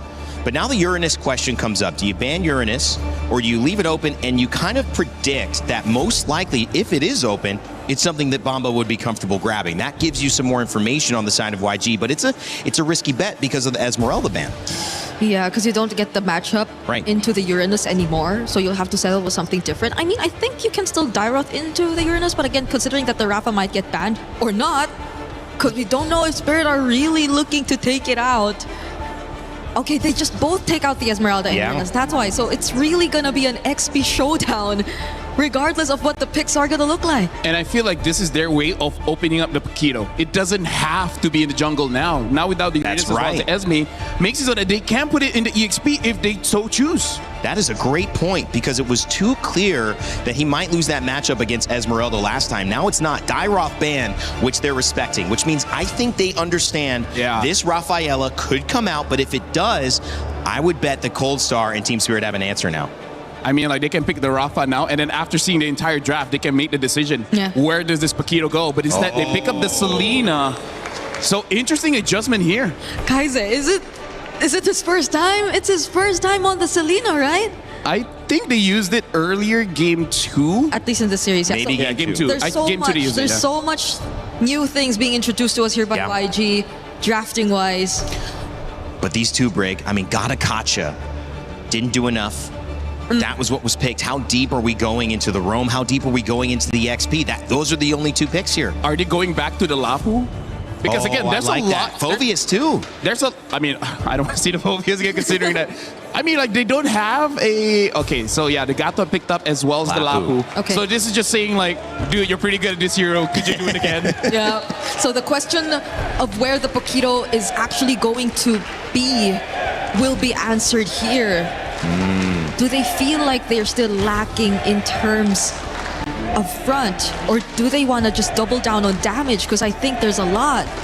They can go for some... Okay, they go for the Suyo. Oh, man. Because I was about to say, this Pakito can go either way. Even in... You know what? Come no more thoughts. Baby. No more thoughts. Come on, guys. Whatever happens, happens. Congrats to the champion, because This is going to be a good one. You can feel it in the arena. LaFell and Brig have given you their thoughts, but at this point, they're just fans. So am I here as well. It's a Game 7 at MSC. EWC 2026 has not disappointed, and you can't ask for anything better to end this tournament. Yango Galacticos, first team spirit, Game 7. Let's go! Today we bear witness to history.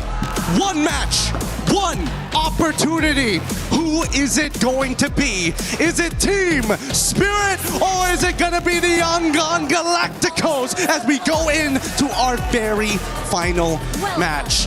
Yangon, they're showing a different side of their draft, but even for Team Spirit, the bans tell you a lot. The amount of respect that both of our warriors have put here today will not be forgotten in our history books of MLBB esports. And you gotta take those gambles in a Game 7. You can't just play around comforts. Well, you can, but obviously, look at this composition. YG again, they pull off a composition, that unorthodox, all-in style from the match, or the game rather, that we saw against Falcons. It was all in, no frontliner. It's just Blink. Really is just Blink so far. And I mean, the early game is going to determine everything that's going to happen. And Sawo understands when he is playing on this Gator, there's a lot of work that he has to do in these early moments. Every position that he takes could be the end for them. But I like the fact that, at least for the side of Team Spirit, despite building their composition in a style where it's definitely having to play around Hiko, they still are willing to take the Lapu on their side to make sure that nobody can get to Hiko safely. Not without committing everything they got. This time around, it's still the same idea. Sanji would walk up again on Hiko. This lane should be good for the Claude, and so far he's done an amazing job at capitalizing on that. Now the fight, Gold Crab goes to Sanji. It's all about these small wins. Talking about small wins here, Ying getting shoved in pretty hard, knowing that a lot of the forces of TS have come down to his side of the lane. Any little advantage could be the difference maker here. And you can see that showing presence makes a huge difference. Now they're going to go for their traditional rotate over into the mid lane to get Sunset Lover as close to 4 as possible. And now that Kid Bomba is 4 himself, he wants to maintain pressure. So far, Kaise hasn't landed a single Abyssal arrow at the start of the game. That's going to be the bravest fighter from Bomba, zoning Han away. Blade Surge Blink out of the way. Ying making his way back in again. The retribution from Sour, claiming the first turtle of game number 7. Very tactical, very clean for the side of TS. We don't need to take unnecessary fights. We just need to be together. And now first blood achieved instantaneously. A good arrow coming in from Kaise. Kaise hasn't played a single Selena game this tournament, and he decides to play it in game 7. 1 arrow landed, a kill right after. Instant capitalization as YG look to play it slow. They look for those pickoffs, and it's about map control. And so far, I mean, we need to see Ying do a lot more on his side of the map if they want to at least fight for the next turtle, right? That's the thing. So far, it's about intercepting for the side of the Yangon Galacticos. If they can slow down the rotations coming in from TS, then they get tempo, they get that first move. And we've seen teams, that alpha strike that Yangon Galacticos are so capable of with a composition that really benefits that style. Now it's about that build. How do they play the neutral game when nothing is available? Rapid trying to the flicker. Blink. Able to find it, but now it's giving the Blaze Surge on Sawo. Instant taunt cancels it. Sawo, the AOG gets out just in time.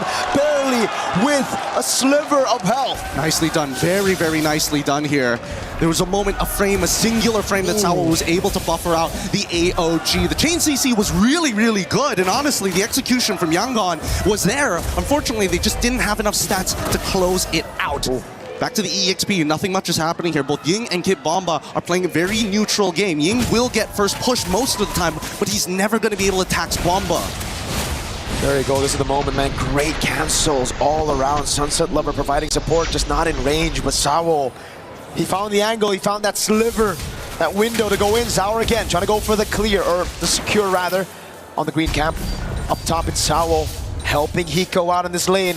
Turtle gonna be spawning in 3 seconds, and it's TS with the tempo. Interesting. They're also bringing Hiko in for this potential fight. He's running the Purify as of right now, but he's going to be the safe haven that TS needs to fall back to. Sunset Lover is going to eat the Abyssal Arrow, but here we go. Arrow lands on Zaur. Bomba with the body block, as Sawo is able to zone Blink away, and that's going to be the second neutral objective for free to Team Spirit. Han able to go for the trade. It's a purple buff stolen away up top.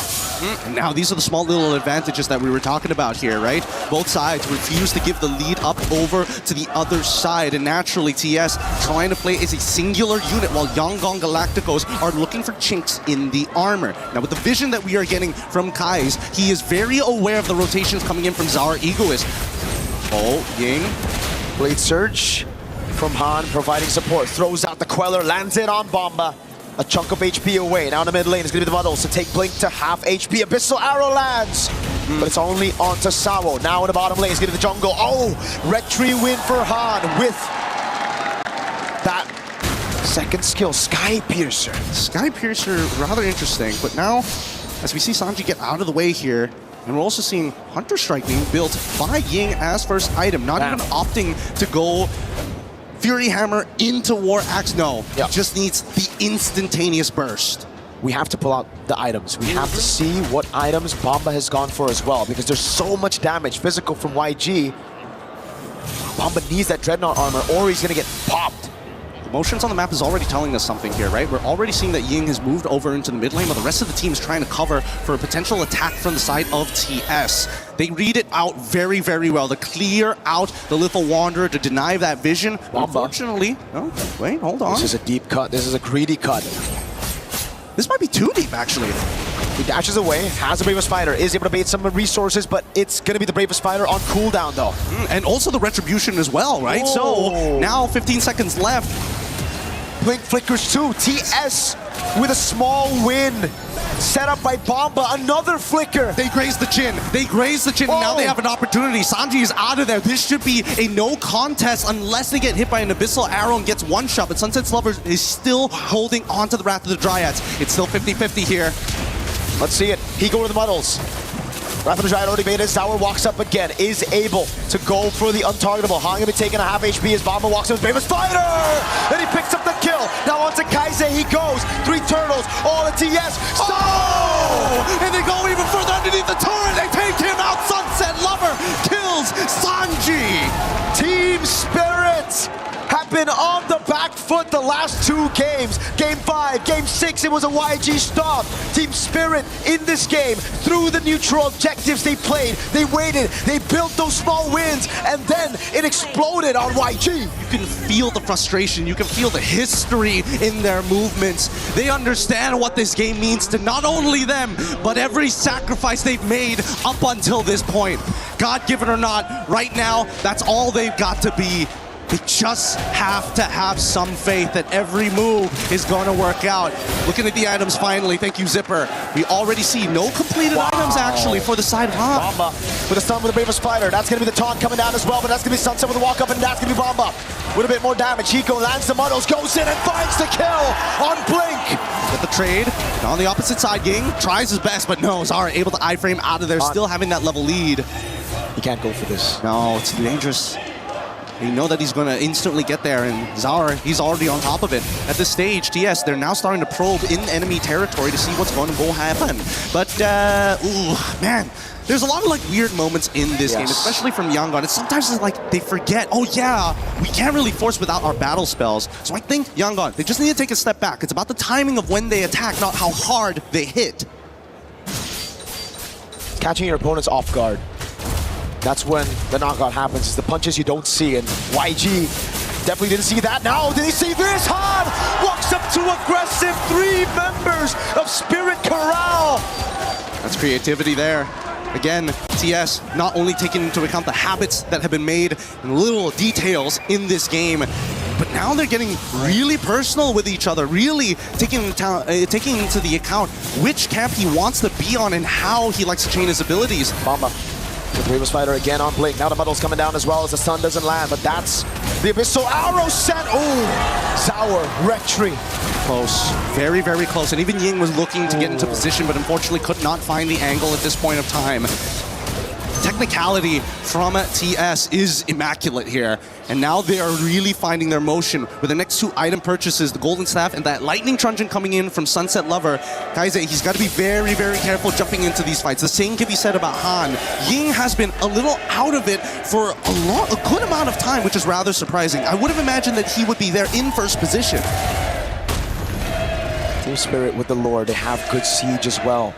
and YG, their clear is not that good. They have a Paquito that can go to the side lanes, but when it comes to dealing with the Lord, they're going to have to just group up together, and that means it's an opening for Bomba. It's an opening for Sunset Lover if he steals it, and Sour with the AoE as well. And you can see it right here.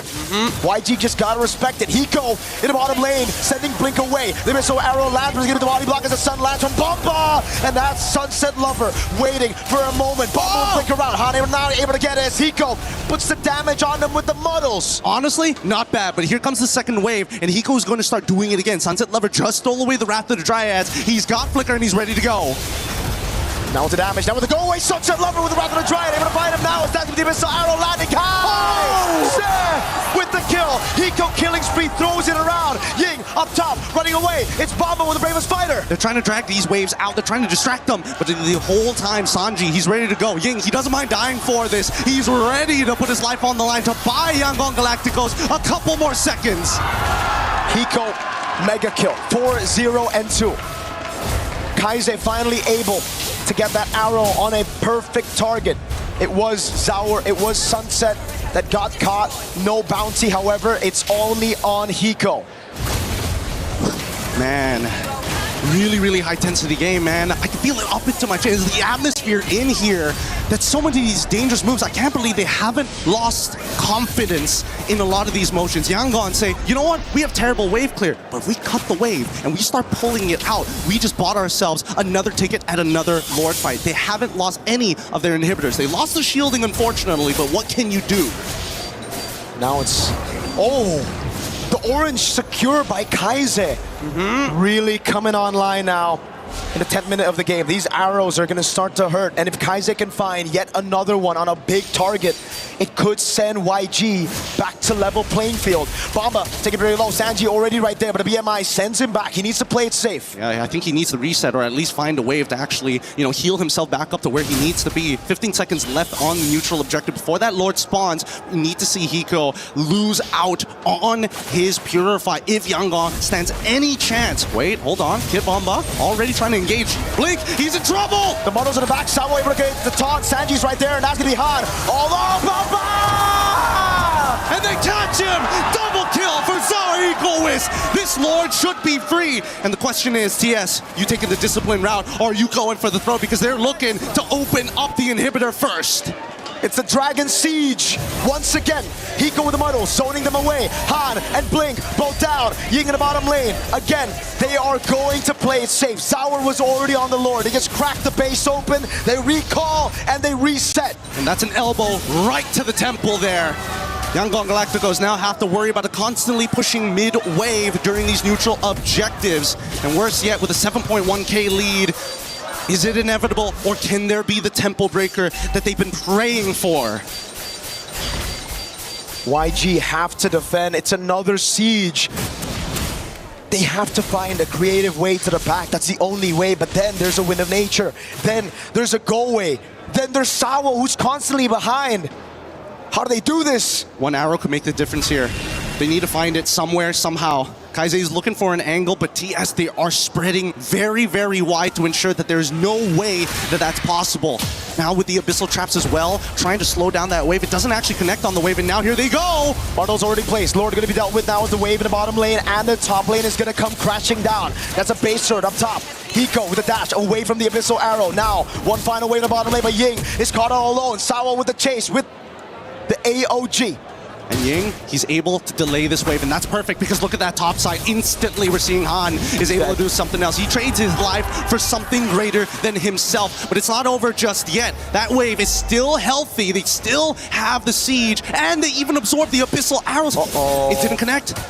It did, and now the models are landing. Hiko dodges away, gets some shots on Kaize. So separate from Han, clears out the wave. They stay alive. YG. Oh my goodness, this game could not get more exciting. I'm already off my seat. My knees are getting weak. My arms are heavy watching this match progress. And yet, I think it's going to come down to whether or not Blink can find a super engagement or whether Sunset Lover can finally get a punish onto YG. I think for Team Spirit, they don't need to go for any risks. It's YG right now that needs to look for a wild haymaker to knock Spirit out. Spirit can just build. They've got the points. They got an 8.5k gold lead. Waves to play with. A Lord spawning. All they need to do is suffocate YG. Don't give them anything to farm up.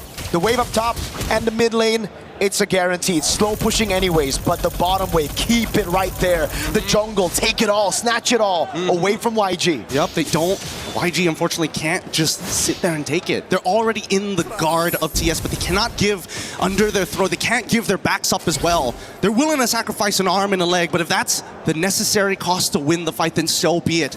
For now, Sawo has been playing a very, very tight game with his engages not only being immaculate, but denying a lot of the space for Han. Big pickup, Divine Blade for Sunset Lover. Now Blink, the only frontliner, is going to have even more trouble to deal with the damage output from Spirit. Well, Sanji, he's going to have to try his best here, and I totally understand. Arrow lands. No. They still got plenty of bodies there. They're going to cover for him every single time, even if it slips on through. Blink! Right for the Dryad, baits out the Purify. That could be the angle. Now the Brave Spider from Bamba is going to be jumping into Muddles. Won't be able to land with a stun. It's a big resource burnt out with a Purifier, but it's a flicker out for Blink. And they got nothing out of Team Spirit. The Abyssal Arrows are now getting denied away. Kaize, he's going to try. The arrow lands. No Purify. Sanji can go in. Kaize!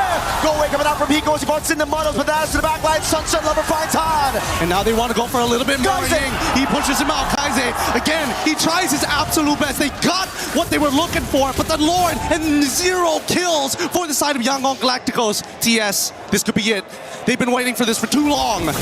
Bomba right there. Sanji with the BMI into the bottom lane, but the wave up top is going to be good. AOG coming out of Sanji's going to be dealing with the wave in the bottom lane, but that's going to be the burst damage for Ying to be taken out. Blink next to the jumping bomb. Bomba! Jumps in with a stun. Sanji right there, but it's not enough. Every great legend starts with an impossible dream. Remember tonight. Remember when the dragons first took flight. An apex predator arises. The dragons have awoken! Team Spirit are your champions! Congratulations to EECA. They walk away shattering dreams, but accomplishing something bigger than themselves. Every sacrifice given today, every blood, sweat, and tear for this moment. MSC has never seen a champion from outside of Southeast Asia. This year, we were heading out to Paris. From Saudi, from Cambodia, from regions of the past, no team has wandered this far, but Spirit have done it.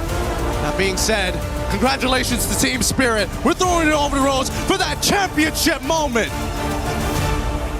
Ladies and gentlemen, your newest champion of MSC at EWC. Give it up for Team Spirit!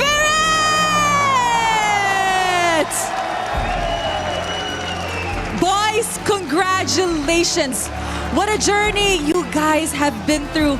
However, before we even continue with our trophy lift, we are first going to crush some keys. So if you guys could follow me to our key crusher over here at the back. Come on over, guys. Emotions are overpouring today. I have a question. Who wants to be crushing the key? Me and Sawo together. Sunset Lover and Sawo. This is a historic moment for the EECA region. Their debut in M1. And now, finally, they are international champions as well. As Sawa and Sunset Lover are getting ready to crush some keys, the emotions are overpouring here on the stage. And there you guys have it. Team Spirit is your champions this MSC. Dropping and sending Yangon Galacticos home as the second. This has been a moment everybody has been waiting for. Such a feat for the EECA region. And there you guys have it.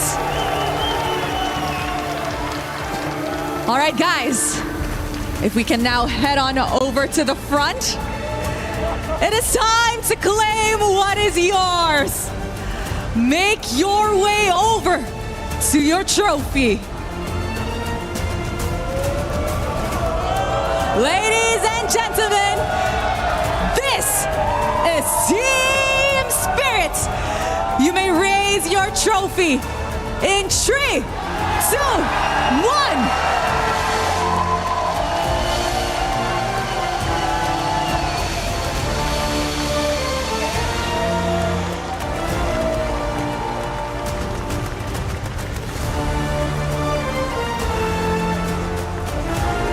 Such a historic day for the world of Mobile Legends Bang Bang. Amazing history in the making, Kid Bomba. Everybody saw you in M5. Everybody was rooting for you. You guys were so close to the knockout stages in M6. And now you're a champion. How are you feeling right now? I don't know, it's unreal, you know, I don't believe this is real. I'm like touching myself the whole time, I cannot believe it. I don't know. I understand, you are definitely overwhelmed. But there's somebody we have to talk to here. Sao, Sunset Lover. Years in the making and finally you guys are champions. What does this championship mean to you both? I don't know, so much. We're finally champions. Finally. That was hard work, and it's the result of hard work. The result of hard work. And I see over here, Hiko Mania. He's very emotional today. We saw him debut on the international stages back at M6, where it was held in Kuala Lumpur. Everybody hailed him as Hiko Mania. Hiko, today you finally made it. You lifted a trophy of your own. How do you feel to finally achieve such a dream? I'm feeling grateful for everyone who came support us and for my team who believe me. And thank you everyone, guys. We're all so proud of you. And of course, the young jungler, the new face, the newcomer, Czar Egoist. Coming into this tournament, a lot of people had their eyes on you because everybody was saying that you are a great jungler. But at such a young age, already winning your first championship in the international stages. What is next for you? What else do you want to achieve in MLBB?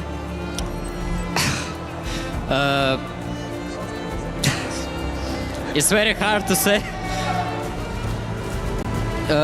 Of course, we keep working and I want to win more, like M-Series, and next it's Digital. And I want to say thank for my family, especially for my mom, because she always supports me. And thank you all my haters when I come to Team Spirit.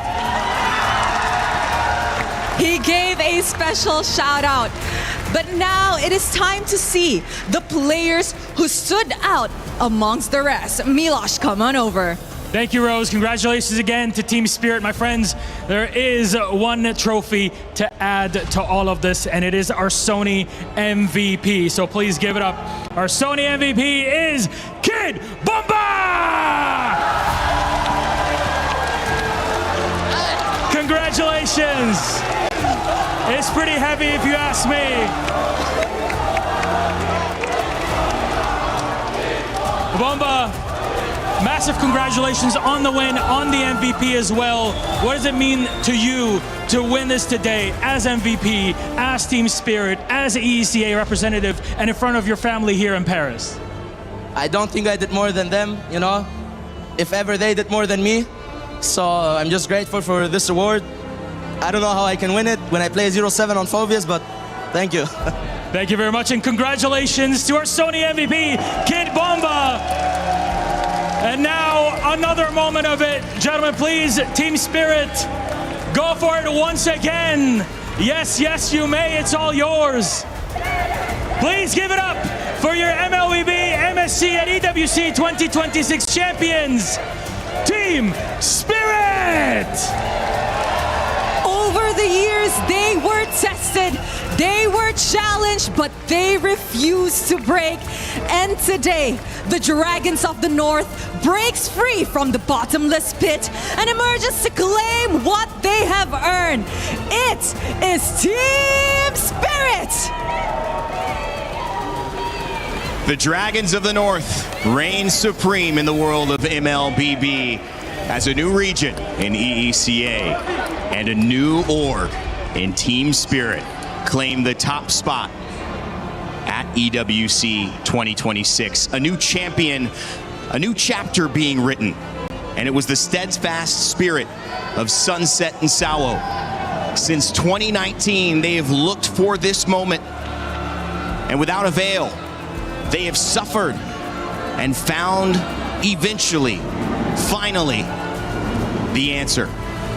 It was domination at the beginning and a bit of heartbreak and fear towards the end, but they did enough. And when it comes to championships, when it comes to destiny, you don't need to do it all. You just need enough chips to fall on your side.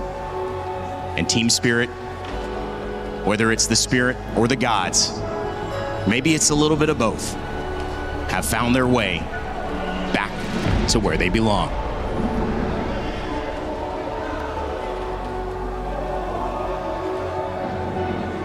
Cup champion, Team Spirits!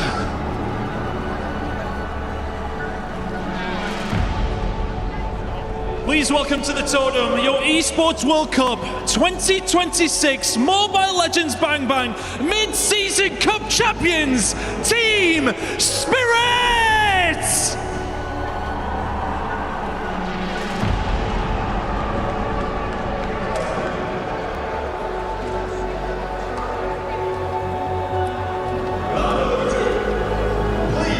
Take to the stage, pick up your frame, and cement your legacy.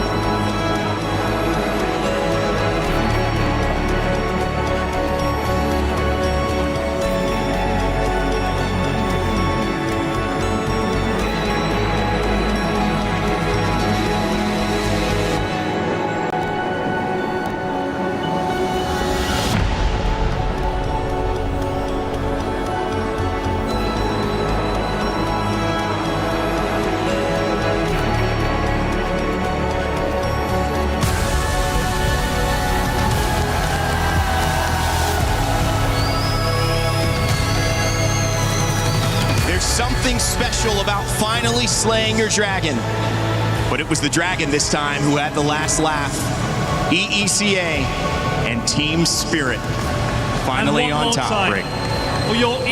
As they best put it, the Dragons have finally awakened. It took them a while, it took them so long, and you could feel the emotions and how hard they worked for this win. Especially for Sawo, Sunset Lover. He said it best. Finally, they made it to this point. This is a win, hard-earned. They've been trying for 7 years. Finally, this is a long time coming, and with Team Spirit being on top, being the champions of MSC here at EWC, this is a new world of MLBB. We don't know where it's heading, but we're here to enjoy the ride. Brig, LaFell, it's been amazing. What a journey. And what a journey for Team Spirit. From Kid Bamba and his mom to the beginning of jumping on stage and now hoisting an MVP trophy, to Cold Star, the coach, keeping him locked in, and the young Zauer Eagle is 16 years old, finding his first international title as he debuts. Sunset said it was a result of hard work, but it wasn't just that. This MSC, the tournament of upsets, the tournament of new heroes and new dynasties, new destinies forged, new pathways claimed, and new opportunities as $1 million goes into the hands of those 5 gentlemen on stage. From all of us here at Moonton, at MLBB, at MSC, from Brig and LaFell on desk, from Mirko, Gideon, and the cast, and our entire crew, all of the production, my name's Ben Rainday. I'll remind you to never give up, to never stop gaming. And we will leave you with the SDC recap and a reminder to stick around for EWC Spotlight. Goodbye.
It's the EWC Spotlight. Hello, everyone. We're here for esports. I'm Avali. I've got Mirko with me as well as Blaze. Gentlemen, I am so glad that I have you two here because there is so much esports going on. I guess we're starting the show, huh? Yeah. We're starting the show. What, you didn't get the memo? Oh, you spooked the heck out of me. I was out of nowhere. It's okay, Avali. Oh, it's okay. I'm just happy to be back with you on a Saturday, not a Tuesday. I know. It's like, why do we have to be in Paris in order to see each other again? Mirko, unfortunately, this is the first time that we really get to meet. That was a great first impression. Great first impression. Fantastic. Fantastic. But, dude, we have to jump straight in because we got to talk a little bit about MLBB MSC that we just saw. The grand finals finishing up. where do we even start with this? Because it was such an incredible story for Team Spirit. That's a good question. I don't even know where to start, man. Firstly, this is by far the best international ever for MLBB with the results, with the quality of the matches as well.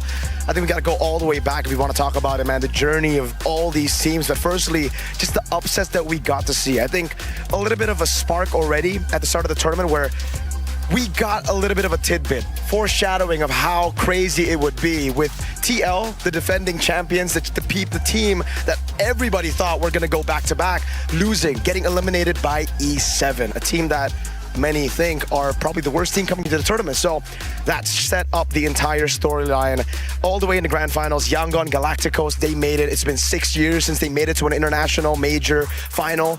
So crazy storyline there. Amazing, amazing plays, amazing sweeps in the series as well. Then we have Spirit. Two of their members, they've played MLBB competitively all the way from 2019, from the first ever World Championship. To see their journey as a caster who's just been in this scene for such a long time, going through that and now seeing them every single time being rebuilt around. And finally, they finally cracked the code, I guess with Sour Egoist here and Hiko. They made it to the grand finals. Still, a lot of people doubted them. A lot of people didn't think they would get it done. Most of the Southeast Asians as well thought it was going to be Yangon. It's always been Southeast Asia who's been dominant in MLBB. But finally, Team Spirit have put the West on the map. Let's go. Exactly, because again, they were the first non-Southeast Asian team representing the EECA. There we go. I mean, hey, we're in Europe. You got to represent Europe a little bit. But as you said, 7 years these players have been playing. But I also know that one of their moms was in the crowd as well, cheering them on. You said you're following their career. What's it like for Mama Bear in the crowd? Oh, Mom Bamba. We'll call her Mom Bamba. And the player's name is Kid Bamba. Kid so Bamba's been with us from M5. That was the first time we saw him in an international stage at the time with Sawa, with Sunset Lover. So it's already a bit of history there. And then the team got picked up by Team Spirit. Then they just continued to develop, getting newer players, developing all throughout. And it's just really cool to see that story for Mom Bamba and even for some of his best friends who came to watch in Paris, obviously, because, you know, they're all European. They live in Germany, so they just flew over here. And I got this like one word or a sentence from his best friend. He said, Bamba told me that he was going to win a championship. 4 years later, here we are in the grand finals. And he told me right before the match, this is the day. Same goes for Mom Bamba. She walked up to the caster desk, just said, today is the day. Dang, I got chills off that one a little bit. You know that? Right. You translated that one really well, okay? You brought that right over to us. Man, but those are the beautiful storylines that I absolutely love following. And again, huge congratulations to Team Spirit there. But okay, Blaze, come on. You know that we got to talk a little bit about Call of Duty and Warzone. I know that this has been your game, your stage over on stage 2. Yes, it has been. Right now, we're currently looking to lock in those top 6 for the grand finals tomorrow. How's it going? I mean, it's been absolutely wild. We got some teams in a survival round that we did not think were going to be there, like Falcons, Vitality, Leviathan. And so these squads in the group stages over the last 2 days didn't have the performance in which they wanted to. But, hey, they get a few extra matches currently. They're looking good. They're in the top 3. We got about like 2 more rounds left on the survival. But, I mean, you're going to get the Falcons out there. You're going to get Vitality and Leviathan. But the bottom 3 teams, they're kind of getting mixy. You know, we got GK up in the mix. We got Heretics trying to make it through. We got teams like For Fun all on that bubble on the cusp. But, hey, we'll see if we can get it done because making it to Championship Sunday is going to be everything. Now, I wonder, because right before we started this show, we were kind of looking at some of the standings, and as you said, we saw Falcons, Leviathan, Vitality, Novo, GK, Team Stallions potentially. But as we know, those standings could be shaken up. They could be shaken up right now. They are currently shaken up. You guys, y'all have to go over there and watch the Warzone stream because, as Avali said, like even squads like GK, they dropped down. When I was just checking 20 minutes ago, they was dropping down out of that, and you had another squad come up and kind of reach. Stallions went up a few spots. Novo dropped down. So it's getting real mixy. It's Warzone, everybody. All right? It can get crazy out there. Do you have like one underdog squad that you've kind of been watching or like secretly cheering for? Don't worry, we won't tell them the bias. No bias. Don't worry. We can put it out there, okay? I had a little NA bias. Just a little NA bias out there, Avali. Team For Fun Esports, you know, maybe my bias is coming because I got a chance to eat some fruitini with them. I don't know if you guys know about fruitini, but they take fruits and they fill them up with sorbet, right? And the actual fruit skin. And so I got to eat a lot of fruitini and sorbet fruits with them. So we kind of bonded, all right? We shared some spoons together. So I want to see For Fun make it to Championship Sunday. Okay, so all I'm seeing is that Blaze's love can be bought with sorbet, which, you know what? Same here. He gets me. Same here. He gets You can just give me a jersey and I'm all yours, man. It's like he wears a large, everybody. Okay. Get that esports swag in and we are good to go. But all right, and just again, there are a lot of these games that are still going on across these stages, so make sure that you are checking in. But let's move straight on to Street Fighter because I believe they just wrapped up their quarterfinals. You and I were watching backstage going like, what is happening? And I got a chance to even go over there towards the stage and check it out. You know, we got so many prominent figures in the Street Fighter and fighting game community hanging out over there. And, you know, we got a chance to watch Carmi, the young prodigy, turn up playing for Team Falcons, looking to get Falcons their first win of EWC. And he's going to those semifinals looking fierce. I saw Steve in the back getting hype for him and a few other boys back there. Street Fighter 6, man, the finals is today, and you guys don't want to miss out on that. Oh, absolutely. As soon as, I mean, listen, don't go anywhere. We're still doing our show. Come on. But as soon as we're done, you have to go hop over to those, I believe, semifinals they're jumping into, and then the grand finals later on. I know we have Hibiki and Hinao, I believe, coming up soon. And then, as you said, Crimey and Yamaguchi as well. And actually, we could take a look at the tournament bracket and look at those. Yes, exactly. So the first semifinal, Yamaguchi from Zeta and Crimey from Falcons. Then we have Hibiki and Hinao. And I mean, listen, we've got the final as well as the third place match. But Blaze, I just want to say that first set in the semifinals is going to be amazing. I watched Yamaguchi clutch up a series 5-3 going up against Boosie Lee, and Boosie had some great defense in that series, but Yamaguchi's offense was just proved to be a little bit too much, and he's on hot fire right now. Yeah, I'm just going to ask you, actually, I'm going to ask you this question. All right. What were you doing at the age of 15? 15? Playing League. Same, brother, same. Same. I was gonna say, I was gonna say 2013 was my league year, season 2, season 3. I grinded. That was my stuff right there. Yeah, but I'm just saying, Crimey is 15 years old, heading up to the stage right now. Gentlemen, we may be washed. 15? I wasn't even online gaming yet at 15. I wasn't online gaming yet. What? I'm still playing with the locals in the neighborhood at 15. It's all about the young guns now. 16 is also Sour Egoist's age, winning MSC earlier. So yeah. No, that is absolutely ridiculous. But okay, for our final stage that we've got, Blaze, we got to talk about Overwatch. I mean, listen, man, they're currently in the quarterfinals right now. Tomorrow is going to start with the semifinals. And wait a second, do we have... No, okay, I can't read that far away, but I don't think we have all of the teams locked in. But what I can say... some of the biggest things about Overwatch for us to really know is that Falcons and VP, they got eliminated early, all right? So they're not even in the tournament no more. So it's going to be some mix-ups over there. And, you know, I want to say Falcons and VP, even when it came down to, like, club championships, they was relying a lot on those Overwatch squads. So they may have to look at some of these Warzone teams to help them get those wins that they need. And actually, we have the bracket that we could take a look at just to see how all of these quarters shook out. Because I know we had, like, what, T1 3-0ing? Here we go. Twisted Minds in the building still. Zeta Division, T1 as well. Weibo. Yeah, so it looks like Weibo. Twisted Minds taking on Weibo. Then we got Zeta Division taking on T1. Those are both going to be incredibly fun semifinals to watch started tomorrow. My goodness. Do you have any favorites? Hey, I'm just going to say Weibo Gaming. Weibo, really? Yeah, for no reason at all. Weibo Gaming. And that's cool, because I was going to say Twisted Minds, all right? Twisted Minds been having a great EWC out here, folks. So, I have some beef. I mean, Miracle, I'll go against you. I'll put a bet down on that one. All right, let's MLBB first, then Street Fighter next. Heard. Take on it. All right. They're getting the love in. They're getting all of that fun stuff in. But we do have to talk a little bit about the club championship because, as we said, Falcons meeting that surprise exit. they don't have as many points right now as they did in previous years. So kind of like, what's going on? I mean, that's a great question. You know, maybe they don't have the home field advantage anymore. Maybe it's them being in Paris. I don't know what it is, but I will say this. If you are a Falcons fan, make sure you tune in to Championship Sunday, because Falcons currently are the back-to-back land champions for Warzone. So on Championship Sunday, they're looking to three-peat and have a perfect season at EWC and be able to hoist that trophy yet again. But let's talk about this for a second. I was going to say Na'Vi was in that top spot, and I think it was VP right underneath. But the team that has been missing for me is, where's Team Liquid? They've been the runner-up 2 years in a row, and yet we are looking at the top 24 right now. I'm seeing Heretics on the right. I don't see no Liquid on there. I do not see Liquid. They were there in the top 10 earlier, but it was pretty low. But again, They were pretty low? It's the same, right? It's the same story. A big contributing factor of how they were able to get top 2 the last 2 years was because of their MLBB team as well, being one of the Absolutely. strongest teams, and they dropped out early. So no points, bang.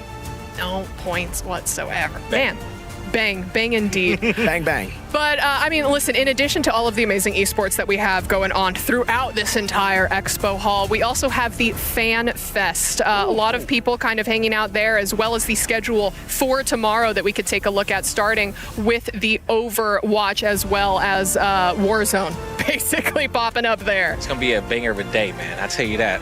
What has the crowd been like in the Warzone area for you? We got so many drums. We got so many cosplayers. The Ghosts have showed up from Call of Duty Ghosts. They got their face masks. They're all throughout the crowd. I mean, and you know, if you know the Genomates fans, the Paris Genomates, I mean, we got tons of Genomates fans, Falcons, Leviathan fans as well. Like, everyone is showing up for their squads. Championship Sunday for Warzone is going to be the loudest stage in this venue, and you can quote me on that. I am excited to see it. But listen, again, I want to go watch those Street Fighter games. So, Mirko, last things from you.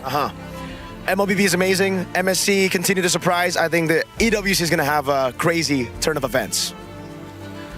I mean, watch out for VP, Virtus Pro, all right? It doesn't matter the game. Virtus Pro, as far as an organization, I got high hopes for them this EWC.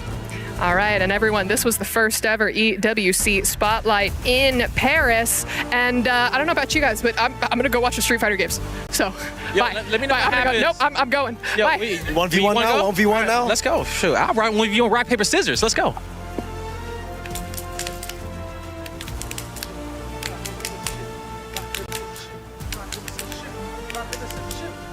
Big five. Let's go.